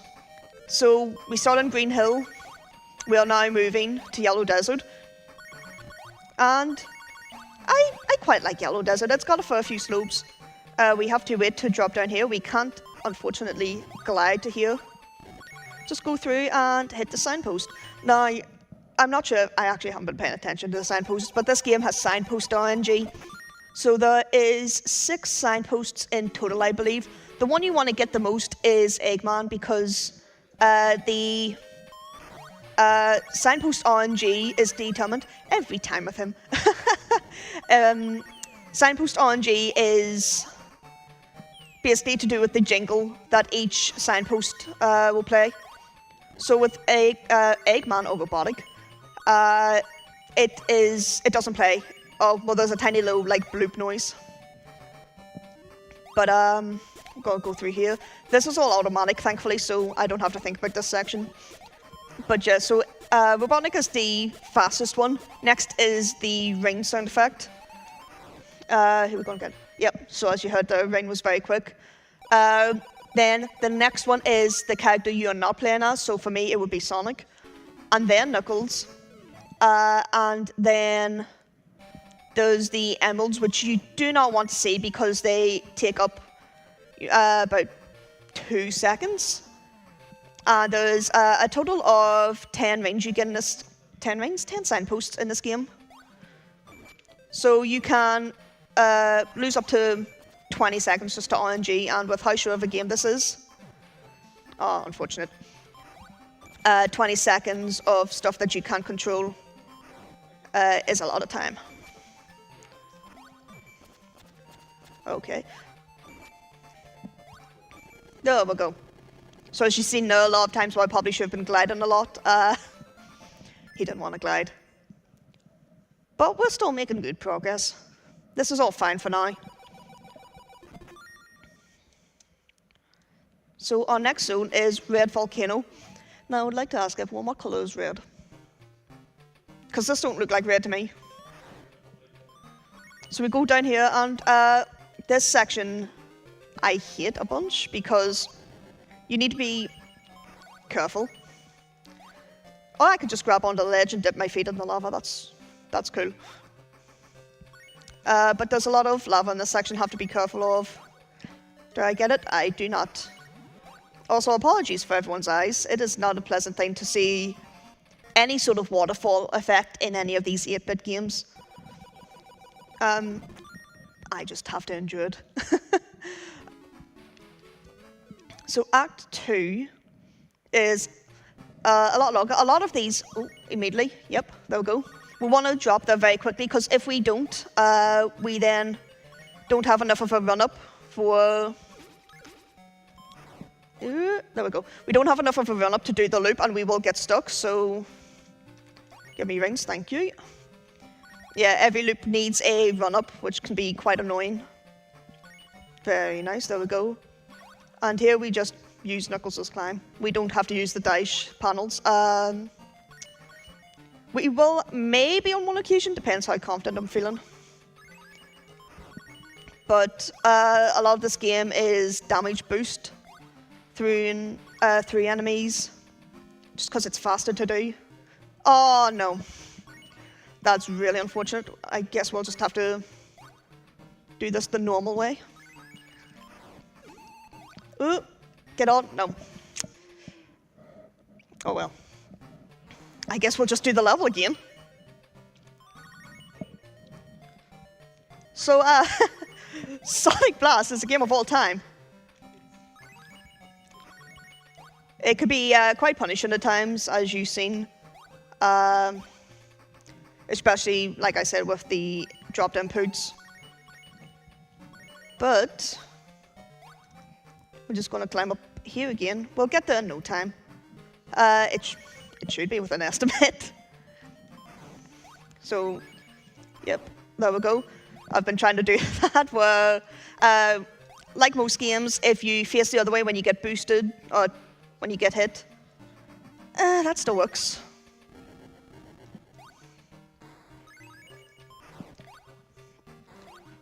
Just stay on this. I'm not going to risk it. Because I do need that range for this bit coming up. There we go, safe.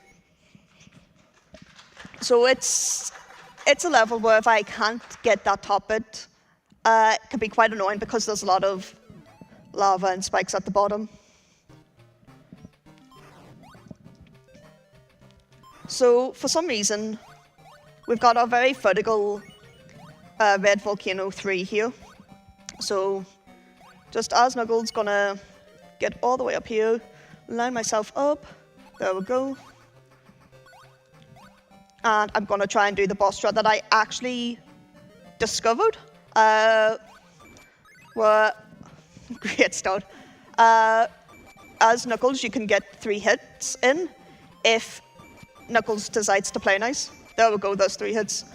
Well, if you're quick enough, you will get 2 hits as he's coming up, and if you don't glide, you come down quicker and you can rev up a spin dash to release after he releases his ball on the chain, which he loves in many games. Also very nice of him to give us that floating platform, but hey-oh.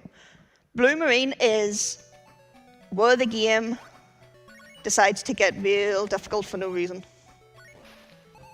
So I'm just going to fall down here. If I was Sonic, I would take the shortcut.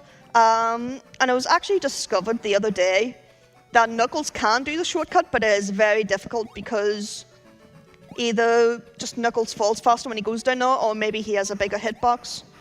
I'm not sure, but the person who discovered it did say it was very hard to do, so I did try just chancing my arm during practice to do it, and I couldn't, so no point wasting. Can we get pipe jump? We did, but I went into glide, but that's still fine. We did save ourselves a little bit of time, because if we didn't, we will get spat out the bottom, have to bring ourselves to a stop and everything. Pipe jump is a lot better with Sonic because of that double jump he has, and it shoots you up, whereas the glide, makes you sink. So one thing with all 8-bit Sonic games is A, they love their tubes, and B, in this game, the tubes actually give you max speed and replenish your air. So thankfully, I don't have to worry about air in a lot of these levels. I'm going to hit this wall just so it brings us to a stop faster. And then wait turn. If you thought this game was slow already, water levels make it go twice as slow. So this section I want to be careful about jumping and gliding, because if we fall down there, we will get pushed into the current and loop all the way back around. Now I'm going to hold left here. There we go. Because if I don't, I will be swept to the left with the current and have to climb all the way back up. So just make a way over here, kill him, jump into the pipe, hold down to kill this other crab meat. There we go, into the pipe. Into another pipe. Would you believe me if I said there was one more pipe left? If everything goes well. And it typically does, but there may not. Oh, okay. We got the jump. So that's a very hard jump to do. You're not supposed to go this way. You're supposed to, I believe, go down and round and everything, but we're speedrunners. We don't want to do that, so we just climb up here, climb here, and there we go, and then use those corners to stop us and get to the signpost. And that's Blue Marine 2. Probably one of the hardest levels of the game, just because of how big it is and how much of a labyrinth it is. Now, Blue Marine 3 is another very vertical boss level, and you may think, oh, where are you supposed to go? It's so tall. You actually go down. You don't go up. This game is very much all about trickery and deceiving you. So, I didn't get the third hit, unfortunately. So, Eggman really liked the design of the Green Hill boss and decided to use it again. So, if we can. There we go. All before having to take a breath of oxygen, and we might see the count though. Will we? we won't. Those times where if I don't get all hits, more so with Sonic, the counter will begin to count down from 9. And sometimes you will hit him within those seconds, and then it's a race against the cutscene to see whether or not you will die or the cutscene ends. It's a fun game to play at times. But this is Silver Castle. Silver, yes. Castle, questionable. Hotel Trivago. But we are going to go through here, and the shtick of... questionable hit, I guess. The shtick of this level is that there's a lot of teleporters and spike walls. So, with this being the first level, it's very short. Oh, I scraped my belly on the floor. I don't think I've seen an emerald this run. Very surprising. But anyway, I maybe shouldn't have said that yet to the end of this level. There's still time. But this level has a story. Because of a marathon I did recently. Where, you know, I was going through it. It wasn't the best run. But, you know, we were progressing anyway. And I got to this level. And then at the very end, I just kept dying.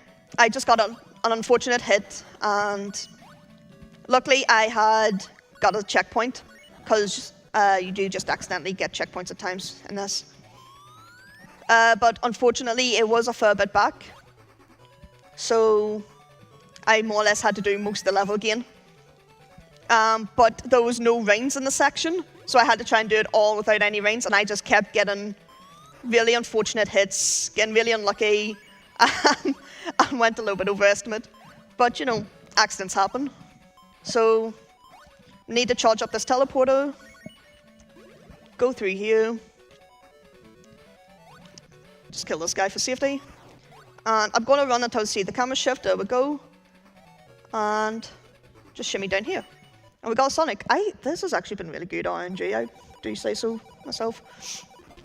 So we're coming up to 15 minutes and we are on the final boss. That should be good. I think I'm going to be risky and not take a ring. Again, another big level to try and find the boss. He's right here. He's just here. So, this boss for some reason takes 13 hits. I'm going to try and count. I'm going to forget, but we are on this platform, have to go left and right. We are going the opposite direction to where Eggman's needle is. And what I do, there's a couple strats. Some people will spin dash because it'll give them the max speed to move it over. After every hit, I try and move it back to the middle. Oh, there's a dud, no. So Eggman can do duds. I have seen, just got it. I've seen a max of 2 duds in a game before we kill him. I'm not gonna get that. Okay, back here. Yeah, I've only seen 2, thankfully, because as you'd imagine, it wastes time. I'd also like to point out the stray pixel on the bottom right of Eggman's sprite. I didn't move fast enough. You'll see it move. It's 2 stray pixels, and that's time. 1620 is not bad, not bad. But yeah, for some reason, the developers didn't decide to clean up the sprite. So those are our favorite 2 pixels in the game. And that's the end of Sonic Blast. I've played too many Sonic games with similar titles. So this is the bad ending because we didn't get any of the 5 Chaos Emeralds. Yes, this game has 5. They were still figuring out how many there should be.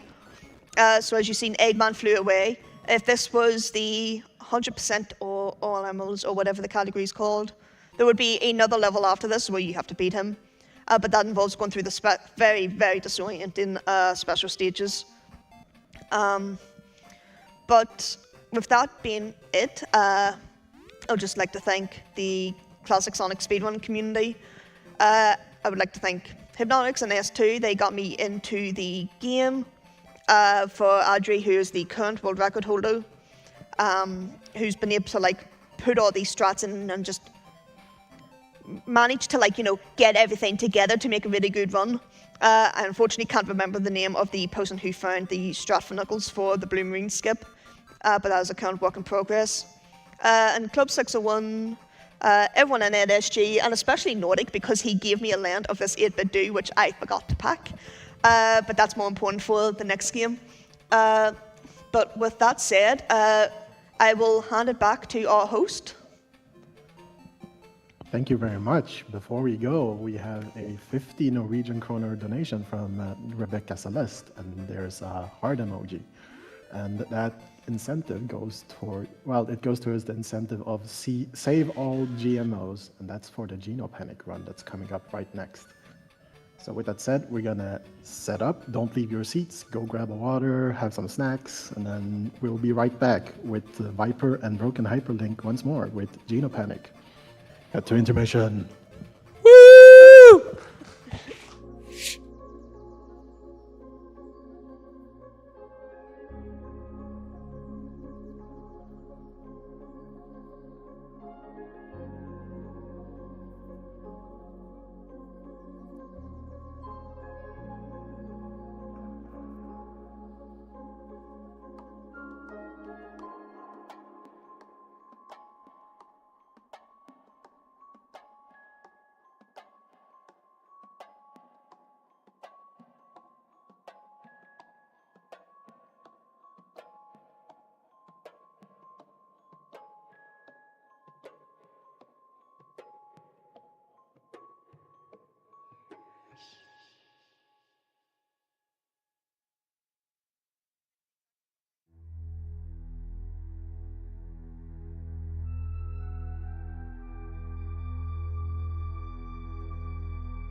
Oh, look at that. Tiny Tim and his Raiders. Welcome to the stream. For those of you who just joined Tim, this is NSG, the Norwegian Speedrunner Gathering, and we are currently gathering money and donations for the Norwegian Association of the Blind and Partially Sighted. So stick around if you want to see some really good speedruns, because we are gonna be having a really cool race between Viper UK and Broken Hyperlink just in a moment.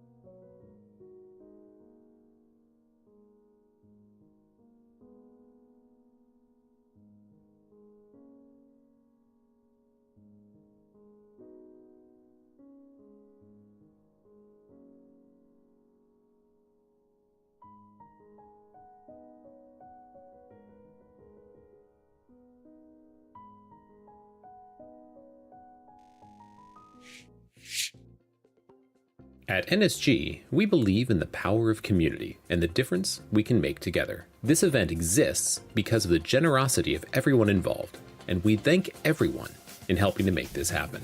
During NSG Spring, we raised over 40,000 kroner for Norges Blindeforbund, an incredible charity dedicated to helping the blind and partially sighted people in a variety of ways. They bring joy, independence, and opportunities to those who need it most. From rehabilitation to well-being activities, they create spaces where people of all ages can thrive. Thanks to the generous contributions from our supporters during NSG Spring, we were able to help fund things such as this new water trampoline, a highlight of the summer camp. It's more than just a fun activity, it's a way for these kids to feel the freedom and happiness they deserve. But our impact doesn't stop there. The funds we raise also go towards training assistance dogs, companions who not only act as surrogate eyes, but give freedom for those who are visually impaired. These dogs provide independence, confidence, and a new lease on life. Combining a wonderful hobby together with a charity focusing on accessibility, we hope to raise money to bring joy to them in the same way that we bring the fun of gaming to everyone at home. Thank you to everyone helping out, be it through donations, volunteering, partnerships, viewers, chat, and more.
We'll just want to let people know at home for the next run coming up, there is an incentive to upgrade the run to be a save all Gmos, basically like save all the animals.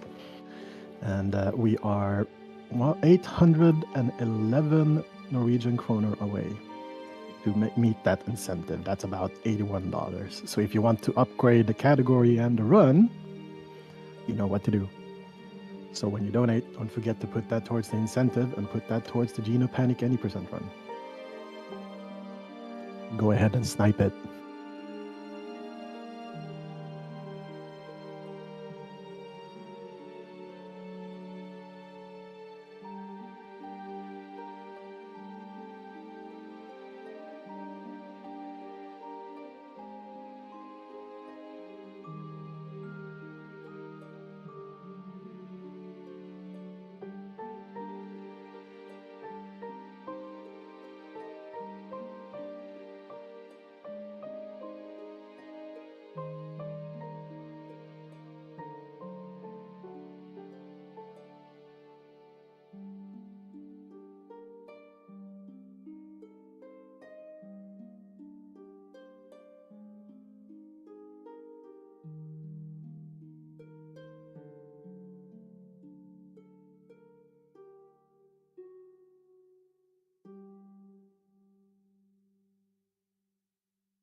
Hello, hello, hello, and welcome back, everyone. So we are live here over at NSG in Gjerdrum, Norway, and we are gathering money for the Norwegian Association of the Blind and Partially Sighted. So with that said, we're gonna take our next run up currently, which is the Geno Panic with Viper UK and Broken Hyperlink. Take it away. Okay, hello, yes. So I'm back again, as is Broken Hyperlink. So this is Geno Panic. Now we're doing the any percent, although we'll see about that when we get to the end of this. Who wins, really? But this is a little indie title that released. It got its release date this year. However, we believe that it might go back about 2 years. But it released on Steam as of this year. It was made by a developer called Mobirate. And it's set on a space station. It's very much a Metroidvania. I played it through, quite enjoyed it. Started doing speedruns, got Linky involved, and here we are. So this will be a very much who can win this one between us. But yeah, do you want to introduce yourself real quick? I'm the one that caused the tech issues. Yeah. We'll go with that. We can go with that. I'll let you push the button then. Yeah. Button. For get going, yeah? Should we get this show on the road? Oh, before you do that, Yes. we have a pretty huge donation here, and it's 811 Norwegian kroner from Team Brownies. Hey! So, and the comment says, Team Brownies coming in clutch. We want to see Viper and Linky do more of the run. Much love from Trasha, Yato, and Panda. And shoutouts to Big John. And that goes to the incentive to save all GMOs, and that means that the incentive is met, guys. Alright. I hope you remember the route. Yeah, I hope you remember this route. I hope I don't forget that I'm doing save all GMOs 90%. Anyhow, right, well, we'll get going. So that's a good news to start off with. So this is now the save all GMOs category we're doing, so let you give the account now. Yep, so we'll go in 3, 2, 1, go. Right, so as I was saying, Geno Panic released earlier this year. It's released by a team called Mobirate Games, and as I was saying, you go onto a space station and you have this PS, the Personal Electronic System. It's your own personal assistant. So we've got a load of text that we're going to skip over straight away. That's actually speed tech, the faster you can skip that. And we do have a few screens and things like that. So we're going to Karatau first, which is a Astroport, as you can see. First thing you may notice is it is a nice vibe, isn't it? The music does it justice as well. Yeah. Also, we're going to kick the bucket as well. So there's actually achievements for this. So these little bucket things, you can kick them pretty quick. So what we've got to do is we've got to go to Simbersk Station. So obviously, we've got to make sure that we're breeze down. And then, yeah, off we go. Now, whilst we're going through here, there'll be hacking sections and things like that we've got to go through, which involve just forming patterns and things like that with our controllers. Now, we're going to go through a fair few different environments. And obviously, like I said, we've got to collect the GMOs, which means we have to collect one of the main things that we have to collect is we have to collect an animal catcher, which is a piece of equipment that we miss in the NPCen, and a few of these rooms we do actually miss. Now, one thing I will just point off by saying is that you have several GMOs. I believe there's 6 in the entire game to collect. You have 9 weapons, and there are a fair few other bits and pieces that we'll hit along the way. Now here, what we're going to do is we're going to wait for the train, and it's literally just a case of getting on the train as fast as possible, and there we go. Now this is like main auto-scroller for like the next minute or so, so we don't actually need to do anything. There is actually a prologue called Geno Panic Prologue, and it is essentially a demo of the game. If you wish to try it out, you can get hold of it on Steam. There is even a category on SRC for this. So quick mention as well as to why we have an NPCen and an LGMOs. So the NPCen involves just basically saving no GMOs and getting to the end and all GMOs means that we have to obviously have the extra stuff. So all good fun. Also, this loads faster than my PC at home. I'm quite happy about that. I get instant time save. Woo! But yeah, so for the most part, like I said, it's a very neat little Metroidvania. That now the Mobiurate Games, the company that came up with this, they have said it's not a Metroidvania, but given how much there is, it kind of is a Metroidvania. There is a few bits in there though. For example, you can't really do much backtracking. So first thing we've got would not be anything but, a Metroidvania if we didn't have, oh no, the power's gone out, whatever will we do? So one of the main things that we do need to do here is, you'll notice as well, like there is, like in order to where to go, you'll see that there are certain parts on the map, like the room just dissolves. But it's just to make it a bit easier. It's not too bad. It makes things a lot easier. The game is very linear.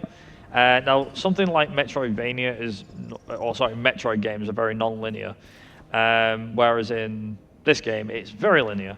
Now, the funny thing is, we've got like a funny story or two to tell about this. So when this game came out back in March, April, I think, when I got hold of it.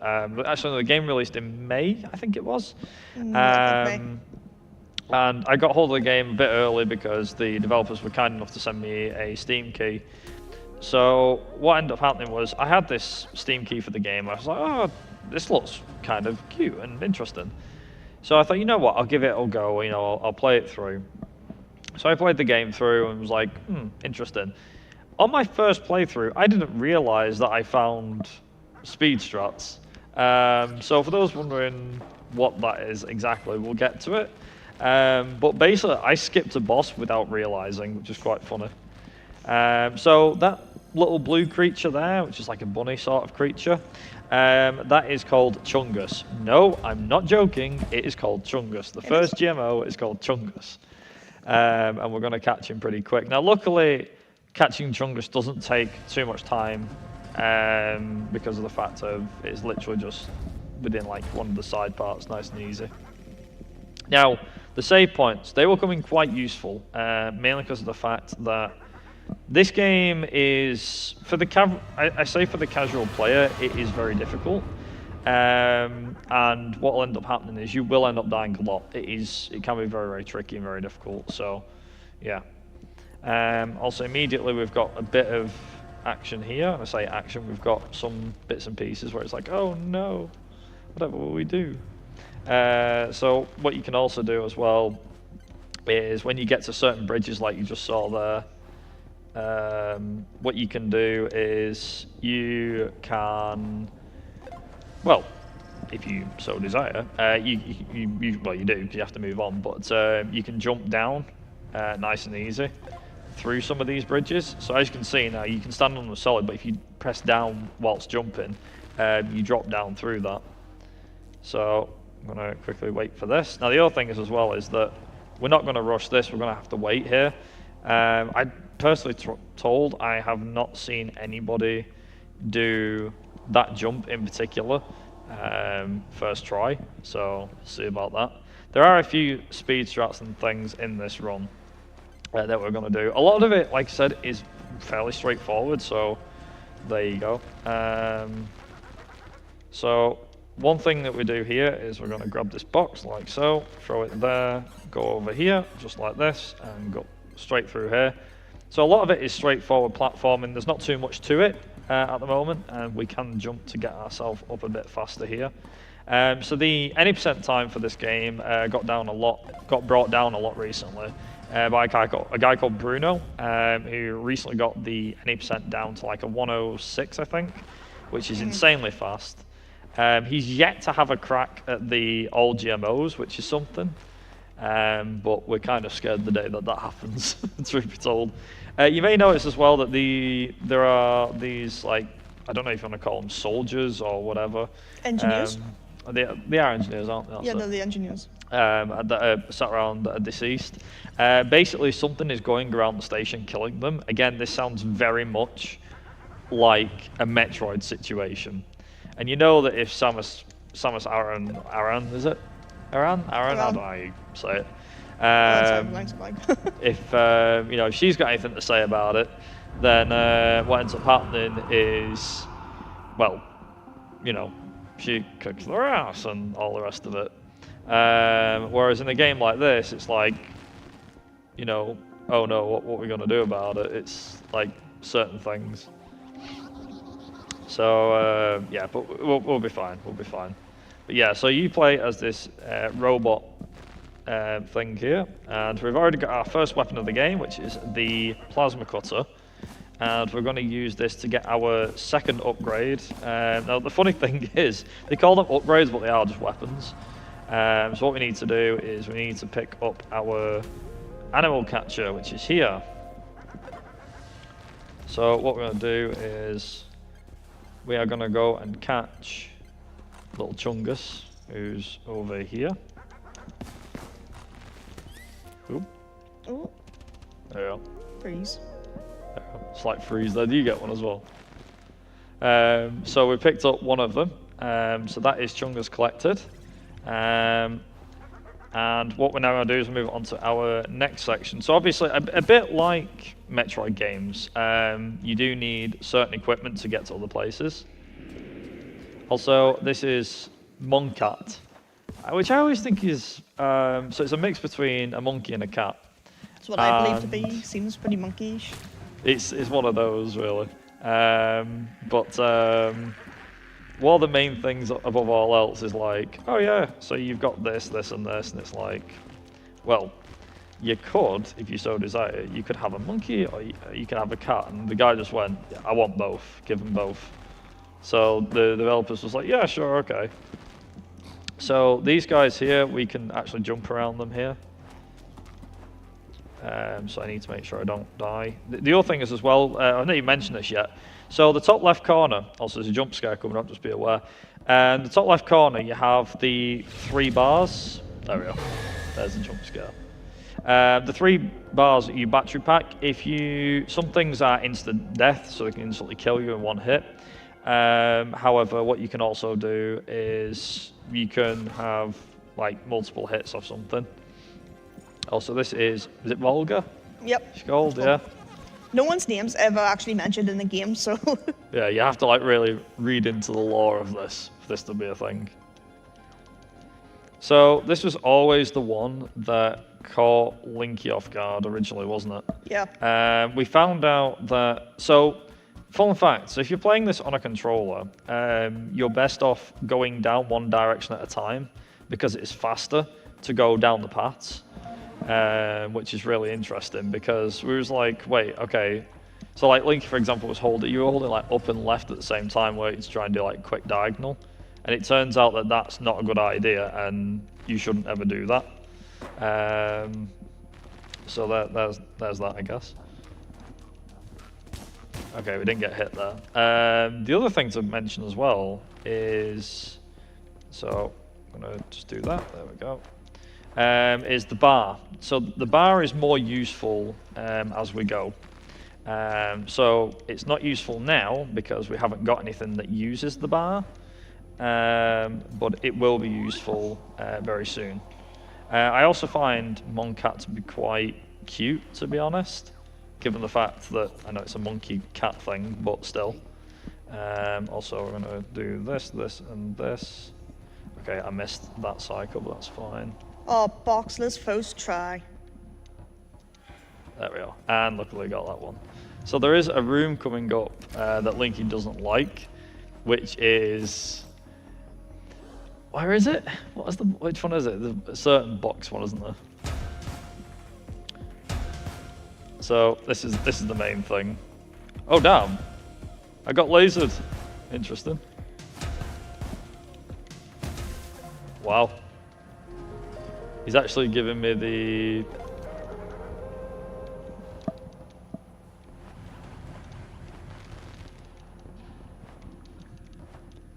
Nice, okay, I guess we're taking the long one. That's an interesting one. So fair to say she's got a fair bit of time over me on that one. I don't, Boxless that'd actually be a first. So Surprisingly, or should I say unsurprisingly, red boxes like this mean death. They're basically like explosive dynamite. And yeah, you shoot one or you hit one, and yeah, you're instantly dead. So there you go. And Linky's just kind of proved that.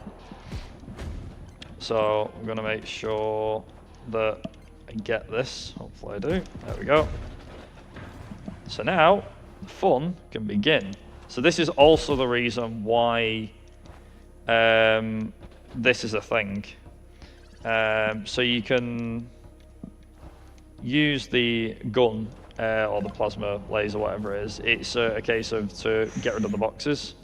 Also, we shoot down the further end because there are a bunch of explosive boxes that want to explode early, just so that we can be all good. There is actually a few bugs and glitches in this game still, which you have to be careful of.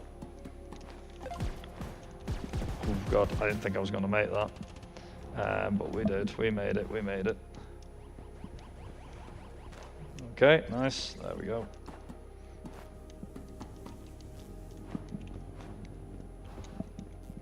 I just had to be extra careful because I took those 2 hits.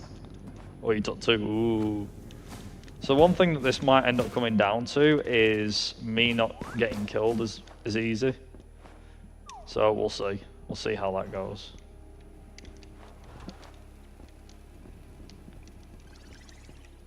Ooh, say that. I might still get hit, I don't know. We'll find out. So yeah, she's a fair bit ahead at the moment, but I don't know, we'll see. This For run can go once? one of, yeah, for once. That's because of boxes, baby. Okay, you're definitely ahead, I died already. Damn. So that's what I mean by some of these lasers can be like instant death. So I have to be careful. Also, I'm going to play this safe for most of this run anyway. So we're going to throw this box over here a few times, pick it up, and then we're going to throw it over here. I'm going to just, okay. Oh, he took 3. There we go. So there's a thing with this game, we don't know how or why yet, where some enemies will sometimes take 2 hits, some will sometimes take 3. Oh, hello, base launch. As you see now, I accidentally took an extra hit, but it's fine because there's a checkpoint right up here. At the very early of the game, you know, there's plenty of checkpoints, but it's a marathon. I don't want to be taking many hits or being risky. You say that just as I died again, before I even got the checkpoint. Right, okay, finally got past that bit, nice. So I'm going to take a little shortcut here. Through this wall. I don't want to go up and around. I don't like it.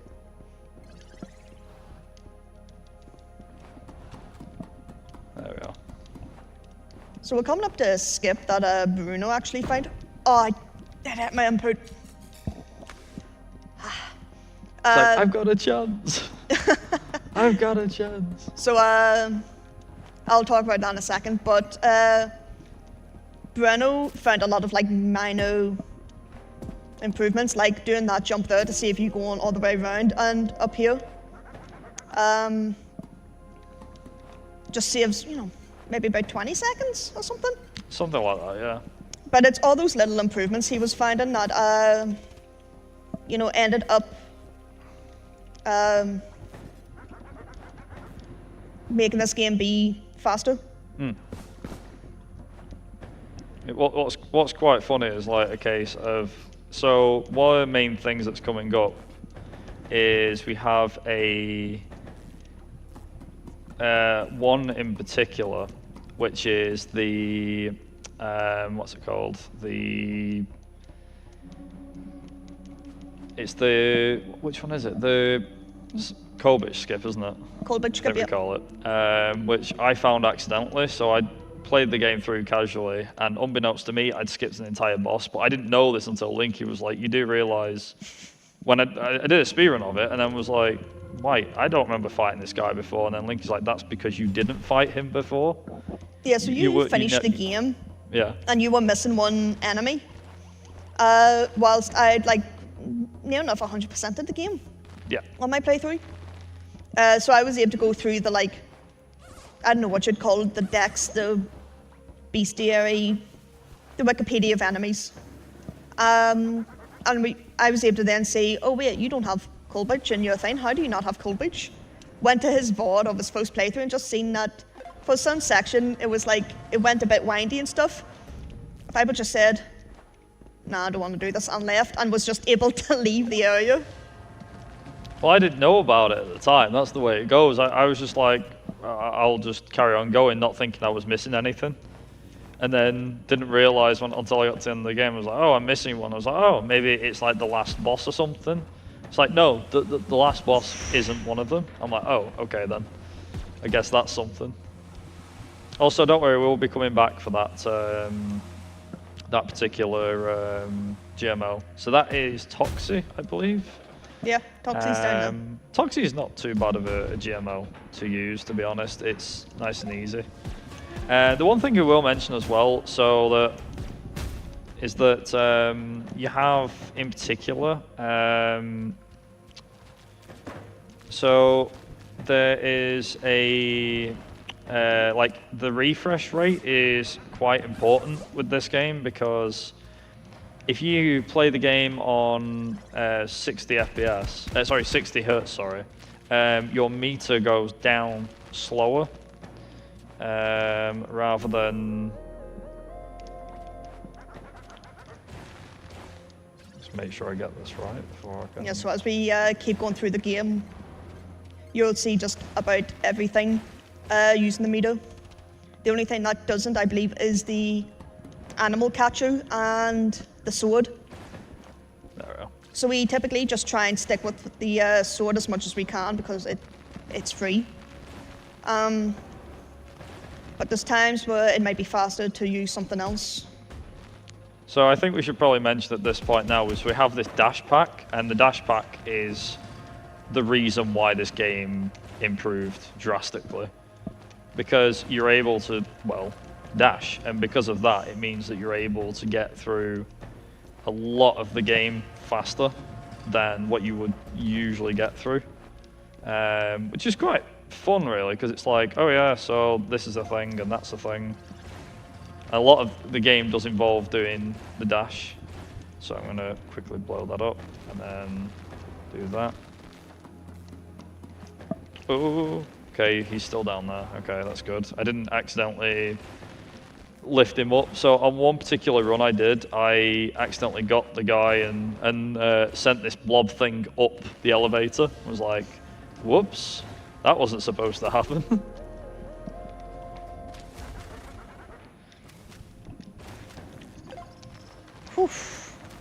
So this a lot is the of this, section I hit. yeah, a lot of this will be a case of clenching. Many butts have been clenched with this one. A lot of the game will probably make it look easy, but like, believe me, it's a case of you'll pick it up and you'll learn it as you go. I think it goes for any game anyway, but it can be very difficult. So we picked up the gravity gun, which can have several effects. Okay, that's fine. And of course, like, you got the good one. Of course you did. Yeah, second attempt I had to fix it. So because of that box falling the way it does, that enables us to do cold bitch skip. Because it falls down, we can just move it out of the way to do go through that platform, which I'm not sure if we're supposed to or not, but hey, if it's there, we're gonna use it. Not too bad. I didn't do too bad on that one. Okay, down I go to Toxie. So last marathon I did this at, I was very zoned in. Completely forgot I was doing save all GMOs and forgot to go down and get Toxie and had accidentally hit a checkpoint. Oh no, I hadn't hit a checkpoint yet, but I couldn't get back up. So I had to like reload the save. Thankfully Viper was on comms and wasn't actually racing me for once. I was just able to be like, Linky, you're doing the wrong category. Where are you going? Where are you going? He's like, oh yeah, I forgot about Toxie, yeah. It's like, how can you forget about Toxie? Toxie's great. But yeah, no, it was good fun. We had a lot of good fun with it. So did you get Toxie? Yep, that's Sounded Toxie. like it. of the game and was like, nah, you're not getting. Okay. Okay, I guess I'm not getting Toxic. There we go. I am getting Toxic. Nice. Here comes Acid Toxic. So the other thing is, as well, is, like I said, the route changes slightly. Just because of the fact that you end up going through more rooms than you would normally get. So yeah, this is one of the main things we'll be doing. Coming up to my favourite room. Oh boy. Is that the one with the... Oh, It's bubble bubble room. room. Oh boy. So we've been seeing these bubbles throughout the entire game so far. You know, easy enough to deal with. The issue is, though, the entire... Okay, hello. The entire floor is made of bubbles. And... Okay, I'm going to take a bit of extra time just to recharge. If you swing too fast, because there's different swipe animations, if you swing too fast, you will remove the floor from underneath you. And it has happened to me several times. Way too many times. Or you hit the electrical field, which is above you. It is, it's one of my worst rooms. Just, that's why I was swinging extremely slow. To make sure that I wasn't activating the second swing. Because I have PTSD from that room. You think it's not possible, but it is. A single bubble gives me PTSD. There we go. So this is another section I need to be careful of, because for some reason, this little grid here, this if I get too close to it, it will zap me even though I'm not like, oh, I'm not like touching it. Okay, thank God. The game is playing me today. Nice. How did I get out of that section faster than you did? You were ahead of me then. Still, I've come back into the fight. We're back. I might have died like twice already and choked some easy strats, but I'm back. The bubbles were sending me up for some weird reason, and then I had to recover from the laser. Oh, I was like, you know what, I'm going to be risky. That's probably the only thing that's actually kept me in this, to be fair.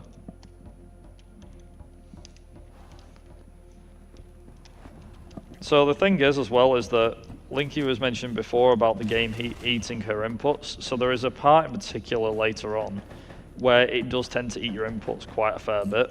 It's not even just that one pod. It's maybe just the way I run up to it, but it's like when you're in particular. Yeah, it seems like whenever you're getting to the end in particular, it's like, oh yeah, so there's like this one particular bit. Also, I got my jump. I'm happy about that. That is the one jump that I absolutely hate. And Linky was hoping that I made that mistake and was like, yeah, I suck at it. But no, I didn't. I got it right. Oh, God. Now I screwed that up, though. I sent the zombie up to the second floor. Nice. Very nice. Oh, yeah, there's this fun one as well where... so you can... accidentally get a you can have this problem where it's like, oh yeah, so this is the thing, but you can have this problem where you'll get to the door and the door will essentially open and then be like, oh no, you're not actually going to make this.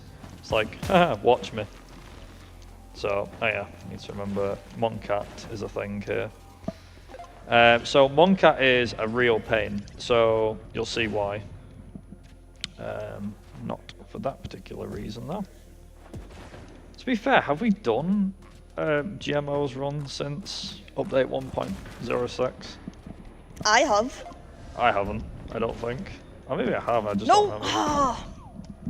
Did the thing again. So Moncat is a bit of a pain because you have to do this.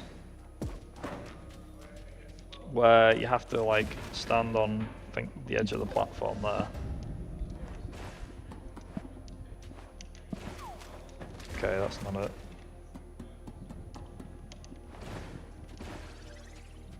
There we go. Got it. Got the little thing. What a pain in the ass that is. Can I see it? There we go. So getting Monkat is a real bugbear for some reason. It just is. Just seems to be a pain. But yeah, for the most part, like I said, once you get used to it, it's not too bad. For us, it is. Come on.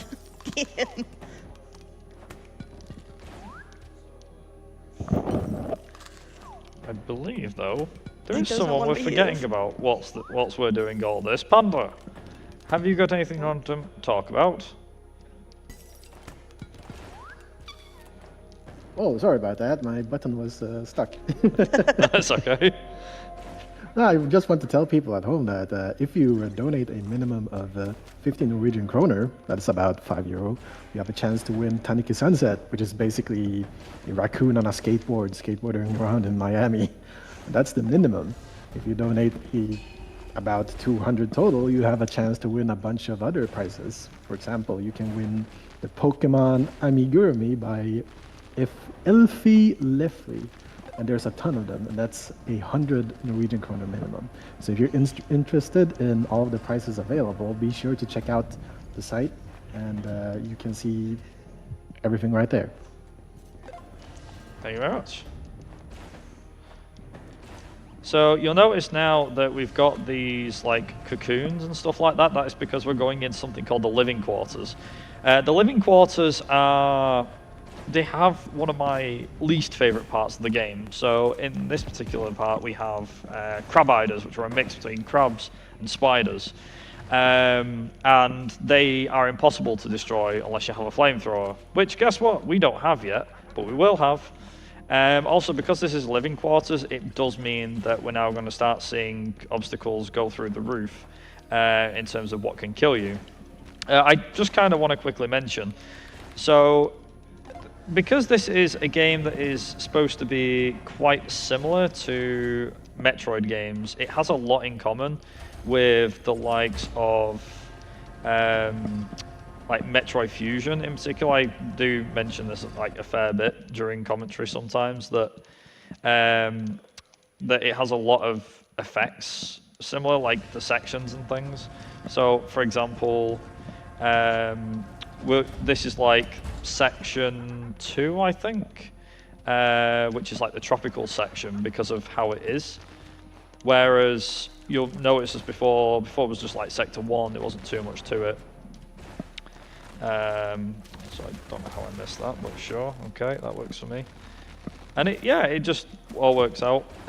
Also, this guy decided to hassle with all the bananas for Monkat, and unsurprisingly, he didn't have a fun time catching Monkat, as he found out. So you'll notice as well that a lot of the level is hidden until a certain part happens. So we're going to just wait, and yeah, so like I said, go up here. And once we've done that, just like that, there we go, nice and easy.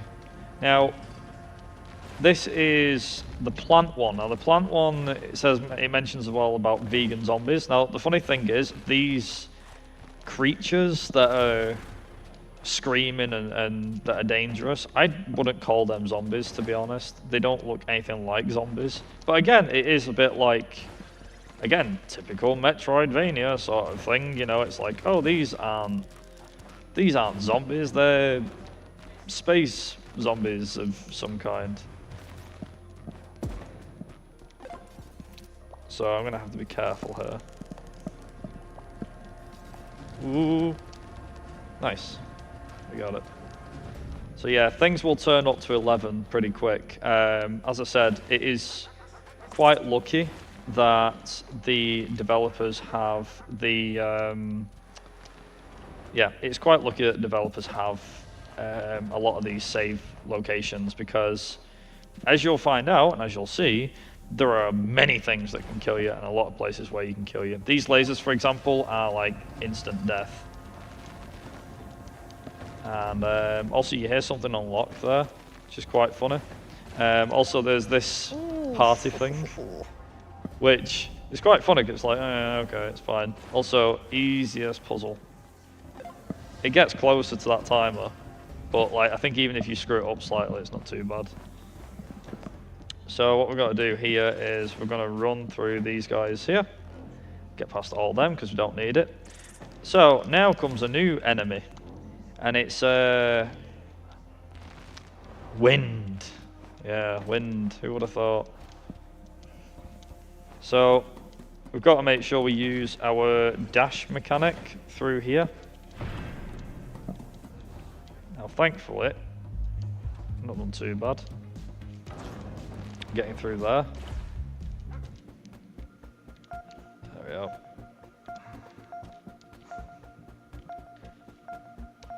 There we go. So also you can see there's different creatures as well that are really trying here. So here's a fun part here. So you've got to try and time this laser and hope that nothing happens. And it's like, because it can. Also, there is a... That thing there is, it's an Among Us reference, because if you look, there's Among Us, like, you play computer games to it, sir. I don't want to hear about the imposter on the station again. Nobody's going to kill us one by one, we're safe here. So there's a nice Among Us reference for those that are into that craze. So now that we've got our space boots, this is essentially our double jump. So yeah, we'll see how this goes, and hopefully, nice. Okay, we got it.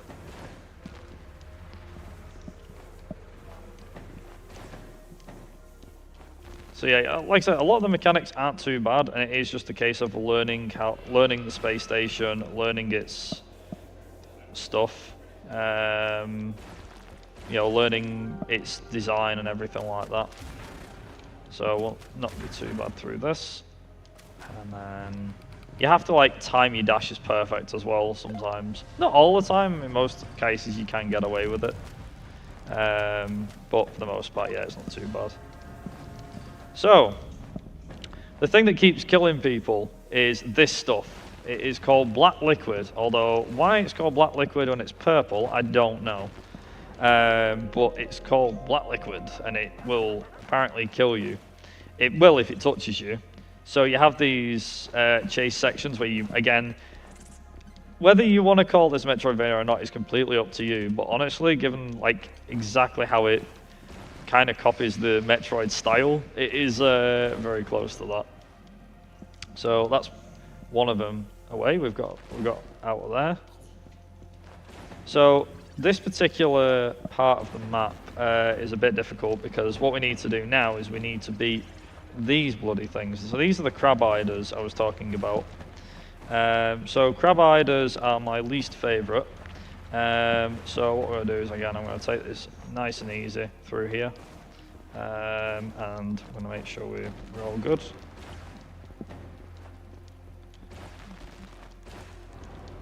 And just going to make sure that, ow, I didn't think that would actually hurt me. Ooh. Nice. Just going to wait. That, there we go. And then go down there, through there, and there we go. So now we've got the, this is the flamethrower, which will be coming in mighty useful. So again, you can use this to do whatever you want. Including, as I was saying, it ends up hurting these crab hider things. It also helps with this particular section here. So the game doesn't actually tell you, but you should, in theory, you should jump through a load of these places. Because if you don't, then unfortunately, yeah, it's instant death. The other thing is as well is you want to make sure that if you are going to use your boost, then you don't use too much of this meter. There we go, like that.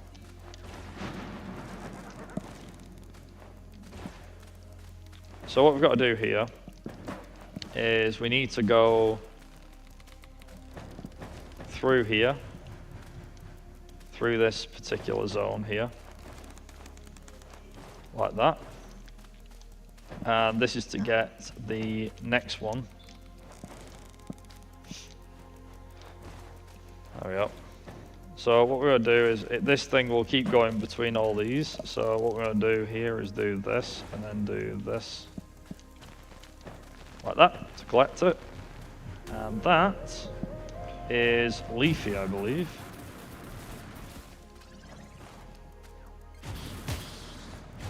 Now, we have to play this safe, unfortunately, which has nothing to do with me on this one. So it'll be interesting to find out how we get going. That one? There we go. And we're out of there. That sounds like black liquid to me, from what I can hear. Oh, I may have forgot to bring that down. Yeah, like I said, this game is relatively easy to get hold of. If you want to pick it up, by the way, on Steam, it is about, I think it's like £8.50, so it's less than £10. As I said, it's an indie developer. Would highly recommend giving it a shot and just trying it for, you know, for the price that you'd be paying for it, personally speaking. Like I said, I mean, even though I was offered it for free, I would, like I said, I'd probably still pay, you know, the £8.50 or whatever for it. It's quite a quite a nice little, like I said, Metroidvania style. And truth be told, is like I didn't know what to expect with this game, to be honest. I was like, it's something. It's certainly something. I just don't know what it is exactly. So I'm gonna have to. Ooh, okay, I think we'll be all right there. Yeah, there we go. Also, every time you go up and down the elevators as well, you're able to. You're also able to make sure everything goes smooth. It's pretty decent. How are you getting on? I just got Leafy. Nice.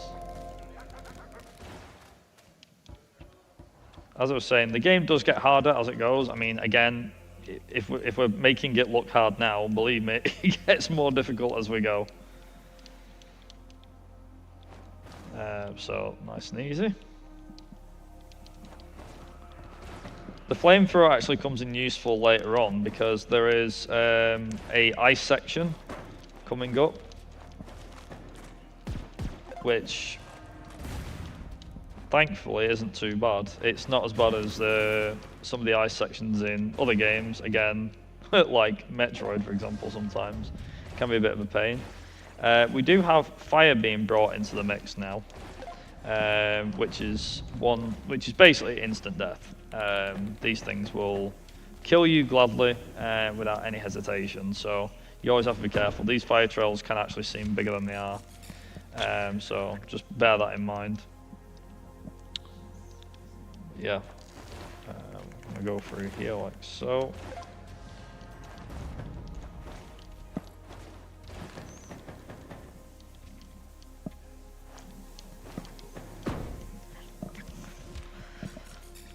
There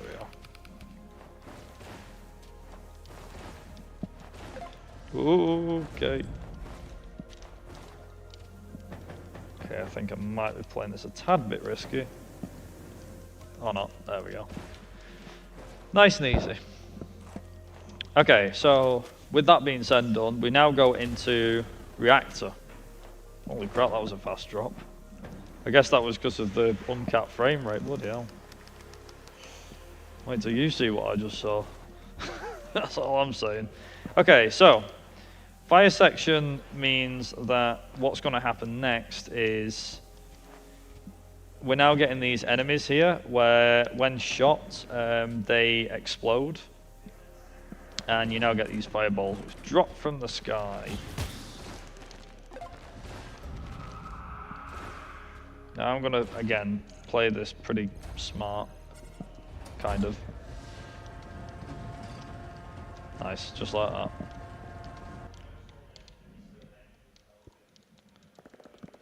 a lot of this game, to be honest, is about playing it as smart as you can, and by that I mean making sure that you're able to do some parts of the, the puzzles and everything.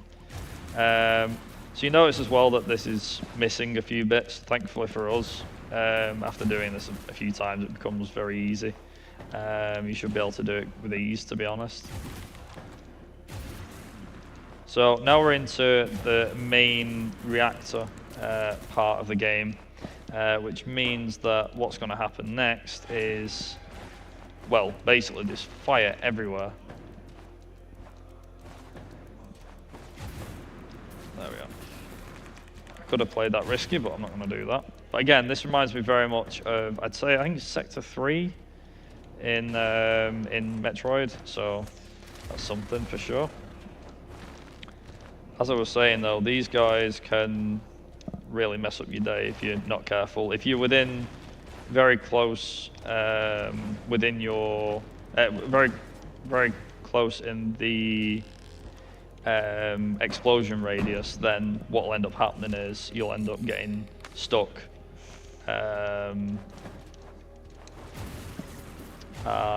yeah, you just have to be careful. Also, we have our next one, which is Blaze, which I sometimes forget about, I won't lie.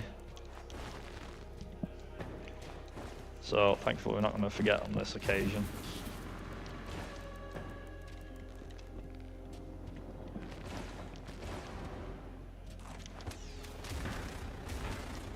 There we are.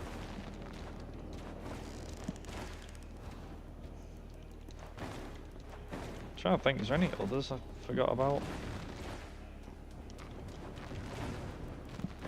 I'm trying to think, so there's 6 GMOs off the top of my head.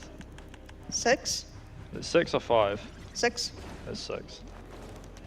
Try to remember in the order. What were they in order? Because you got Regulon, Toxie. Chunkus, Toxie, Monkat. Oh, Monkat, yeah, that's what I couldn't think of. Come on. I think up until now I've got 4 out of 6. I've not actually been keeping track, which is a really bad thing. I should be keeping count of this, but I'm not doing.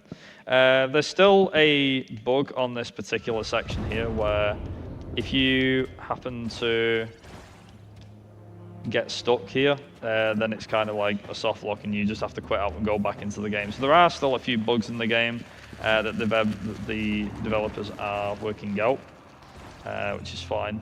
But obviously it's a case of, it'd be nice if there were fixed, but again, it's an indie developer, you can give the feedback. There is just one kind of quick thing to mention. There isn't a speedrunning like scene or community or anything like that because of the fact that it's like me, Linky, and Bruno. So because of that, it's like, you know, basically the general community Discord is, you know, it's it is more of a what's it called? It's more of like, oh yeah, there's a general community, so that you can get involved with other people who also enjoy the game. And I am playing this safe. I'm not going to bother like not playing it safe. Okay, so time to get this little devil. So what we've got to do first is need to get the freeze gun, and then that is the last upgrade that we need, which is like that. Need to be very careful here because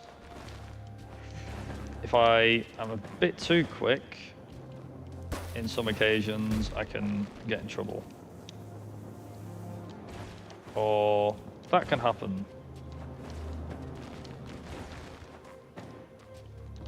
There we go. So I always get nervous when I take like one hit, let alone more than one.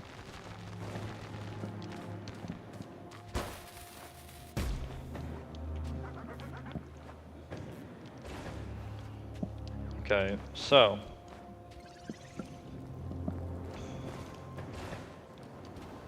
make sure I get this right before I do anything else. So we're going after the fire one, fire GMO. I forget what's it called again. Fire GMO, Blaze.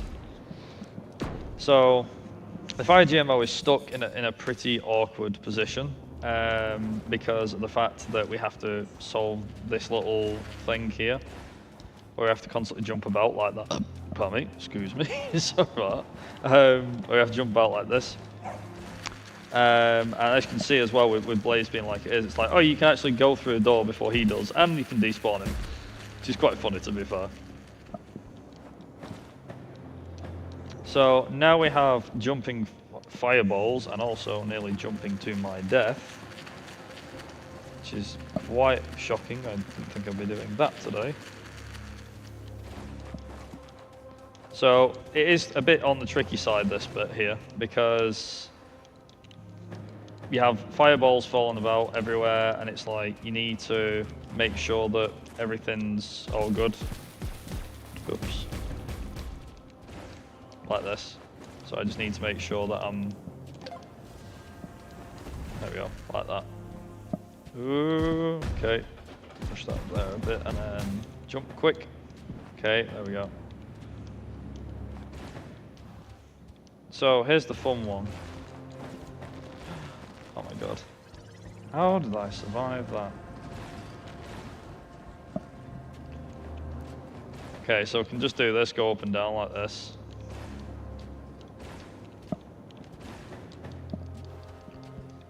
There we go. We got Blaze.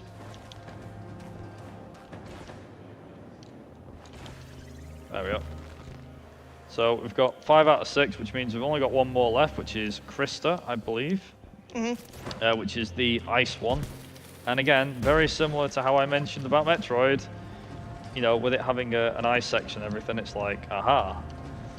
Makes it the like the complete trio for a Metroid game. I mean, if this doesn't, apart from the fact it's set in space, it's in a space station, it's like, is there anything that it's not doing to make it a Metroid-like game? Apart from the backtracking, of course, which is something you don't really do in this. Apart from that.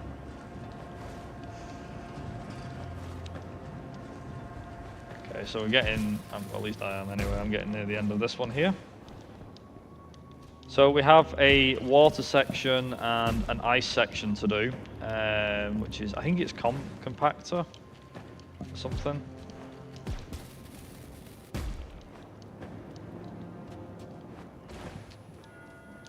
Nice, I can do that. I actually forget I can do that.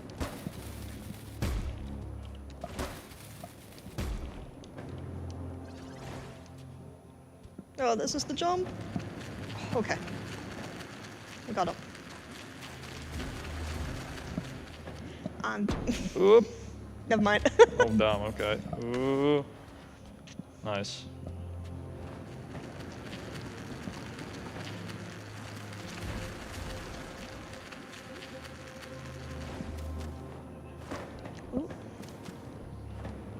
So you can do this. Oh my god, it actually worked. Wow. So we can actually do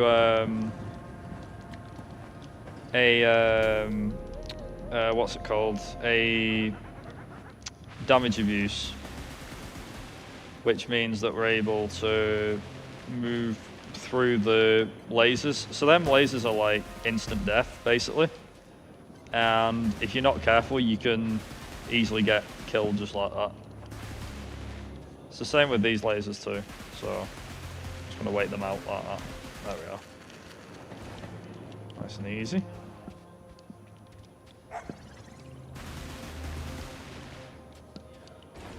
Yeah, Panda, have you got anything you want to mention or talk about? Whilst we're trying to kill the enemies and save the day, hopefully? Oh, most certainly I can. If you donate, don't forget that we have a bunch of incentives open. And for example, we have the Roller Coaster Tycoon incentive, where you can name what you want your coasters to be. currently in the lead at 288 Norwegian kroner is metric time. And right next to that one is Viper's Hellride at 200. So if you want your own name up there, or if you want to see any one of those names, Vipers, to win, then be sure to donate. Thank you very much. Yeah, I generally was like, I wonder what we could, I wonder what names we come up with. I saw metric time and I was like, okay, I'm not even gonna question what this is all about. Don't question it. I'm not doing. I'm just saying. I don't know what it is, but I don't want to know because God knows what rabbit hole I'm gonna get sucked into if I do.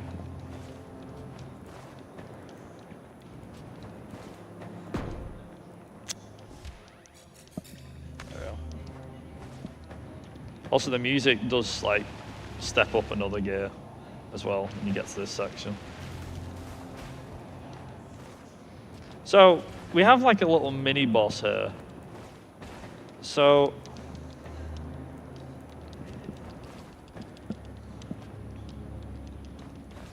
Oh my god. there we Oh, go. my luck. My luck is great. There we go. We fall into, I think it's the compactor at this point. So it's like the water section. The collector, that's what it's called. The thing is as well is that we can move into, we can move during cutscenes and stuff like that. So now we're going to see a nice little water section, which is also going to be an ice section. And then lastly, we're going to move into Dogma, which is essentially the finale to the game, which is the final section, which is fairly difficult. If you haven't played this game casually, which obviously a lot of people won't have done, you'll probably struggle at Dogma. Dogma will probably be your first hurdle. Just as like a heads up, it just probably will be. I think for me, I must have spent like 25-30 minutes on Dogma alone, and now it's like I could probably do it in about 9 or 10 depending. Also, that reminds me, there's like a really good strat coming up for that too. So we'll get to that. So we need to put this bowl back on here, but if we're fast enough, what we can do is we can actually beat the frog to it, which is pretty good. There's also a faster way of doing this section as well. Because you can actually fall and go straight through there. Excuse me. So what we can do here is move these here, like so. The one thing that does make me laugh in particular is this. Hold your breath. Oh wait, I forgot you're a robot. It's like, so why ask me then? Why ask? Why ask us to hold our breath if you know we can't do because we're a robot anyway? What's the point? Most pointless logic. There you go. Telling a robot to hold its breath. But yeah, for its like I said, for its pixel style and its art style as well, it's in my opinion quite a cute little game to be fair.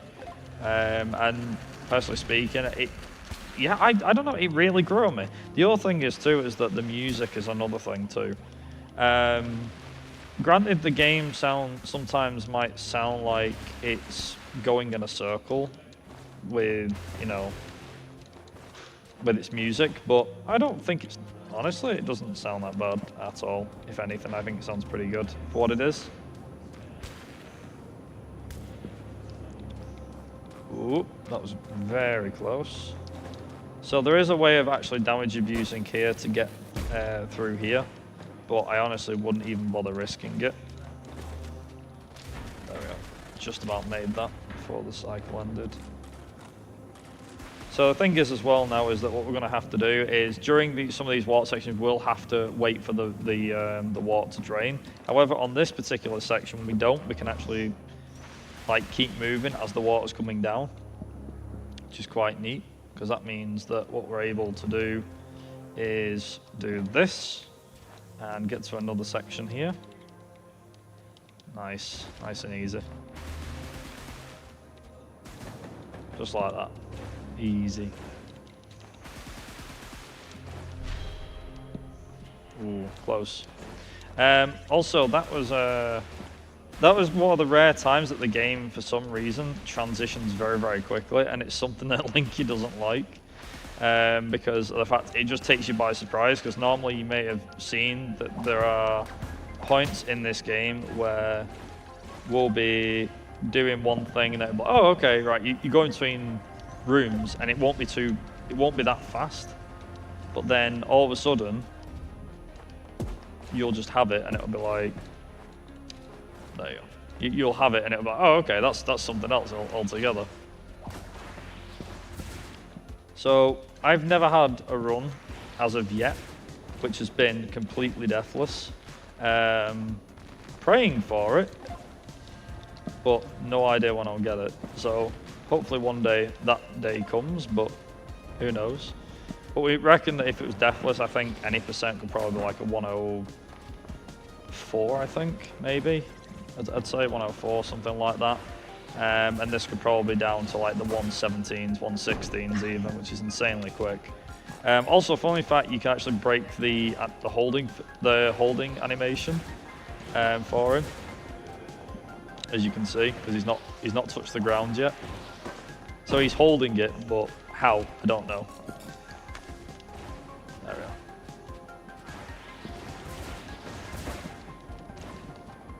Hey, Viper. Yep. Are you and Linky going to be into UKSG? We will. We will be, yeah. Oh, that's good, because as both of you already know, but maybe not the people at home, they're going to hold a gathering, and that's hosted at Scotland 3 times a year. And they have supported NSG from the very beginning. And their next event, UKSG Blue 2024, will happen during October 12th and 13th. So if you want to watch that, it's twitch.tv/UKSG_marathon.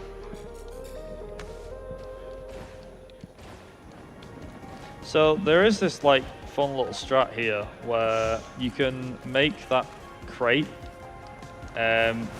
drop off the edge very slowly, enough that you could actually follow the box as it cuts the laser off for like 2 seconds or a second or two, which is interesting because we're just talking about like maybe it's possible. No one's done it in a run yet, but as a bit of a strat, it is possible. Also, I can just see that Linky's entering the ward section. Don't talk to me. You might try this is going. I'll try not to. Okay, yeah, that's me keeping my mouth shut then. Yeah, so in terms of this one, what you can do here is you can throw the wheel up against the roof, that corner there, and what it will do is it will basically it will allow you to do whatever you wish to do. You can, sit there and not do a lot if you so desire. Also, ice. So this is like the ice section again in Metroid Fusion. So there we go. But yeah, it's not too bad. I messed that one as well. I was just about to say the same thing. I messed that. So now what we're gonna do here is we're now gonna make sure that we are getting through this nice and easy. Also, she's burst. Oh no. So again, we'll take this fairly easy. The ice section is a bit of a pain, especially towards the latter half because of what's going on. So, fun fact is that this room here had a design change compared to its original release. As to why it had a room change, we don't know, but it has made the run about 20 to 30 seconds faster in that room on its own. So this is what I was trying to say. So the flamethrower is actually a really good thing to use in the ice section because if you use the flamethrower, you're able to kill these ice people, I guess you can call them. You can kill them a lot faster. So we're going to use that to do that. And then what we're going to do is, I mean, we would do this. There we go. Okay, that's not what I wanted to do, but sure. Oh, come on. Come on. Wow, okay, I don't know how that's standing, but we'll take it. That's just about standing. I don't know how. Also, yeah, apparently they're they can spit ice at you, which obviously will hurt. Oh, okay. Didn't mean to do that. That was bad. I think that was very bad. What the hell? Is this the last? Oh my god, is this the last checkpoint? Gee whiz. I didn't realize the last checkpoint went back this far. God damn. That's not good. That's actually not a good thing. I didn't think it went back this far. What, the checkpoints? Yeah, this particular one in the ice section. Yeah, it could be. But also, this is another reason why the checkpoint system is a thing here, because, hey, if I died here, you probably will too. But it's, again, it's one of them. Come on. Okay, right. There, yes, that's more like it. That's much better. Oh dear. Okay. Right, okay. I'm already looking like I'm going to die here again. But we'll see how we go.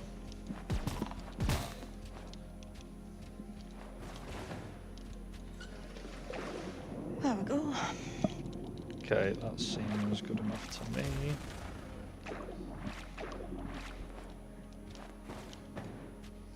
So I'm actually waiting here because this guy will kill me if he touches me. There. There.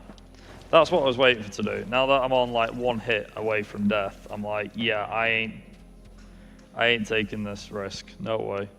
Why not? Well, I don't know, because of the fact I'm gonna lose time here, maybe? I don't know. There we are.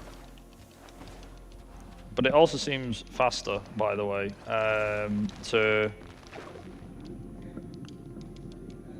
get out of here dead easy. Okay, so come on, I can do this. There we go. Okay. And we'll do this. Down there, and then like that. And there we go. Okay, cool. Yeah, so normally what you do is you decide, oh, okay, we're going to do this in particular. But it's like, you don't need to do half of this, to be honest.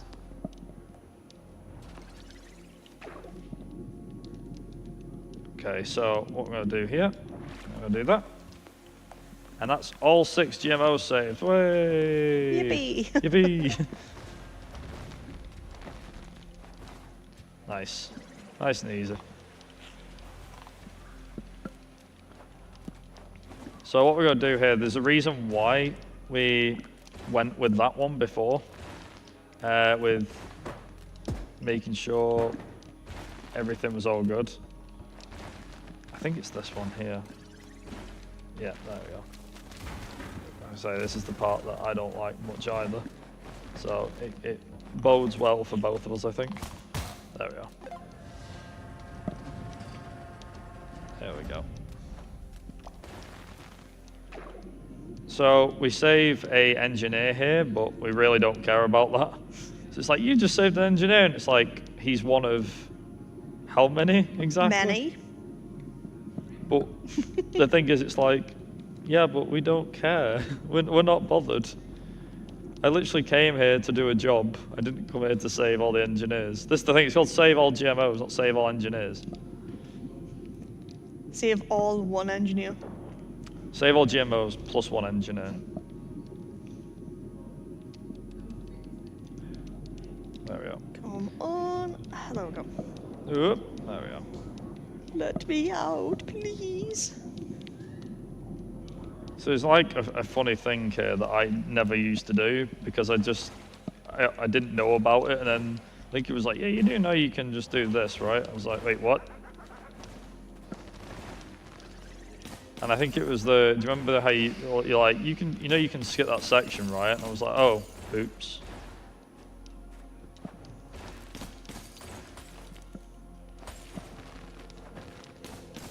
I was like, whoops.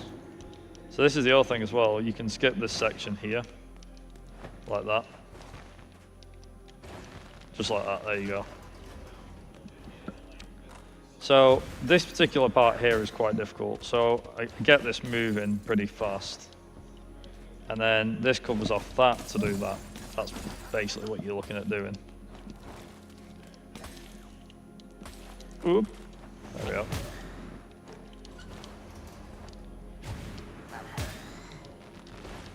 There we go.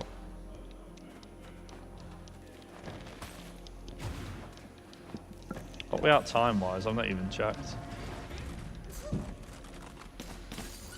10:08.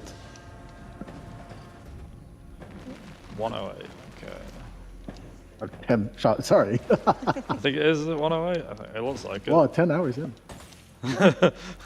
Oh, look at that. We're 10 hours in. Yeah, 109. Not too bad. Okay, so basically now what's going to happen is we've now been told to go into Dogma, and this is where we're going to face off against Black Liquid, which, as I said, is purple for some reason. And it's going to drag us down with it into Dogma. And also this is where a strat can be found, thanks to Linky, ironically. While she's doing that, I'll quickly explain. So there is like a trigger that you can activate. However, if you don't activate it, if you don't activate it at all, then what happens? It's like, oh, doesn't play a certain part of it, so you can actually skip an entire sequence. It saves about a minute or so. So now when he drags his hand like this, we're just going to do this. And because we've beat that sequence that fast, now what happens is we'll have now, basically what we've now done is he doesn't drag the elevator down, so you can just drop to the bottom without having to do all the extra stuff. So welcome to Dogma, which is the final part in the game. And this is the part that will kill anybody. We'll also find new enemies as well.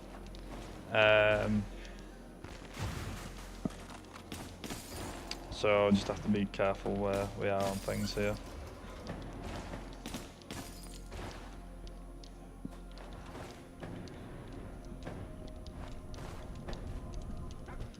Do I have time? Yeah. Yeah, I just want to tell everyone at home, like, it goes without saying that we all love video games here, and we sort of take it for granted sometimes.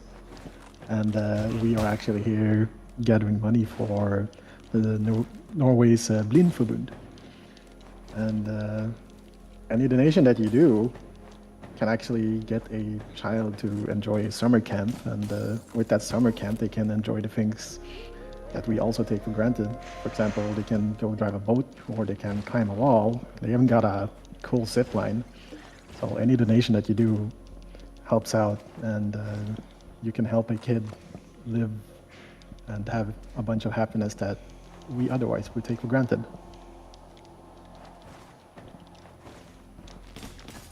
Alright, thank you very much. Yeah, so you can see that as we're going through Dogma here, or as you know, as we're going through the Dogma stage, is that there's a fair bit that will just instantly kill you. So any of these purplish creatures like them that look like a Jigglypuff, I think. I don't know, they look like a certain type of Pokemon for some reason. I don't know where I got that from, but yeah, so they look like a certain sort of type of Pokemon for whatever reason. Yeah, it is something else, to be honest.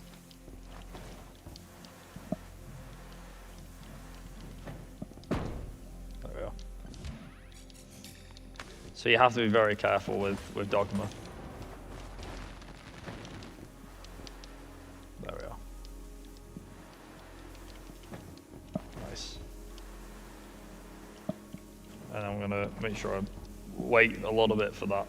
Now I could have gone then, but I was like, no, because if I go then that'll make things even worse. Speaking of bubbles, the pain in the ass bit, they're back, and with a vengeance. Now, I noticed that during this, although I don't know why it's not picking up my inputs now, that for some reason they just seem to be a bit more difficult to traverse. I was going to say easier before I said that then. But if you make sure you get through this part in particular, if you get through it cleanly, it's not too bad. We also use the autosave there to play it safe. You'll notice a lot of this is just playing it safe, to be honest. Mainly because of the fact that if we don't, then we'll be in trouble later down the line. So again, that's why I'm doing all this. So we got to go through here.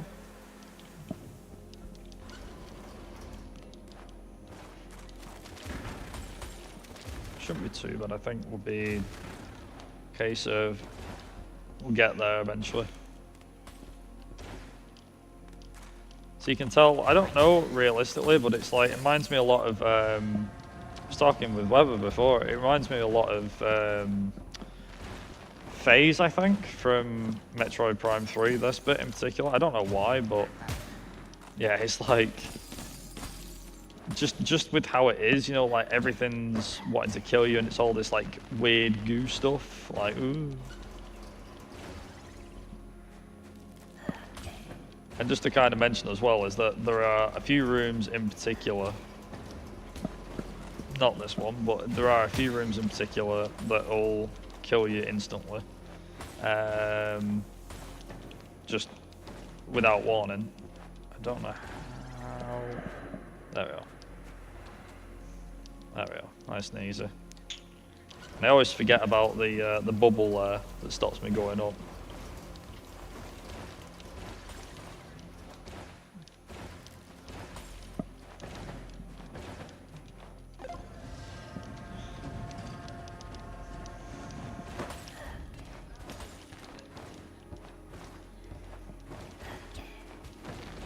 So I jumped too early for that one, and it will kill you.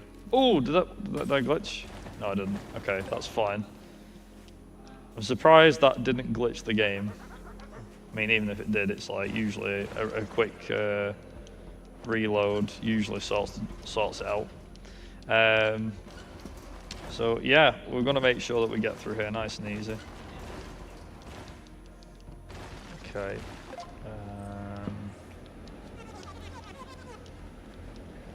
Have to be careful here because I'm on 1 life and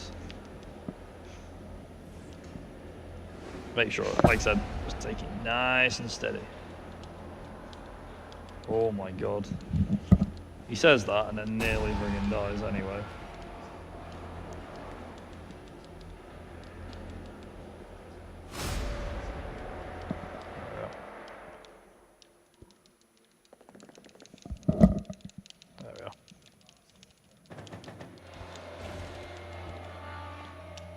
So this can go one way or the other, to be honest, so I'm not doing too bad, what we like here. Okay, so we finally got into the final boss, which is called Black Liquid, so we get to fight the monster that is Black Liquid. So you have to whack this 4 times, to which the end will come up.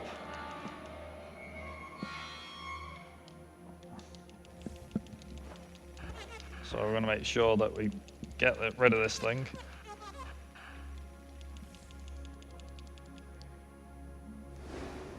Usually wait for it to come up first and then start whacking it to get back down again.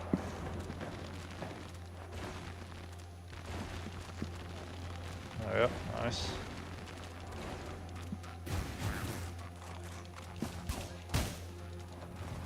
Okay, Okay, so where we are? Let's see those.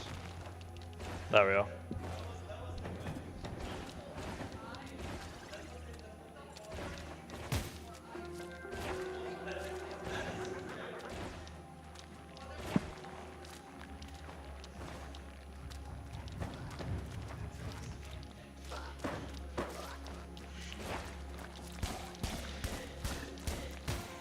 So I need to get to the top. And then we've got like about 20 seconds of monologuing, and then that'll be time.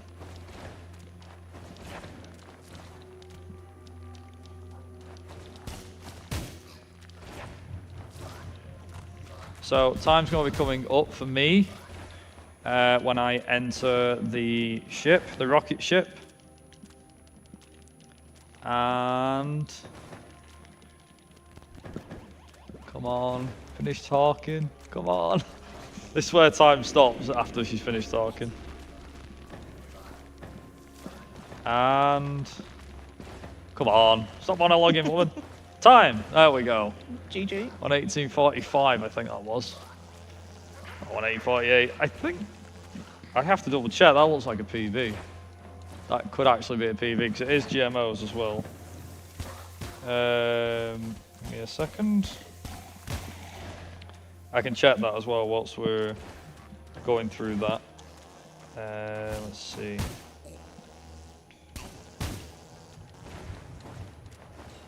So, save all GMOs. What was it? 1848? That was PB actually, yeah. I guess it's world record as well, but like PB. PB world record either. I'll go with PB. It's PB. It was a PB actually. It's a free record for me, but it's a PB. So I won't cheapen it. It's a PB. I think yes. I think we might have started the timer like slightly late, but I think then with the delay on the end of the timer, I think it is about 1847 or something. So I think thereabouts it's about right as it is on screen. So just quickly mention whilst Link is clearing up. So we do input the in-game time, so I do need the in-game time for when the credits have finished rolling. So now that the credits have finished rolling, I can go back into the main menu. And it is a 1:16:41. That was a big PB, god damn. Nice. That was definitely a big PB. I'll take that. Like, genuinely speaking, right, okay, so just to kind of mention a few things real quick, whilst Linky's finishing off with Dogma, is that with Geno Panic, it hasn't been, we've obviously we've been playing the game for like the last few months. I've been playing it quite a fair bit on stream and everything, doing runs and blah, blah, blah. But I just want to quickly mention to NSG for allowing this to happen in person. This is our first Geno Panic in-person race. We have done an in-person run. However, it's been... Actually, no, we haven't done an in-person run. I've done an in-person home run. So it's online runs and online races we've done. Yeah, just like overall, big thanks to Moby Games for giving me the game key to look at the game originally, and for allowing me to just play it through. And I'm glad that they've enjoyed it. I think the developers are kind of behind it as well. That they're behind the whole speedrunning thing in a little sense. Really hoping this game gets a sequel. I mean, with it being an indie developer, it might not, but I really hope it does. There are still a few bugs that need fixing, but again, the developers know all that. Whilst Linky's like to finish off with Dogma, yeah, this run was done with no practice. That's kind of the worst. Do me a favor real quick. Yeah. Can you open my drink? Now I'm being personal assistant. So yeah, please, I can work with this. Sorry.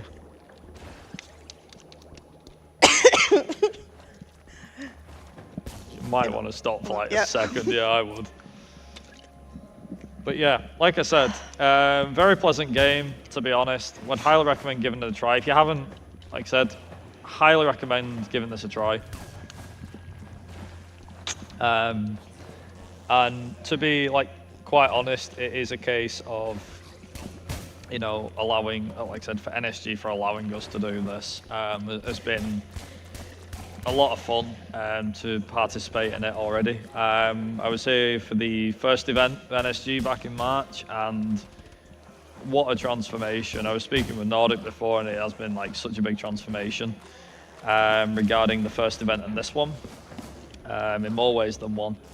But yeah, just overall, it's great to see an event like this grow very, very quickly. But also would highly recommend to get your butts down here if you get the chance. Highly recommend doing that. And yeah, I'll just quickly kind of keep this brief. I'll mention this whilst Link is still finishing off. If you want to find me on Twitch, you can find me over at Viper Races. I usually run racing games, but as you can tell, it ain't just racing games I'm doing these days. If you, like I said, if you want to pick Geno Panic up, you can do. If you want to pick the game up to have a bit of a teaser of it, you can pick up Geno Panic Prologue, which is available on Steam. It's free. It's essentially like a trial version of the game, and obviously you've got Geno Panic, which is on at like £8.50, so I think €10, or like $11, I think, something like that. But yeah, highly recommend giving this game a try. If you're into Metroidvanias, 100% give this a try. If you like Metroid, give it a try. If you like adventure games, give this a try.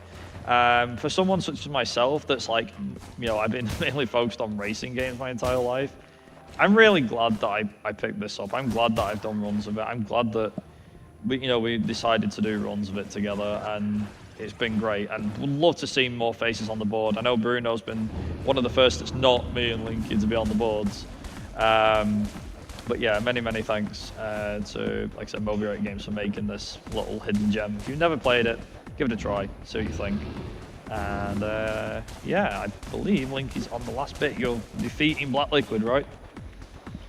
According to what I can see. Anything else I need to mention? Oh, yes, real quick.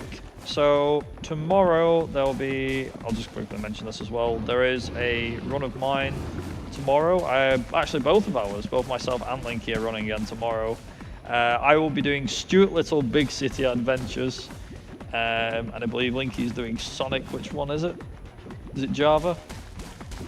I want to say Java. She's concentrating, she's in the zoo, and I better not distract her much. But yeah, like I said, so glad that this was able to be shown on a big stage.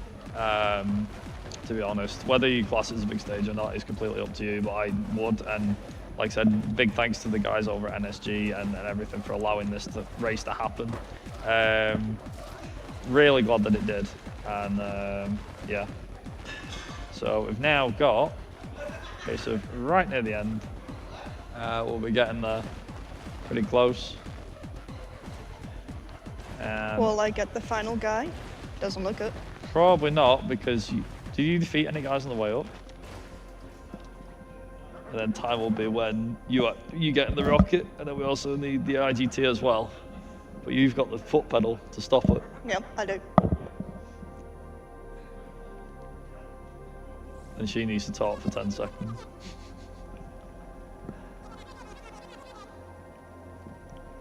Come on. They have so much. Yeah. Hey. There we go. Again, time someone. There we go, that'll do. Thank you. So yeah, not too bad.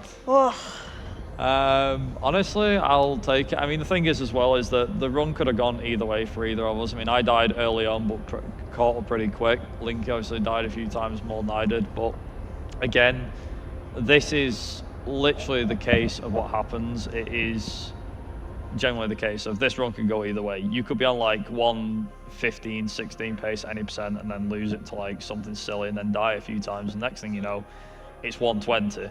Yeah. So it really does depend. So obviously, we've got to wait till we get the in-game time up at the end just to find out what it actually was.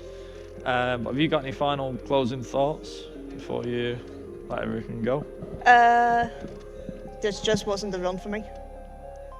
It was surprising. Like, it was the first time I was leading in a race we've done. Well, apart from the start, obviously. Well, that's what I mean. I was leading for a good portion at the start, and that's the first time that's happened. Like, that's never happened before. There you go. But I yeah, handed to me by my own girlfriend at the start. There you go.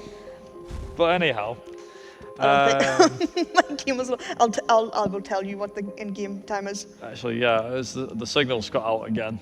1:24:12. It's not a PB anyway, so I don't need to prove this. That's fine. But yeah, I think it's still underestimate. So yeah, way underestimate. Anyway, listen, we're gonna. I'll cut my talking out because I know that we've got the next run coming up. But big thanks, like I said, once again, NSG for having us do this run, this race. Very much enjoyable. Sorry for the tech issues for those on tech, and yeah, hand it back over to intermission. Thank you very much.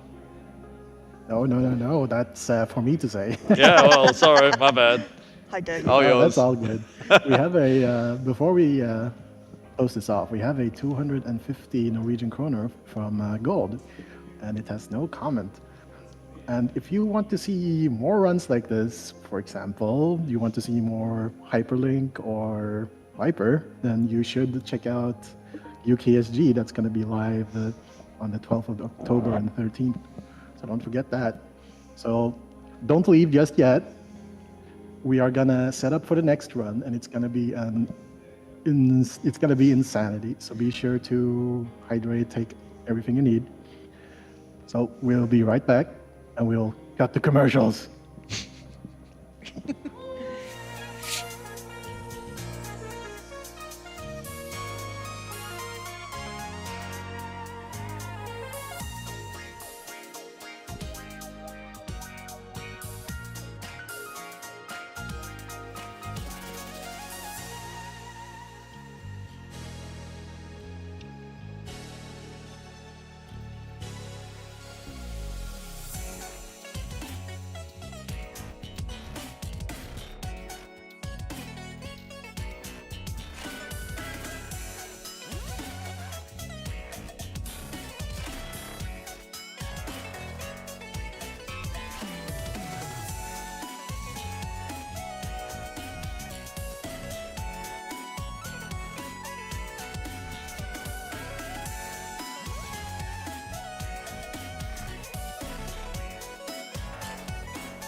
Here at NSG, we're here for one reason: to have fun doing what we love, all while making a real difference.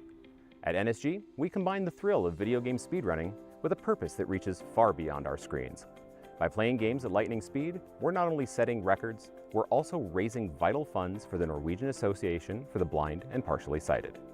Every run, every donation, and every cheer goes directly towards supporting people with visual impairments. This gives them the vital resources they need and the opportunities that they deserve. It's amazing to see how our passion for gaming can turn into something so useful for those in need. So let's keep that energy high and have some fun.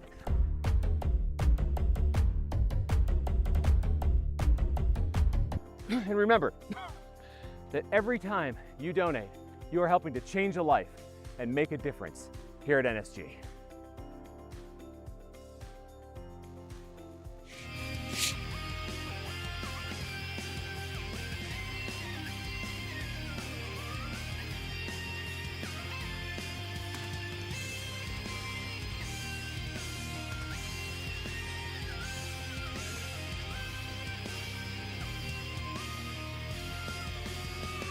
We are back.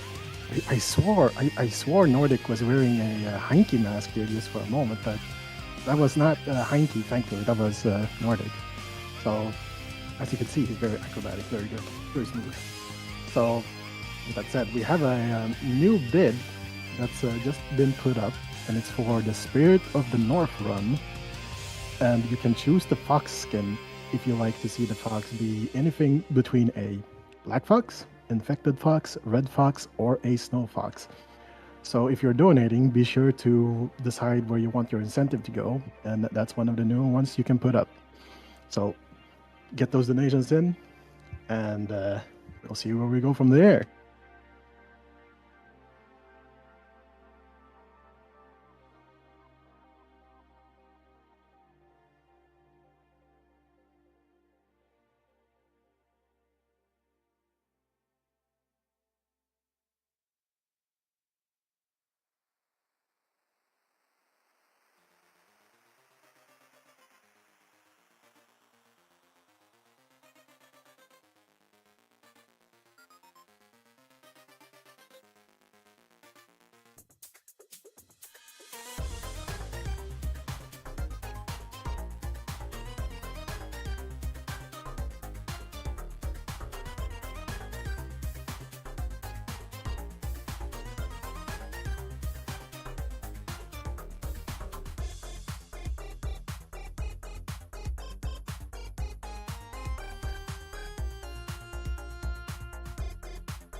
Hello, chat, and hello, crowd. As you could see, the crowd itself at the venue couldn't wait for the run to get started, so they started stretching.